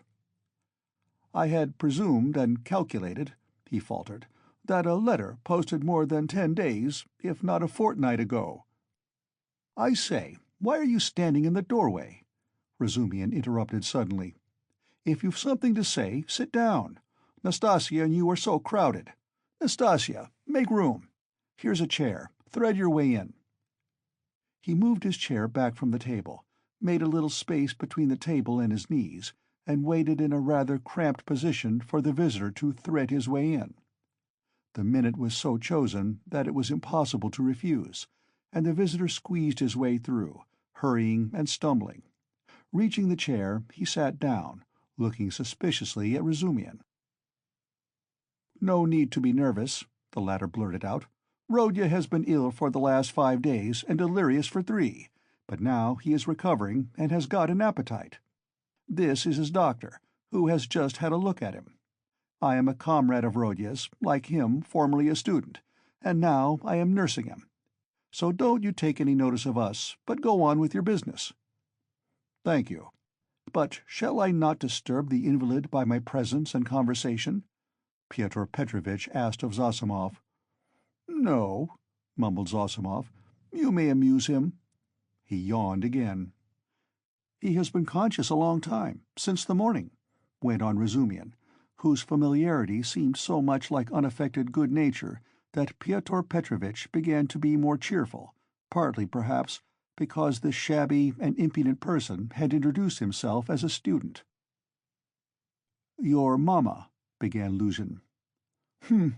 Razumian cleared his throat loudly. Luzhin looked at him inquiringly. "That's all right. Go on." Luzhin shrugged his shoulders. "Your mamma had commenced a letter to you while I was sojourning in her neighborhood. On my arrival here, I purposely allowed a few days to elapse before coming to see you, in order that I might be fully assured that you were in full possession of the tidings. But now, to my astonishment—" "I know," Raskolnikov cried suddenly with impatient vexation. "So you are the fiancé. I know, and that's enough." There was no doubt about Pyotr Petrovitch's being offended this time, but he said nothing. He made a violent effort to understand what it all meant. There was a moment's silence. Meanwhile Raskolnikov, who had turned a little towards him when he answered, began suddenly staring at him again with marked curiosity, as though he had not had a good look at him yet, or as though something new had struck him. He rose from his pillow on purpose to stare at him. There certainly was something peculiar in Pyotr Petrovitch's whole appearance, something which seemed to justify the title of fiancé so unceremoniously applied to him. In the first place, it was evident, far too much so indeed, that Pyotr Petrovitch had made eager use of his few days in the capital to get himself up and rig himself out in expectation of his betrothed, a perfectly innocent and permissible proceeding indeed. Even his own, perhaps too complacent, consciousness of the agreeable improvement in his appearance might have been forgiven in such circumstances, seeing that Pyotr Petrovitch had taken up the role of fiancé. All his clothes were fresh from the tailor's, and were all right, except for being too new and too distinctly appropriate.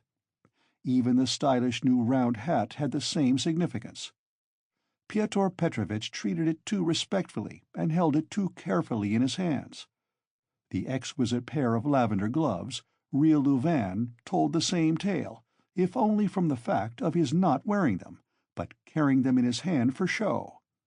Light and youthful colors predominated in Pyotr Petrovitch's attire.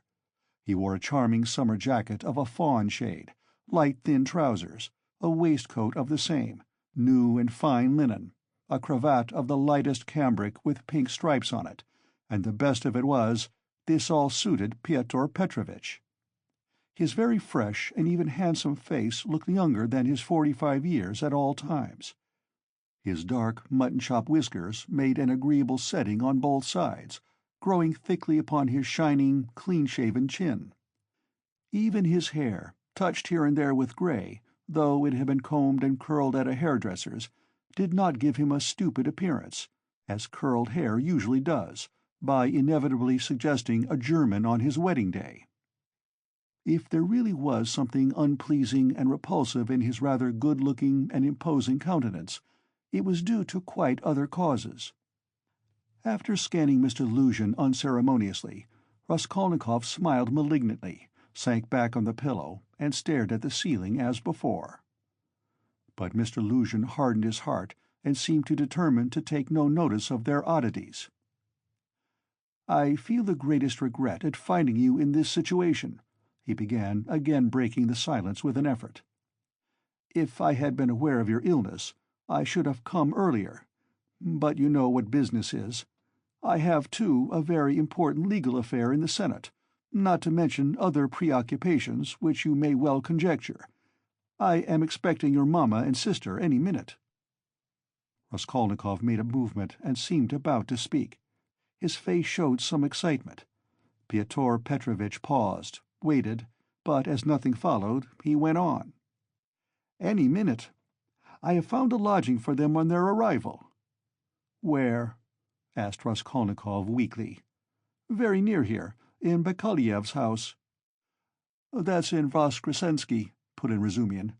"There are 2 stories of rooms, let by a merchant called Yushin. I've been there." "Yes, rooms. A disgusting place, filthy, stinking, and what's more, of doubtful character. Things have happened there, and there are all sorts of queer people living there. And I went there about a scandalous business. It's cheap, though. I could not, of course, find out so much about it, for I am a stranger in Petersburg myself," Pyotr Petrovitch replied huffily. "However, the 2 rooms are exceedingly clean, and as it is for so short a time, I have already taken a permanent, that is, our future flat," he said, addressing Raskolnikov, "and I am having it done up. And meanwhile I am myself cramped for room in a lodging with my friend Andrei Semyonovitch Lebeziatnikov, in the flat of Madame Lebevezhel. It was he who told me of Bakaleyev's house, too." "Lebeziatnikov?" said Raskolnikov slowly, as if recalling something. "Yes, Andrei Semyonovitch Lebeziatnikov, a clerk in the ministry. Do you know him?" "Yes, no," Raskolnikov answered. "Excuse me, I fancied so from your inquiry. I was once his guardian, a very nice young man and advanced. I like to meet young people. One learns new things from them." Luzhin looked round hopefully at them all. "How do you mean?" asked Razumian. In the most serious and essential matters," Pyotr Petrovitch replied, as though delighted at the question. "You see, it's 10 years since I visited Petersburg. All the novelties, reforms, ideas have reached us in the provinces, but to see it all more clearly one must be in Petersburg. And it's my notion that you observe and learn most by watching the younger generation. And I confess I am delighted." "At what?" "Your question is a wide one. I may be mistaken, but I fancy I find clearer views, more, so to say, criticism, more practicality." "That's true," Zossimov let drop. "Nonsense! There's no practicality," Razumian flew at him. "Practicality is a difficult thing to find. It does not drop down from heaven. And for the last 200 years we have been divorced from all practical life. Ideas, if you like, are fermenting," he said to Pyotr Petrovitch, "and desire for good exists, though it's in a childish form, and honesty you may find, although there are crowds of brigands. Anyway, there's no practicality. Practicality goes well shod." "I don't agree with you," Pyotr Petrovitch replied, with evident enjoyment. "Of course, people do get carried away and make mistakes, but one must have indulgence. Those mistakes are merely evidence of enthusiasm for the cause, and of abnormal external environment. If little has been done, the time has been but short. Of means I will not speak. It's my personal view, if you care to know, that something has been accomplished already. New valuable ideas, new valuable works are circulating in the place of our old dreamy and romantic authors. Literature is taking a maturer form. Many injurious prejudices have been rooted up and turned into ridicule. In a word, we have cut ourselves off irrevocably from the past, and that, to my thinking, is a great thing." "He's learned it by heart to show off," Raskolnikov pronounced suddenly. "What?" asked Pyotr Petrovitch, not catching his words, but he received no reply. "That's all true," Zossimov hastened to interpose. "Isn't it so?" Pyotr Petrovitch went on, glancing affably at Zossimov. "You must admit," he went on, addressing Razumian with a shade of triumph and superciliousness, he almost added, young man, "that there is an advance, or as they say now, progress, in the name of science and economic truth." "A commonplace." "No, not a commonplace. Hitherto, for instance, if I were told, 'Love thy neighbour,' what came of it?" Pyotr Petrovitch went on, perhaps with excessive haste. "It came to my tearing my coat in half to share with my neighbour, and we both were left half naked. As a Russian proverb has it, 'Catch several hares and you won't catch one.' Science now tells us, 'Love yourself before all men, for everything in the world rests on self-interest. You love yourself and manage your own affairs properly, and your coat remains whole.' Economic truth adds that the better private affairs are organized in society, the more whole coats, so to say, the firmer are its foundations, and the better is the common welfare organized too. Therefore, in acquiring wealth solely and exclusively for myself, I am acquiring, so to speak, for all, and helping to bring to pass my neighbor's getting a little more than a torn coat, and that not from private, personal liberality, but as a consequence of the general advance. The idea is simple, but unhappily it has been a long time reaching us, being hindered by idealism and sentimentality, and yet it would seem to want very little wit to perceive it." "Excuse me, I've very little wit myself," Razumian cut in sharply, "and so let us drop it. I began this discussion with an object, but I've grown so sick during the last 3 years of this chattering to amuse oneself, of this incessant flow of commonplaces, always the same, that, by Jove, I blush even when other people talk like that. You are in a hurry, no doubt, to exhibit your requirements, and I don't blame you. That's quite pardonable. I only wanted to find out what sort of a man you are, for so many unscrupulous people have got hold of the progressive cause of late, and have so distorted in their own interests everything they touched, that the whole cause has been dragged in the mire. That's enough." "Excuse me, sir," said Luzhin, affronted, and speaking with excessive dignity. Do you mean to suggest, so unceremoniously, that I, too— Oh, my dear sir, how could I— Come, that's enough, Razumian concluded, and he turned abruptly to Zossimov to continue their previous conversation. Pyotr Petrovitch had the good sense to accept the disavowal. He made up his mind to take leave in another minute or two. "I trust our acquaintance," he said, addressing Raskolnikov, "may, upon your recovery, and in view of the circumstances of which you are aware, become closer. Above all, I hope for your return to health." Raskolnikov did not even turn his head. Pyotr Petrovitch began getting up from his chair. "One of her customers must have killed her," Zossimov declared positively. "Not a doubt of it," replied Razumian. "Porphyry doesn't give his opinion, but is examining all who have left pledges with her there." "Examining them?" Raskolnikov asked aloud. "Yes. What then?" "Nothing." "How does he get hold of them?" asked Zossimov. "Coke has given the names of some of them. Other names are on the wrappers of the pledges, and some have come forward of themselves." "It must have been a cunning and practiced ruffian. The boldness of it, the coolness—" "That's just what it wasn't," interposed Razumian. "That's what throws you all off the scent. But I maintain that he is not cunning, not practiced, and probably this was his first crime. The supposition that it was a calculated crime and a cunning criminal doesn't work. Suppose him to have been inexperienced, and it's clear that it was only a chance that saved him, and chance may do anything. Why, he did not foresee obstacles, perhaps. And how did he set to work? He took jewels worth 10 or 20 roubles, stuffing his pockets with them, ransacked the old woman's trunks, her rags, and they found 1,500 roubles, besides notes, in a box in the top drawer of the chest. He did not know how to rob, he could only murder. It was his first crime, I assure you, his first crime. He lost his head, and he got off more by luck than good counsel." "You were talking of the murder of the old pawnbroker, I believe," Pyotr Petrovitch put in, addressing Zossimov.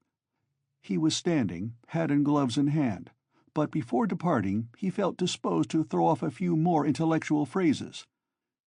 He was evidently anxious to make a favourable impression, and his vanity overcame his prudence.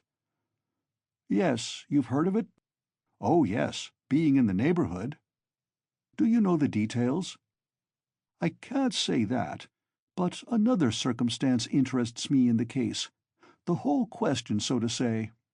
Not to speak of the fact that crime has been greatly on the increase among the lower classes during the last 5 years, not to speak of the cases of robbery and arson everywhere, what strikes me as the strangest thing is that in the higher classes, too, crime is increasing proportionately. In one place one hears of a student's robbing the mail on the high road.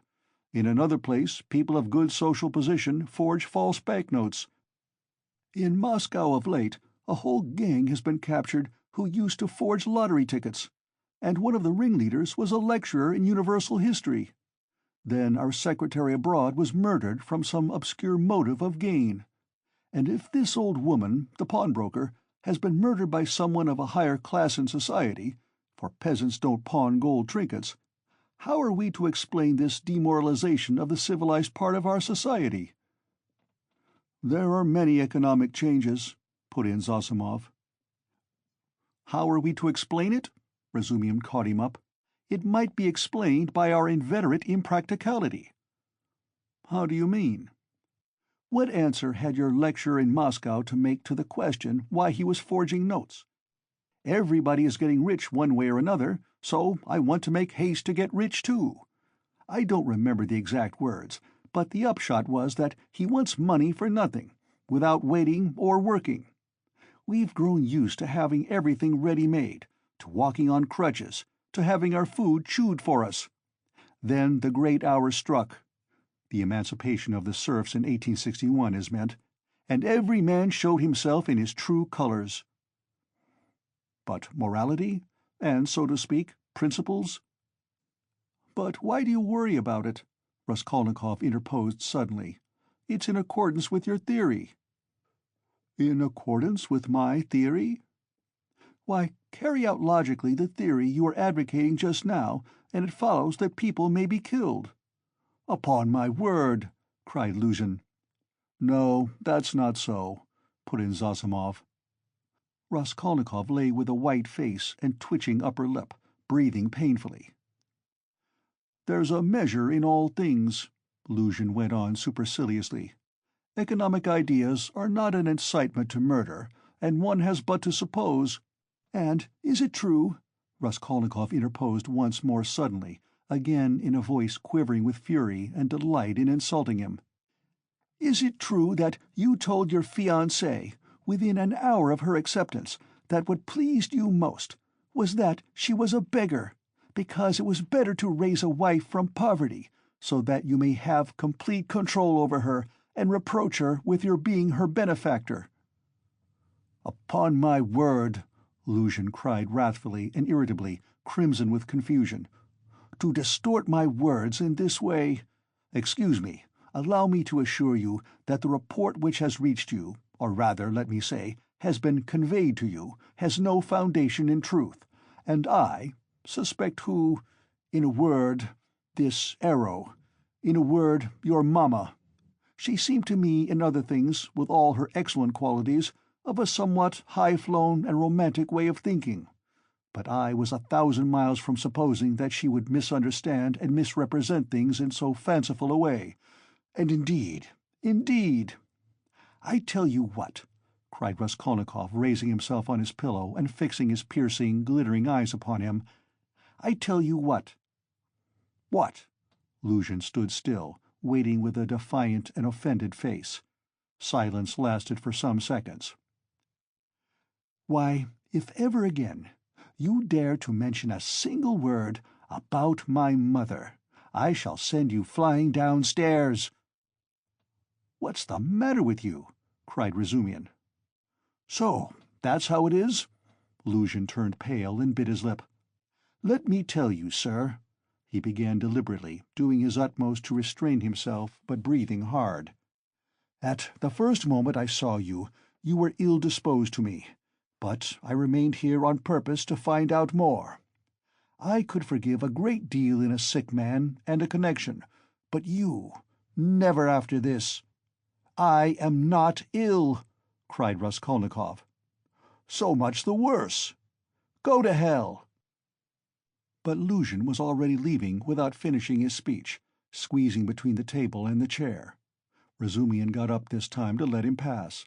Without glancing at anyone, and not even nodding to Zossimov, who had for some time been making signs to him to let the sick man alone, he went out, lifting his hat to the level of his shoulders to avoid crushing it as he stooped to go out of the door. And even the curve of his spine was expressive of the horrible insult he had received. "How could you? How could you?" Razumian said, shaking his head in perplexity. "Let me alone! Let me alone, all of you!" Raskolnikov cried in a frenzy. "Will you ever leave off tormenting me? I am not afraid of you. I am not afraid of anyone now. Get away from me. I want to be alone, alone, alone!" "Come along," said Zossimov, nodding to Razumian. "But we can't leave him like this." "Come along," Zossimov repeated insistently, and he went out. Razumian thought a minute and ran to overtake him. "It might be worse not to obey him," said Zossimov on the stairs. "He mustn't be irritated." What's the matter with him? If only he could get some favorable shock, that's what would do it. At first he was better. You know he has got something on his mind, some fixed idea weighing on him. I am very much afraid so. He must have. Perhaps it's that gentleman, Pyotr Petrovitch. From his conversation I gather he is going to marry his sister, and that he had received a letter about it just before his illness. Yes, confound the man. He may have upset the case altogether. But have you noticed, he takes no interest in anything. He does not respond to anything except one point on which he seems excited. That's the murder?" "Yes, yes," Razumian agreed. "I noticed that too. He is interested, frightened. It gave him a shock on the day he was ill in the police office. He fainted. Tell me more about that this evening, and I'll tell you something afterwards. He interests me very much. In half an hour I'll go and see him again. There'll be no inflammation, though. Thanks. And I'll wait with Pashenka meantime, and we'll keep watching him through Nastasia. Raskolnikov, left alone, looked with impatience and misery at Nastasia, but she still lingered. "Won't you have some tea now?" she asked. "Later. I am sleepy. Leave me." He turned abruptly to the wall. Nastasia went out. End of Part 2, Chapter 5.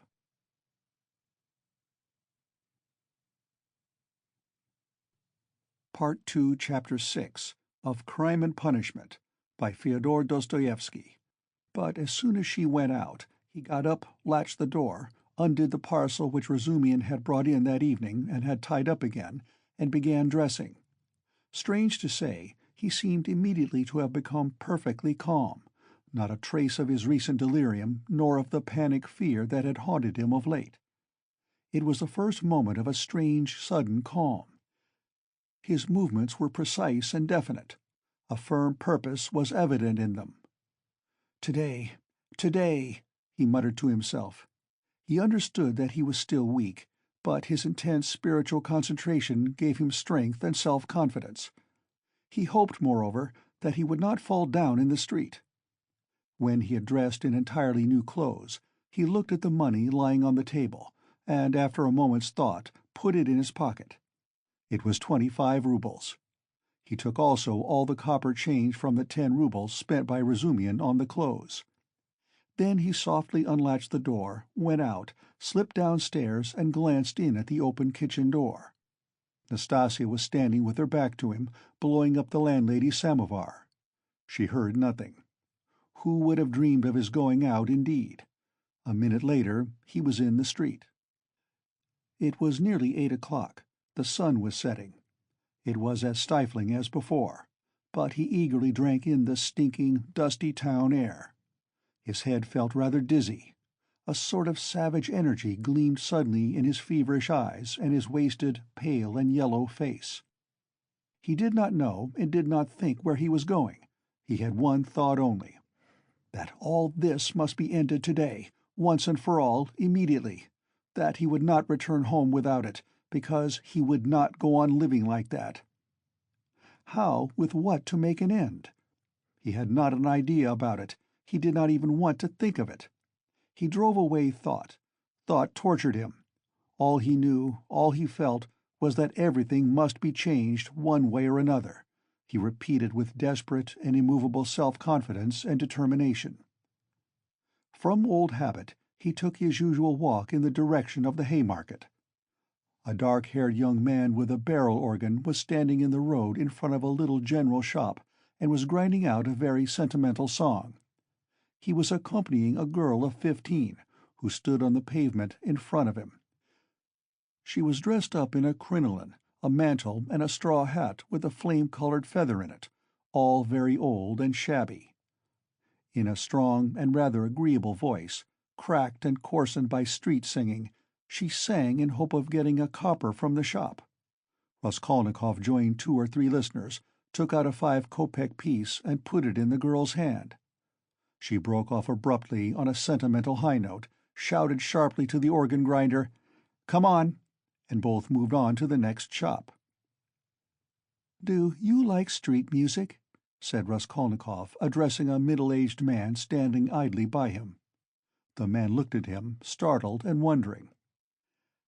"I love to hear singing to a street organ," said Raskolnikov, and his manner seemed strangely out of keeping with the subject. "I like it on cold, dark, damp autumn evenings. They must be damp, when all the passers-by have pale green, sickly faces, or better still, when the wet snow is falling straight down, when there's no wind, you know what I mean? And the street lamps shine through it." "I don't know. Excuse me," muttered the stranger, frightened by the question and Raskolnikov's strange manner, and he crossed over to the other side of the street. Raskolnikov walked straight on and came out at the corner of the Haymarket, where the huckster and his wife had talked with Lizveta. But they were not there now. Recognizing the place, he stopped, looked round, and addressed a young fellow in a red shirt, who stood gaping before a corn-chandler's shop. "Isn't there a man who keeps a booth with his wife at this corner?" "All sorts of people keep booths here," answered the young man, glancing superciliously at Raskolnikov. "What's his name?" "What he was christened." "Aren't you a Zaroïsky man, too? Which province?" The young man looked at Raskolnikov again. "It's not a province, Your Excellency, but a district. Graciously forgive me, Your Excellency." "Is that a tavern at the top there?" "Yes, it's an eating-house, and there's a billiard-room, and you'll find princesses there, too. La la!" Raskolnikov crossed the square. In that corner there was a dense crowd of peasants. He pushed his way into the thickest part of it, looking at the faces. He felt an unaccountable inclination to enter into conversation with people. But the peasants took no notice of him. They were all shouting in groups together. He stood and thought a little, and took a turning to the right in the direction of V. He had often crossed that little street which turns at an angle, leading from the market-place to Sadovy Street. Of late he had often felt drawn to wander about this district, when he felt depressed, that he might feel more so. Now he walked along, thinking of nothing. At that point there is a great block of buildings, entirely let out in dram-shops and eating-houses. Women were continually running in and out, bareheaded and in their indoor clothes. Here and there they gathered in groups on the pavement, especially about the entrances to various festive establishments in the lower stories. From one of these a loud din, sounds of singing, the tinkling of a guitar, and shouts of merriment floated into the street. A crowd of women were thronging round the door. Some were sitting on the steps, others on the pavement, others were standing talking. A drunken soldier, smoking a cigarette, was walking near them in the road, swearing. He seemed to be trying to find his way somewhere, but had forgotten where. One beggar was quarreling with another, and a man dead drunk was lying right across the road. Raskolnikov joined the throng of women, who were talking in husky voices. They were bareheaded and wore cotton dresses and goatskin shoes. There were women of 40, and some not more than 17. Almost all had blackened eyes. He felt strangely attracted by the singing and all the noise and uproar in the saloon below. Someone could be heard within dancing frantically, marking time with his heels to the sounds of the guitar and of a thin falsetto voice singing a jaunty air. He listened intently, gloomily and dreamily, bending down at the entrance and peeping inquisitively in from the pavement. "Oh, my handsome soldier, don't beat me for nothing," trilled the thin voice of the singer. Raskolnikov felt a great desire to make out what he was singing, as though everything depended on that. "Shall I go in?" he thought. "They are laughing. From drink. Shall I get drunk?" "Won't you come in?" one of the women asked him. Her voice was still musical and less thick than the others. She was young and not repulsive, the only one of the group. "Why, she's pretty," he said, drawing himself up and looking at her. She smiled, much pleased at the compliment. "You're very nice-looking yourself," she said. "Isn't he thin, though?" observed another woman, in a deep bass. "Have you just come out of a hospital?" "They're all generals' daughters, it seems, but they have all snub noses," interposed a tipsy peasant with a sly smile on his face, wearing a loose coat. "See how jolly they are. Go along with you. I'll go, sweetie." And he darted down into the saloon below. Raskolnikov moved on. "I say, sir," the girl shouted after him. "What is it?" She hesitated. "I'll always be pleased to spend an hour with you, kind gentleman, but now I feel shy. Give me 6 kopecks for a drink, there's a nice young man." Raskolnikov gave her what came first, 15 kopecks. "Ah, what a good-natured gentleman." "What's your name?"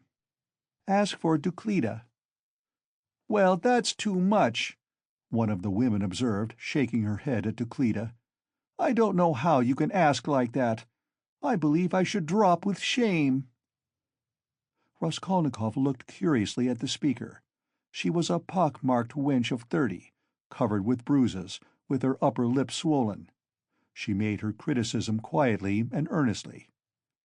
"Where is it," thought Raskolnikov, "where is it I've read that someone condemned to death says or thinks, an hour before his death, that if he had to live on some high rock, on such a narrow ledge that he'd only room to stand, and the ocean, everlasting darkness, everlasting solitude, everlasting tempest around him, if he had to remain standing on a square yard of space all his life, 1,000 years, eternity, it were better to live so than to die at once. Only to live and live. Life, whatever it may be. How true it is! Good God, how true!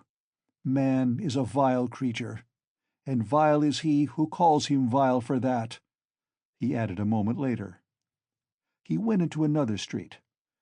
Bah, the Palais de Cristal!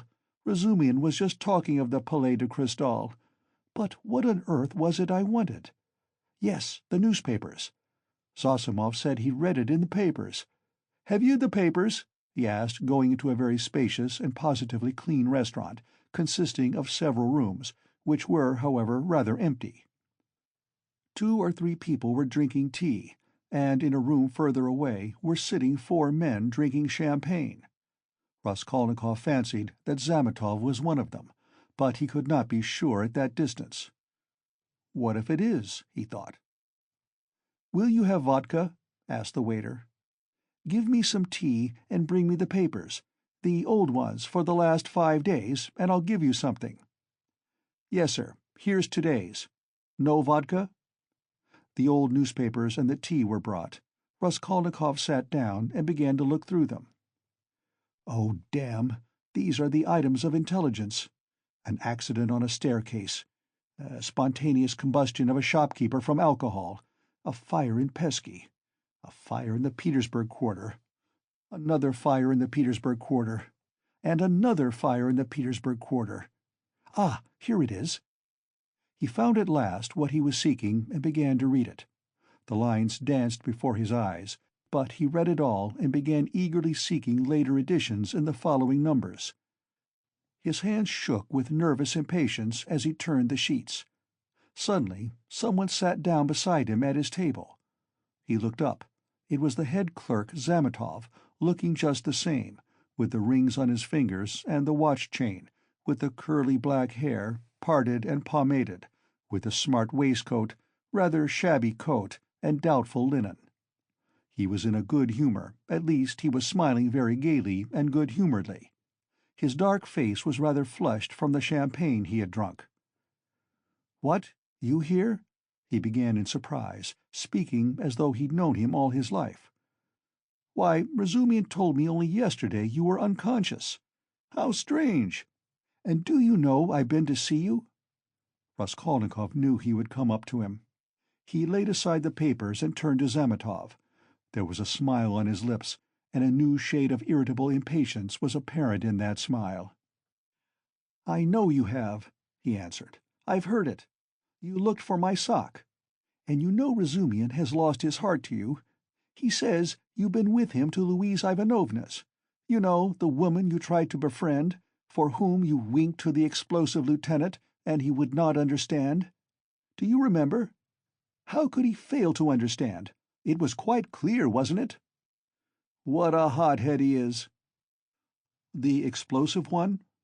"No, your friend Razumian." "You must have a jolly life, Mr. Zametov. Entrance fee to the most agreeable places.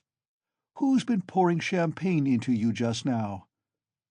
"We've just been having a drink together. You talk about pouring it into me." "By way of a fee. You profit by everything." Raskolnikov laughed. "It's all right, my dear boy," he added, slapping Zametov on the shoulder. "I am not speaking from temper, but in a friendly way. For sport. As that workman of yours said when he was scuffling with Dmitri, in the case of the old woman." "How do you know about it?" "Perhaps I know more about it than you do." "How strange you are. I am sure you are still very unwell. You oughtn't to have come out." "Oh, do I seem strange to you?" "Yes. What are you doing, reading the papers?" "Yes." "There's a lot about the fires." "No, I am not reading about the fires." Here he looked mysteriously at Zametov. His lips were twisted again in a mocking smile. "No, I am not reading about the fires," he went on, winking at Zametov. "But confess now, my dear fellow, you're awfully anxious to know what I am reading about." "I am not in the least. Mayn't I ask a question? Why do you keep on?" "Listen, you are a man of culture and education?" "I was in the 6th class at the gymnasium," said Zametov with some dignity. "6th class! Ah, my cock-sparrow! With your parting and your rings, you are a gentleman of fortune. Phoo! What a charming boy!" Here Raskolnikov broke into a nervous laugh right in Zametov's face. The latter drew back, more amazed than offended. "Phoo, how strange you are!"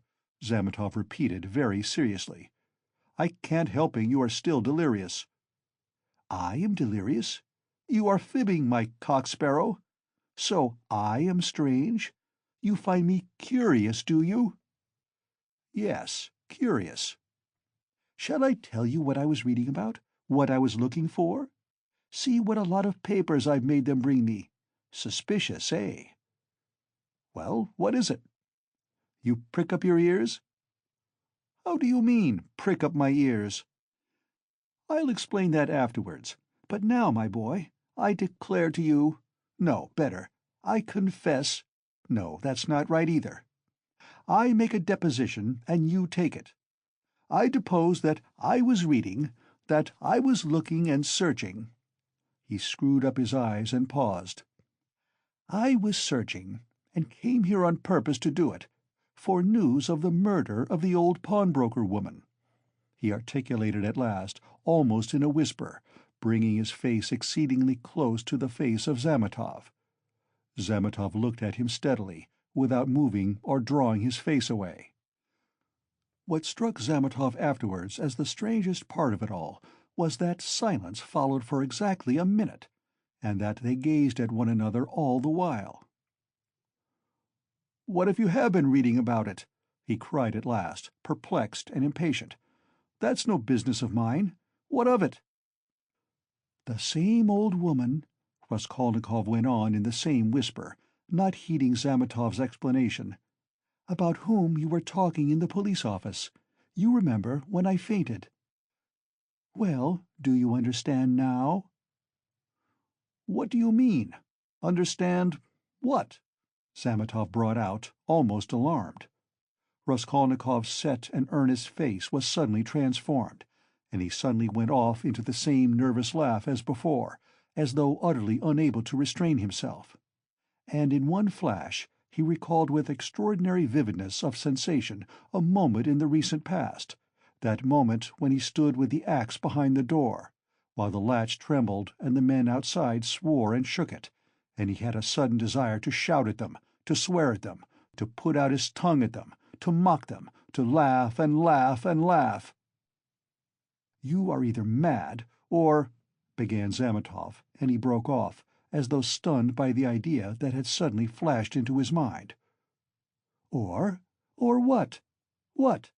Come, tell me." "Nothing," said Zametov, getting angry. "It's all nonsense." Both were silent. After his sudden fit of laughter, Raskolnikov became suddenly thoughtful and melancholy. He put his elbow on the table and leaned his head on his hand. He seemed to have completely forgotten Zametov. The silence lasted for some time.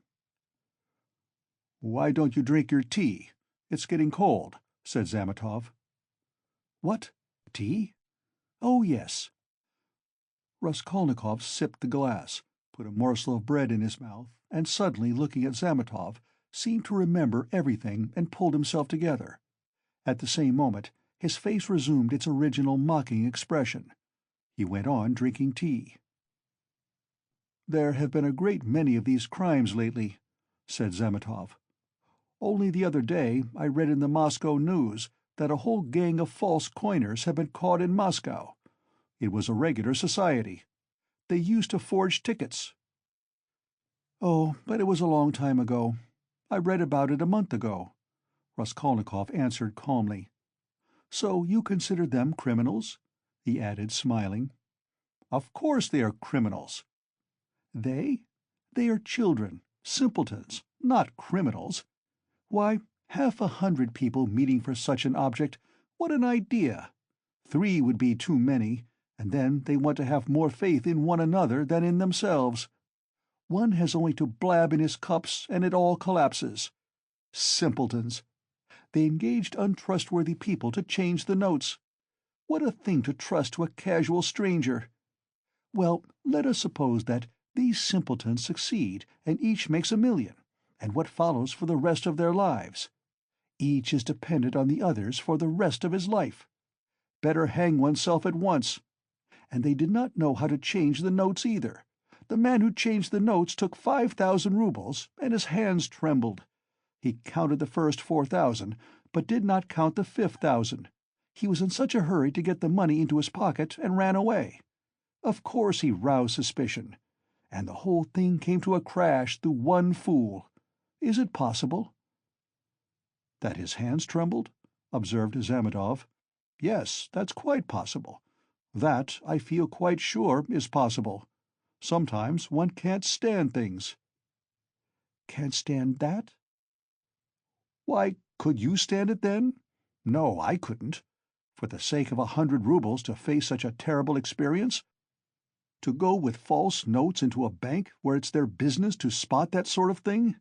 No, I should not have the face to do it. Would you?" Raskolnikov had an intense desire again to put his tongue out. Shivers kept running down his spine. "I should do it quite differently," Raskolnikov began. "This is how I would change the notes. I'd count the first 1,000 3 or 4 times backwards and forwards, looking at every note, and then I'd set to the second 1,000. I'd count that halfway through, and then hold some 50-rouble note to the light, then turn it, then hold it to the light again, to see whether it was a good one. 'I am afraid,' I would say, 'a relation of mine lost 25 roubles the other day through a false note,' and then I'd tell them the whole story. And after I began counting the third, 'No, excuse me,' I would say, 'I fancy I made a mistake in the 7th hundred in that second 1,000, I'm not sure.' And so I would give up the third 1,000 and go back to the second, and so on to the end. And when I had finished, I'd pick out one from the 5th and one from the second 1,000, and take them again to the light and ask again, 'Change them, please,' and put the clerk into such a stew that he would not know how to get rid of me. When I'd finished and gone out, I'd come back. 'No, excuse me,' and ask for some explanation. That's how I'd do it." "Phoo! What terrible things you say," said Zametov, laughing. "But all that is only talk. I dare say when it came to deeds you'd make a slip. I believe that even a practiced, desperate man cannot always reckon on himself, much less you and I. To take an example near home, that old woman murdered in our district. The murderer seems to have been a desperate fellow. He risked everything in open daylight, was saved by a miracle. But his hands shook too. He did not succeed in robbing the place. He couldn't stand it. That was clear from the—" Raskolnikov seemed offended. "Clear? Why don't you catch him, then?" he cried, maliciously jibing at Zametov. "Well, they will catch him." "Who? You? Do you suppose you could catch him? You've a tough job. A great point for you is whether a man is spending money or not. If he had no money and suddenly begins spending, he must be the man, so that any child can mislead you." "The fact is they always do that, though," answered Zametov. "A man will commit a clever murder at the risk of his life, and then at once he goes drinking in a tavern. They are caught spending money. They are not all as cunning as you are. You wouldn't go to a tavern, of course." Raskolnikov frowned and looked steadily at Zametov.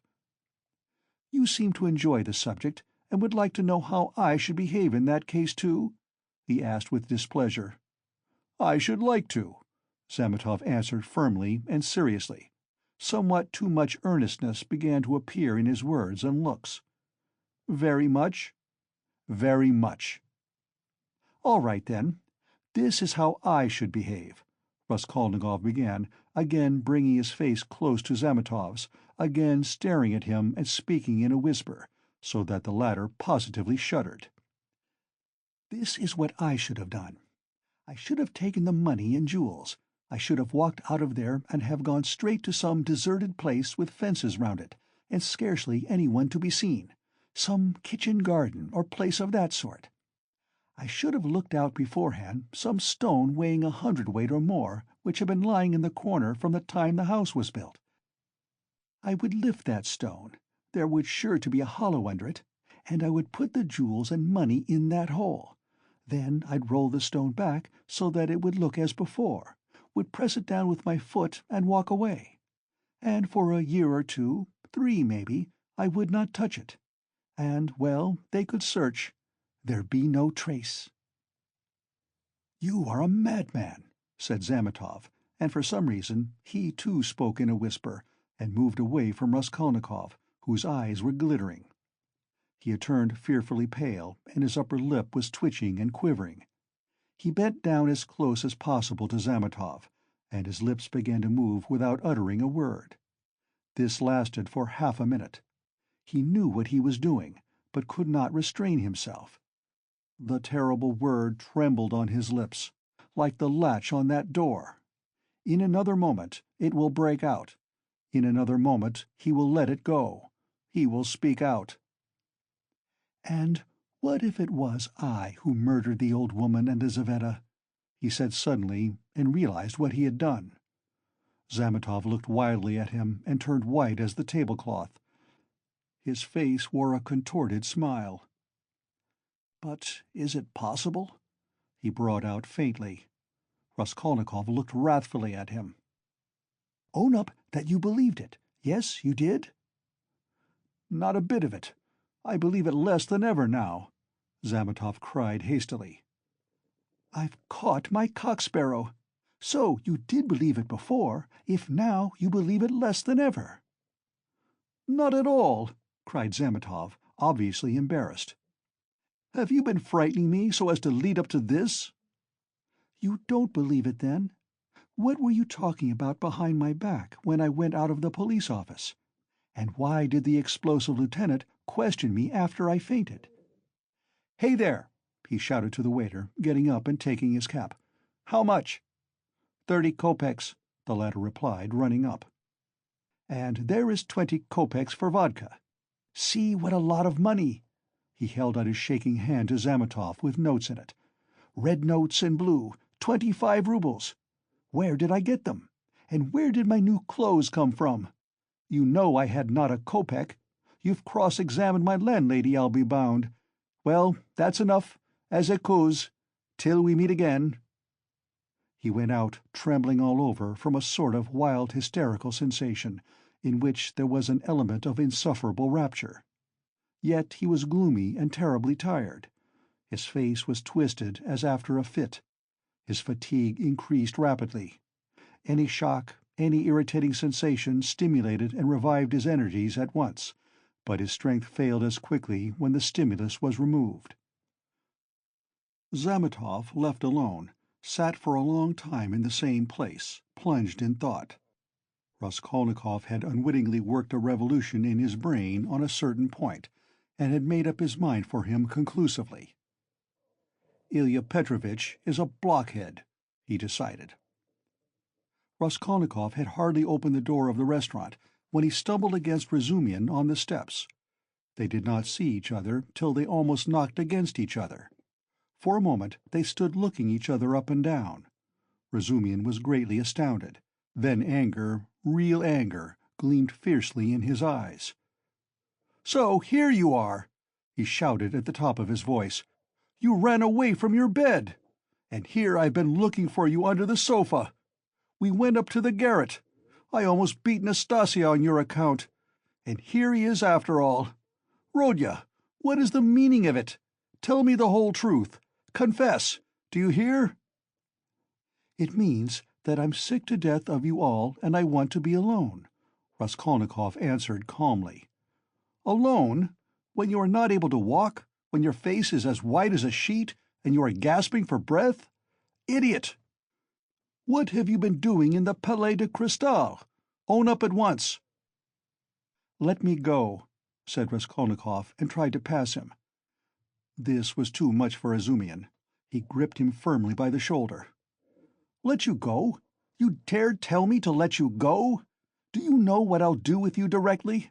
I'll pick you up, tie you in a bundle, carry you home under my arm, and lock you up." "Listen, Izumian," Raskolnikov began quietly, apparently calm. "Can't you see that I don't want your benevolence? A strange desire you have to shower benefits on a man who curses them, who feels them a burden, in fact. Why did you seek me out at the beginning of my illness? Maybe I was very glad to die. Didn't I tell you plainly enough today that you were torturing me, that I was sick of you? You seem to want to torture people. I assure you that all that is seriously hindering my recovery, because it's continually irritating me. You saw Zosimov went away just now to avoid irritating me. You leave me alone too, for goodness sake. What right have you, indeed, to keep me by force? Don't you see that I am in possession of all my faculties now? How can I persuade you not to persecute me with your kindness? I may be ungrateful, I may be mean. Only let me be. For God's sake, let me be. Let me be, let me be." He began calmly, gloating beforehand over the venomous phrases he was about to utter, but finished, panting for breath, in a frenzy, as he had been with Luzhin. Izumian stood a moment, thought, and let his hand drop. "Well, go to hell, then," he said gently and thoughtfully. "Stay!" he roared, as Raskolnikov was about to move. "Listen to me. Let me tell you that you are all a set of babbling, posing idiots. If you've any little trouble, you brood over it like a hen over an egg. And you're plagiarists even at that. There isn't a sign of independent life in you. You are made of spermaceti ointment, and you've lymph in your veins instead of blood. I don't believe in any one of you. In any circumstances, the first thing for all of you is to be unlike a human being. Stop!" he cried with redoubled fury, noticing that Raskolnikov was again making a movement. "Hear me out. You know I'm having a housewarming this evening. I dare say they've arrived by now, but I left my uncle there. I just ran in to receive the guests. And if you weren't a fool, a common fool, a perfect fool, if you were an original instead of a translation— You see, Rodya, I recognize you're a clever fellow, but you're a fool. And if you weren't a fool, you'd come round to me this evening instead of wearing out your boots in the street. Since you have gone out, there's no help for it. I'd give you a snug easy-chair, my landlady has one, a cup of tea, company, or you could lie on the sofa. Any way you would be with us. Zosimov will be there too. Will you come?" "No." "Rubbish!" Izumian shouted, out of patience. "How do you know? You can't answer for yourself. You don't know anything about it. Thousands of times I've fought tooth and nail with people and run back to them afterwards. One feels ashamed and goes back to a man. So remember, Pochinkov's house on the 3rd story. Why, Mr. Izumian, I do believe you'd let anybody beat you from sheer benevolence." "Beat? Whom? Me? I'd twist off his nose at the mere idea. Pochinkov's house, 47 Babushkin's flat." "I shall not come, Izumian." Raskolnikov turned and walked away. "I'll bet you will!" Izumian shouted after him. "I refuse to know you if you don't. Stay! Hey, is Amitov in there?" "Yes." "Did you see him?" "Yes." "Talk to him?" "Yes." "What about?" "Confound you, don't tell me then. Pochinkov's house, 47 Babushkin's flat, remember." Raskolnikov walked on and turned the corner into Sadovy Street. Razumian looked after him thoughtfully. Then, with a wave of his hand, he went into the house, but stopped short of the stairs. "Confound it," he went on almost aloud. "He talked sensibly, but yet... I am a fool. As if madmen didn't talk sensibly. And this was just what Zossimov seemed afraid of." He struck his finger on his forehead. "What if... How could I let him go off alone? He may drown himself. Ah, what a blunder! I can't." And he ran back to overtake Raskolnikov, but there was no trace of him. With a curse, he returned with rapid steps to the Palais de Cristal to question Zametov. Raskolnikov walked straight to X Bridge, stood in the middle, and, leaning both elbows on the rail, stared into the distance. On parting with Razumian, he felt so much weaker that he could scarcely reach this place. He longed to sit or lie down somewhere in the street. Bending over the water, he gazed mechanically at the last pink flush of the sunset, at the row of houses growing dark in the gathering twilight, at one distant attic window on the left bank, flashing as though on fire in the last rays of the setting sun, at the darkening water of the canal, and the water seemed to catch his attention. At last red circles flashed before his eyes. The houses seemed moving. The passers-by, the canal banks, the carriages all danced before his eyes. Suddenly he started, saved again perhaps from swooning by an uncanny and hideous sight. He became aware of someone standing on the right side of him. He looked and saw a tall woman with a kerchief on her head, with a long, yellow, wasted face and red, sunken eyes. She was looking straight at him, but obviously she saw nothing and recognized no one. Suddenly she leaned her right hand on the parapet, lifted her right leg over the railing, then her left, and threw herself into the canal. The filthy water parted and swallowed up its victim for a moment. Then, an instant later, the drowning woman floated to the surface, moving slowly with the current, her head and legs in the water, her skirt inflated like a balloon over her back. "A woman drowning! A woman drowning!" shouted dozens of voices. People ran up. Both banks were thronged with spectators. On the bridge, people crowded about Raskolnikov, pressing up behind him. "Mercy on it! It's our Afrosinya!" a woman cried tearfully close by. "Mercy! Save her! Kind people, pull her out!" "A boat! A boat!" was shouted in the crowd. But there was no need of a boat. A policeman ran down the steps to the canal, threw off his greatcoat and his boots, and rushed into the water. It was easy to reach her. She floated within a couple of yards of the steps. He caught hold of her clothes with his right hand, and with his left seized a pole which a comrade held out to him. The drowning woman was pulled out at once. They laid her on the granite pavement of the embankment. She soon recovered consciousness, raised her head, sat up and began sneezing and coughing, stupidly wiping her wet dress with her hands. She said nothing. "She's drunk herself out of her senses," the same woman's voice wailed at her side. "Out of her senses. The other day she tried to hang herself. We cut her down. I ran out to the shop just now, left my little girl to look after her, and here she's in trouble again. A neighbor, gentlemen, a neighbor. We live close by. The second house from the end. See, yonder." The crowd broke up. The police still remained round the woman. Someone mentioned the police station. Raskolnikov looked on with a strange sensation of indifference and apathy. He felt disgusted. "No, that's loathsome. Water. It's not good enough," he muttered to himself. "Nothing will come of it," he added. "No use to wait. What about the police office? And why isn't Zametov at the police office? The police office is open till 10 o'clock. He turned his back to the railing and looked about him. "Very well, then," he said resolutely. He moved from the bridge and walked in the direction of the police office. His heart felt hollow and empty. He did not want to think. Even his depression had passed. There was not a trace now of the energy with which he had set out to make an end of it all. Complete apathy had succeeded to it. Well, it's a way out of it, he thought, walking slowly and listlessly along the canal bank. Anyway, I'll make an end, for I want to.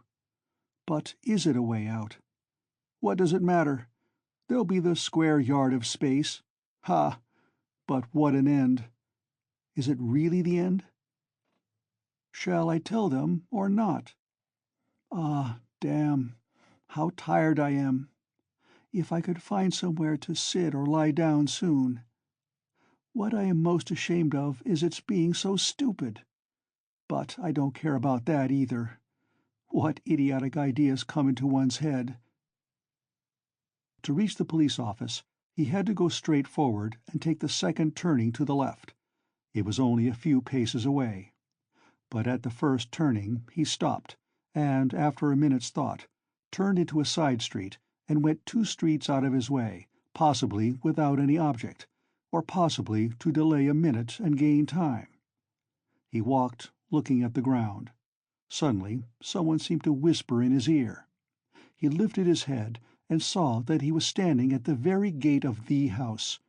He had not passed it, he had not been near it since that evening. An overwhelming, unaccountable prompting drew him on. He went into the house, passed through the gateway, then into the first entrance on the right, and began mounting the familiar staircase to the 4th story. The narrow, steep staircase was very dark. He stopped at each landing and looked round him with curiosity. On the first landing, the framework of the window had been taken out. That wasn't so, then, he thought. Here was the flat on the 2nd story where Nikolai and Dmitri had been working. It's shut up, and the door newly painted. So it's to let. Then the 3rd story and the 4th. Here. He was perplexed to find the door of the flat wide open. There were men there. He could hear voices. He had not expected that. After brief hesitation, he mounted the last stairs and went into the flat. It, too, was being done up. There were workmen in it. This seemed to amaze him. He somehow fancied that he would find everything as he had left it, even perhaps the corpses in the same places on the floor. And now, bare walls, no furniture. It seemed strange. He walked to the window and sat down on the window-sill. There were 2 workmen, both young fellows, but one much younger than the other.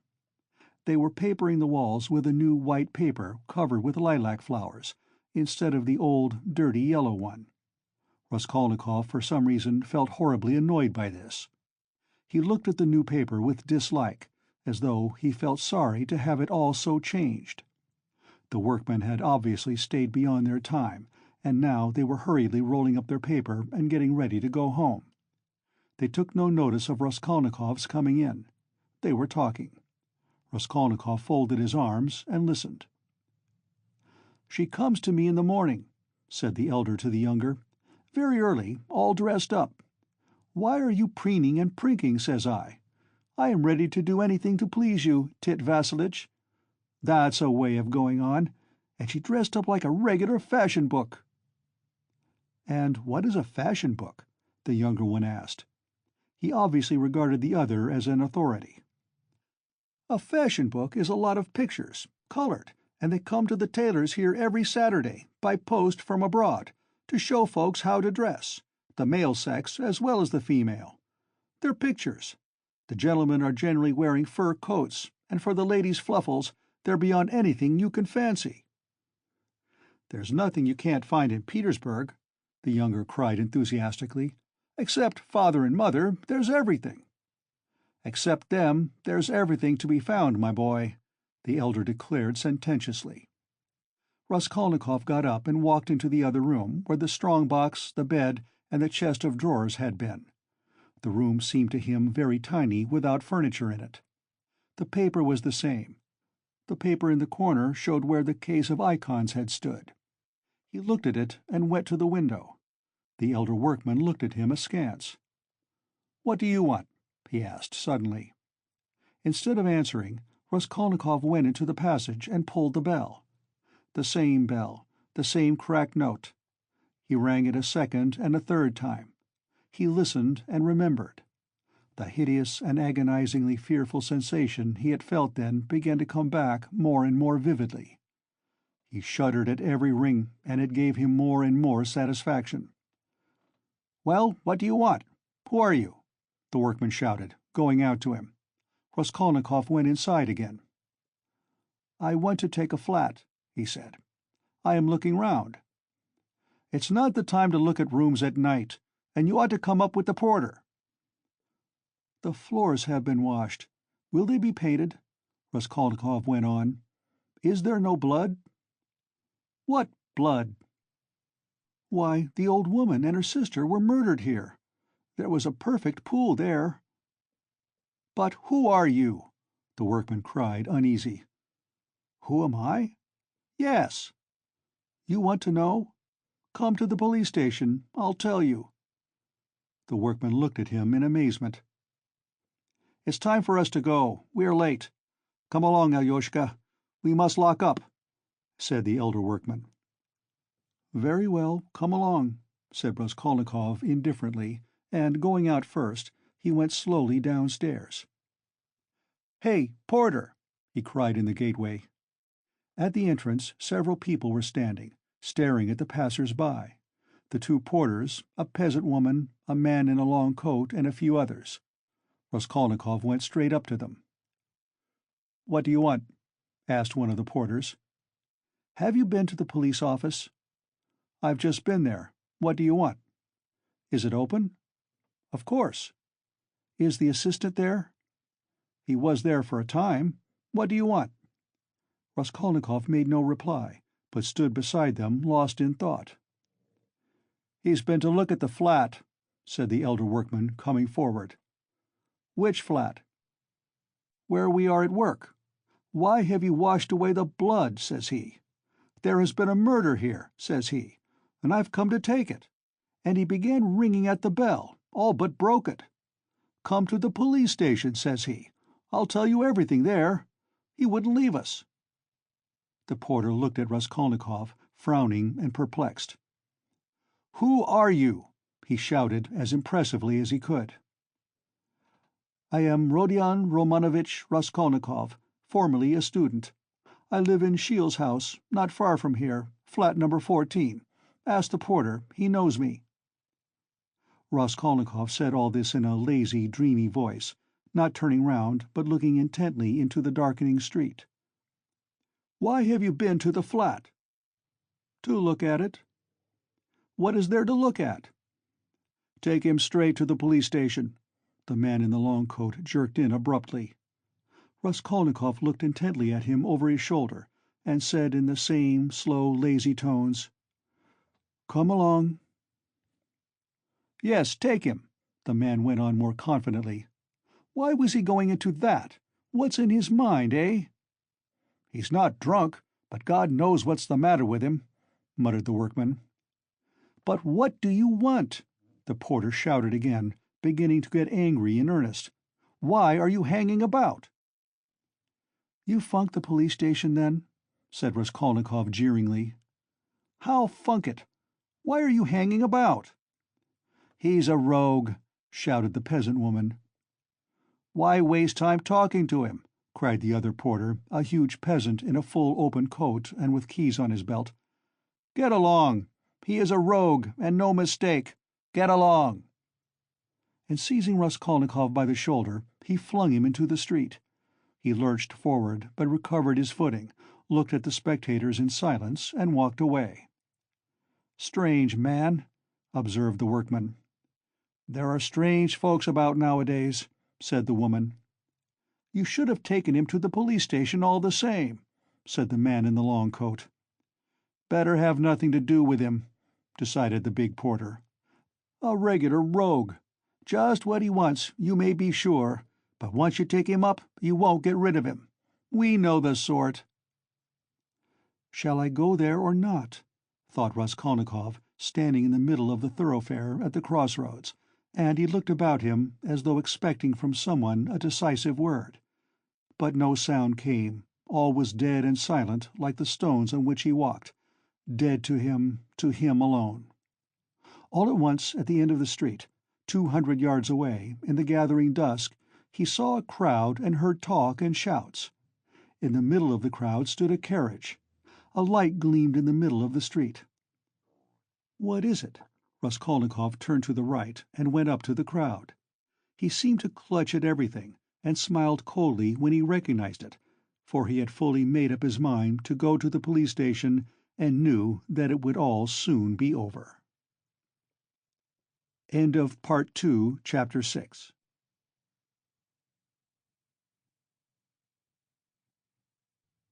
Part 2, Chapter 7 of Crime and Punishment by Fyodor Dostoevsky. An elegant carriage stood in the middle of the road, with a pair of spirited grey horses. There was no one in it, and the coachman had got off his box and stood by. The horses were being held by the bridle. A mass of people had gathered round, the police standing in front. One of them held a lighted lantern, which he was turning on something lying close to the wheels. Everyone was talking, shouting, exclaiming. The coachman seemed at a loss and kept repeating, "What a misfortune! Good Lord, what a misfortune!" Raskolnikov pushed his way in as far as he could, and succeeded at last in seeing the object of the commotion and interest. On the ground a man who had been run over lay apparently unconscious, and covered with blood. He was very badly dressed, but not like a workman. Blood was flowing from his head and face. His face was crushed, mutilated, and disfigured. He was evidently badly injured. "Merciful heaven!" wailed the coachman. "What more could I do? If I had been driving fast, or had not shouted to him, but I was going quietly, not in a hurry. Everyone could see I was going along just like everybody else. A drunken man can't walk straight, we all know. I saw him crossing the street, staggering and almost falling. I shouted again, and a second and a third time. Then I held the horses in, but he fell straight under their feet. Either he did it on purpose, or he was very tipsy. The horses are young and ready to take fright. They started. He screamed. That made them worse. That's how it happened." "That's just how it was," a voice in the crowd confirmed. "He shouted, that's true. He shouted 3 times," another voice declared. "3 times it was, we all heard it," shouted a third. But the coachman was not very much distressed and frightened. It was evident that the carriage belonged to a rich and important person who was awaiting it somewhere. The police, of course, were in no little anxiety to avoid upsetting his arrangements. All they had to do was to take the injured man to the police station and the hospital. No one knew his name. Meanwhile, Raskolnikov had squeezed in and stooped closer over him. The lantern suddenly lighted up the unfortunate man's face. He recognized him. "I know him! I know him!" he shouted, pushing to the front. "It's a government clerk retired from the service, Marmeladov. He lives close by in Kozel's house. Make haste for a doctor. I will pay, see?" He pulled money out of his pocket and showed it to the policeman. He was in violent agitation. The police were glad that they had found out who the man was. Raskolnikov gave his own name and address, and, as earnestly as if it had been his father, he besought the police to carry the unconscious Marmeladov to his lodging at once. "Just here, 3 houses away," he said eagerly. "The house belongs to Kozel, a rich German. He was going home, no doubt drunk. I know him. He is a drunkard. He has a family there, a wife, children. He has 1 daughter. It will take time to take him to the hospital, and there is sure to be a doctor in the house. I'll pay. At least, he will be looked after at home. They will help him at once. But he'll die before you get him to the hospital." He managed to slip something unseen into the policeman's hand. But the thing was straightforward and legitimate, and in any case, help was closer here. They raised the injured man. People volunteered to help. Kozel's house was 30 yards away. Raskolnikov walked behind, carefully holding Marmeladov's head and showing the way. This way! We must take him upstairs head foremost. Turn round. I'll pay. I'll make it worth your while," he muttered. Katerina Ivanovna had just begun, as she always did at every free moment, walking to and fro in her little room from window to stove and back again, with her arms folded across her chest, talking to herself and coughing.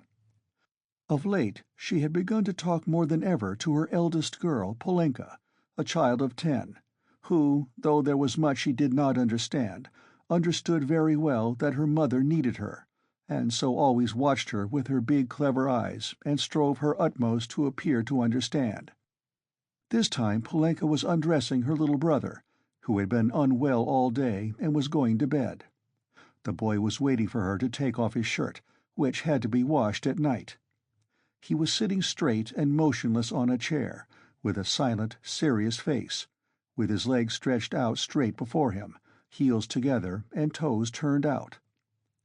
He was listening to what his mother was saying to his sister, sitting perfectly still with pouting lips and wide open eyes, just as all good little boys have to sit when they are undressed to go to bed. A little girl, still younger, dressed literally in rags, stood at the screen, waiting for her turn. The door onto the stairs was open to relieve them a little from the clouds of tobacco smoke which floated in from the other rooms, and brought on long, terrible fits of coughing in the poor, consumptive woman. Katerina Ivanovna seemed to have grown even thinner during that week, and the hectic flush on her face was brighter than ever. "You wouldn't believe, you can't imagine, Polenka," she said, walking about the room, "what a happy, luxurious life we had in my papa's house, and how this drunkard has brought me, and will bring you all, to ruin. Papa was a civil colonel, and only a step from being a governor, so that everyone who came to see him said, 'We look upon you, Ivan Mihalovitch, as our governor.' When—" She coughed violently. "Oh, cursed life!" she cried, clearing her throat and pressing her hands to her breast. When at the last ball, at the Marshal's, Princess Besmelny saw me, who gave me the blessing when your father and I were married, Polenka. She asked at once, 'Isn't that the pretty girl who danced the shawl dance at the breaking up? You must mend that tear. You must take your needle and darn it as I showed you, or tomorrow—' Cough, cough, cough! He will make the hole bigger," she articulated with effort. "Prince Shigolskoy, a hammer-junker, had just come from Pittsburgh then. He danced the mazurka with me and wanted to make me an offer next day, but I thanked him in flattering expressions and told him that my heart had long been another's. That other was your father, Polya. Papa was fearfully angry. Is the water ready? Give me the shirt and the stockings. Lida," said she to the youngest one, "you must manage without your chemise tonight, and lay your stockings out with it. I'll wash them together. How is it that drunken vagabond doesn't come in?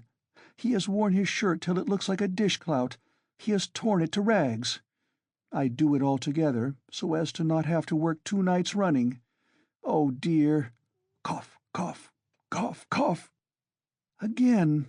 What's this?" she cried, noticing a crowd in the passage, and the men who were pushing into her room, carrying a burden. "What is it? What are they bringing? Mercy on us!" "Where are we to put him?" asked the policeman, looking round when Marmeladov, unconscious and covered with blood, had been carried in. "On the sofa. Put him straight on the sofa, with his head this way," Raskolnikov showed him. "Run over in the road. Drunk!" someone shouted in the passage. Katerina Ivanovna stood, turning white and gasping for breath. The children were terrified. Little Lida screamed, rushed to Polenka and clutched at her, trembling all over. Having laid Marmeladov down, Raskolnikov flew to Katerina Ivanovna. "For God's sake, be calm. Don't be frightened," he said, speaking quickly. "He was crossing the road and was run over by a carriage. Don't be frightened. He will come to. I told them to bring here. I've been here already, you remember? He will come to. I'll pay." "He's done it this time!" Katerina Ivanovna cried despairingly, and she rushed to her husband. Raskolnikov noticed at once that she was not one of those women who swoon easily. She instantly placed under the luckless man's head a pillow, which no one had thought of, and began undressing and examining him. She kept her head, forgetting herself, biting her trembling lips and stifling the screams which were ready to break from her. Raskolnikov, meanwhile, induced someone to run for a doctor. There was a doctor, it appeared, next door but one. "I've sent for a doctor," he kept assuring Katerina Ivanovna. "Don't be uneasy, I'll pay. Haven't you water? And give me a napkin or a towel, anything, as quick as you can. He is injured, but not killed, believe me. We shall see what the doctor says." Katerina Ivanovna ran to the window. There, on a broken chair in the corner, a large earthenware basin full of water had been stood, in readiness for washing her children's and husband's linen that night. This washing was done by Katerina Ivanovna at night at least twice a week, if not oftener.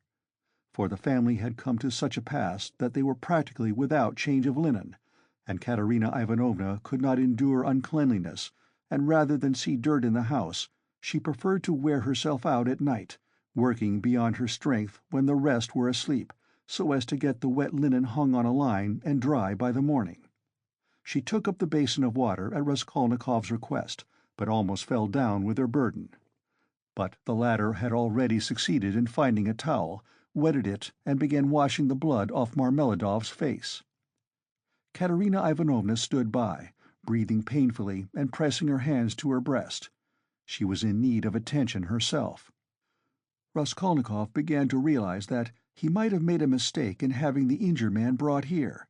The policeman, too, stood in hesitation. "Polenka!" cried Katerina Ivanovna. "Run to Sonia. Make haste. If you don't find her at home, leave word that her father has been run over and that she is to come here at once, when she comes in. Run, Polenka. There, put on the shawl." "Run your fastest!" cried the little boy on the chair suddenly, after which he relapsed into the same dumb rigidity, with round eyes, his heels thrust forward and his toes spread out. Meanwhile the room had become so full of people that you couldn't have dropped a pin. The policemen left, all except one, who remained for a time, trying to drive out the people who came in from the stairs. Almost all Madame Lippeveshel's lodgers had streamed in from the inner rooms of the flat. At first they were squeezed together in the doorway, but afterwards they overflowed into the room. Katerina Ivanovna flew into a fury. "You might let him die in peace, at least," she shouted at the crowd. "Is it a spectacle for you to gape at?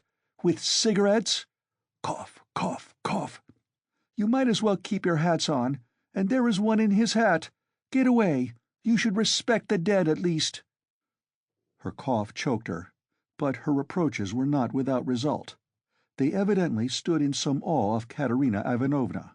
The lodgers, one after another, squeezed back into the doorway with that strange inner feeling of satisfaction which may be observed in the presence of a sudden accident, even in those nearest and dearest to the victim, from which no living man is exempt, even in spite of the sincerest sympathy and compassion. Voices outside were heard, however, speaking of the hospital, and saying that they'd no business to make a disturbance here. "No business to die!" cried Katerina Ivanovna, and she was rushing to the door to vent her wrath upon them, but in the doorway came face to face with Madame Lippeveshel, who had only just heard of the accident and ran in to restore order. She was a particularly quarrelsome and irresponsible German. "Ah, my God!" she cried, clasping her hands. "Your husband drunken horses have trampled.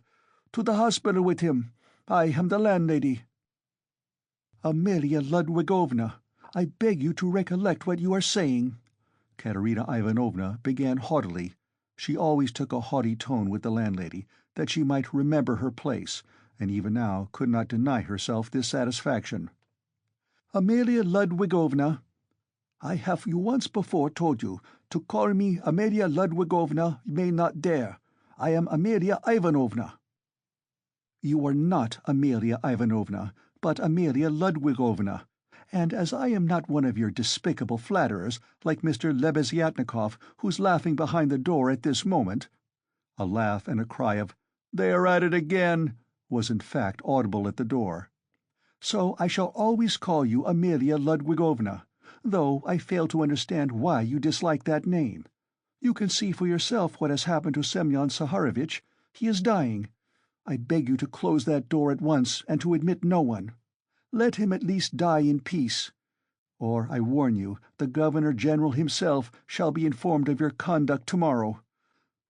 The prince knew me as a girl. He remembers Semyon Zaharovitch well, and has often been a benefactor to him.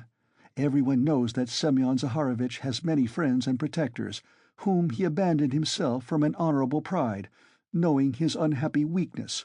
But now," she pointed to Raskolnikov, "a generous young man has come to our assistance, who has wealth and connections and whom Semyon Zaharovitch has known from a child.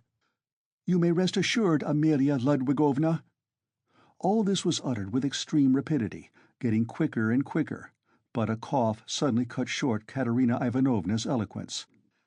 At that instant the dying man recovered consciousness and uttered a groan. She ran to him. The injured man opened his eyes, and without recognition or understanding gazed at Raskolnikov, who was bending over him. He drew deep, slow, painful breaths. Blood oozed at the corners of his mouth, and drops of perspiration came out on his forehead. Not recognizing Raskolnikov, he began looking round uneasily. Katerina Ivanovna looked at him with a sad but stern face, and tears trickled from her eyes. "My God, his whole chest is crushed. How he is bleeding!" she said in despair. "We must take off his clothes. Turn a little, Semyon Zaharovitch, if you can," she cried to him. Marmeladov recognized her. "A priest," he articulated huskily. Katerina Ivanovna walked to the window, laid her head against the window frame, and exclaimed in despair, "Oh, cursed life!" "A priest," the dying man said again after a moment's silence. "They have gone for him," Katerina Ivanovna shouted to him. He obeyed her shout and was silent. With sad and timid eyes he looked for her. She returned and stood by his pillow. He seemed a little easier, but not for long. Soon his eyes rested on little Lida, his favorite, who was shaking in the corner, as though she were in a fit, and staring at him with her wondering, childish eyes. "Ah!" He signed towards her uneasily. He wanted to say something. "What now?" cried Katerina Ivanovna. "Barefoot, barefoot," he muttered, indicating with frenzied eyes the child's bare feet. "Be silent!" Katerina Ivanovna cried irritably. "You know why she is barefooted." "Thank God, the doctor!" exclaimed Raskolnikov, relieved. The doctor came in, a precise little old man, a German, looking about him mistrustfully. He went up to the sick man, took his pulse, carefully felt his head, and with the help of Katerina Ivanovna he unbuttoned the blood-stained shirt, and bared the injured man's chest. It was gashed, crushed, and fractured. Several ribs on the right side were broken. On the left side, just over the heart, was a large, sinister-looking yellowish-black bruise, a cruel kick from the horse's hoof. The doctor frowned. The policeman told him that he was caught in the wheel and turned round with it for 30 yards on the road. "It's wonderful that he has recovered consciousness," the doctor whispered softly to Raskolnikov. "What do you think of him?" he asked. "He will die immediately." "Is there really no hope?" "Not the faintest. He is at the last gasp. His head is badly injured, too. I could bleed him if you like, but it would be useless. He is bound to die within the next 5 or 10 minutes. "Better bleed him, then." "If you like, but I warn you it will be perfectly useless." At that moment other steps were heard. The crowd in the passage parted, and the priest, a little grey old man, appeared in the doorway bearing the sacrament. A policeman had gone for him at the time of the accident. The doctor changed places with him, exchanging glances with him. Raskolnikov begged the doctor to remain a little while. He shrugged his shoulders and remained. All stepped back. The confession was soon over. The dying man probably understood little. He could only utter indistinct, broken sounds. Katerina Ivanovna took little Lida, lifted the boy from the chair, knelt down in the corner by the stove, and made the children kneel in front of her. The little girl was still trembling, but the boy, kneeling on his little bare knees, lifted his hand rhythmically, crossing himself with precision, and bowed down, touching the floor with his forehead, which seemed to afford him especial satisfaction. Katerina Ivanovna bit her lips and held back her tears. She prayed too now, and then, pulling straight the boy's shirt, and managed to cover the girl's bare shoulders with a kerchief, which she took from the chest without rising from her knees or ceasing to pray. Meanwhile the door from the inner rooms was opened inquisitively again. In the passage the crowd of spectators from all the flats on the staircase grew denser and denser, but they did not venture beyond the threshold. A single candle-end lighted up the scene. At that moment Polenka forced her way through the crowd at the door. She came in panting from running so fast, took off her kerchief, looked for her mother, went up to her and said, "She is coming. I met her in the street." Her mother made her kneel beside her. Timidly and noiselessly a young girl made her way through the crowd, and strange was her appearance in that room, in the midst of want, rags, death, and despair. She, too, was in rags. Her attire was all of the cheapest, but decked out in gutter finery of a special stamp, unmistakably betraying its shameful purpose. Sonia stopped short in the doorway and looked about her bewildered, unconscious of everything. She forgot her fourth-hand, gaudy silk dress, so unseemly here with its ridiculous long train, and her immense crinoline that filled up the whole doorway, and her light-colored shoes, and the parasol she brought with her, though it was no use at night, and the absurd round straw hat with its flaring, flame-colored feather. Under this rakishly tilted hat was a pale, frightened little face, with lips parted and eyes staring in terror. Sonia was a small, thin girl of 18, with fair hair, rather pretty, with wonderful blue eyes. She looked intently at the bed and the priest. She, too, was out of breath with running. At last, whispers, some words in the crowd probably, reached her. She looked down and took a step forward into the room, still keeping close to the door. The service was over. Katerina Ivanovna went up to her husband again. The priest stepped back and turned to say a few words of admonition and consolation to Katerina Ivanovna on leaving. "What am I to do with these?" she interrupted sharply and irritably, pointing to the little ones. "God is merciful. Look to the Most High for succor," the priest began. "Ah, he is merciful, but not to us." "That's a sin, madam," observed the priest, shaking his head. "And isn't that a sin?"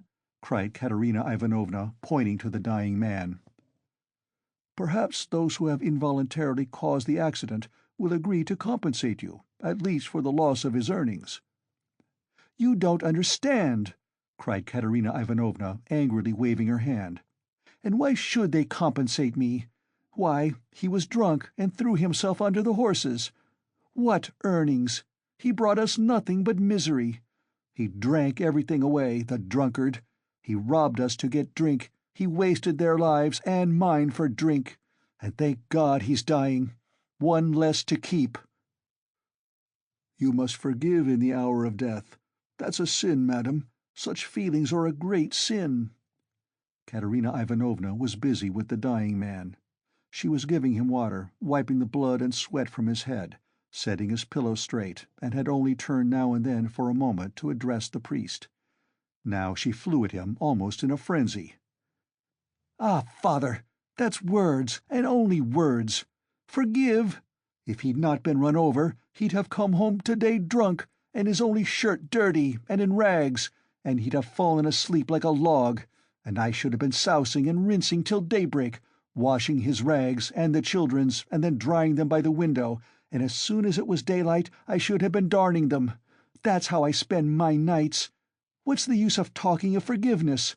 I have forgiven as it is." A terrible hollow cough interrupted her words. She put her handkerchief to her lips and showed it to the priest, pressing her other hand to her aching chest. The handkerchief was covered with blood. The priest bowed his head and said nothing. Marmeladov was in the last agony. He did not take his eyes off the face of Katerina Ivanovna, who was bending over him again. He kept trying to say something to her. He began moving his tongue with difficulty and articulating indistinctly, but Katerina Ivanovna, understanding that he wanted to ask her forgiveness, called peremptorily to him, "Be silent! No need! I know what you want to say." And the sick man was silent, but at the same instant his wandering eyes strayed to the doorway and he saw Sonia. Till then he had not noticed her. She was standing in the shadow in a corner. "Who's that? Who's that?" he said suddenly in a thick, gasping voice, in agitation, turning his eyes in horror towards the door where his daughter was standing and trying to sit up. "Lie down! Lie down!" cried Katerina Ivanovna. With unnatural strength he had succeeded in propping himself on his elbow. He looked wildly and fixedly for some time on his daughter, as though not recognizing her. He had never seen her before in such attire. Suddenly he recognized her, crushed and ashamed in her humiliation and gaudy finery, meekly awaiting her turn to say good-bye to her dying father. His face showed intense suffering. "Sonia, daughter, forgive!" he cried, and he tried to hold out his hand to her, but losing his balance he fell off the sofa, face downwards on the floor. They rushed to pick him up, they put him on the sofa, but he was dying. Sonia with a faint cry ran up, embraced him, and remained so without moving. He died in her arms. "He's got what he wanted!" Katerina Ivanovna cried, seeing her husband's dead body. "Well, what's to be done now? How am I to bury him? What can I give them tomorrow to eat?"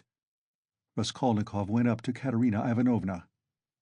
"Katerina Ivanovna," he began, "last week your husband told me all his life and circumstances. Believe me, he spoke of you with passionate reverence. From that evening, when I learnt how devoted he was to you all, and how he loved and respected you especially, Katerina Ivanovna, in spite of his unfortunate weakness, from that evening we became friends. Allow me now to do something, to repay my debt to my dead friend. Here are 20 roubles, I think, and if that can be of any assistance to you, then in short, I will come again, and I will be sure to come again. I shall perhaps come again tomorrow. Good-bye." And he went quickly out of the room, squeezing his way through the crowd to the stairs. But in the crowd he suddenly jostled against Nikodim Fomitch, who had heard of the accident and had come to give instructions in person. They had not met since the scene at the police station, but Nikodim Fomitch knew him instantly. "Ah, is that you?" he asked him. "He's dead," answered Raskolnikov. "The doctor and the priest have been, and all as it should have been. Don't worry the poor woman too much. She is in consumption as it is. Try and cheer her up, if possible. You are a kind-hearted man, I know," he added with a smile, looking straight in his face. "But you are spattered with blood," observed Nikodim Fomitch, noticing in the lamplight some fresh stains on Raskolnikov's waistcoat. "Yes, I'm covered with blood," Raskolnikov said with a peculiar air. Then he smiled, nodded, and went downstairs. He walked down slowly and deliberately, feverish but not conscious of it, entirely absorbed in a new overwhelming sensation of life and strength that surged up suddenly within him. This sensation might be compared to that of a man condemned to death who has suddenly been pardoned. Halfway down the staircase he was overtaken by the priest on his way home. Raskolnikov let him pass, exchanging a silent greeting with him. He was just descending the last steps, when he heard rapid footsteps behind him. Someone overtook him. It was Polenka. She was running after him, calling, "Wait! Wait!" He turned round. She was at the bottom of the staircase and stopped short a step above him. A dim light came in from the yard. Raskolnikov could distinguish the child's thin but pretty little face, looking at him with a bright, childish smile. She had run after him with a message which she was evidently glad to give. "Tell me, what is your name, and where do you live?" she said hurriedly in a breathless voice. He laid both hands on her shoulders and looked at her with a sort of rapture. It was such a joy to him to look at her, he could not have said why. "Who sent you?" "Sister Sonia sent me," answered the girl, smiling still more brightly. "I knew it was Sister Sonia sent you." "Mamma sent me too. When Sister Sonia was sending me, Mamma came up too and said, 'Run fast, Polenka.'" "Do you love Sister Sonia?" "I love her more than anyone," Polenka answered with a peculiar earnestness, and her smile became graver. "And will you love me?" By way of answer, he saw the little girl's face approaching him, her full lips naively held out to kiss him. Suddenly her arms as thin as sticks held him tightly, her head rested on his shoulder, and the little girl wept softly, pressing her face against him. "I am sorry for Father," she said a moment later, raising her tear-stained face and brushing away the tears with her hands. "It's nothing but misfortunes now," she added suddenly, with that peculiarly sedate air which children try hard to assume when they try to speak like grown-up people. "Did your father love you?" "He loved Lyda most," she went on very seriously, without a smile, exactly like grown-up people. "He loved her because she is little and because she is ill, too. And he always used to bring her presents. But he taught us to read, and me grammar and scripture, too," she added with dignity. "And Mother never used to say anything, but we knew that she liked it and Father knew it too. And Mother wants to teach me French, for it's time my education began." "And do you know your prayers?" "Of course we do. We knew them long ago. I say my prayers to myself, as I am a big girl now, but Kolya and Lyda say them aloud with Mother. First they repeat the Ave Maria, and then another prayer. 'Lord forgive and bless Sister Sonia,' and then another, 'Lord forgive and bless our second father.' For our elder father is dead, and this is another one, but we do pray for the other as well." "Polenka, my name is Rodion. Pray sometimes for me, too. And thy servant Rodion, nothing more." "I'll pray for you all the rest of my life," the little girl declared hotly, and suddenly smiling again, she rushed at him and hugged him warmly once more. Raskolnikov told her his name and address, and promised to be sure to come next day. The child went away quite enchanted with him.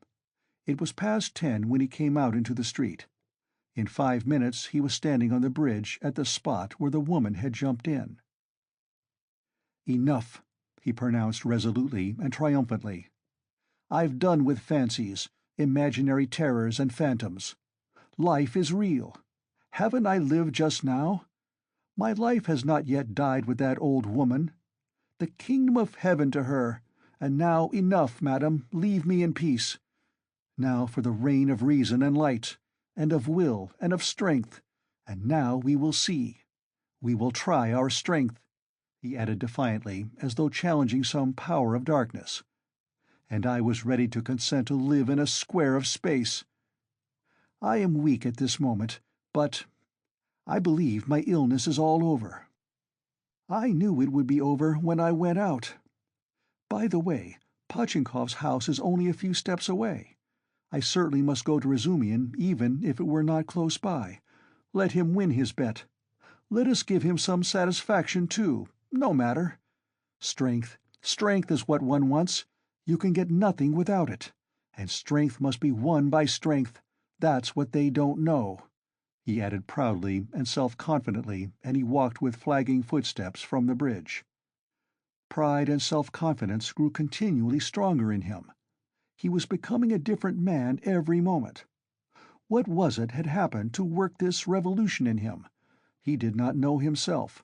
Like a man catching at a straw, he suddenly felt that he too could live, that there was still life for him, that his life had not died with the old woman. Perhaps he was in too great a hurry with his conclusions, but he did not think of that. "But I did ask her to remember thy servant Rodion in her prayers," the idea struck him. "Well, that was in case of emergency," he added, and laughed himself at his boyish sally. He was in the best of spirits. He easily found Razumihin. The new lodger was already known at Pochinkov's, and the porter at once showed him the way. Halfway upstairs he could hear the noise and animated conversation of a big gathering of people. The door was wide open on the stairs. He could hear exclamations and discussion. Razumian's room was fairly large. The company consisted of 15 people. Raskolnikov stopped in the entry, where 2 of the landlady's servants were busy behind a screen with 2 samovars, bottles, plates, and dishes of pie and savories, brought up from the landlady's kitchen. Raskolnikov sent in for Razumian. He ran out delighted. At the first glance it was apparent that he had had a great deal to drink, and, though no amount of liquor made Razumian quite drunk, this time he was perceptibly affected by it. "Listen," Raskolnikov hastened to say. "I've only just come to tell you you've won your bet, and that no one really knows what may not happen to him. I can't come in. I am so weak that I shall fall down directly. And so, good evening and good-bye. Come and see me tomorrow." "Do you know what? I'll see you home. If you say you're weak yourself, you must." "And your visitors? Who is the curly-headed one who has just peeped out?" "He? Goodness only knows. Some friend of Uncle's, I expect, or perhaps he has come without being invited. I'll leave Uncle with them. He is an invaluable person. Pity I can't introduce you to him now. But confound them all now. They won't notice me, and I need a little fresh air, for you've come just in the nick of time. Another 2 minutes, and I should have come to blows. They are talking such a lot of wild stuff. You simply can't imagine what men will say. Though, why shouldn't you imagine? Don't we talk nonsense ourselves? And let them. That's the way to learn not to. Wait a minute, I'll fetch Zosimov." Zosimov pounced upon Raskolnikov almost greedily. He showed a special interest in him. Soon his face brightened. "You must go to bed at once," he pronounced, examining the patient as far as he could. "And take something for the night. Will you take it? I've got it ready some time ago. A powder." "2, if you like," answered Raskolnikov. The powder was taken at once. "It's a good thing you are taking him home," observed Zosimov to Razumian. "We shall see how he is tomorrow. Today he's not at all amiss. A considerable change since the afternoon. Live and learn." "Do you know what Zosimov whispered to me when we were coming out?" Razumian blurted out as soon as they were in the street. "I won't tell you everything, brother, because they are such fools. Zosimov told me to talk freely to you on the way, and get you to talk freely to me, and afterwards I am to tell him about it, for he's got a notion in his head that you are mad or close on it. Only fancy, in the first place, you've 3 times the brains he has. In the second, if you are not mad, you needn't care a hang that he has got such a wild idea. And thirdly, that piece of beef whose specialty is surgery has gone mad on mental diseases, and what's brought him to this conclusion about you was your conversation today with Zametov." "Zametov told you all about it?" "Yes, and he did well. Now, I understand what it all means, and so does Zametov. Well, the fact is, Rodya, the point is— I'm a little drunk now, but that's no matter. The point is that this idea, you understand, was just being hatched in their brains, you understand? That is, no one ventured to say it aloud, because the idea is too absurd, and especially since the arrest of that painter, that bubble's burst and gone forever. But why are they such fools? I gave Zametov a bit of thrashing at the time. That's between ourselves, brother. Please don't let out a hint that you know of it. I've noticed he is a ticklish subject. It was at Louise Ivanovna's. But today it's all cleared up. That Ilya Petrovitch is at the bottom of it. He took advantage of your fainting at the police station, but he is ashamed of it himself now. I know that."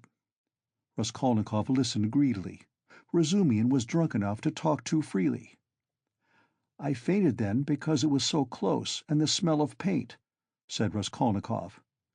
"No need to explain that. And it wasn't the paint only. The fever had been coming on for a month. Zosimov testifies to that. But how crushed that boy is now, you wouldn't believe. I am not worth his little finger, he says. Yours, he means. He has good feelings at times, brother. But the lesson you gave him today in the Palais de Cristal, that was too good for anything.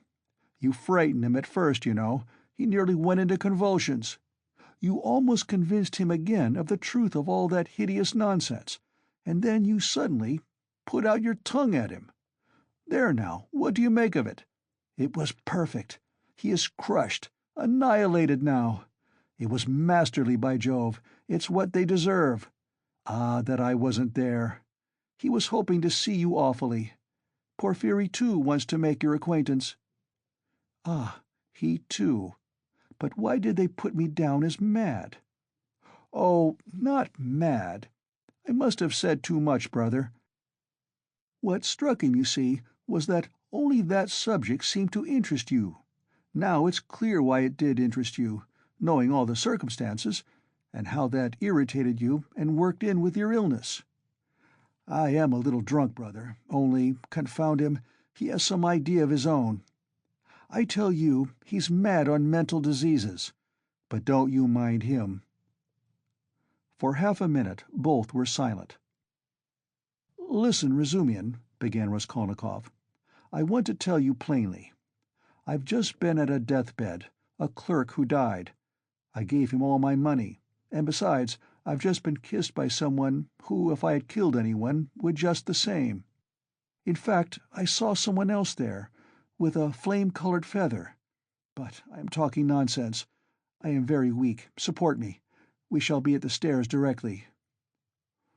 "What's the matter? What's the matter with you?" Razumian asked anxiously. "I am a little giddy, but that's not the point. I am so sad, like a woman. Look, what's that? Look, look!" "What is it?" "Don't you see? A light in my room, you see. Through the crack." They were already at the foot of the last flight of stairs, at the level of the landlady's door, and they could, as a fact, see from below that there was a light in Raskolnikov's garret. "Queer. Nastasia, perhaps," observed Razumian. "She is never in my room at this time, and she must be in bed long ago. But I don't care. Good-bye." "What do you mean? I am coming with you. We'll come in together." "I know we are going in together, but I want to shake hands here and say good-bye to you here. So give me your hand. Good-bye." "What's the matter with you, Rodya?" "Nothing. Come along. You shall be witness." They began mounting the stairs, and the idea struck Razumian that perhaps Zossimov might be right after all.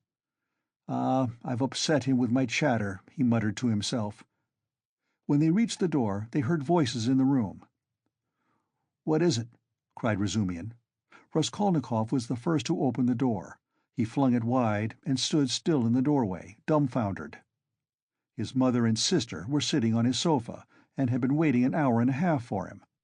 Why had he never expected, never thought of them, though the news that they had started, were on their way and would arrive immediately, had been repeated to him only that day? They had spent that hour and a half plying Nastasia with questions. She was standing before them and had told them everything by now. They were beside themselves with alarm when they heard of his running away today, ill and, as they understood from her story, delirious. Good heavens, what had become of him? Both had been weeping, both had been in anguish for that hour and a half. A cry of joy, of ecstasy, greeted Raskolnikov's entrance. Both rushed to him. But he stood like one dead. A sudden, intolerable sensation struck him like a thunderbolt. He did not lift his arms to embrace them. He could not. His mother and sister clasped him in their arms, kissed him, laughed and cried. He took a step, tottered, and fell to the ground, fainting. Anxiety, cries of horror, moans. Razumian, who was standing in the doorway, flew into the room, seized the sick man in his strong arms, and in a moment had laid him on the sofa. "It's nothing, nothing," he cried to the mother and sister. "It's only a faint, a mere trifle. Only just now the doctor said he was much better, that he is perfectly well. Water. See, he is coming to himself. He is all right again."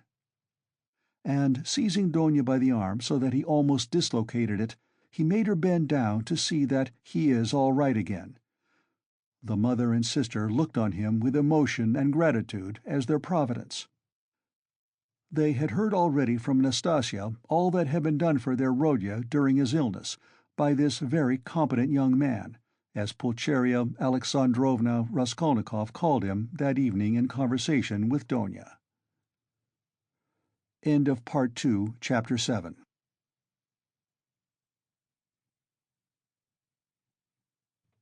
Part 3, Chapter 1 of Crime and Punishment by Fyodor Dostoevsky. Raskolnikov got up and sat down on the sofa. He waved his hand weakly to Razumian to cut short the flow of warm and incoherent consolations he was addressing to his mother and sister, took them both by the hand, and for a minute or two gazed from one to the other without speaking. His mother was alarmed by his expression. It revealed an emotion agonizingly poignant, and at the same time something immovable, almost insane. Pulcheria Alexandrovna began to cry. Avdotya Romanovna was pale. Her hand trembled in her brother's. "Go home, with him," he said in a broken voice, pointing to Razumian. "Good-bye till tomorrow. Tomorrow everything— Is it long since you arrived?" "This evening, Rodya," answered Pulcheria Alexandrovna. "The train was awfully late." "But, Rodya, nothing would induce me to leave you now. I will spend the night here, near you." "Don't torture me," he said with a gesture of irritation. "I will stay with him," cried Razumian. "I won't leave him for a moment. Bother all my visitors. Let them rage to their heart's content. My uncle is presiding there." How can I thank you?" Pulcheria Alexandrovna was beginning, once more pressing Razumian's hands, but Raskolnikov interrupted her again. "I can't have it! I can't have it!" he repeated irritably. "Don't worry me! Enough! Go away! I can't stand it!" "Come, Mamma, come out of the room, at least for a minute," Donia whispered in dismay. "We are distressing him, that's evident." "Mayn't I look at him after 3 years?" wept Pulcheria Alexandrovna. "Stay!" He stopped them again. "You keep interrupting me, and my ideas get muddled. Have you seen Luzhin?" "No, Rodya, but he knows already of our arrival. We have heard, Rodya, that Pyotr Petrovitch was so kind as to visit you today," Pulcheria Alexandrovna added somewhat timidly. "Yes, he was so kind. Donia, I promised Luzhin I'd throw him downstairs and told him to go to hell." "Rodya, what are you saying? Surely you don't mean to tell us—" Pulcheria Alexandrovna began in alarm, but she stopped, looking at Donia. Avdotya Romanovna was looking attentively at her brother, waiting for what would come next. Both of them had heard of the quarrel from Nastasia, so far as she had succeeded in understanding and reporting it, and were in painful perplexity and suspense. "Donia," Raskolnikov continued with an effort, "I don't want that marriage. So at the first opportunity tomorrow you must refuse Luzhin, so that we may never hear his name again." "Good heavens!" cried Pulcheria Alexandrovna. "Brother, think what you are saying," Avdotya Romanovna began impetuously, but immediately checked herself. "You are not fit to talk now. Perhaps you are tired," she added gently. "You think I am delirious? No, you are marrying Luzhin for my sake. But I won't accept the sacrifice. And so write a letter before tomorrow, to refuse him. Let me read it in the morning, and that will be the end of it." "That I can't do," the girl cried, offended. "What right have you— Donia, you are hasty too. Be quiet. Tomorrow— Don't you see?" the mother interposed in dismay. "Better come away." "He is raving," Razumian cried tipsily. "Or how would he dare? Tomorrow all this nonsense will be over. Today he certainly did drive him away. That was so. And Luzhin got angry too.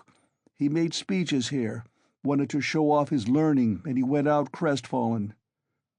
"Then it's true?" cried Pulcheria Alexandrovna. "Good-bye till tomorrow, brother," said Donya compassionately. "Let us go, mother. Goodbye, Rodya." "Do you hear, sister?" he repeated after them, making a last effort. "I am not delirious. This marriage is an infamy. Let me act like a scoundrel, but you mustn't. One is enough. And though I am a scoundrel, I wouldn't own such a sister. It's me or Luzhin. Go now." "But you're out of your mind, despot!" roared Razumian. But Raskolnikov did not and perhaps could not answer. He lay down on the sofa and turned to the wall, utterly exhausted. Avdotya Romanovna looked with interest at Razumian. Her black eyes flashed. Razumian positively started at her glance.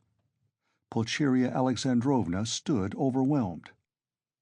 "Nothing would induce me to go," she whispered in despair to Razumian. "I will stay somewhere here. Escort Donya home." "You'll spoil everything," Razumian answered in the same whisper, losing patience. "Come out onto the stairs, anyway. Nastasya, show a light. I assure you," he went on in a half-whisper on the stairs, "that he was almost beating the doctor and me this afternoon. Do you understand? The doctor himself. Even he gave way and left him, so as not to irritate him. I remained downstairs on guard, but he dressed at once and slipped off. And he will slip off again if you irritate him, at this time of night, and will do himself some mischief." "What are you saying?" "And Avdotya Romanovna can't possibly be left in those lodgings without you. Just think where you are staying. That blackguard Pyotr Petrovitch couldn't find you better lodgings. But you know I've had a little to drink, and that's what makes me swear. Don't mind it." "But I'll go to the landlady here," Pulcheria Alexandrovna insisted. "I'll beseech her to find some corner for Donya and me for the night. I can't leave him like that. I cannot." This conversation took place on the landing just before the landlady's door. Nastasya lighted them from a step below. Razumian was in extraordinary excitement. Half an hour earlier, while he was bringing Raskolnikov home, he had indeed talked too freely, but he was aware of it himself, and his head was clear in spite of the vast quantities he had imbibed. Now he was in a state bordering on ecstasy, and all that he had drunk seemed to fly to his head with redoubled effect. He stood with the two ladies, seizing both by their hands, persuading them and giving them reasons with astonishing plainness of speech, and at almost every word he uttered, probably to emphasize his arguments, he squeezed their hands painfully as in a vice. He stared at Avdotya Romanovna without the least regard for good manners. They sometimes pulled their hands out of his huge bony paws, but far from noticing what was the matter, he drew them all the closer to him. If they told him to jump head foremost from the staircase, he would have done it without thought or hesitation in their service. Though Pulcheria Alexandrovna felt that the young man was really too eccentric and pinched her hand too much, in her anxiety over her Rodya she looked on his presence as providential, and was unwilling to notice all his peculiarities. But though Avdotya Romanovna shared her anxiety, and was not of timorous disposition, she could not see the glowing light in his eyes without wonder and almost alarm. It was only the unbounded confidence inspired by Nastasya's account of her brother's queer friend which prevented her from trying to run away from him, and to persuade her mother to do the same. She realized, too, that even running away was perhaps impossible now. 10 minutes later, however, she was considerably reassured. It was characteristic of Razumian that he showed his true nature at once, whatever mood he might be in, so that people quickly saw the sort of man they had to deal with. "You can't go to the landlady? That's perfect nonsense!" he cried. "If you stay, though you are his mother, you'll drive him to a frenzy, and then goodness knows what will happen. Listen, I'll tell you what I'll do. Nastasya will stay with him now, and I'll conduct you both home. You can't be in the streets alone. Petersburg is an awful place in that way. But no matter. Then I'll run straight back here, and a quarter of an hour later, on my word of honor, I'll bring you news how he is, whether he is asleep and all that. Then listen. Then I'll run home in a twinkling. I've a lot of friends there, all drunk.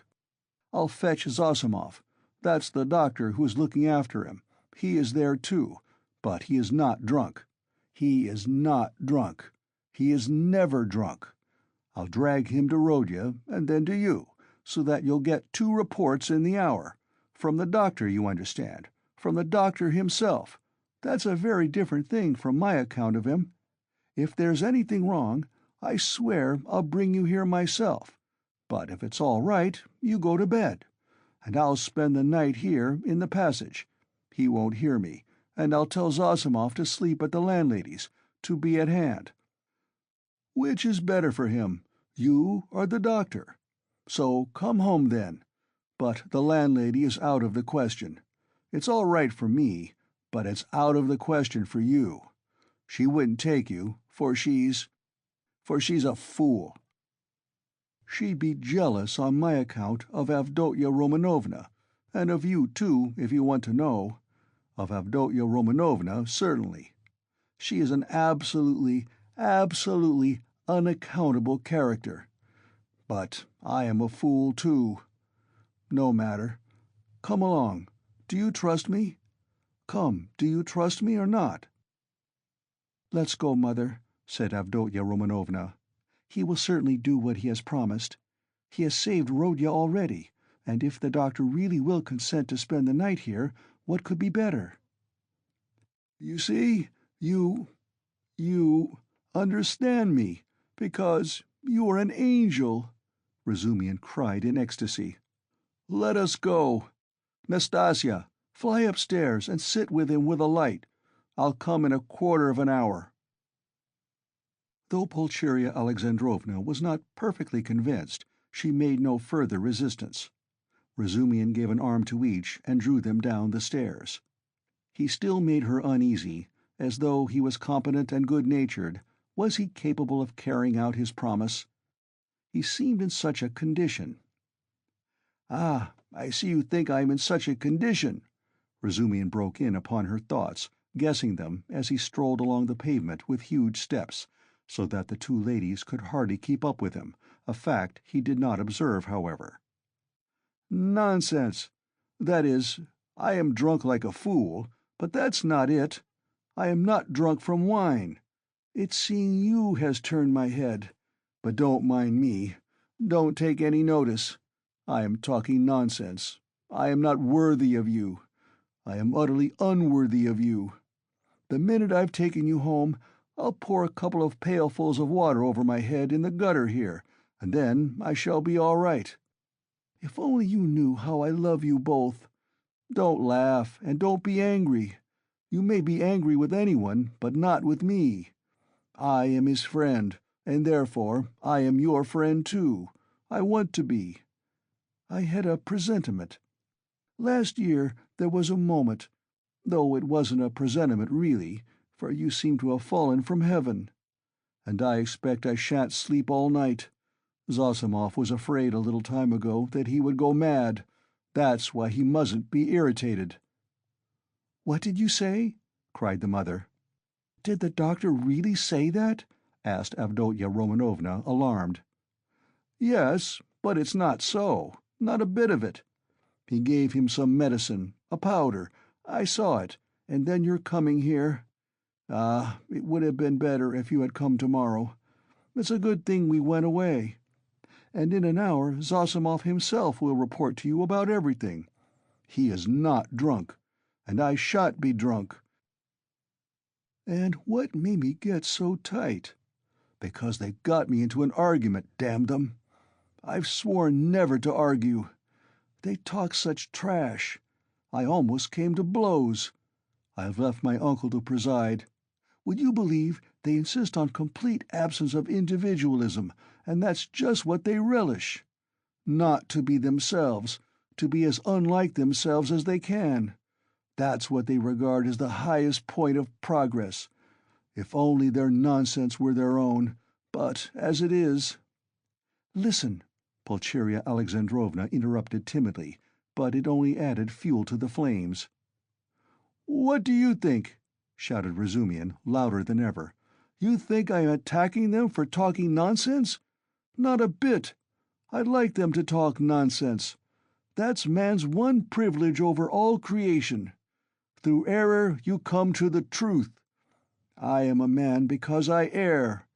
You never reach any truth without making 14 mistakes, and very likely 114. And a fine thing, too, in its way, but we can't even make mistakes on our own account. Talk nonsense, but talk your own nonsense, and I'll kiss you for it. To go wrong in one's own way is better than to go right in someone else's. In the first case, you are a man. In the second, you're no better than a bird. Truth won't escape you, but life can be cramped. There have been examples. And what are we doing now? In science, development, thought, invention, ideals, aims, liberalism, judgment, experience, and everything, we are still in the preparatory class at school. We prefer to live on other people's ideas. It's what we are used to. Am I right? Am I right?" cried Razumian, pressing and shaking the two ladies' hands. "Oh, mercy, I do not know," cried poor Pulcheria Alexandrovna. "Yes, yes, though I don't agree with you in everything," added Avdotya Romanovna earnestly, and at once uttered a cry, for he squeezed her hand so painfully. "Yes, you say yes. Well, after that you, he cried in a transport. "You are a fount of goodness, purity, sense, and perfection. Give me your hand. You give me yours, too. I want to kiss your hands, here at once, on my knees." And he fell on his knees on the pavement, fortunately at that time deserted. "Leave off, I entreat you. What are you doing?" Pulcheria Alexandrovna cried, greatly distressed. "Get up," said Donia, laughing, though she too was upset. "Not for anything till you let me kiss your hands. That's it. Enough. I get up and we'll go on. I am a luckless fool. I am unworthy of you, and drunk. And I am ashamed. I am not worthy to love you, but to do homage to you is the duty of every man who is not a perfect beast. And I've done homage. Here are your lodgings, and for that alone Rodya was right in driving your Pyotr Petrovitch away. How dare he? How dare he put you in such lodgings? It's a scandal. Do you know the sort of people they take in here? And you his betrothed. You are his betrothed? Yes, well then, I'll tell you, your fiancé is a scoundrel." "Excuse me, Mr. Razumian, you are forgetting—" Pulcheria Alexandrovna was beginning. Yes, you are right. I did forget myself. I am ashamed of it." Razumian made haste to apologize. But you can't be angry with me for speaking so, for I speak sincerely, and not because— that would be disgraceful. In fact, not because I'm in— well, anyway, I won't say why, I daren't. But we all saw today when he came in that that man is not of our sort. Not because he had his hair curled at the barber's, not because he was in such a hurry to show his wit, but because he is a spy, a speculator, because he is a skinflint and a buffoon. That's evident. Do you think him clever? No, he is a fool, a fool. And is he a match for you? Good heavens! Do you see, ladies?" He stopped suddenly on the way upstairs to their rooms. "Though all my friends there are drunk, yet they are all honest, and though we do talk a lot of trash, and I do too, yet we shall talk our way to the truth at last, for we are on the right path, while Pyotr Petrovitch is not on the right path. Though I've been calling them all sorts of names just now, I do respect them all. Though I don't respect Zametov. I like him, for he is a puppy, and that bullock Zosimov because he is an honest man and knows his work. But enough, it's all said and forgiven. Is it forgiven? Well then, let's go on. I know this corridor. I've been here. There was a scandal here at number 3. Where are you here? Which number? 8? Well, lock yourselves in for the night then. Don't let anybody in. In a quarter of an hour I'll come back with news, and half an hour later I'll bring Zossimov, you'll see. Goodbye, I'll run. Good heavens, Donia, what is going to happen? Said Pulcheria Alexandrovna, addressing her daughter with anxiety and dismay. Don't worry yourself, mother, said Donia, taking off her hat and cape. God has sent this gentleman to our aid, though he has come from a drinking party. We can depend on him, I assure you, and all that he has done for Rodya. Ah, Donia, goodness knows whether he will come. How could I bring myself to leave Rodya? And how different I had fancied our meeting. How sullen he was, as though not pleased to see us. Tears came into her eyes. No, it's not that, mother. You didn't see, you were crying all the time. He is quite unhinged by serious illness. That's the reason. Ah, that illness! What will happen? What will happen?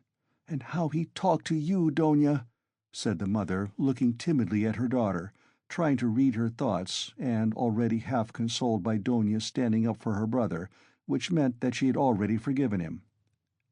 I am sure he will think better of it tomorrow, she added, probing her further.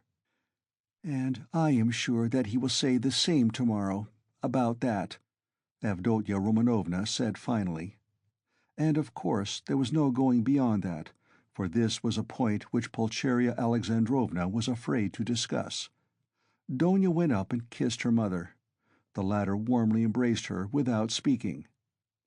Then she sat down to wait anxiously for Razumian's return, timidly watching her daughter, who walked up and down the room with her arms folded, lost in thought. This walking up and down when she was thinking was a habit of Avdotya Romanovna's, and the mother was always afraid to break in on her daughter's mood at such moments. Razumian, of course, was ridiculous in his sudden drunken infatuation for Avdotya Romanovna. Yet, apart from his eccentric condition, many people would have thought it justified if they had seen Avdotya Romanovna, especially at that moment when she was walking to and fro with folded arms, pensive and melancholy. Avdotya Romanovna was remarkably good-looking. She was tall, strikingly well-proportioned, strong and self-reliant. The latter quality was apparent in every gesture, though it did not in the least detract from the grace and softness of her movements. In face she resembled her brother, but she might be described as really beautiful. Her hair was dark brown, a little lighter than her brother's. There was a proud light in her almost black eyes, and yet at times a look of extraordinary kindness. She was pale, but it was a healthy pallor. Her face was radiant with freshness and vigor. Her mouth was rather small. The full red lower lip projected a little, as did her chin. It was the only irregularity in her beautiful face, but it gave it a peculiarly individual and almost haughty expression. Her face was always more serious and thoughtful than gay. But how well smiles, how well youthful, light-hearted, irresponsible laughter suited her face! It was natural enough that a warm, open, simple-hearted honest giant like Razumian, who had never seen anyone like her and was not quite sober at the time, should lose his head immediately. Besides, as chance would have it, he saw Donia for the first time transfigured by her love for her brother, and her joy at meeting him. Afterwards, he saw her lower lip quiver with indignation at her brother's insolent, cruel, and ungrateful words, and his fate was sealed. He had spoken the truth, moreover, when he blurted out in his drunken talk on the stairs that Praskovya Pavlovna, Raskolnikov's eccentric landlady, would be jealous of Pulcheria Alexandrovna as well as of Avdotya Romanovna on his account. Although Pulcheria Alexandrovna was 43, her face still retained traces of her former beauty. She looked much younger than her age, indeed, which is almost always the case with women who retain serenity of spirit, sensitiveness, and pure, sincere warmth of heart to old age. We may add in parenthesis that to preserve all this is the only means of retaining beauty to old age. Her hair had begun to grow gray and thin. There had long been little crow's-foot wrinkles around her eyes. Her cheeks were hollow and sunken from anxiety and grief, and yet it was a handsome face. She was Donia over again, 20 years older, but without the projecting under lip. Pulcheria Alexandrovna was emotional, but not sentimental, timid and yielding, but only to a certain point. She could give way and accept a great deal even of what was contrary to her convictions, but there was a certain barrier fixed by honesty, principle, and the deepest convictions which nothing would induce her to cross. Exactly 20 minutes after Razumian's departure, there came 2 subdued but hurried knocks at the door. He had come back. "I won't come in. I haven't time," he hastened to say when the door was opened. "He sleeps like a top, soundly, quietly, and God grant he may sleep 10 hours. Nastasia's with him. I told her not to leave till I came. Now I am fetching Zosimov. He will report to you, and then you'd better turn in. I can see you are too tired to do anything." And he ran off down the corridor. "What a very competent and devoted young man!" cried Pulcheria Alexandrovna, exceedingly delighted. "He seems a splendid person," Avdotya Romanovna replied with some warmth, resuming her walk up and down the room. It was nearly an hour later when they heard footsteps in the corridor, and another knock at the door. Both women waited this time, completely relying on Razumian's promise. He actually had succeeded in bringing Zosimov. Zosimov had agreed at once to desert the drinking party to go to Raskolnikov's, but he came reluctantly and with the greatest suspicion to see the ladies, mistrusting Razumian in his exhilarated condition. But his vanity was at once reassured and flattered. He saw that they were really expecting him as an oracle. He stayed just 10 minutes, and succeeded in completely convincing and comforting Pulcheria Alexandrovna. He spoke with marked sympathy, but with the reserve and extreme seriousness of a young doctor at an important consultation. He did not utter a word on any other subject, and did not display the slightest desire to enter into more personal relations with the 2 ladies. Remarking at his first entrance the dazzling beauty of Avdotya Romanovna, he endeavored not to notice her at all during his visit, and addressed himself solely to Pulcheria Alexandrovna. All this gave him extraordinary inward satisfaction. He declared that he thought the invalid at this moment going on very satisfactorily.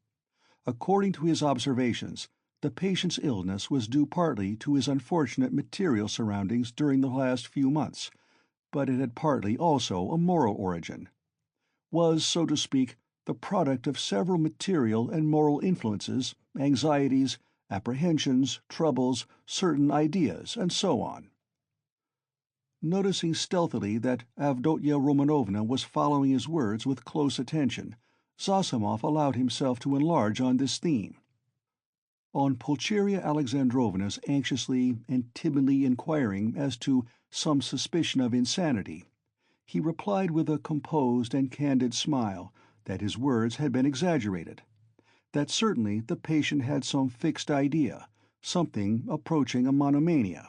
He, Zosimov, was now particularly studying this interesting branch of medicine, but that it must be recollected that until today the patient had been in delirium, and that no doubt the presence of his family would have a favorable effect on his recovery and distract his mind. "If only all fresh shocks can be avoided," he added significantly. Then he got up, took leave with an impressive and affable bow, while blessings, warm gratitude, and entreaties were showered upon him, and Avdotya Romanovna spontaneously offered her hand to him. He went out exceedingly pleased with his visit, and still more so with himself. "We'll talk tomorrow. Go to bed at once," Razumian said in conclusion, following Zosimov out. "I'll be with you tomorrow morning as early as possible with my report." "That's a fetching little girl, Avdotya Romanovna," remarked Zossimov, almost licking his lips as they both came out into the street. "Fetching? You said fetching?" roared Razumian, and he flew at Zossimov and seized him by the throat. "If you ever dare! Do you understand? Do you understand?" he shouted, shaking him by the collar and squeezing him against the wall. "Do you hear?" "Let me go, you drunken devil," said Zossimov, struggling, and when he had let him go, he stared at him and went off into a sudden guffaw. Razumian stood facing him in gloomy and earnest reflection. "Of course, I am an ass," he observed, somber as a storm cloud. "But still, you are another." "No, brother, not at all such another. I am not dreaming of any folly." They walked along in silence, and only when they were close to Raskolnikov's lodgings, Razumian broke the silence in considerable anxiety. "Listen," he said. "You're a first-rate fellow, but among your other failings, you're a loose fish, that I know, and a dirty one too. You're a feeble, nervous wretch, and a mass of whims. You're getting fat and lazy and can't deny yourself anything. And I call that dirty because it leads one straight into the dirt. You've let yourself get so slack that I don't know how it is you're still a good, even a devoted doctor. You, a doctor, sleep on a feather bed and get up at night to your patients. In another 3 or 4 years you won't get up for your patients. But, hang it all, that's not the point. You are going to spend tonight in the landlady's flat here. Hard work I've had to persuade her. And I'll be in the kitchen. So here's a chance for you to get to know her better. It's not what you think. There's not a trace of anything of the sort, brother." "But I don't think." "Here you have modesty, brother, silence, bashfulness, a savage virtue. And yet she's sighing and melting like wax, simply melting. Save me from her, by all that's unholy. She's most prepossessing. I'll repay you. I'll do anything." Zossimov laughed more violently than ever. "Well, you are smitten. But what am I to do with her?" "It won't be much trouble, I assure you. Talk any rot you like to her, as long as you sit by her and talk. You're a doctor, too. Try curing her of something. I swear you won't regret it. She has a piano, and you know, I strum a little. I have a song there, a genuine Russian one. I shed hot tears. She likes the genuine article. And well, it all began with that song. Now you're a regular performer, a maître, a Rubinstein. I assure you, you won't regret it." "But have you made her some promise? Something signed? A promise of marriage, perhaps?" "Nothing, nothing, absolutely nothing of the kind. Besides, she is not that sort at all. Chebarov tried that."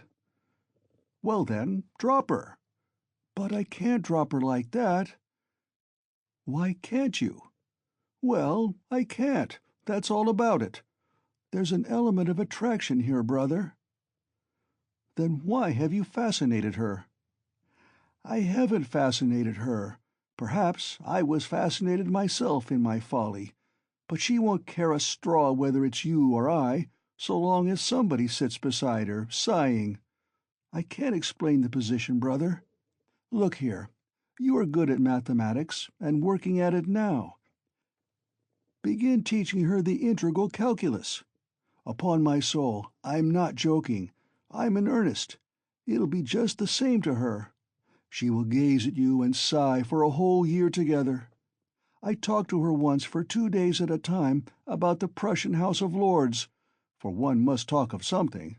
She just sighed and perspired. And you mustn't talk of love. She's bashful to hysterics. But just let her see you can't tear yourself away. That's enough. It's fearfully comfortable. You're quite at home. You can read, sit, lie about, write. You may even venture on a kiss if you're careful." "But what do I want with her?" "Ah, I can't make you understand. You see, you are made for each other. I have often been reminded of you. You'll come to it in the end. So, does it matter whether it's sooner or later? Here's the feather-bed element here, brother. Ah, and not only that, there's an attraction here.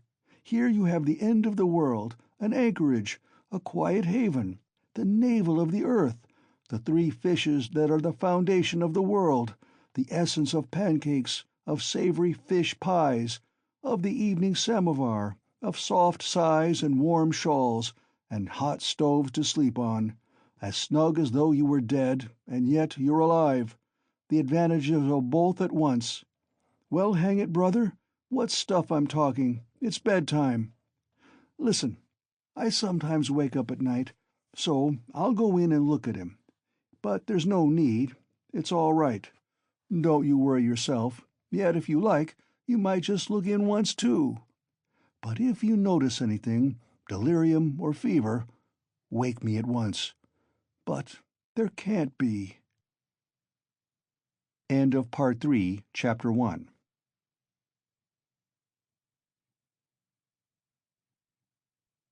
Part 3, Chapter 2 of Crime and Punishment by Fyodor Dostoevsky. Razumihin waked up next morning at 8 o'clock, troubled and serious. He found himself confronted with many new and unlooked-for perplexities. He had never expected that he would ever wake up feeling like that. He remembered every detail of the previous day, and he knew that a perfectly novel experience had befallen him, that he had received an impression unlike anything he had known before.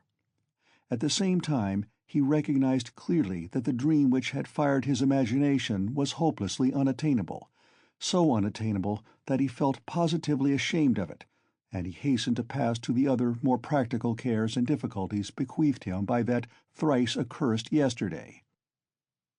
The most awful recollection of the previous day was the way he had shown himself base and mean, not only because he had been drunk, but because he had taken advantage of the young girl's position to abuse her fiancé in his stupid jealousy, knowing nothing of their mutual relations and obligations, and next to nothing of the man himself. And what right had he to criticize him in that hasty and unguarded manner? Who had asked for his opinion? Was it thinkable that such a creature as Avdotya Romanovna would be marrying an unworthy man for money? So there must be something in him. The lodgings? But after all, how could he know the character of the lodgings? He was furnishing a flat. Phoo, how despicable it all was! And what justification was it that he was drunk? Such a stupid excuse was even more degrading. In wine is truth, and the truth had all come out. That is, all the uncleanness of his coarse and envious heart. And would such a dream ever be permissible to him, Razumihin?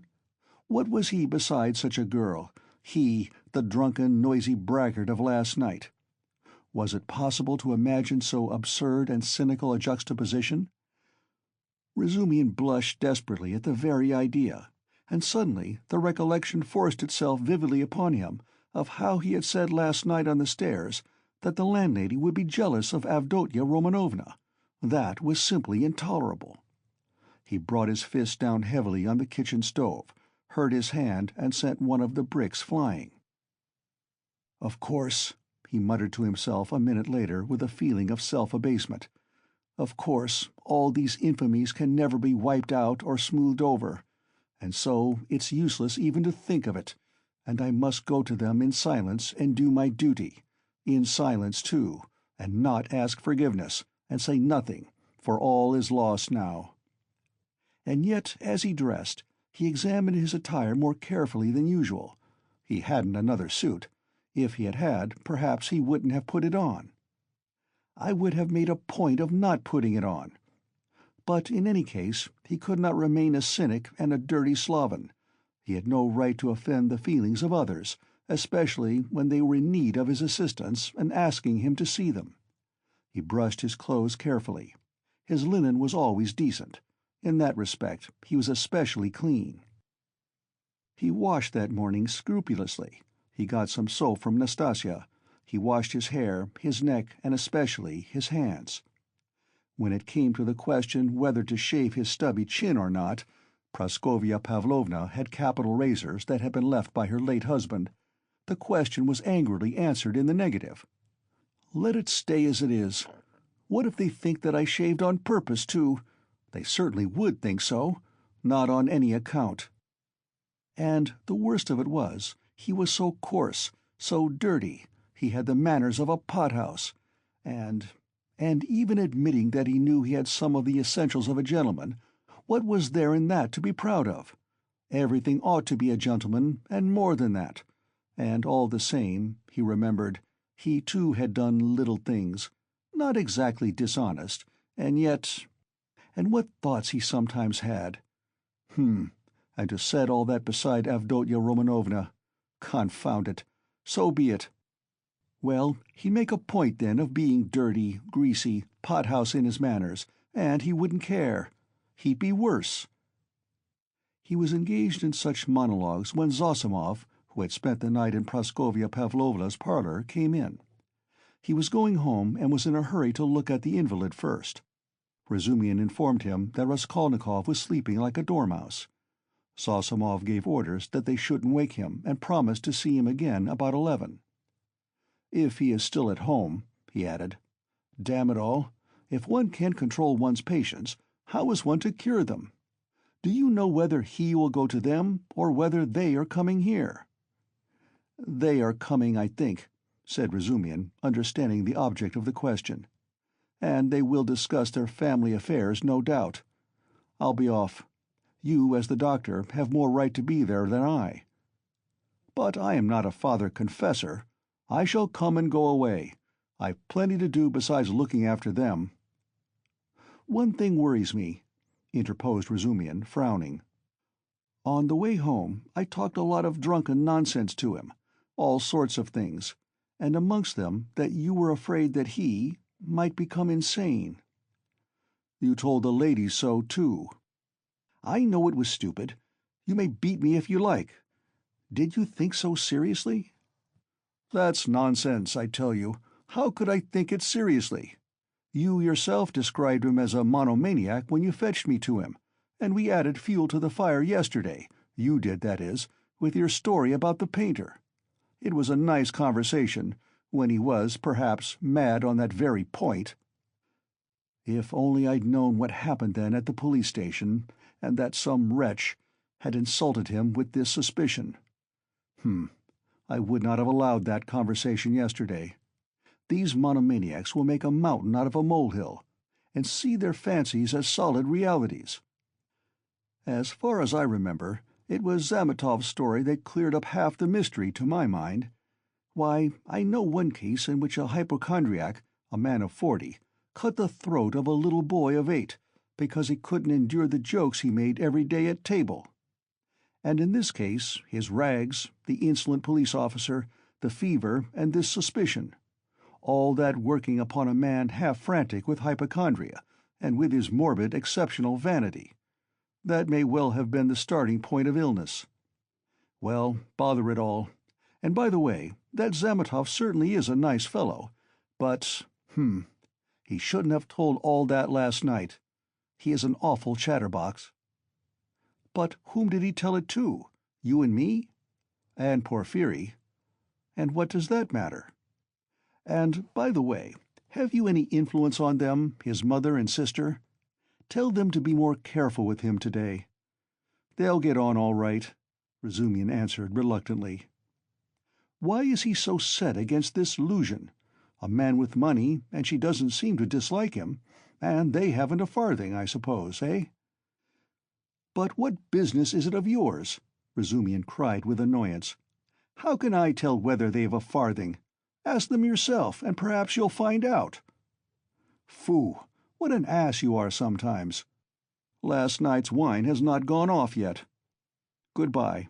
Thank your Praskovia Pavlovna from me for my night's lodging. She locked herself in, made no reply to my bonjour through the door. She was up at 7 o'clock. The samovar was taken into her from the kitchen.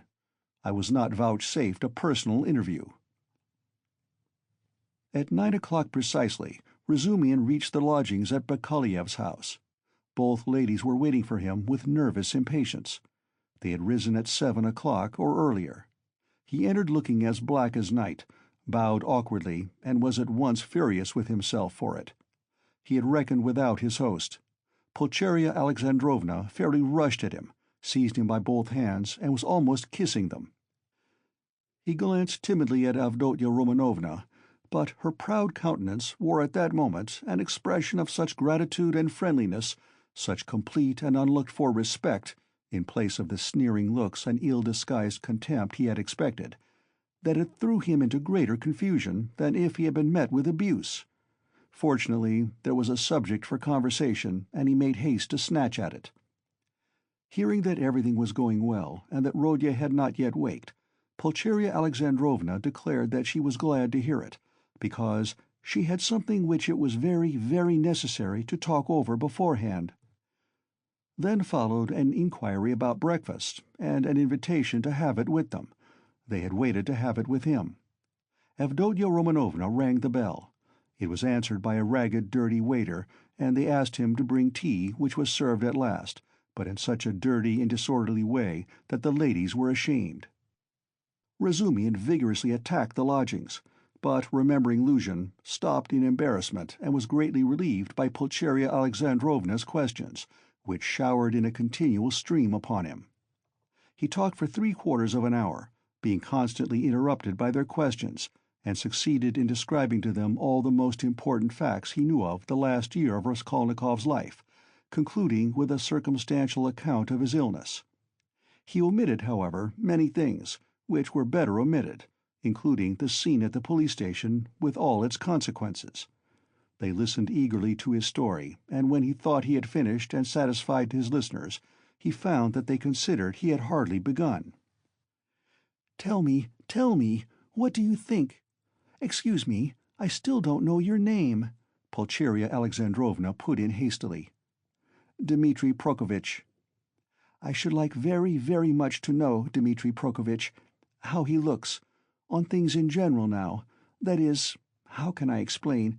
What are his likes and dislikes? Is he always so irritable? Tell me, if you can, what are his hopes, and, so to speak, his dreams? Under what influences is he now? In a word, I should like—" "Ah, Mother, how can he answer all that at once?" observed Donia. "Good heavens, I had not expected to find him in the least like this, Dmitri Prokofitch." "Naturally," answered Razumihin. "I have no mother, but my uncle comes every year, and almost every time he can scarcely recognize me, even in appearance, though he is a clever man, and your 3 years' separation means a great deal. What am I to tell you? I have known Rodion for a year and a half. He is morose, gloomy, proud, and haughty, and of late, and perhaps for a long time before, he has been suspicious and fanciful. He has a noble nature and a kind heart. He does not like showing his feelings, and would rather do a cruel thing than open his heart freely. Sometimes, though, he is not at all morbid, but simply cold and inhumanly callous. It's as though he were alternating between two characters. Sometimes he is fearfully reserved. He says he is so busy that everything is a hindrance, and yet he lies in bed doing nothing. He doesn't jeer at things, not because he hasn't the wit, but as though he hadn't time to waste on such trifles. He never listens to what is said to him. He is never interested in what interests other people at any given moment. He thinks very highly of himself, and perhaps he is right. Well, what more? I think your arrival will have a most beneficial influence upon him."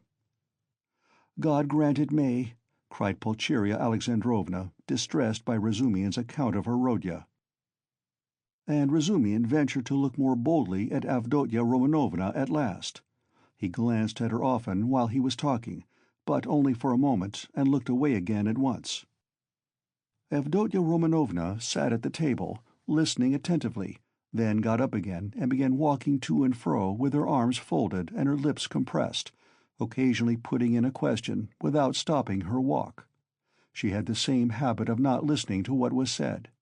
She was wearing a dress of thin dark stuff, and she had a white transparent scarf round her neck. Razumian soon detected signs of extreme poverty in their belongings. Had Avdotya Romanovna been dressed like a queen, he felt that he would not be afraid of her. But perhaps just because she was poorly dressed, and that he noticed all the misery of her surroundings, his heart was filled with dread, and he began to be afraid of every word he uttered, every gesture he made, which was very trying for a man who already felt diffident. "You've told us a great deal that is interesting about my brother's character, and have told it impartially. I am glad. I thought that you were too uncritically devoted to him," observed Avdotya Romanovna with a smile. "I think you are right that he needs a woman's care," she added thoughtfully. "I didn't say so, but I dare say you are right. Only—" "What?" "He loves no one, and perhaps he never will," Razumian declared decisively. "You mean he is not capable of love?" "Do you know, Avdotya Romanovna, you are awfully like your brother, in everything indeed," he blurted out suddenly, to his own surprise, but remembering at once what he had just before said of her brother, he turned as red as a crab and was overcome with confusion. Avdotya Romanovna couldn't help laughing when she looked at him. "You may both be mistaken about Rodya," Pulcheria Alexandrovna remarked, slightly piqued. "I am not talking of our present difficulty, Donia. What Pyotr Petrovitch writes in his letter, and what you and I have supposed, may be mistaken, but you can't imagine, Dmitri Prokofitch, how moody and, so to say, capricious he is. I never could depend on what he would do when he was only 15. And I am sure that he might do something now that nobody else would think of doing. Well, for instance, do you know how a year and a half ago he astounded me and gave me a shock that nearly killed me, when he had the idea of marrying that girl, what was her name, his landlady's daughter?" "Did you hear about that affair?" asked Avdotya Romanovna. "Do you suppose," Pulcheria Alexandrovna continued warmly, "do you suppose that my tears, my entreaties, my illness, my possible death from grief, our poverty would have made him pause? No, he would calmly have disregarded all obstacles. And yet it isn't that he doesn't love us." "He has never spoken a word of that affair to me," Razumian answered cautiously. "But I did hear something from Praskovia Pavlovna herself, though she is by no means a gossip. And what I heard certainly was rather strange." "And what did you hear?" both the ladies asked at once. "Well, nothing very special. I only learned that the marriage, which only failed to take place through the girl's death, was not at all to Praskovia Pavlovna's liking. They say, too, the girl was not at all pretty, in fact, I am told, positively ugly. And such an invalid, and queer. But she seems to have had some good qualities. She must have had some good qualities, or it's quite inexplicable. She had no money either, and he wouldn't have considered her money, but it's always difficult to judge in such matters." "I am sure she was a good girl," Avdotya Romanovna observed briefly. "God forgive me, I simply rejoiced at her death, though I don't know which of them would have caused most misery to the other, he to her or she to him," Pulcheria Alexandrovna concluded. Then she began tentatively questioning him about the scene on the previous day with Luzhin, hesitating and continually glancing at Donia, obviously to the latter's annoyance. This incident, more than all the rest, evidently caused her uneasiness, even consternation. Razumian described it in detail again, but this time he added his own conclusions. He openly blamed Raskolnikov for intentionally insulting Pyotr Petrovitch, not seeking to excuse him on the score of his illness. "He had planned it before his illness," he added. "I think so, too," Pulcheria Alexandrovna agreed with a dejected air. But she was very much surprised at hearing Razumian express himself so carefully, and even with a certain respect, about Pyotr Petrovitch. Avdotya Romanovna too was struck by it. "So this is your opinion of Pyotr Petrovitch?" Pulcheria Alexandrovna could not resist asking. "I can have no other opinion of your daughter's future husband," Razumian answered firmly and with warmth. "And I don't say it simply from vulgar politeness, but simply because Avdotya Romanovna has of her own free will deigned to accept this man. If I spoke so rudely of him last night, it was because I was disgustingly drunk, and mad besides. Yes, mad, crazy. I lost my head completely, and this morning I am ashamed of it." He crimsoned and ceased speaking. Avdotya Romanovna flushed, but did not break the silence. She had not uttered a word from the moment they began to speak of Luzhin. Without her support, Pulcheria Alexandrovna obviously did not know what to do. At last, faltering and continually glancing at her daughter, she confessed that she was exceedingly worried by one circumstance. "You see, Dmitri Prokofitch," she began, "I'll be perfectly open with Dmitri Prokofitch, Donya." "Of course, mother," said Avdotya Romanovna emphatically. "This is what it is," she began in haste, as though the permission to speak of her trouble lifted a weight off her mind. "Very early this morning we got a note from Pyotr Petrovitch in reply to our letter announcing our arrival. He promised to meet us at the station, you know. Instead of that, he sent a servant to bring us the address of these lodgings and to show us the way. And he sent a message that he would be here himself this morning. But this morning this note came from him. You'd better read it yourself. There is one point in it which worries me very much. You will soon see what that is, and— Tell me your candid opinion, Dmitri Prokofitch. You know Rodya's character better than anyone, and no one can advise us better than you can. Donya, I must tell you, made her decision at once, but I still don't feel sure how to act, and I've been waiting for your opinion." Razumian opened the note, which was dated the previous evening, and read as follows. "Dear Madam Pulcheria Alexandrovna, I have the honor to inform you that, owing to unforeseen obstacles, I was rendered unable to meet you at the railway station. I sent a very competent person with the same object in view. I likewise shall be deprived of the honor of an interview with you tomorrow morning by business in the Senate that does not admit of delay, and also that I may not intrude on your family circle while you are meeting your son, and Avdotya Romanovna, her brother.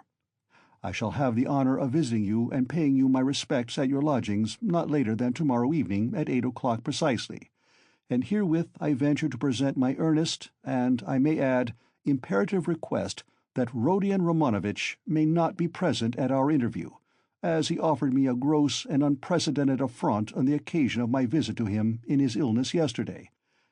And, moreover, since I desire from you, personally, an indispensable and circumstantial explanation upon a certain point, in regard to which I wish to learn your own interpretation. I have the honor to inform you, in anticipation, that if, in spite of my request, I meet Rodion Romanovitch, I shall be compelled to withdraw immediately, and then you have only yourself to blame. I write on the assumption that Rodion Romanovitch, who appeared so ill at my visit, suddenly recovered 2 hours later, and so, being able to leave the house, may visit you also. I was confirmed in that belief by the testimony of my own eyes in the lodging of a drunken man who was run over and has since died, to whose daughter, a young woman of notorious behavior, he gave 25 roubles on the pretext of the funeral, which gravely surprised me, knowing what pains you were at to raise that sum. Herewith expressing my special respect to your estimable daughter, Avdotya Romanovna, I beg you to accept the respectful homage of your humble servant, P. Luzhin." "What am I to do now, Dmitri Prokofitch?" began Pulcheria Alexandrovna, almost weeping. "How can I ask Rodya not to come? Yesterday he insisted so earnestly on our refusing Pyotr Petrovitch, and now we are ordered not to receive Rodya. He will come on purpose if he knows, and what will happen then?" "Act on Avdotya Romanovna's decision," Razumian answered calmly at once. "Oh, dear me! She says— goodness knows what she says. She doesn't explain her object. She says that it would be best, at least not that it would be best, but that it's absolutely necessary that Rodya should make a point of being here at 8 o'clock, and that they must meet. I didn't want even to show him the letter, but to prevent him from coming by some stratagem with your help, because he is so irritable. Besides, I don't understand about that drunkard who died, and that daughter, and how he could have given the daughter all the money, which cost you such sacrifice, Mother," put in Avdotya Romanovna. "He was not himself yesterday," Razumihin said thoughtfully. "If you only knew what he was up to in a restaurant yesterday, though there was sense in it, too. He did say something, as we were going home yesterday evening, about a dead man and a girl, but I didn't understand a word. But last night, I myself—" "The best thing, Mother, will be for us to go to him ourselves, and there I assure you we will see at once what's to be done. Besides, it's getting late. Good heavens, it's past 10!" she cried, looking at a splendid gold-enameled watch which hung round her neck on a thin Venetian chain, and looked entirely out of keeping with the rest of her dress. A present from her fiancé, thought Razumihin. "We must start, Donia, we must start!" her mother cried in a flutter. "He will be thinking we are still angry after yesterday, from our coming so late. Merciful heavens!" While she said this, she was hurriedly putting on her hat and mantle. Donia too put on her things. Her gloves, as Razumihin noticed, were not merely shabby, but had holes in them, and yet this evident poverty gave the two ladies an air of special dignity, which is always found in people who know how to wear poor clothes. Razumihin looked reverently at Donia and felt proud of escorting her. The queen who mended her stockings in prison, he thought, must have looked then every inch a queen, and even more a queen, than at sumptuous banquets and levees. "My God!" exclaimed Pulcheria Alexandrovna. "Little did I think that I should ever fear seeing my son, my darling, darling Rodya. I am afraid, Dmitri Prokofitch," she added, glancing at him timidly. "Don't be afraid, Mother," said Donia, kissing her. "Better have faith in him." "Oh dear, I have faith in him, but I haven't slept all night," exclaimed the poor woman. They came out into the street. "Do you know, Donia, when I dozed a little this morning, I dreamed of Marfa Petrovna. She was all in white. She came up to me, took my hand, and shook her head at me, but so sternly as though she were blaming me. Is that a good omen? Oh dear me, you don't know, Dmitri Prokofitch, that Marfa Petrovna's dead." "No, I didn't know. Who is Marfa Petrovna?" "She died suddenly, and only fancy—" "Afterwards, Mamma," put in Donia. "He doesn't know who Marfa Petrovna is." "Ah, you don't know? And I was thinking that you knew all about us. Forgive me, Dmitri Prokofitch, I don't know what I am thinking about these last few days. I look upon you really as a providence for us, and so I took it for granted that you knew all about us. I look on you as a relation. Don't be angry with me for saying so. Dear me, what's the matter with your right hand? Have you knocked it?" "Yes, I bruised it," muttered Razumihin, overjoyed. "I sometimes speak too much from the heart, so that Donia finds fault with me. But dear me, what a cupboard he lives in! I wonder whether he is awake. Does this woman, this landlady, consider it a room? Listen, you say he does not like to show his feelings, so perhaps I shall annoy him with my weaknesses? Do advise me, Dmitri Prokofitch. How am I to treat him? I feel quite distracted, you know." "Don't question him too much about anything if you see him frown. Don't ask him too much about his health. He doesn't like that." "Ah, Dmitri Prokofitch, how hard it is to be a mother! But here are the stairs. What an awful staircase!" "Mother, you are quite pale. Don't distress yourself, darling," said Donia, caressing her. Then, with flashing eyes, she added, "He ought to be happy at seeing you, and you are tormenting yourself so." "Wait, I'll peep in and see whether he has waked up." The ladies slowly followed Razumihin, who went on before, and when they reached the landlady's door on the 4th story, they noticed that her door was a tiny crack open, and that two keen black eyes were watching them from the darkness within.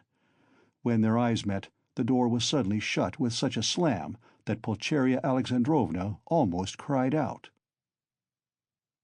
End of Part 3, Chapter 2.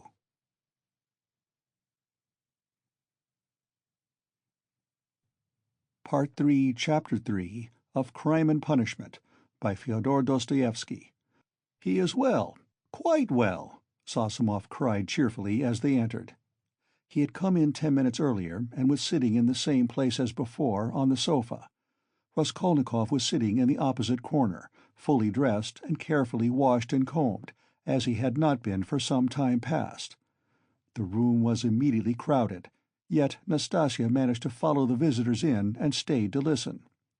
Raskolnikov really was almost well, as compared with his condition the day before, but he was still pale, listless, and somber. He looked like a wounded man, or one who has undergone some terrible physical suffering. His brows were knitted, his lips compressed, his eyes feverish. He spoke little and reluctantly, as though performing a duty, and there was a restlessness in his movements. He only wanted a sling on his arm or a bandage on his finger to complete the impression of a man with a painful abscess or a broken arm. The pale, somber face lighted up for a moment when his mother and sister entered, but this only gave it a look of more intense suffering, in place of its listless dejection. The light soon died away, but the look of suffering remained, and Zosimov, watching and studying his patient with all the zest of a young doctor beginning to practice, noticed in him no joy at the arrival of his mother and sister, but a sort of bitter, hidden determination to bear another hour or two of inevitable torture. He saw later that almost every word of the following conversation seemed to touch on some sore place and irritate it. But at the same time he marveled at the power of controlling himself and hiding his feelings in a patient who the previous day had, like a monomaniac, fallen into a frenzy at the slightest word. "Yes, I see myself now that I am almost well," said Raskolnikov, giving his mother and sister a kiss of welcome which made Pulcheria Alexandrovna radiant at once. "And I don't say this as I did yesterday," he said, addressing Razumihin with a friendly pressure of his hand. "Yes, indeed, I am quite surprised at him today," began Zosimov, much delighted at the lady's entrance, for he had not succeeded in keeping up a conversation with his patient for 10 minutes. "In another 3 or 4 days, if he goes on like this, he will be just as before, that is, as he was a month ago, or 2, or perhaps even 3. This has been coming on for a long while, eh? Confess now that it has been perhaps your own fault," he added, with a tentative smile, as though still afraid of irritating him. "It is very possible," answered Raskolnikov coldly. "I should say so too," continued Zosimov with zest, "that your complete recovery depends solely on yourself. Now that one can talk to you, I should like to impress upon you that it is essential to avoid the elementary, so to speak, fundamental causes tending to produce your morbid condition.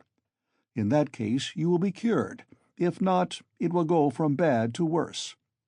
These fundamental causes I don't know, but they must be known to you. You are an intelligent man, and must have observed yourself, of course. I fancy the first stage of your derangement coincides with your leaving the university. You must not be left without occupation, and so work and a definite aim set before you might, I fancy, be very beneficial." "Yes, yes, you are perfectly right. I will make haste and return to the university, and then everything will go smoothly." Zosimov, who had begun his sage advice partly to make an effect before the ladies, was certainly somewhat mystified when, glancing at his patient, he observed unmistakable mockery on his face.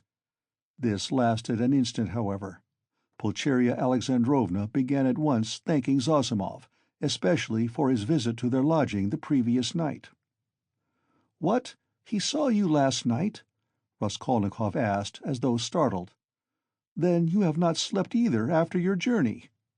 "Ah, Rodya, that was only till 2 o'clock. Donia and I never go to bed before 2 at home." "I don't know how to thank him either," Raskolnikov went on, suddenly frowning and looking down.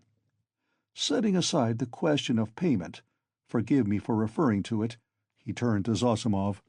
"I really don't know what I have done to deserve such special attention from you. I simply don't understand it. And it weighs upon me, indeed, because I don't understand it. I tell you so candidly." "Don't be irritated." Zossimov forced himself to laugh. "Assume that you are my first patient. Well, we fellows just beginning to practice love our first patients as if they were our children, and some almost fall in love with them. And, of course, I am not rich in patience." "I say nothing about him," added Raskolnikov, pointing to Razumihin, "though he has had nothing from me either but insult and trouble." "What nonsense he is talking! Why, you're in a sentimental mood today, are you?" shouted Razumihin. If he had had more penetration, he would have seen that there was no trace of sentimentality in him, but something indeed quite the opposite. But Avdotya Romanovna noticed it. She was intently and uneasily watching her brother. "As for you, Mother, I don't dare to speak," he went on, as though repeating a lesson learned by heart. "It is only today that I have been able to realize a little how distressed you must have been here yesterday, waiting for me to come back." When he had said this, he suddenly held out his hand to his sister, smiling without a word.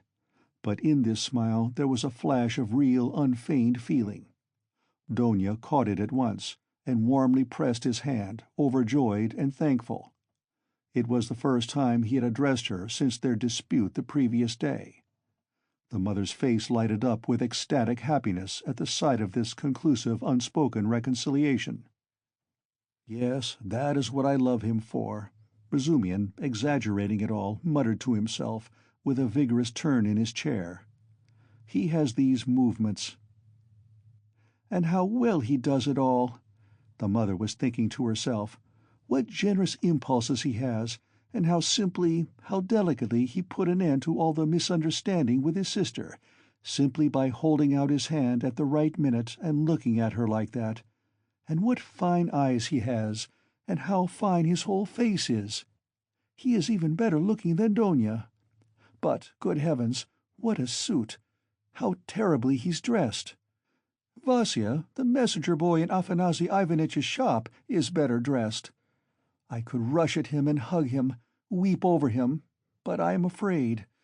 Oh dear, he's so strange. He's talking kindly, but I'm afraid. Why, what am I afraid of?" "Oh, Rodya, you wouldn't believe," she began suddenly, in haste to answer his words to her, "how unhappy Donia and I were yesterday. Now that it's all over and done with, we are quite happy again, I can tell you. Fancy, we ran here almost straight from the train to embrace you, and that woman—ah, here she is. Good morning, Nastasya. She told us at once that you were lying in a high fever and had just run away from the doctor in delirium, and they were looking for you in the streets. You can't imagine how we felt. I couldn't help thinking of the tragic end of Lieutenant Potenchikov, a friend of your father's—you can't remember him, Rodya—who ran out in the same way in a high fever and fell into the well in the courtyard, and they couldn't pull him out till the next day. Of course, we exaggerated things. We were on the point of rushing to find Pyotr Petrovitch to ask him to help, because we were alone, utterly alone," she said plaintively, and stopped short suddenly, recollecting it was still somewhat dangerous to speak of Pyotr Petrovitch, although we are quite happy again. "Yes, yes, of course, it's very annoying," Raskolnikov muttered in reply, but with such a preoccupied and inattentive air that Donia gazed at him in perplexity. "What else was it I wanted to say?" He went on, trying to recollect. "Oh yes, Mother, and you too, Donia, please don't think that I didn't mean to come and see you today, and was waiting for you to come first." "What are you saying, Rodya?" cried Pulcheria Alexandrovna. She too was surprised. "Is he answering us as a duty?" Donia wondered. "Is he being reconciled and asking forgiveness as though he were performing a rite or repeating a lesson?" "I've only just waked up and wanted to go to you, but was delayed owing to my clothes. I forgot yesterday to ask her, Nastasya, to wash out the blood. I've only just dressed." Blood? What blood?" Pulcheria Alexandrovna asked in alarm. "Oh, nothing. Don't be uneasy. It was when I was wandering about yesterday, rather delirious, I chanced upon a man who had been run over, a clerk." "Delirious? But you remember everything," Razumian interrupted. "That's true," Raskolnikov answered with special carefulness. "I remember everything, even to the slightest detail, and yet why I did that, and went there, and said that, I can't clearly explain now."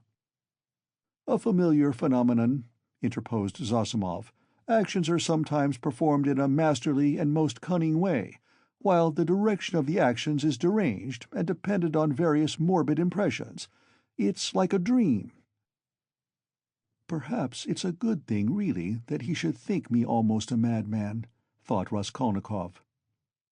"Why, people in perfect health act in the same way, too," observed Donia, looking uneasily at Zosimov. "There is some truth in your observation," the latter replied. "In that sense, we are certainly all not infrequently like madmen, but with the slight difference that the deranged are somewhat madder, for we must draw a line. A normal man, it is true, hardly exists. Among dozens, perhaps hundreds of thousands, hardly one is to be met with." At the word madman, carelessly dropped by Zosimov in his chatter on his favorite subject, everyone frowned. Raskolnikov sat seeming not to pay attention, plunged in thought, with a strange smile on his pale lips.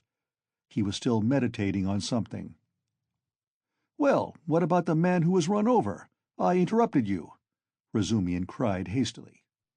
"What?" Raskolnikov seemed to wake up.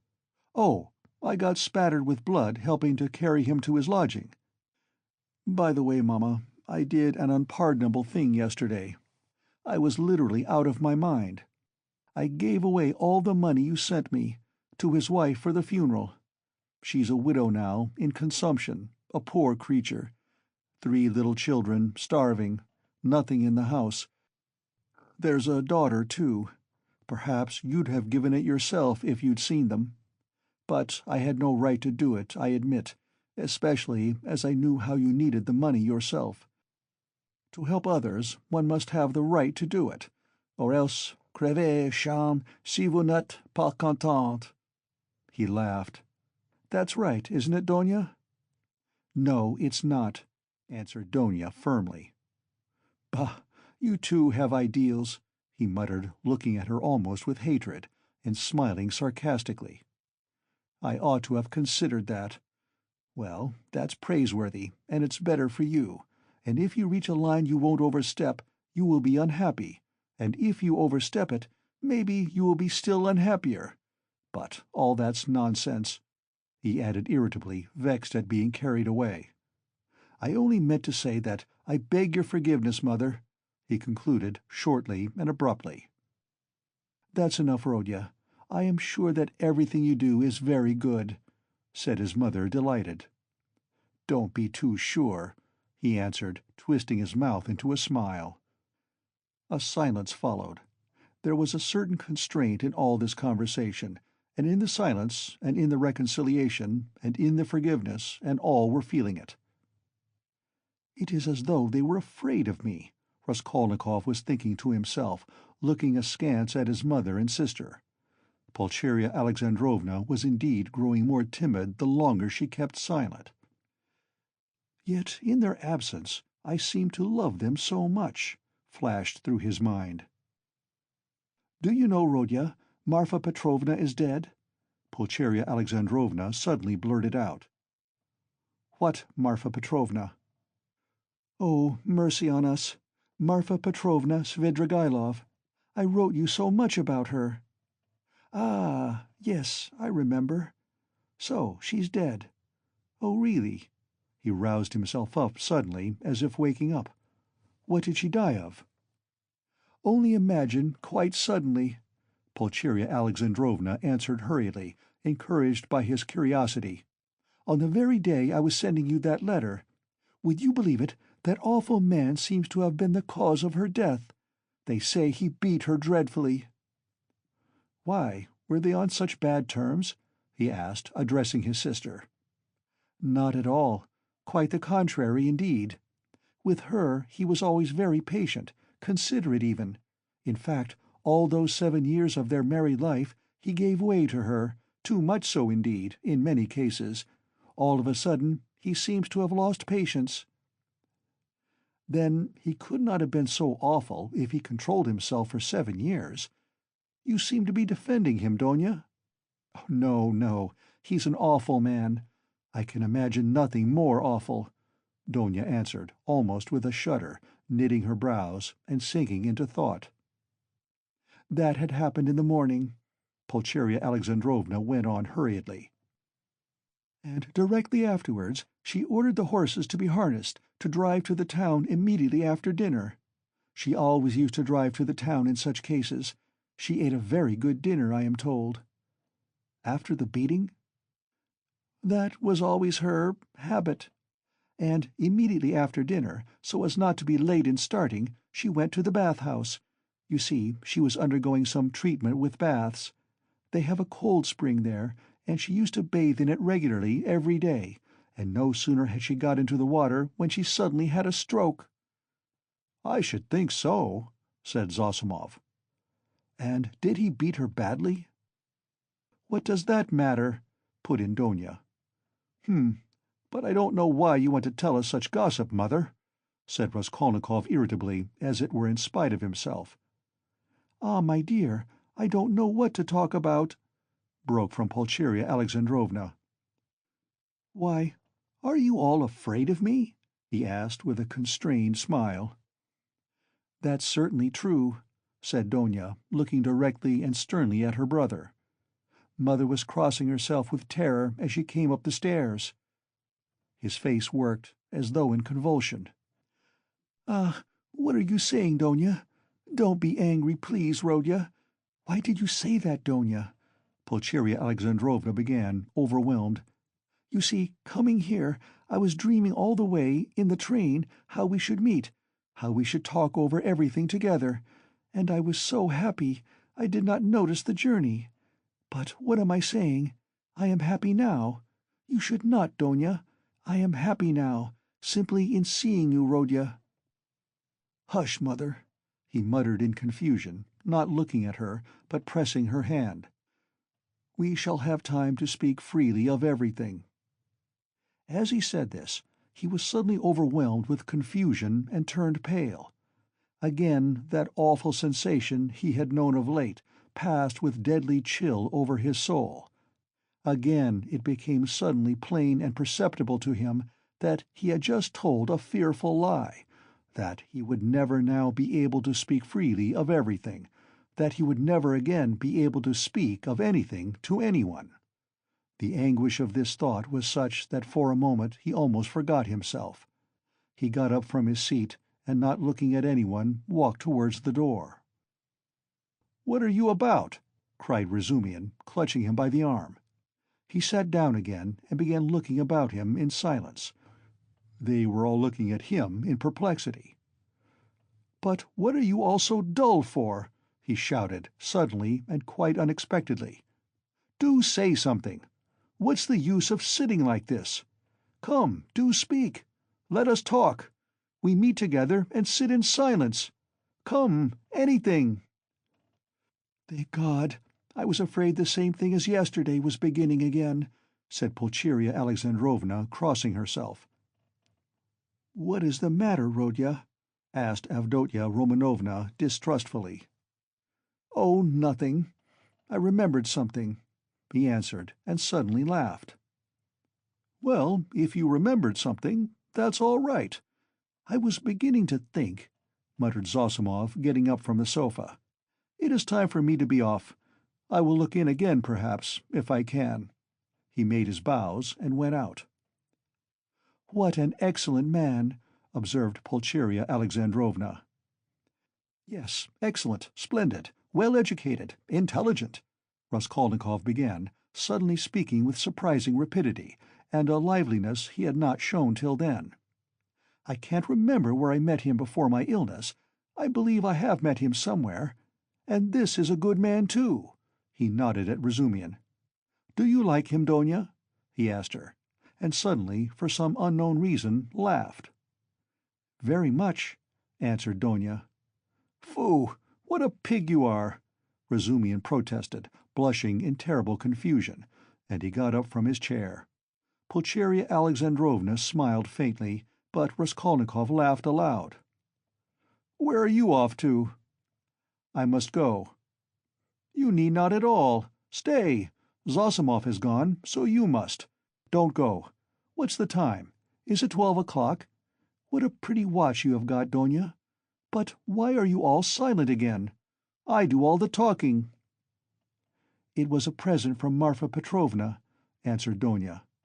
"And a very expensive one," added Pulcheria Alexandrovna. "Ah, what a big one! Hardly like a lady's." "I like that sort," said Donia. "So it is not a present from her fiancé," thought Razumian, and was unreasonably delighted. "I thought it was Luzhin's present," observed Raskolnikov.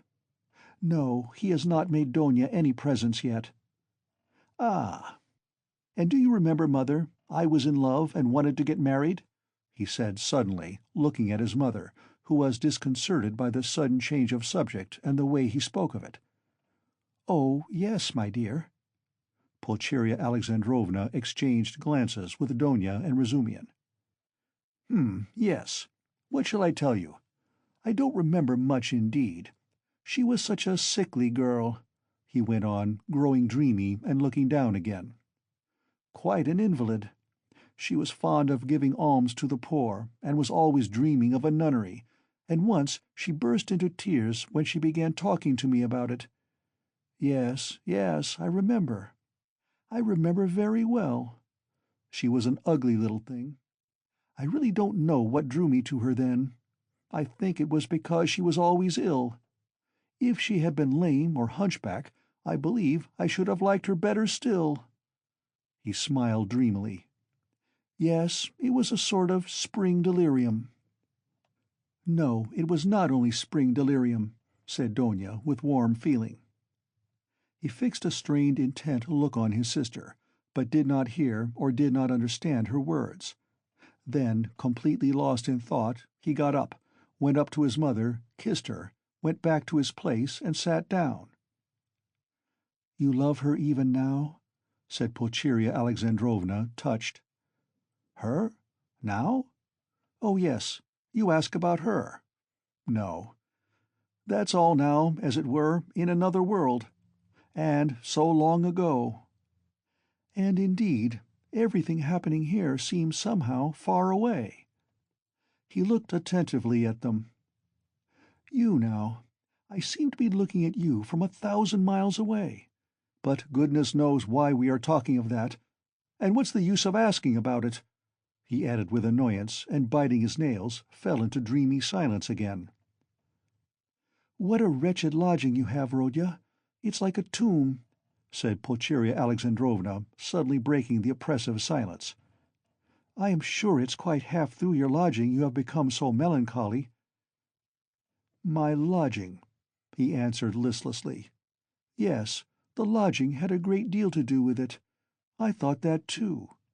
If only you knew, though, what a strange thing you said just now, Mother," he said, laughing strangely. A little more, and their companionship, this mother and this sister, with him after 3 years' absence, this intimate tone of conversation in face of the utter impossibility of really speaking about anything, would have been beyond his power of endurance. But there was one urgent matter which must be settled one way or the other that day, so he had decided when he woke. Now he was glad to remember it, as a means of escape. "Listen, Donia," he began gravely and dryly. "Of course I beg your pardon for yesterday, but I consider it my duty to tell you again that I do not withdraw my chief point. It is me or Luzhin. If I am a scoundrel, you must not be. One is enough. If you marry Luzhin, I cease at once to look on you as a sister." "Rodya, Rodya, it is the same as yesterday again," Pulcheria Alexandrovna cried mournfully. "And why do you call yourself a scoundrel? I can't bear it. You said the same yesterday." "Brother," Donia answered firmly and with the same dryness, "in all this there is a mistake on your part. I thought it over at night, and found out the mistake. It is all because you seem to fancy I am sacrificing myself to someone and for someone. That is not the case at all. I am simply marrying for my own sake, because things are hard for me. Though, of course, I shall be glad if I succeed in being useful to my family. But that is not the chief motive for my decision." "She is lying," he thought to himself, biting his nails vindictively. "Proud creature! She won't admit she wants to do it out of charity. Too haughty. Oh, base characters! They even love as though they hate. Oh, how I hate them all!" "In fact," continued Donia, "I am marrying Pyotr Petrovitch because of two evils I choose the less. I intend to do honestly all he expects of me, so I am not deceiving him. Why did you smile just now?" She, too, flushed, and there was a gleam of anger in her eyes. "All?" he asked, with a malignant grin. "Within certain limits. Both the manner and form of Pyotr Petrovitch's courtship showed me at once what he wanted. He may, of course, think too well of himself, but I hope he esteems me too. Why are you laughing again? And why are you blushing again? You are lying, sister. You are intentionally lying, simply from feminine obstinacy, simply to hold your own against me. You cannot respect Luzhin. I have seen him and talked with him. So you are selling yourself for money, and so in any case you are acting basely, and I am glad at least that you can blush for it." "It is not true. I am not lying," cried Donia, losing her composure. "I would not marry him if I were not convinced that he esteems me and thinks highly of me. I would not marry him if I were not firmly convinced that I can respect him. Fortunately, I can have convincing proof of it this very day, and such a marriage is not a vileness, as you say. And even if you were right, if I really had determined on a vile action, is it not merciless on your part to speak to me like that? Why do you demand of me a heroism that perhaps you have not either? It is despotism. It is tyranny. If I ruin anyone, it is only myself. I am not committing a murder. Why do you look at me like that? Why are you so pale? Rodya, darling, what's the matter?" "Good heavens, you have made him faint!" cried Pulcheria Alexandrovna. "No, no, nonsense. It's nothing. A little giddiness. Not fainting. You have fainting on the brain. Yes, what was I saying? Oh, yes. In what way will you get convincing proof today that you can respect him, and that he esteems you, as you said? I think you said today?" "Mother, show Rodya Pyotr Petrovitch's letter," said Donia. With trembling hands, Pulcheria Alexandrovna gave him the letter. He took it with great interest, but before opening it, he suddenly looked with a sort of wonder at Donia. "It is strange," he said slowly, as though struck by a new idea. "What am I making such a fuss for? What is it all about? Marry whom you like." He said this as though to himself, but said it aloud, and looked for some time at his sister, as though puzzled. He opened the letter at last, still with the same look of strange wonder on his face. Then slowly and attentively he began reading, and read it through twice. Pulcheria Alexandrovna showed marked anxiety, and all indeed expected something particular. "What surprises me," he began, after a short pause, handing the letter to his mother, but not addressing anyone in particular, "is that he is a business man, a lawyer, and his conversation is pretentious indeed. And yet he writes such an uneducated letter." They all started. They had expected something quite different. "But they all write like that, you know," Razumihin observed abruptly. "Have you read it?" "Yes." "We showed him, Rodya. We consulted him just now," Pulcheria Alexandrovna began, embarrassed. "That's just the jargon of the courts," Razumihin put in. Legal documents are written like that to this day." "Legal? Yes, it's just legal. Business language. Not so very uneducated, and not quite educated. Business language." "Pyotr Petrovitch makes no secret of the fact that he had a cheap education. He is proud indeed of having made his own way," Avdotya Romanovna observed, somewhat offended by her brother's tone. "Well, if he's proud of it, he has reason, I don't deny it. You seem to be offended, sister, at my making only such a frivolous criticism on the letter, and to think that I speak of such trifling matters on purpose to annoy you. It is quite the contrary. An observation apropos of the style occurred to me that is by no means irrelevant as things stand. There is one expression, 'blame yourselves,' put in very significantly and plainly, and there is besides a threat that he will go away at once if I am present.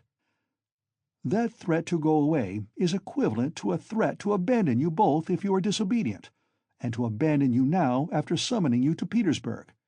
Well, what do you think? Can one resent such an expression from Luzhin, as we should if he pointed to Razumihin, had written it, or Zosimov, or one of us?" "No," answered Donia with more animation. "I saw clearly that it was too naively expressed, and that perhaps he simply has no skill in writing. That is a true criticism, brother. I did not expect, indeed. It is expressed in legal style, and sounds coarser than perhaps he intended. But I must disillusion you a little. There is one expression in the letter, one slander about me, and a rather contemptible one. I gave the money last night to the widow, a woman in consumption, crushed with trouble, and not on the pretext of the funeral, but simply to pay for the funeral, and not to the daughter, a young woman, as he writes, of notorious behavior, whom I saw last night for the first time in my life, but to the widow. In all this I see a too hasty desire to slander me and to raise dissension between us. It is expressed again in legal jargon, that is to say, with a too obvious display of the aim, and with a very naive eagerness. He is a man of intelligence, but to act sensibly, intelligence is not enough. It all shows the man, and I don't think he has a great esteem for you. I tell you this simply to warn you, because I sincerely wish for your good." Donia did not reply. Her resolution had been taken. She was only awaiting the evening. "Then what is your decision, Rodya?" asked Pulcheria Alexandrovna, who was more uneasy than ever at the sudden, new business-like tone of his talk. "What decision?" "You see, Pyotr Petrovitch writes that you are not to be with us this evening, and that he will go away if you come. So will you come?" "That, of course, is not for me to decide, but for you, first, if you are not offended by such a request, and secondly, by Donia, if she too is not offended. I will do what you think best," he added dryly. "Donia has already decided, and I fully agree with her," Pulcheria Alexandrovna hastened to declare. "I decided to ask you, Rodya, to urge you not to fail to be with us at this interview," said Donia. "Will you come?" "Yes." "I will ask you, too, to be with us at 8 o'clock," she said, addressing Razumihin. "Mother, I am inviting him too." "Quite right, Donia. Well, since you have decided," added Pulcheria Alexandrovna, "so be it. I shall feel easier myself. I do not like concealment and deception. Better let us have the whole truth. Pyotr Petrovitch may be angry or not now." End of Part 3, Chapter 3.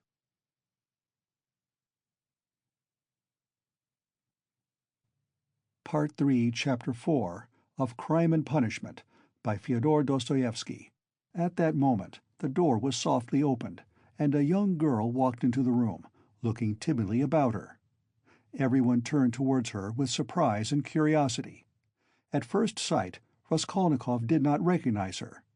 It was Sofya Semyonovna Marmeladov. He had seen her yesterday for the first time, but at such a moment, in such surroundings, and in such a dress, that his memory retained a very different image of her. Now she was a modestly and poorly dressed young girl, very young indeed, almost like a child, with a modest and refined manner, with a candid but somewhat frightened-looking face. She was wearing a very plain indoor dress, and had on a shabby, old-fashioned hat, but she still carried a parasol. Unexpectedly finding the room full of people, she was not so much embarrassed as completely overwhelmed with shyness, like a little child. She was even about to retreat. "Oh, it's you," said Raskolnikov, extremely astonished, and he too was confused. He at once recollected that his mother and sister knew through Luzhin's letter of some young woman of notorious behavior. He had only just been protesting against Luzhin's calumny and declaring that he had seen the girl last night for the first time, and suddenly she had walked in. He remembered, too, that he had not protested against the expression of notorious behavior. All this passed vaguely and fleetingly through his brain, but looking at her more intently, he saw that the humiliated creature was so humiliated that he felt suddenly sorry for her. When she made a movement to retreat in terror, it sent a pang to his heart. "I did not expect you," he said hurriedly, with a look that made her stop. "Please sit down. You come, no doubt, from Katerina Ivanovna. Allow me. Not there. Sit here."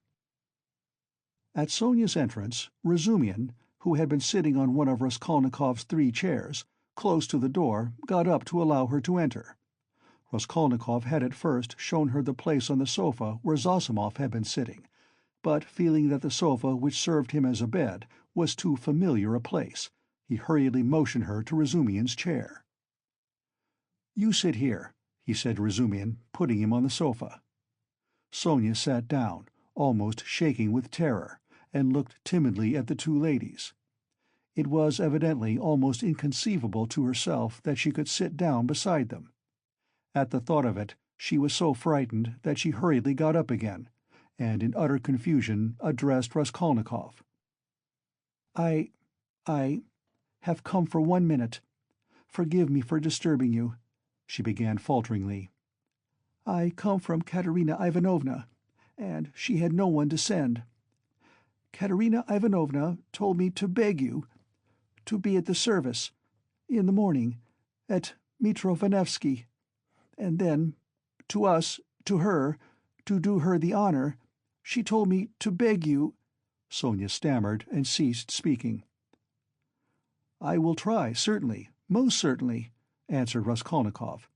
He too stood up, and he too faltered and could not finish his sentence. "Please sit down," he said suddenly. "I want to talk to you.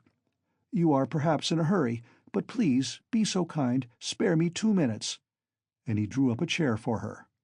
Sonia sat down again, and again timidly she took a hurried, frightened look at the 2 ladies, and dropped her eyes. Raskolnikov's pale face flushed, a shudder passed over him, his eyes glowed. "Mother," he said firmly and insistently, "this is Sofya Semyonovna Marmeladov, the daughter of that unfortunate Mr. Marmeladov who was run over yesterday before my eyes, and of whom I was just telling you." Pulcheria Alexandrovna glanced at Sonia, and slightly screwed up her eyes. In spite of her embarrassment before Rodya's urgent and challenging look, she could not deny herself that satisfaction. Donia gazed gravely and intently into the poor girl's face, and scrutinized her with perplexity. Sonia, hearing herself introduced, tried to raise her eyes again, but was more embarrassed than ever. "I wanted to ask you," said Raskolnikov hastily, "how things were arranged yesterday. You were not worried by the police, for instance?" "No, that was all right. It was too evident, the cause of death. They did not worry us. Only the lodgers were angry." "Why?" "At the body's remaining so long. You see, it is hot now, so that today they will carry it to the cemetery, into the chapel, until tomorrow. At first Katerina Ivanovna was unwilling, but now she sees herself that it is necessary." "Today, then?" She begs you to do us the honor to be in the church tomorrow for the service, and then to be present at the funeral lunch." "She is giving a funeral lunch?" "Yes, just a little. She told me to thank you very much for helping us yesterday. But for you, we should have had nothing for the funeral." All at once her lips and chin began trembling, but with an effort she controlled herself, looking down again. During the conversation, Raskolnikov watched her carefully. She had a thin, very thin, pale little face, rather irregular and angular, with sharp little nose and chin. She could not have been called pretty, but her blue eyes were so clear, and when they lighted up there was such a kindliness and simplicity in her expression that one could not help being attracted. Her face, and her whole figure indeed, had another peculiar characteristic. In spite of her 18 years, she looked almost a little girl, almost a child. And in some of her gestures this childishness seemed almost absurd. "But has Katerina Ivanovna been able to manage with such small means? Does she even mean to have a funeral lunch?" Raskolnikov asked, persistently keeping up the conversation. "The coffin will be plain, of course, and everything will be plain, so it won't cost much. Katerina Ivanovna and I have reckoned it all out, so that there will be enough left, and Katerina Ivanovna was very anxious it should be so. You know one can't... It's a comfort to her. She is like that, you know." I understand, of course. Why do you look at my room like that? My mother has just said it was like a tomb." "You gave us everything yesterday," Sonia said suddenly in reply, in a loud, rapid whisper, and again she looked down in confusion. Her lips and chin were trembling once more. She had been struck at once by Raskolnikov's poor surroundings, and now these words broke out spontaneously. A silence followed. There was a light in Donia's eyes, and even Pulcheria Alexandrovna looked kindly at Sonia. "Rodya," she said, getting up, "we shall have dinner together, of course. Come, Donia. And you, Rodya, had better go for a little walk, and then rest and lie down before you come to see us. I am afraid we have exhausted you." Yes, I'll come," he answered, getting up fussily. "But I have something to see to."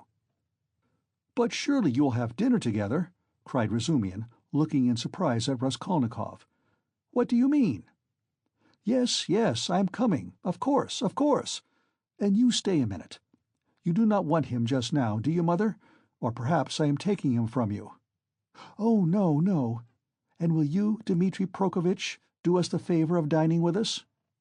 "Please do," added Donia. Razumihin bowed, positively radiant. For one moment they were all strangely embarrassed. "Goodbye, Rodya, that is, till we meet. I do not like saying goodbye. Goodbye, Nastasia. Ah, I have said goodbye again."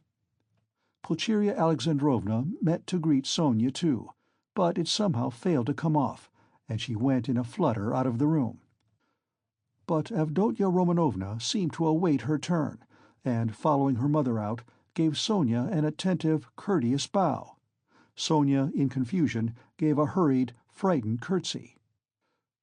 There was a look of poignant discomfort in her face, as though Avdotya Romanovna's courtesy and attention were oppressive and painful to her. "Donia, good-bye," called Raskolnikov in the passage. "Give me your hand." "Why, I did give it to you. Have you forgotten?" said Donia, turning warmly and awkwardly to him. "Never mind, give it to me again." And he squeezed her fingers warmly. Donia smiled, flushed, pulled her hand away, and went off quite happy. "Come, that's capital," he said to Sonia, going back and looking brightly at her. "God give peace to the dead, the living have still to live. That is right, isn't it?" Sonia looked surprised at the sudden brightness of his face. He looked at her for some moments in silence. The whole history of the dead father floated before his memory in those moments. "Heavens, Donia," Pulcheria Alexandrovna began as soon as they were in the street, "I really feel relieved myself at coming away, more at ease. How little did I think yesterday in the train that I could ever be glad of that." I tell you again, Mother, he is still very ill. Don't you see it? Perhaps worrying about us upset him. We must be patient, and much, much can be forgiven." "Well, you were not very patient." Pulcheria Alexandrovna caught her up, hotly and jealously. "Do you know, Donia, I was looking at you too. You are the very portrait of him, and not so much in face as in soul. You are both melancholy, both morose and hot-tempered, both haughty and both generous. Surely he can't be an egotist, Donia? Eh? When I think of what is in store for us this evening, my heart sinks." "Don't be uneasy, Mother. What must be, will be." "Donia, only think what a position we are in. What if Pyotr Petrovitch breaks it off?" Poor Pulcheria Alexandrovna blurted out, incautiously. "He won't be worth much if he does," answered Donia, sharply and contemptuously. "We did well to come away," Pulcheria Alexandrovna hurriedly broke in. "He was in a hurry about some business or other. If he gets out and has a breath of air— It is fearfully close in his room. But where is one to get a breath of air here? The very streets here feel like shut-up rooms. Good heavens, what a town! Stay, this side. They will crush you, carrying something. Why, it is a piano they have got, I declare. How they push! I am very much afraid of that young woman, too." "What young woman, Mother?"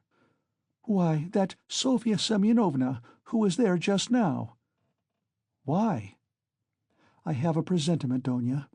Well, you may believe it or not, but as soon as she came in, that very minute, I felt that she was the chief cause of the trouble."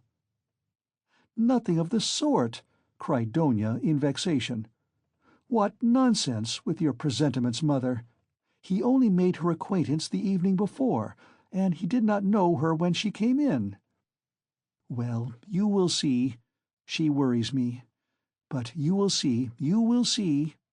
I was so frightened. She was gazing at me with those eyes. I could scarcely sit still in my chair when he began introducing her, do you remember? It seems so strange, but Pyotr Petrovitch writes like that about her, and he introduces her to us, to you. So he must think a great deal of her." "People will write anything. We were talked about and written about, too. Have you forgotten? I am sure that she is a good girl, and that it is all nonsense." "God grant it may be." "And Pyotr Petrovitch is a contemptible slanderer," Donia snapped out suddenly. Pulcheria Alexandrovna was crushed. The conversation was not resumed. "I will tell you what I want with you," said Raskolnikov, drawing Razumihin to the window. "Then I will tell Katerina Ivanovna that you are coming," Sonia said hurriedly, preparing to depart. "1 minute, Sofya Semyonovna. We have no secrets. You are not in our way. I want to have another word or two with you. Listen." He turned suddenly to Razumihin again. "You know that—what's his name? Porfiri Petrovitch?" "I should think so. He is a relation. Why?" added the latter with interest. "Is not he managing that case? You know, about that murder? You were speaking about it yesterday." "Yes. Well?" Razumihin's eyes opened wide. "He was inquiring for people who had pawned things, and I have some pledges there too. Trifles. A ring my sister gave me as a keepsake when I left home, and my father's silver watch. They are only worth 5 or 6 roubles together. But I value them. So what am I to do now? I do not want to lose the things, especially the watch. I was quaking just now, for fear Mother would ask to look at it, when we spoke of Donia's watch. It is the only thing of Father's left us. She would be ill if it were lost. You know what women are. So tell me what to do. I know I ought to have given notice at the police station, but would it not be better to go straight to Porfiri, eh? What do you think? The matter might be settled more quickly. You see, Mother may ask for it before dinner." "Certainly not to the police station. Certainly to Porfiri!" Razumihin shouted in extraordinary excitement. "Well, how glad I am! Let us go at once. It is a couple of steps. We shall be sure to find him." "Very well, let us go." and he will be very, very glad to make your acquaintance. I have often talked to him of you at different times. I was speaking of you yesterday. Let us go. So, you knew the old woman? So that's it. It is all turning out splendidly. Oh yes, Sofya Ivanovna." "Sofya Semyonovna," corrected Raskolnikov. "Sofya Semyonovna, this is my friend Razumihin, and he is a good man." "If you have to go now," Sonia was beginning, not looking at Razumihin at all, and still more embarrassed. "Let us go," decided Raskolnikov. "I will come to you today, Sofya Semyonovna. Only tell me where you live." He was not exactly ill at ease, but seemed hurried, and avoided her eyes. Sonia gave her address, and flushed as she did so. They all went out together. "Don't you lock up?" asked Razumihin, following him on to the stairs. "Never," answered Raskolnikov. "I have been meaning to buy a lock for these 2 years. People are happy who have no need of locks," he said, laughing, to Sonia. They stood still in the gateway. "Do you go to the right, Sofya Semyonovna? How did you find me, by the way?" he added, as though he wanted to say something quite different. He wanted to look at her soft, clear eyes, but this was not easy. "Why, you gave your address to Polenka yesterday." "Polenka? Oh yes, Polenka. That is the little girl. She is your sister? Did I give her the address?" "Why, had you forgotten?" "No, I remember." "I had heard my father speak of you, only I did not know your name, and he did not know it. And now I came, and as I had learnt your name, I asked today, 'Where does Mr. Raskolnikov live?' I did not know you had only a room, too. Good-bye, I will tell Katerina Ivanovna." She was extremely glad to escape at last. She went away looking down, hurrying to get out of sight as soon as possible, to walk the 20 steps to the turning on the right, and to be at last alone, and then moving rapidly along, looking at no one, noticing nothing, to think, to remember, to meditate on every word, every detail. Never, never had she felt anything like this. Dimly and unconsciously a whole new world was opening before her.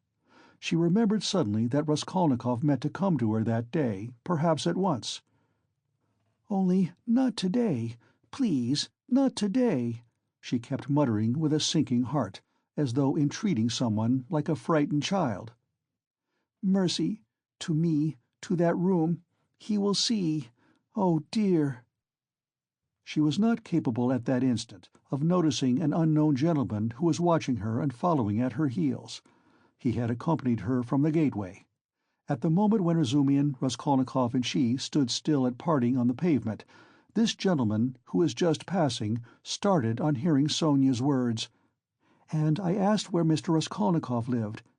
He turned on a rapid but attentive look upon all three, especially upon Raskolnikov, to whom Sonia was speaking, then looked back and noted the house. All this was done in an instant as he passed, and trying not to betray his interest, he walked on more slowly, as though waiting for something. He was waiting for Sonia. He saw that they were parting, and that Sonia was going home.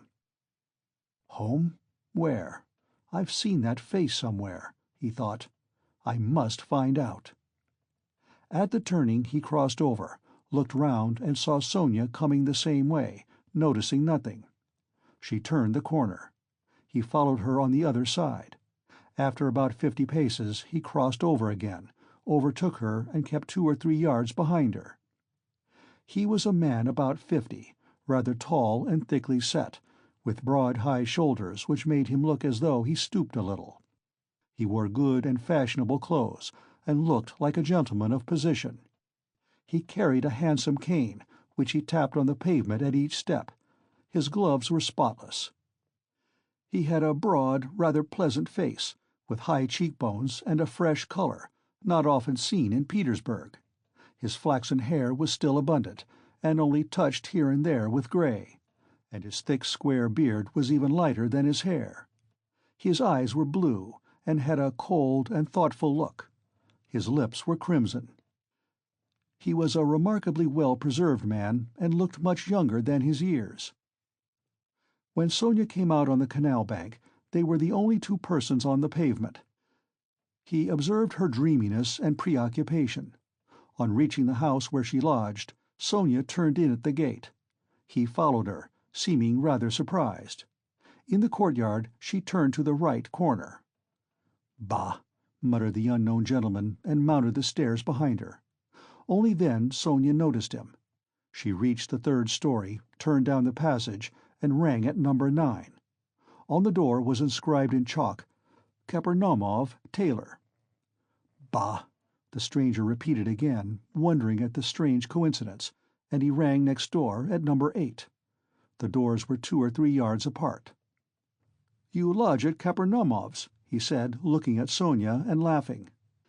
"He altered a waistcoat for me yesterday. I'm staying close here at Madame Restlich's. How odd!"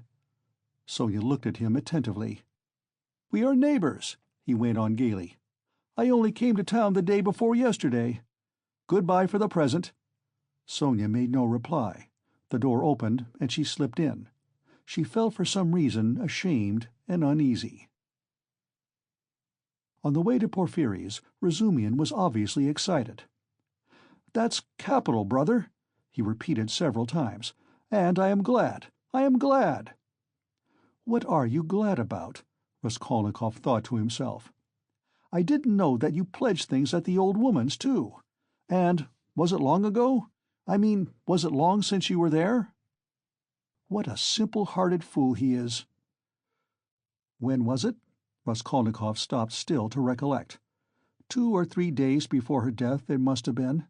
But I am not going to redeem the things now, he put in with a sort of hurried and conspicuous solicitude about the things. I've not more than a silver rouble left, after last night's accursed delirium. He laid special emphasis on the delirium. Yes, yes, Razumian hastened to agree, with what was not clear. Then that's why you were stuck, partly. You know, in your delirium you were continually mentioning some rings or chains. Yes, yes, that's clear. It's all clear now. Hullo, how that idea must have got about among them. Here this man will go to the stake for me, and I find him delighted at having it cleared up why I spoke of rings in my delirium. What a hold the idea must have on all of them. "Shall we find him?" he asked suddenly. "Oh, yes," Razumian answered quickly. "He is a nice fellow, you will see, brother. Rather clumsy, that is to say, he is a man of polished manners, but I mean clumsy in a different sense. He is an intelligent fellow, very much so indeed, but he has his own range of ideas. He is incredulous, skeptical, cynical. He likes to impose on people, or rather to make fun of them. His is the old circumstantial method. But he understands his work thoroughly. Last year he cleared up a case of murder in which the police had hardly a clue. He is very, very anxious to make your acquaintance." "On what grounds is he so anxious?" "Oh, it's not exactly— You see, since you've been ill, I happen to have mentioned you several times. So when he heard about you, about your being a law student and not able to finish your studies, he said, 'What a pity!' And so I concluded, from everything together, not only that. Yesterday Zametov— you know, Rodya, I talked some nonsense on the way home to you yesterday, when I was drunk. I am afraid, brother, of your exaggerating it, you see." "What? That they think I am a madman? Maybe they are right," he said with a constrained smile. "Yes, yes. That is— pooh, no. But all that I said, and there was something else too, it was all nonsense, drunken nonsense." "But why are you apologizing? I am so sick of it all," Raskolnikov cried with exaggerated irritability. It was partly assumed, however. I know, I understand. Believe me, I understand. One's ashamed to speak of it." "If you are ashamed, then don't speak of it." Both were silent. Razumian was more than ecstatic, and Raskolnikov perceived it with repulsion. He was alarmed, too, by what Razumian had just said about Porphyry. "I shall have to pull a long face with him, too," he thought, with a beating heart, and he turned white. "And do it naturally, too. But the most natural thing would be to do nothing at all. Carefully do nothing at all. No, carefully would not be natural again. Oh well, we shall see how it turns out. We shall see directly. Is it a good thing to go or not? The butterfly flies to the light. My heart is beating. That's what's bad. "In this grey house," said Razumian. "The most important thing, does Porphyry know that I was at the old hag's flat yesterday, and asked about the blood? I must find out that instantly, as soon as I go in, find out from his face. Otherwise, I'll find out if it's my ruin." "I say, brother," he said suddenly, addressing Razumian with a sly smile, "I have been noticing all day that you seem to be curiously excited. Isn't it so?" "Excited? Not a bit of it," said Razumian, stung to the quick. "Yes, brother, I assure you, it's noticeable. Why, you sat on your chair in a way you never do sit, on the edge somehow, and you seemed to be writhing all the time. You kept jumping up for nothing. One moment you were angry, and the next your face looked like a sweetmeat. You even blushed, especially when you were invited to dinner. You blushed awfully." "Nothing of the sort. Nonsense. What do you mean?" "But why are you wriggling out of it, like a schoolboy? By Jove, there he's blushing again." "What a pig you are!" "But why are you so shamefaced about it? Romeo! Stay, I'll tell you of today. Ha ha ha! I'll make Mother laugh, and someone else laugh too." "Listen, listen, listen! This is serious. What next, you fiend?" Razumian was utterly overwhelmed, turning cold with horror. "What will you tell them? Come, brother. Phoo, what a pig you are!" "You are like a summer rose. And if only you knew how it suits you. A Romeo over 6 foot high. And how you've washed today. You cleaned your nails, I declare, eh? That's something unheard of. Why, I do believe you've got pomatum on your hair. Bend down." "Pig!" Raskolnikov laughed as though he could not restrain himself. So laughing, they entered Porphyry Petrovitch's flat. This is what Raskolnikov wanted. From within they could be heard laughing as they came in, still guffawing in the passage. "Not a word here, or I'll brain you," Razumian whispered furiously, seizing Raskolnikov by the shoulder. End of Part 3, Chapter 4.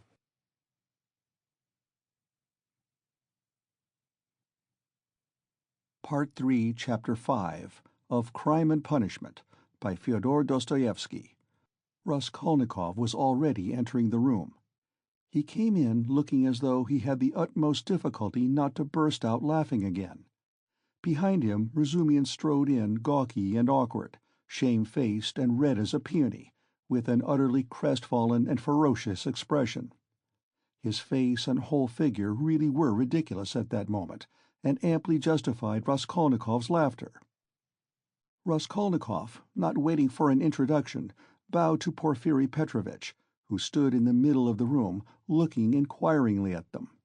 He held out his hand and shook hands, still apparently making desperate efforts to subdue his mirth and utter a few words to introduce himself. But he had no sooner succeeded in assuming a serious air and muttering something, when he suddenly glanced again as though accidentally at Razumian, who could no longer control himself. His stifled laughter broke out the more irresistibly the more he tried to restrain it.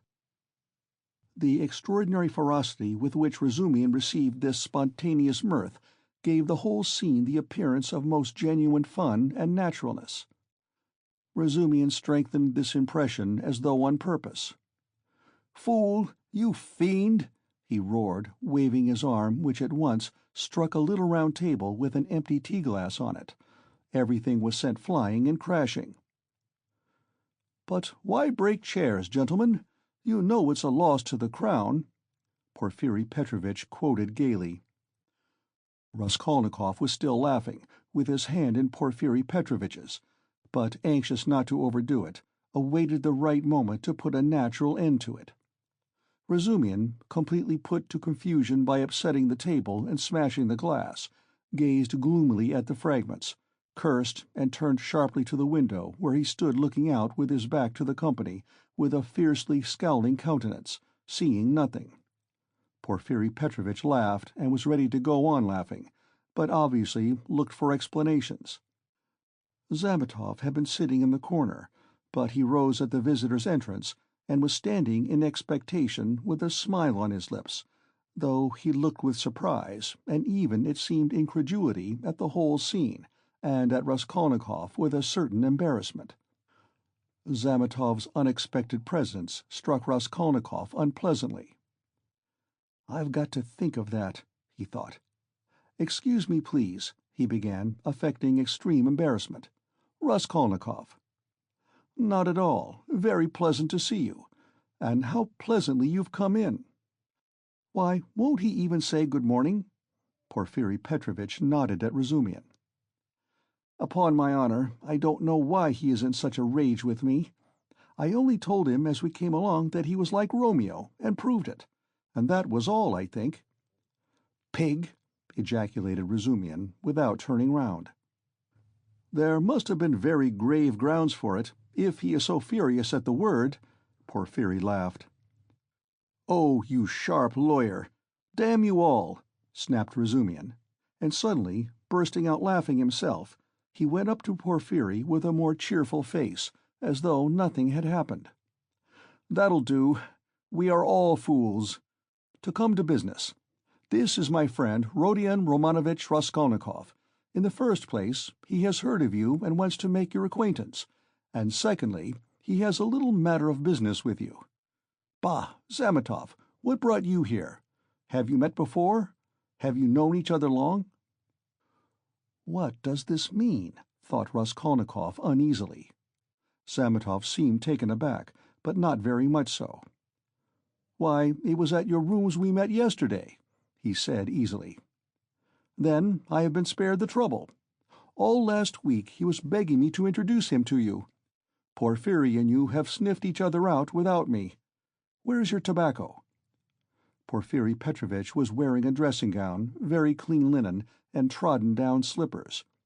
He was a man of about 35, short, stout even to corpulence, and clean-shaven.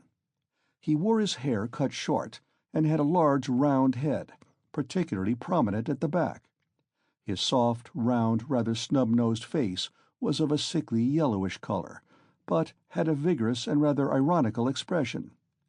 It would have been good-natured, except for a look in the eyes, which shone with a watery, mawkish light under almost white, blinking eyelashes. The expression of those eyes was strangely out of keeping with his somewhat womanish figure, and gave it something far more serious than could be guessed at first sight.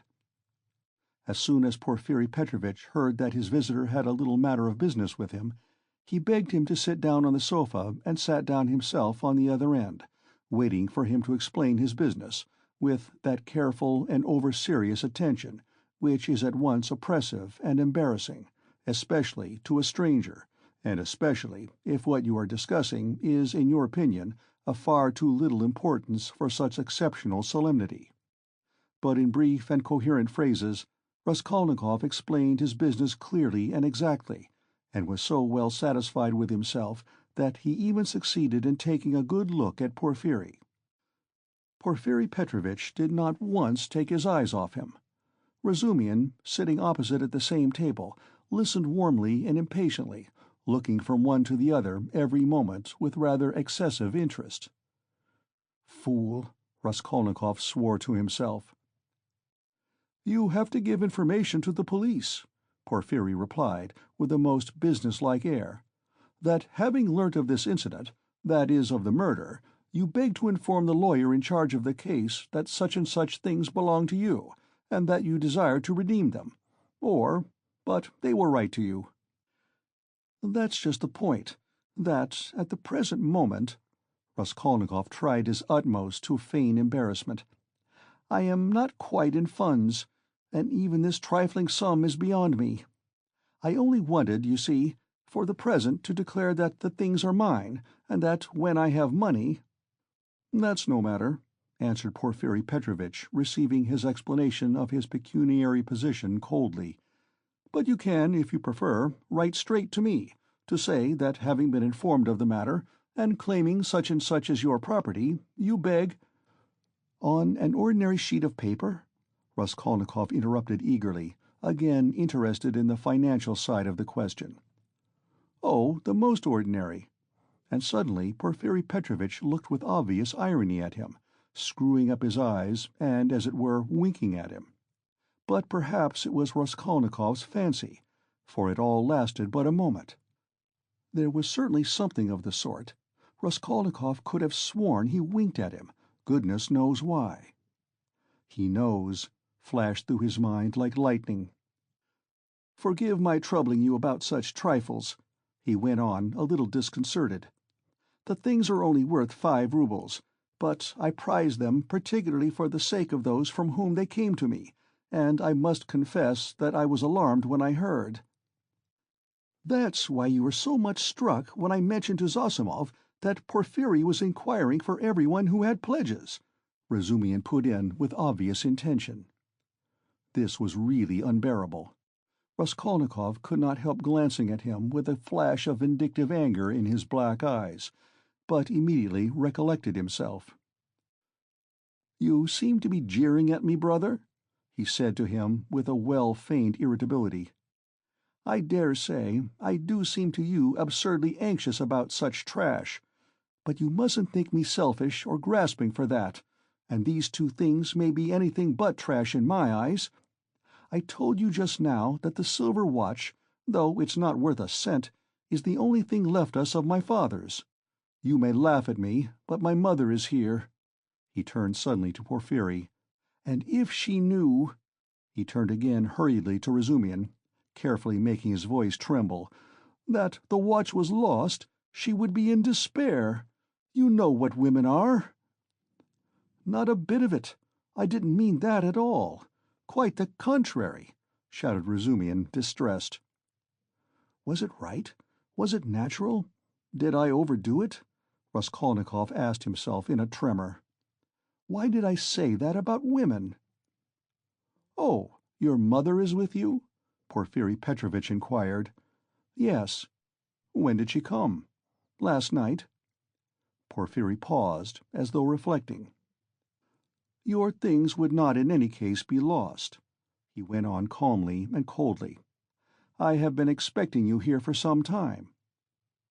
And as though that was a matter of no importance, he carefully offered the ashtray to Razumihin, who was ruthlessly scattering cigarette ash over the carpet. Raskolnikov shuddered, but Porfiri did not seem to be looking at him, and was still concerned with Razumihin's cigarette. "What? Expecting him? Why, did you know that he had pledges there?" cried Razumihin. Porfiri Petrovitch addressed himself to Raskolnikov. "Your things, the ring and the watch, were wrapped up together, and on the paper your name was legibly written in pencil, together with the date on which you left them with her." "How observant you are!" Raskolnikov smiled awkwardly, doing his very utmost to look him straight in the face, but he failed, and suddenly added, "I say that because I suppose there were a great many pledges, that it must be difficult to remember them all, but you remember them all so clearly, and— Stupid, feeble, he thought. Why did I add that? "But we know all who had pledges, and you are the only one who hasn't come forward," Porfiri answered with hardly perceptible irony. "I haven't been quite well." "I heard that too. I heard, indeed, that you were in great distress about something. You look pale still." "I am not pale at all. No, I am quite well," Raskolnikov snapped out rudely and angrily, completely changing his tone. His anger was mounting. He could not repress it. "And in my anger I shall betray myself," flashed through his mind again. "Why are they torturing me?" "Not quite well." Razumihin caught him up. "What next? He was unconscious and delirious all yesterday. Would you believe, Porfiri, as soon as our backs were turned, he dressed, though he could hardly stand, and gave us the slip and went off on a spree somewhere till midnight, delirious all the time. Would you believe it? Extraordinary." Really delirious? You don't say so. Porphyry shook his head in a womanish way. Nonsense. Don't you believe it. But you don't believe it anyway. Raskolnikov let slip his anger, but Porfiri Petrovitch did not seem to catch those strange words. But how could you have gone out if you hadn't been delirious? Razumian got hot suddenly. What did you go out for? What was the object of it? And why on the sly? Were you in your senses when you did it? Now that all the danger is over, I can speak plainly. I was awfully sick of them yesterday. Raskolnikov addressed Porfiri suddenly with a smile of insolent defiance. I ran away from them to take lodgings where they wouldn't find me, and took a lot of money with me. Mr. Zametov there saw it. I say, Mr. Zametov, was I sensible or delirious yesterday? Settle our dispute. He could have strangled Zametov at that moment, so hateful were his expression and his silence to him. In my opinion, you talked sensibly and even artfully, but you were extremely irritable, Zametov pronounced dryly. And Nikodim Fomitch was telling me today, put in Porfiri Petrovitch, that he met you very late last night in the lodging of a man who had been run over.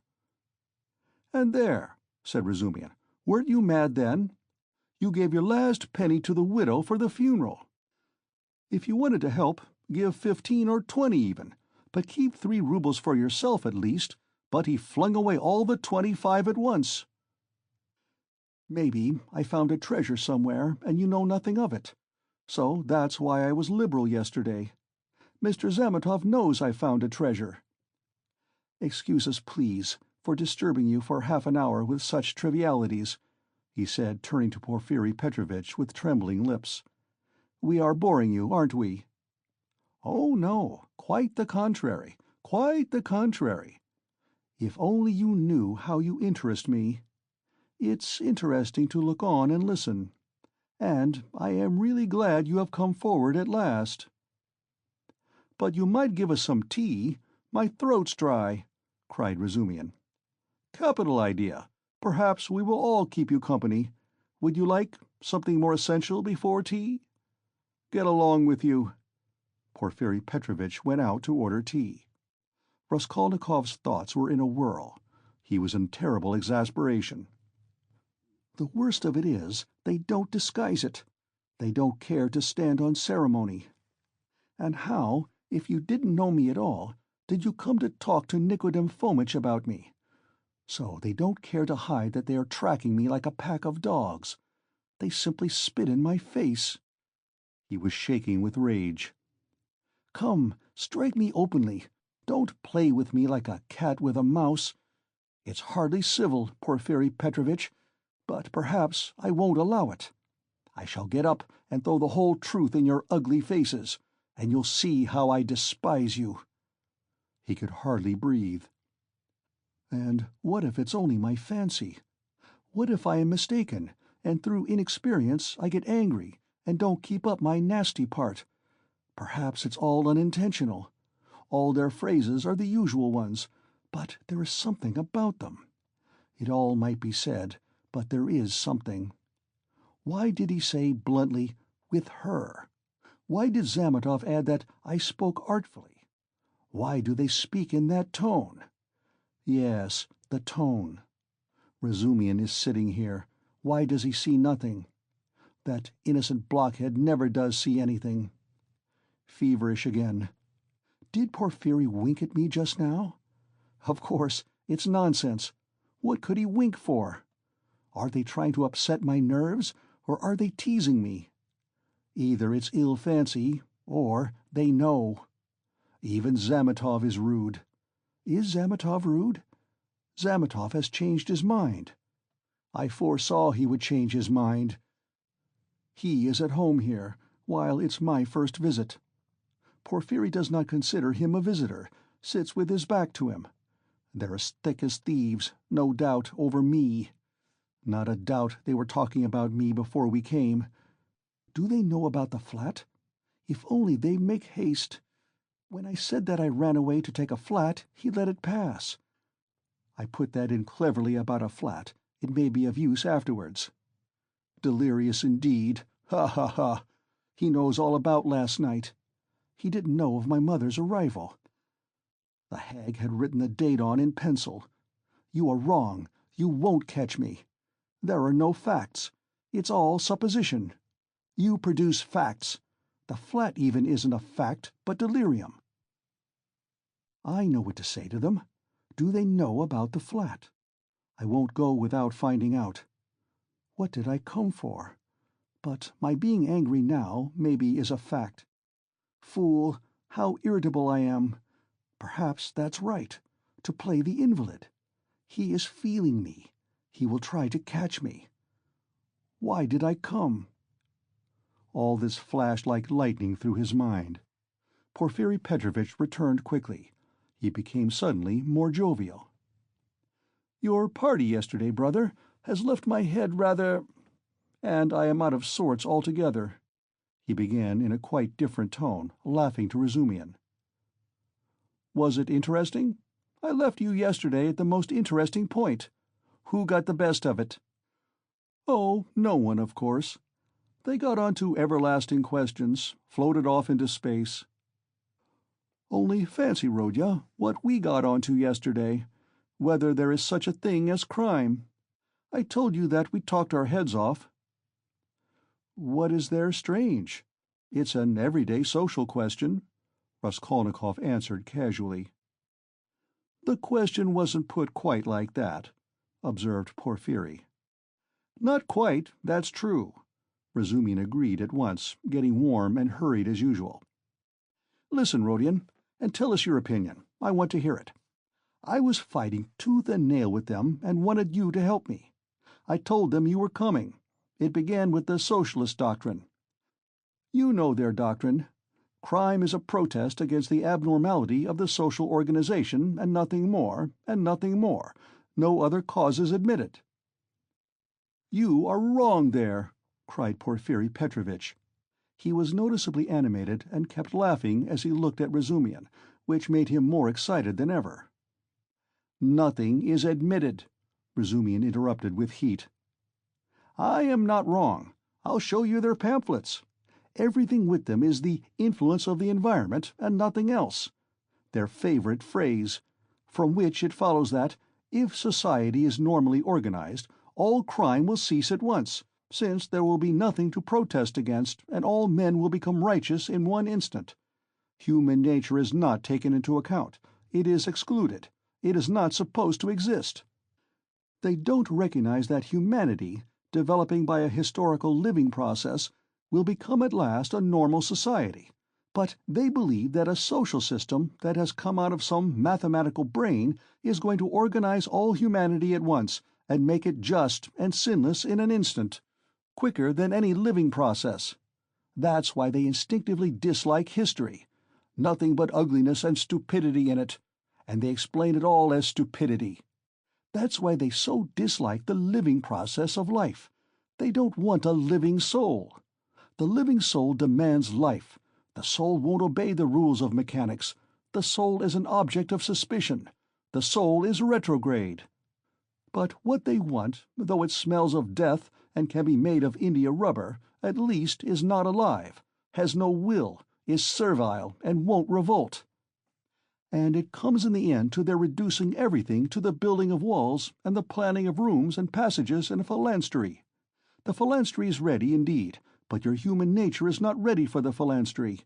It wants life. It hasn't completed its vital process. It's too soon for the graveyard. You can't skip over nature by logic. Logic presupposes 3 possibilities, but there are millions. Cut away a million and reduce it all to the question of comfort. That's the easiest solution of the problem. It's seductively clear, and you mustn't think about it. That's the great thing. You mustn't think. The whole secret of life in 2 pages of print. Now he is off, beating the drum. Catch hold of him, do, laughed Porfiri. Can you imagine, he turned to Raskolnikov, 6 people holding forth like that last night, in one room, with punch as a preliminary? No, brother, you are wrong. Environment accounts for a great deal in crime. I can assure you of that. Oh, I know it does. But just tell me, A man of 40 violates a child of 10. Was it environment drove him to it?" "Well, strictly speaking, it did," Porphyry observed with noteworthy gravity. "A crime of that nature may be very well ascribed to the influence of environment."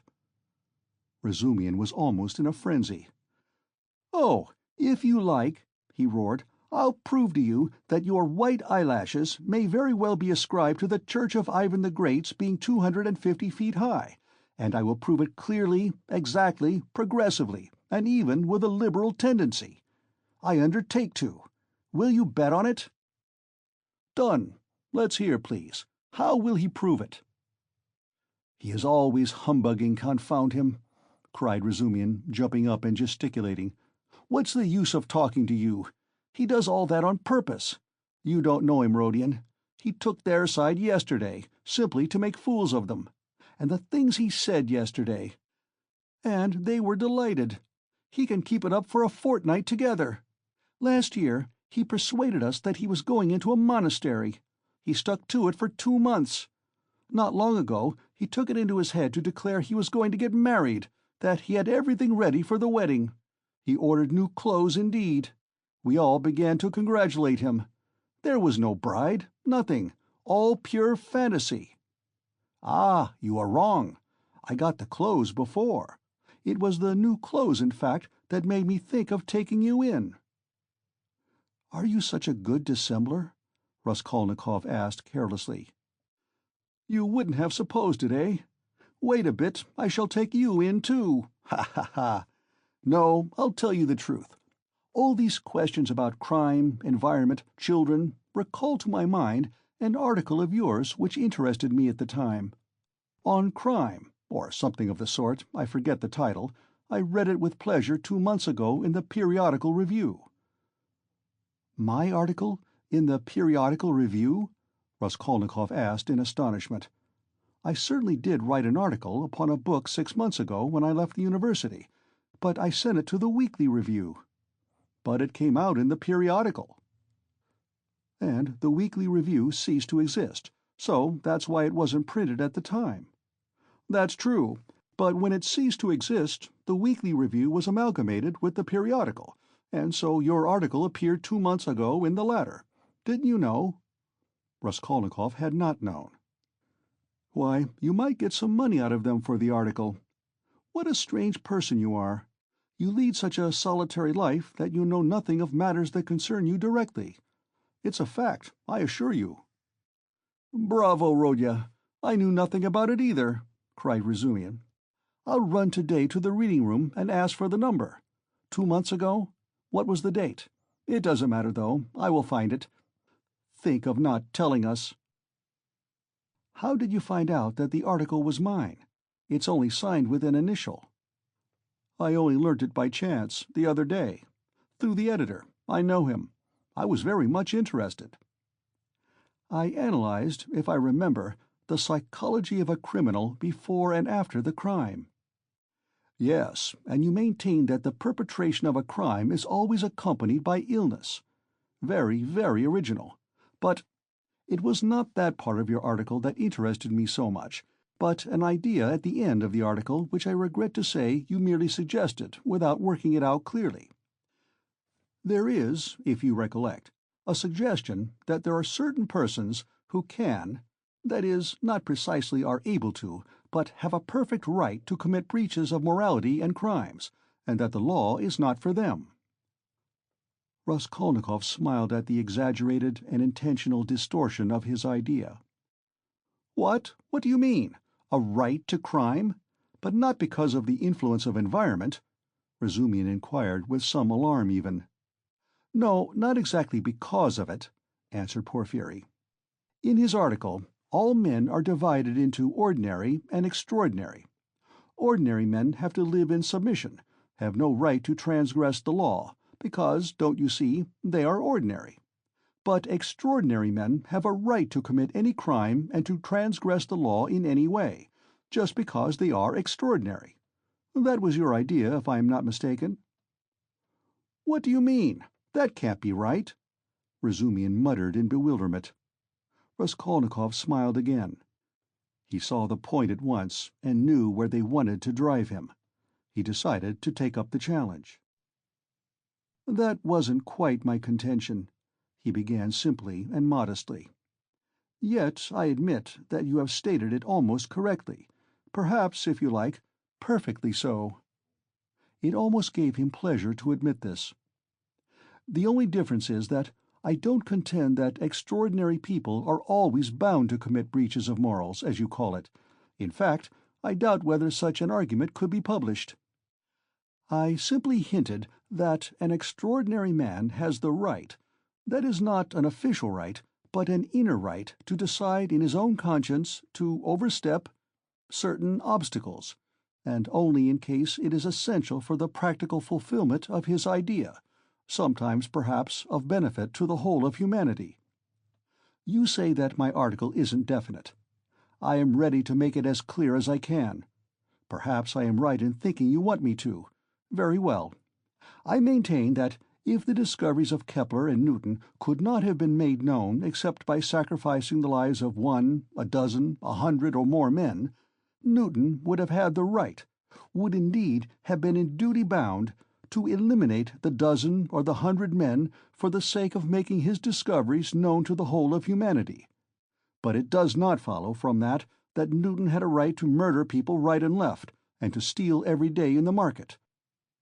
Then, I remember, I maintained in my article that legislators and leaders of men, such as Lycurgus, Solon, Mahomet, Napoleon, and so on, were all, without exception, criminals, from the very fact that, making a new law, they transgressed the ancient one, handed down from their ancestors and held sacred by the people, and they did not stop short at bloodshed either, if that bloodshed, often of innocent persons fighting bravely in defense of ancient law, were of use to their cause. It's remarkable, in fact, that the majority indeed of these benefactors and leaders of humanity were guilty of terrible carnage. In short, I maintain that all great men, or even men a little out of the common, that is to say, capable of giving some new word, must from their very nature be criminals, more or less, of course. Otherwise it's hard for them to get out of the common rut, and to remain in the common rut is what they can't submit to, from their very nature again, and to my mind they ought not, indeed, to submit to it. You see that there is nothing particularly new in all that. The same thing has been printed and read 1,000 times before. As for my division of people into ordinary and extraordinary, I acknowledge that it's somewhat arbitrary, but I don't insist upon exact numbers. I only believe in my leading idea that men are in general divided by a law of nature into two categories: inferior, ordinary, that is, so to say, material that serves only to reproduce its kind, and men who have the gift or the talent to utter a new word. There are, of course, innumerable subdivisions, but the distinguishing features of both categories are fairly well marked. The first category, generally speaking, are men conservative in temperament and law-abiding. They live under control and love to be controlled. To my thinking, it is their duty to be controlled, because that's their vocation, and there is nothing humiliating in it for them. The second category all transgress the law. They are destroyers, or disposed to destruction according to their capacities. The crimes of these men are of course relative and varied. For the most part, they seek in very varied ways the destruction of the present for the sake of the better. But if such a one is forced, for the sake of his idea, to step over a corpse or wade through blood, he can, I maintain, find within himself, in his conscience, a sanction for wading through blood. That depends on the idea and its dimensions. Note that. It's only in that sense I speak of their right to crime in my article. You remember it began with the legal question. There is no need for such anxiety, however. The masses will scarcely ever admit this right. They punish them or hang them, more or less, and in doing so fulfill quite justly their conservative vocation. But the same masses set these criminals on a pedestal in the next generation and worship them, more or less. The first category is always the man of the present, the second the man of the future. The first preserve the world and people in it. The second move the world and lead it to its goal. Each class has an equal right to exist. In fact, all have equal rights with me, and vive la guerre éternelle, till the New Jerusalem, of course." "Then you believe in the New Jerusalem, do you?" "I do," Raskolnikov answered firmly. As he said these words, and during the whole preceding tirade, he kept his eyes on one spot on the carpet. "And do you believe in God? Excuse my curiosity." "I do," repeated Raskolnikov, raising his eyes to Porfiry. "And do you believe in Lazarus rising from the dead?" I do. Why do you ask all this?" "You believe it literally?" "Literally." "You don't say so. I asked from curiosity. Excuse me, but let us go back to the question. They are not always executed.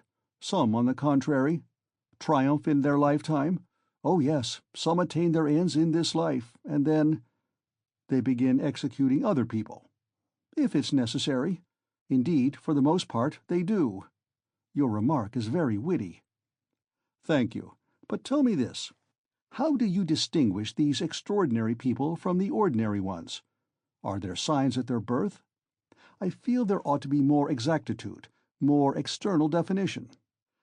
Excuse the natural anxiety of a practical law-abiding citizen, but couldn't they adopt a special uniform, for instance? Couldn't they wear something, be branded in some way? For you know, if confusion arises, and a member of one category imagines that he belongs to the other, begins to eliminate obstacles, as you so happily express it, then— Oh, that very often happens.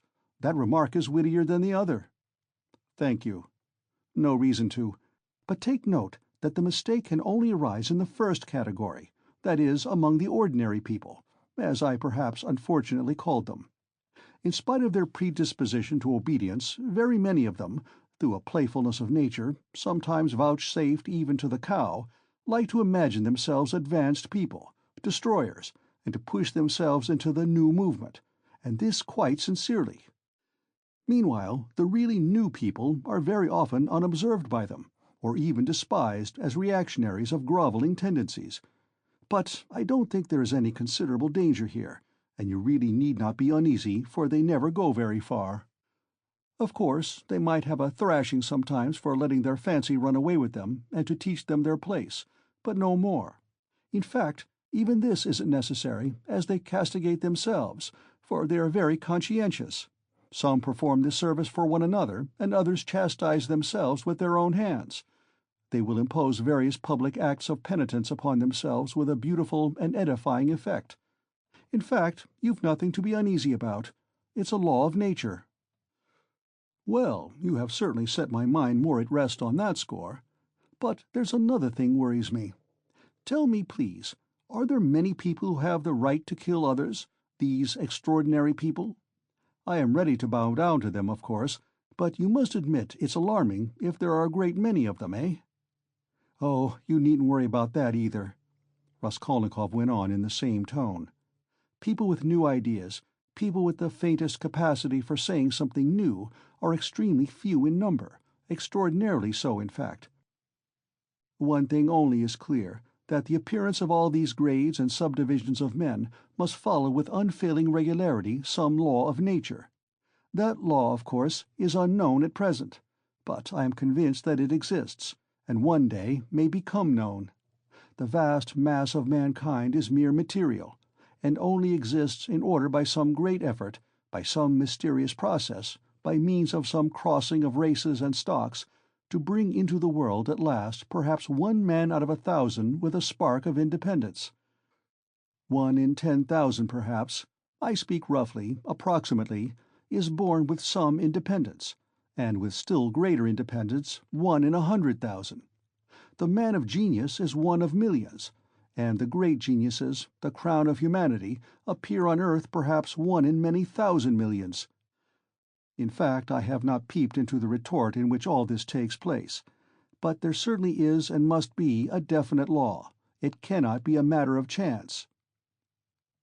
"Why, are you both joking?" Razumihin cried at last. "There you sit, making fun of one another. Are you serious, Rodya?" Raskolnikov raised his pale and almost mournful face, and made no reply, and the unconcealed, persistent, nervous, and discourteous sarcasm of Porphyry seemed strange to Razumian beside that quiet and mournful face. "Well, brother, if you are really serious, you are right, of course, in saying that it's not new, that it's like what we've read and heard 1,000 times already. But what is really original in all this, and is exclusively your own, to my horror, is that you sanction bloodshed in the name of conscience, and, excuse my saying so, with such fanaticism. That, I take it, is the point of your article. But that sanction of bloodshed by conscience is, to my mind, more terrible than the official, legal sanction of bloodshed." "You are quite right. It is more terrible," Porphyry agreed. "Yes, you must have exaggerated. There is some mistake. I shall read it. You can't think that. I shall read it." "All that is not in the article. There's only a hint of it," said Raskolnikov. "Yes, yes." Porphyry couldn't sit still. "Your attitude to crime is pretty clear to me now, but— Excuse me for my impertinence. I am really ashamed to be worrying you like this.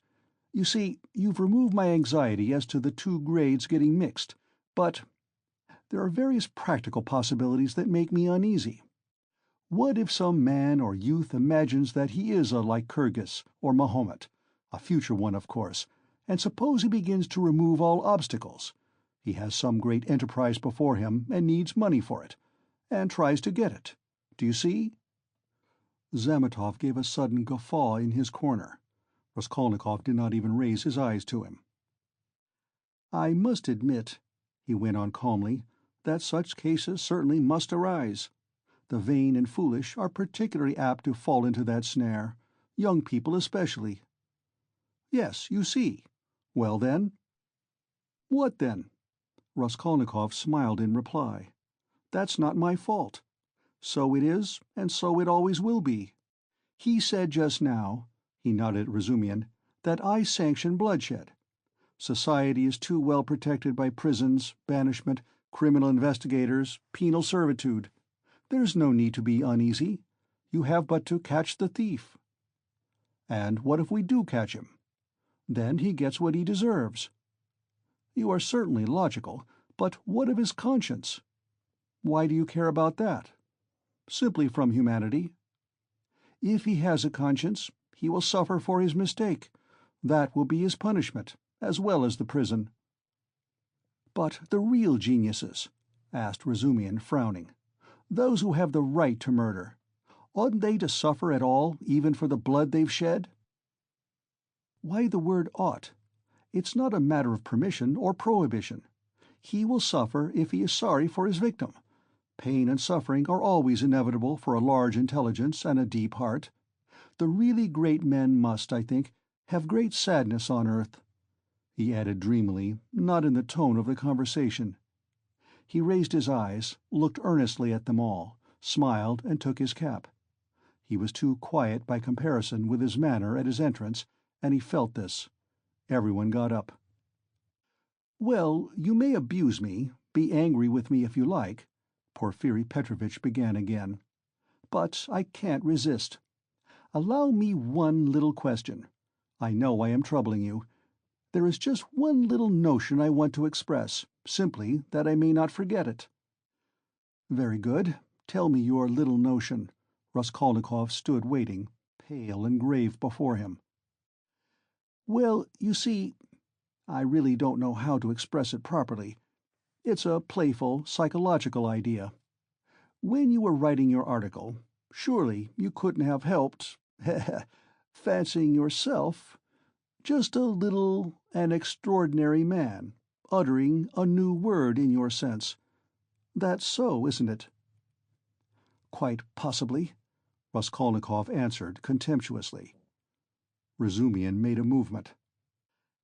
"And, if so, could you bring yourself, in case of worldly difficulties and hardship, or for some service to humanity, to overstep obstacles? For instance, to rob and murder?" And again he winked with his left eye, and laughed noiselessly just as before. "If I did, I certainly should not tell you," Raskolnikov answered with defiant and haughty contempt. "No, I was only interested on account of your article, from a literary point of view." "Phoo! How obvious and insolent that is," Raskolnikov thought with repulsion. "Allow me to observe," he answered dryly, "that I don't consider myself a Mahomet or a Napoleon, nor any personage of that kind, and not being one of them, I cannot tell you how I should act." "Oh, come, don't we all think ourselves Napoleons now in Russia?" Porfiri Petrovitch said with alarming familiarity. Something peculiar betrayed itself in the very intonation of his voice. "Perhaps it was one of these future Napoleons who did for Alyona Ivanovna last week," Zametov blurted out from the corner. Raskolnikov did not speak, but looked firmly and intently at Porfiri. Razumihin was scowling gloomily. He seemed before this to be noticing something. He looked angrily around. There was a minute of gloomy silence. Raskolnikov turned to go. "Are you going already?" Porfiri said amiably, holding out his hand with excessive politeness. "Very, very glad of your acquaintance. As for your request, have no uneasiness. Write just as I told you. Or, better still, come to me there yourself in a day or two. Tomorrow, indeed. I shall be there at 11 o'clock for certain. We'll arrange it all. We'll have a talk. As one of the last to be there, you might perhaps be able to tell us something," he added with a most good-natured expression. "You want to cross-examine me officially in due form?" Raskolnikov asked sharply. "Oh? Why?" "That's not necessary for the present. You misunderstand me. I lose no opportunity, you see, and I've talked with all who had pledges. I obtained evidence from some of them, and you are the last." "Yes, by the way," he cried, seemingly suddenly delighted, "I just remembered what was I thinking of." He turned to Razumihin. "You were talking my ears off about that Nikolai. Of course, I know very well," he turned to Raskolnikov, "that the fellow is innocent, but what is one to do? We had to trouble Dmitri, too. This is the point, this is all. When you went up the stairs, it was past 7, wasn't it?" "Yes," answered Raskolnikov, with an unpleasant sensation at the very moment he spoke that he need not have said it. "Then, when you went upstairs between 7 and 8, didn't you see in a flat that stood open on a second story, do you remember, 2 workmen, or at least one of them? They were painting there. Didn't you notice them? It's very, very important for them." "Painters? No, I didn't see them," Raskolnikov answered slowly, as though ransacking his memory, while at the same instant he was racking every nerve, almost swooning with anxiety to conjecture as quickly as possible where the trap lay and not to overlook anything. "No, I didn't see them, and I don't think I noticed a flat like that open. But on the 4th story—" He had mastered the trap now and was triumphant. "I remember now that someone was moving out of the flat opposite Alyona Ivanovna's. I remember it clearly. Some porters were carrying out a sofa, and they squeezed me against the wall. But painters? No, I don't remember that there were any painters, and I don't think there was a flat open anywhere. No, there wasn't." "What do you mean?" Razumihin shouted suddenly, as though he had reflected and realized. "Why, it was on the day of the murder the painters were at work, and he was there 3 days before. What are you asking?" "Phoo, I have muddled it." Porfiri slapped himself on the forehead. "Deuce take it, this business is turning my brain." He addressed Raskolnikov somewhat apologetically. "It would be such a great thing for us to find out whether anyone had seen them between 7 and 8 at the flat, so I fancied you could, perhaps, have told us something. I quite muddled it." "Then you should be more careful," Razumihin observed grimly. The last words were uttered in the passage. Porfiri Petrovitch saw them to the door with excessive politeness. They went out into the street gloomy and sullen, and for some steps they did not say a word. Raskolnikov drew a deep breath. End of Part 3, Chapter 5.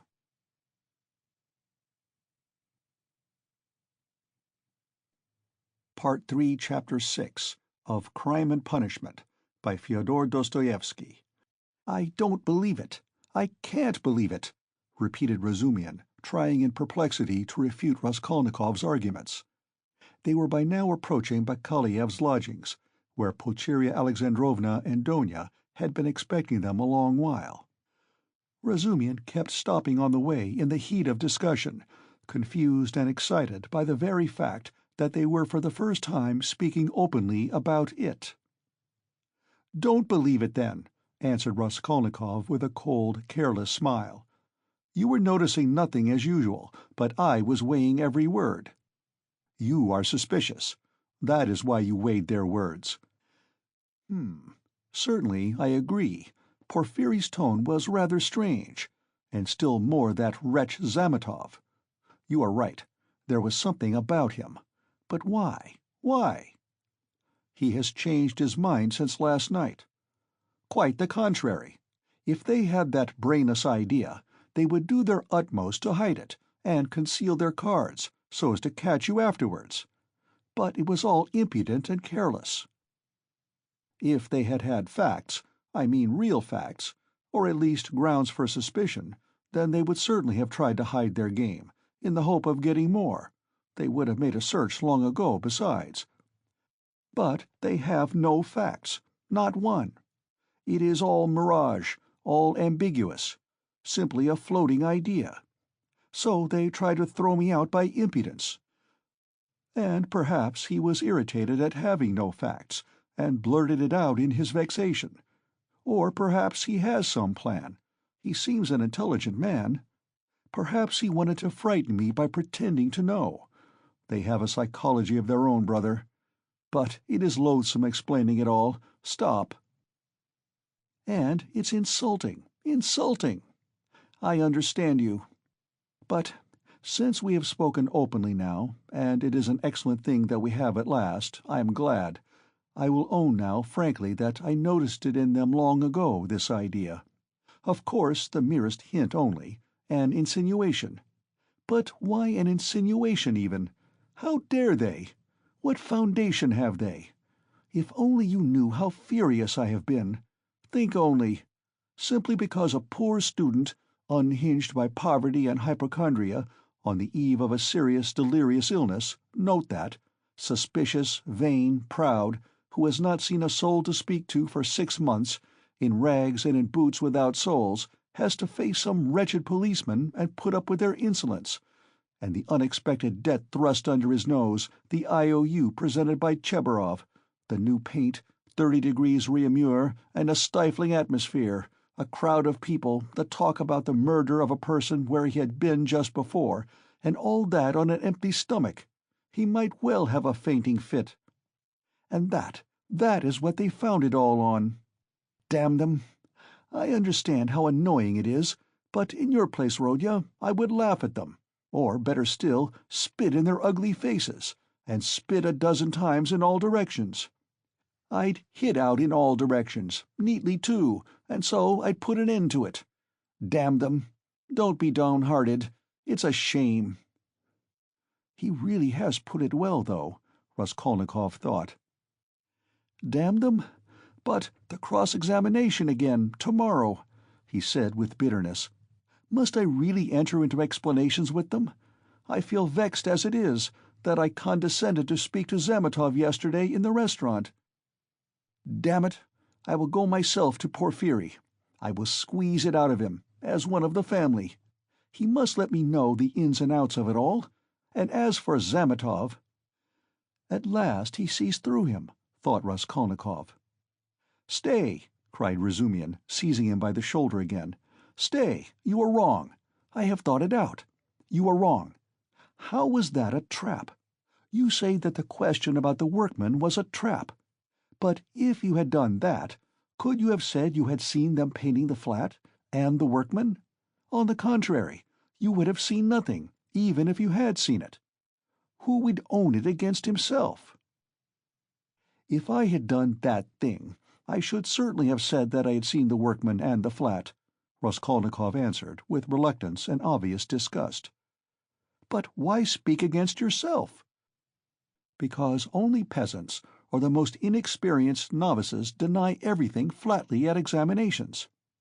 If a man is ever so little developed and experienced, he will certainly try to admit all the external facts that can't be avoided, but will seek other explanations of them, will introduce some special, unexpected turn that will give them another significance and put them in another light. Porphyry might well reckon that I should be sure to answer so, and say I had seen them to give an air of truth, and then make some explanation. But he would have told you at once that the workman could not have been there 2 days before, and that therefore you must have been there on the day of the murder at 8 o'clock, and so he would have caught you over a detail. Yes, that is what he was reckoning on, that I should not have time to reflect, and should be in a hurry to make the most likely answer, and so would forget that the workman could not have been there 2 days before. But how could you forget it? Nothing easier. It is in just such stupid things clever people are most easily caught. The more cunning a man is, the less he suspects he will be caught in a simple thing. The more cunning a man is, the simpler the trap he must be caught in. Porphyry is not such a fool as you think." "He is a knave, then, if that is so." Raskolnikov could not help laughing. But at the very moment he was struck by the strangeness of his own frankness, and the eagerness with which he had made this explanation, though he had kept up all the preceding conversation with gloomy repulsion, obviously with a motive, from necessity. "I am getting a relish for certain aspects," he thought to himself. But almost at the same instant he became suddenly uneasy, as though an unexpected and alarming idea had occurred to him. His uneasiness kept on increasing. They had just reached the entrance to Bakaleyev's. "Going alone," said Raskolnikov suddenly. "I will be back directly." "Where are you going?" "Why, we are just here." "I can't help it. I will come in half an hour. Tell them." "Say what you like. I will come with you." "You too want to torture me!" he screamed, with such bitter irritation, such despair in his eyes, that Razumian's hands dropped. He stood for some time on the steps, looking gloomily at Raskolnikov striding rapidly away in the direction of his lodging. At last, gritting his teeth and clenching his fist, he swore he would squeeze Porphyry like a lemon that very day, and went up the stairs to reassure Pulcheria Alexandrovna, who was by now alarmed at their long absence. When Raskolnikov got home, his hair was soaked with sweat, and he was breathing heavily. He went rapidly up the stairs, walked into his unlocked room, and at once fastened the latch. Then, in senseless terror, he rushed to the corner, to that hole under the paper where he had put the things. He put his hand in, and for some minutes felt carefully in the hole, in every crack and fold of the paper. Finding nothing, he got up and drew a deep breath. As he was reaching the steps of Bakaleyev's, he suddenly fancied that something, a chain, a stud, or even a bit of paper in which they had been wrapped with the old woman's handwriting on it, might somehow have slipped out and been lost in some crack, and then might suddenly turn up as unexpected, conclusive evidence against him. He stood as though lost in thought, and a strange, humiliated, half-senseless smile strayed on his lips. He took his cap at last and went quietly out of the room. His ideas were all tangled. He went dreamily through the gateway. "Here he is himself!" shouted a loud voice. He raised his head. The porter was standing at the door of his little room and was pointing him out to a short man who looked like an artisan, wearing a long coat and a waistcoat, and looking at a distance remarkably like a woman. He stooped, and his head in a greasy cap hung forward. From his wrinkled, flabby face he looked over 50. His little eyes were lost in fat, and they looked out grimly, sternly, and disconnectedly. "What is it?" Raskolnikov asked, going up to the porter. The man stole a look at him from under his brows, and he looked at him attentively, deliberately. Then he turned slowly and went out of the gate into the street without saying a word. "What is it?" cried Raskolnikov. "Why, he there was asking whether a student lived here, mentioned your name and whom you lodged with. I saw you coming and pointed you out, and he went away. It's funny." The porter, too, seemed rather puzzled, but not much so, and after wondering for a moment he turned and went back to his room. Raskolnikov ran after the stranger, and at once caught sight of him walking along the other side of the street with the same even, deliberate step, with his eyes fixed on the ground, as though in meditation. He soon overtook him, but for some time walked behind him. At last, moving on to a level with him, he looked at his face. The man noticed him at once, looked at him quickly, but dropped his eyes again, and so they walked for a minute side by side without uttering a word. "You were inquiring for me, of the porter?" Raskolnikov said at last, but in a curiously quiet voice. The man made no answer. He didn't even look at him. Again they were both silent. "Why do you come and ask for me, and say nothing? What's the meaning of it?" Raskolnikov's voice broke, and he seemed unable to articulate the words clearly. The man raised his eyes this time and turned a gloomy, sinister look at Raskolnikov. "Murderer," he said suddenly, in a quiet but clear and distinct voice. Raskolnikov went on walking beside him. His legs felt suddenly weak, a cold shiver ran down his spine, and his heart seemed to stand still for a moment, then suddenly began throbbing as though it were set free. So they walked for about 100 paces, side by side, in silence. The man did not look at him. "What do you mean? Who is a murderer?" muttered Raskolnikov, hardly audibly. "You are a murderer," the man answered still more articulately and emphatically, with a smile of triumphant hatred, and again he looked straight into Raskolnikov's pale face and stricken eyes. They had just reached the crossroads. The man turned to the left without looking behind him. Raskolnikov remained standing, gazing after him. He saw him turn round 50 paces away and look back at him, still standing there. Raskolnikov could not see clearly, but he fancied that he was again smiling the same smile of cold hatred and triumph. With slow, faltering steps, with shaking knees, Raskolnikov made his way back to his little garret, feeling chilled all over. He took off his cap and put it on the table, and for 10 minutes he stood without moving. Then he sank exhausted on the sofa, and with a weak moan of pain he stretched himself on it. So he lay for half an hour. He thought of nothing. Some thoughts or fragments of thoughts, some images without order or coherence, floated before his mind, faces of people he had seen in his childhood, or met somewhere once, whom he would never have recalled, the belfry of the church at V, the billiard table in a restaurant, and some officers playing billiards, the smell of cigars in some underground tobacco shop, a tavern room, a back staircase quite dark, all sloppy with dirty water and strewn with eggshells, and the Sunday bells floating in from somewhere. The images followed one another, whirling like a hurricane.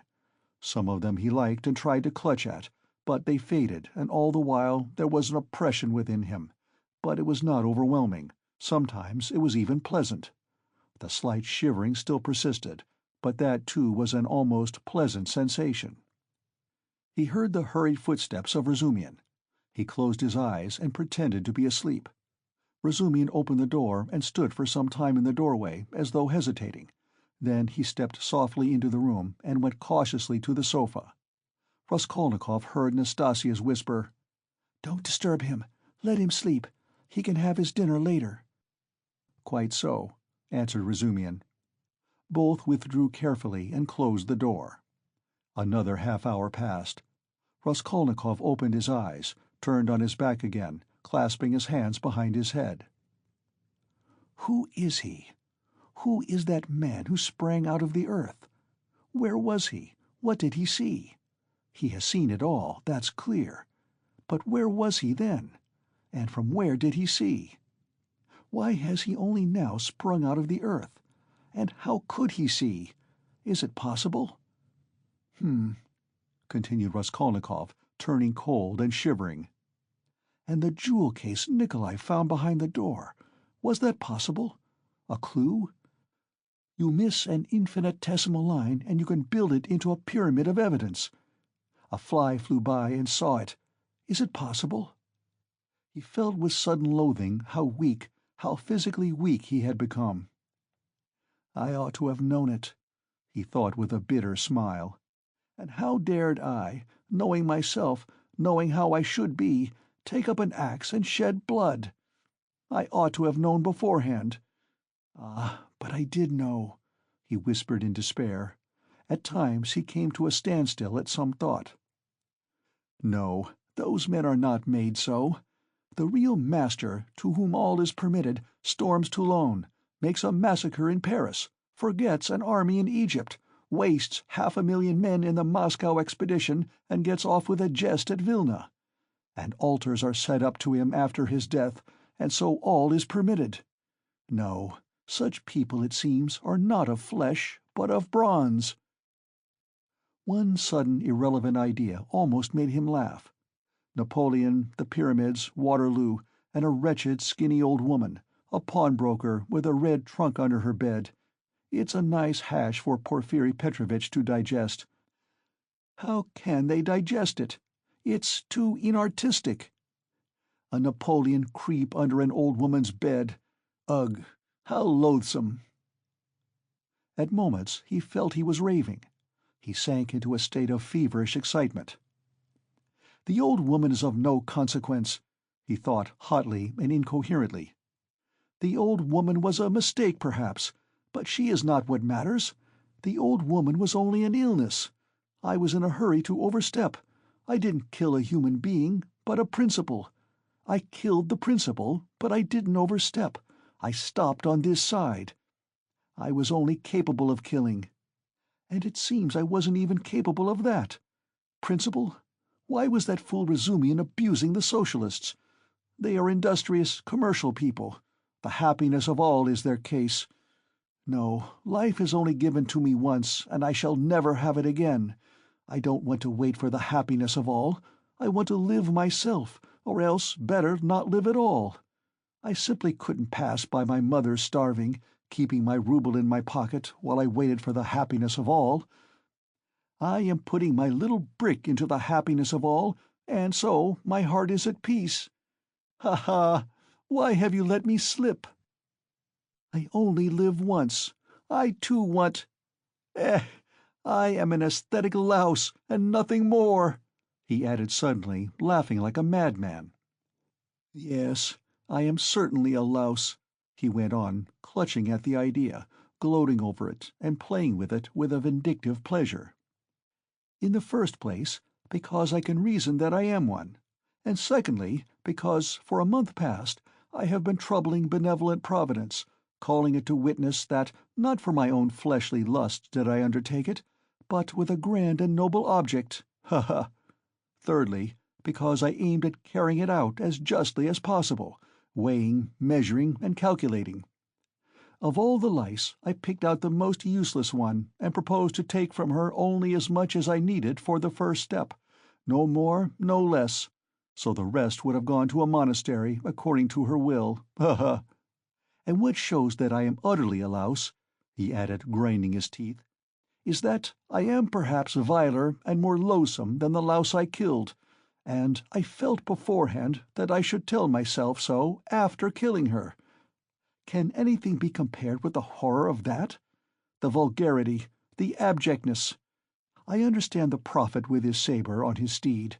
Allah commands, and trembling creation must obey. The prophet is right. He is right when he sets a battery across the street and blows up the innocent and the guilty without deigning to explain. It's for you to obey, trembling creation, and not to have desires, for that's not for you. I shall never, never forgive the old woman." His hair was soaked with sweat, his quivering lips were parched, his eyes were fixed on the ceiling. Mother, sister, how I loved them! Why do I hate them now? Yes, I hate them. I feel a physical hatred for them. I can't bear them near me. I went up to my mother and kissed her, I remember, to embrace her and think if she only knew. Shall I tell her then? That's just what I might do. She must be the same as I am. he added, straining himself to think, as it were struggling with delirium. Ah, how I hate the old woman now! I feel I should kill her again if she came to life. Poor Lizaveta! Why did she come in? It's strange, though. Why is it I scarcely ever think of her, as though I hadn't killed her? Lizaveta, Sonia, poor gentle things with gentle eyes. Dear women, why don't they weep? Why don't they moan? They give up everything. Their eyes are soft and gentle. Sonia, Sonia, gentle Sonia. He lost consciousness. It seemed strange to him that he didn't remember how he got into the street. It was late evening. The twilight had fallen, and the full moon was shining more and more brightly.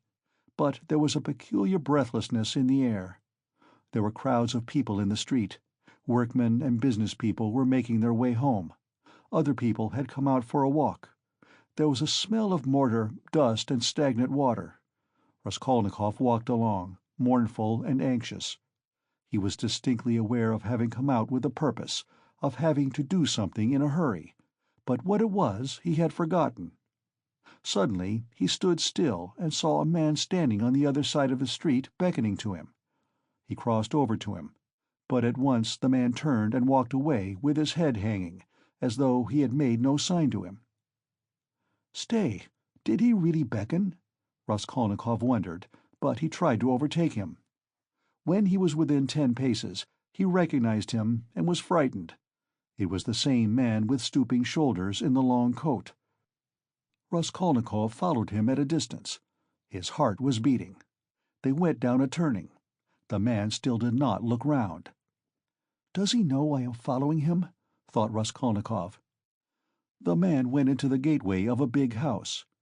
Raskolnikov hastened to the gate and looked in to see whether he would look round and sign to him. In the courtyard the man did turn round and again seemed to beckon him. Raskolnikov at once followed him into the yard, but the man was gone. He must have gone up the first staircase. Raskolnikov rushed after him. He heard slow, measured steps 2 flights above. The staircase seemed strangely familiar. He reached the window on the first floor. The moon shone through the panes with a melancholy and mysterious light. Then he reached the second floor. Bah, this is the flat where the painters were at work. But how was it he did not recognize it at once? The steps of the man above had died away. So he must have stopped or hidden somewhere. He reached the third story. Should he go on? There was a stillness that was dreadful. But he went on. The sound of his own footsteps scared and frightened him. How dark it was. The man must be hiding in some corner here. Ah, the flat was standing wide open. He hesitated and went in. It was very dark and empty in the passage, as though everything had been removed. He crept on tiptoe into the parlor, which was flooded with moonlight. Everything there was as before: the chairs, the looking-glass, the yellow sofa, and the pictures in the frames. A huge, round, copper-red moon looked in at the windows. "It's the moon that makes it so still, weaving some mystery," thought Raskolnikov. He stood and waited a long while, and the more silent the moonlight, the more violently his heart beat, till it was painful. And still the same hush. Suddenly he heard a momentary sharp crack like the snapping of a splinter, and all was still again. A fly flew up suddenly and struck the window-pane with a plaintive buzz. At that moment he noticed in the corner between the window and the little cupboard something like a cloak hanging on the wall. "Why is that cloak here?" he thought. "It wasn't there before." He went up to it quietly and felt that there was someone hiding behind it. He cautiously moved the cloak and saw, sitting on a chair in the corner, the old woman bent double so that he couldn't see her face. But it was she. He stood over her. "She is afraid," he thought. He stealthily took the axe from the noose and struck her one blow, then another on the skull. But strange to say, she did not stir, as though she were made of wood. He was frightened, bent down nearer and tried to look at her, but she too bent her head lower. He bent right down to the ground and peeped up into her face from below. He peeped and turned cold with horror. The old woman was sitting and laughing, shaking with noiseless laughter, doing her utmost that he should not hear it. Suddenly he fancied that the door from the bedroom was opened a little, and that there was laughter and whispering within. He was overcome with frenzy, and he began hitting the old woman on the head with all his force. But at every blow of the axe the laughter and whispering from the bedroom grew louder, and the old woman was simply shaking with mirth. He was rushing away, but the passage was full of people. The doors of the flat stood open, and on the landing, on the stairs, and everywhere below there were people, rows of heads, all looking, but huddled together in silence and expectation. Something gripped his heart. His legs were rooted to the spot. They would not move. He tried to scream, and woke up. He drew a deep breath, but his dream seemed strangely to persist. His door was flung open, and a man whom he had never seen stood in the doorway watching him intently. Raskolnikov had hardly opened his eyes, and he instantly closed them again. He lay on his back without stirring. "Is it still a dream?" he wondered, and again raised his eyelids hardly perceptibly. The stranger was standing in the same place, still watching him. He stepped cautiously into the room, carefully closing the door after him. He went up to the table, paused a moment, still keeping his eyes on Raskolnikov, and noiselessly seated himself on the chair by the sofa. He put his hat on the floor beside him, and leaned his hands on his cane and his chin on his hands. It was evident that he was prepared to wait indefinitely. As far as Raskolnikov could make out from his stolen glances, he was a man no longer young, stout, with a full, fair, almost whitish beard. 10 minutes passed. It was still light, but beginning to get dusk. There was complete stillness in the room. Not a sound came from the stairs. Only a big fly buzzed and fluttered against the window-pane. It was unbearable at last. Raskolnikov suddenly got up and sat on the sofa. "Come, tell me what you want." "I knew you were not asleep, but only pretending," the stranger answered oddly, laughing calmly. "Arkady Ivanovitch Svidrigaïlov, allow me to introduce myself."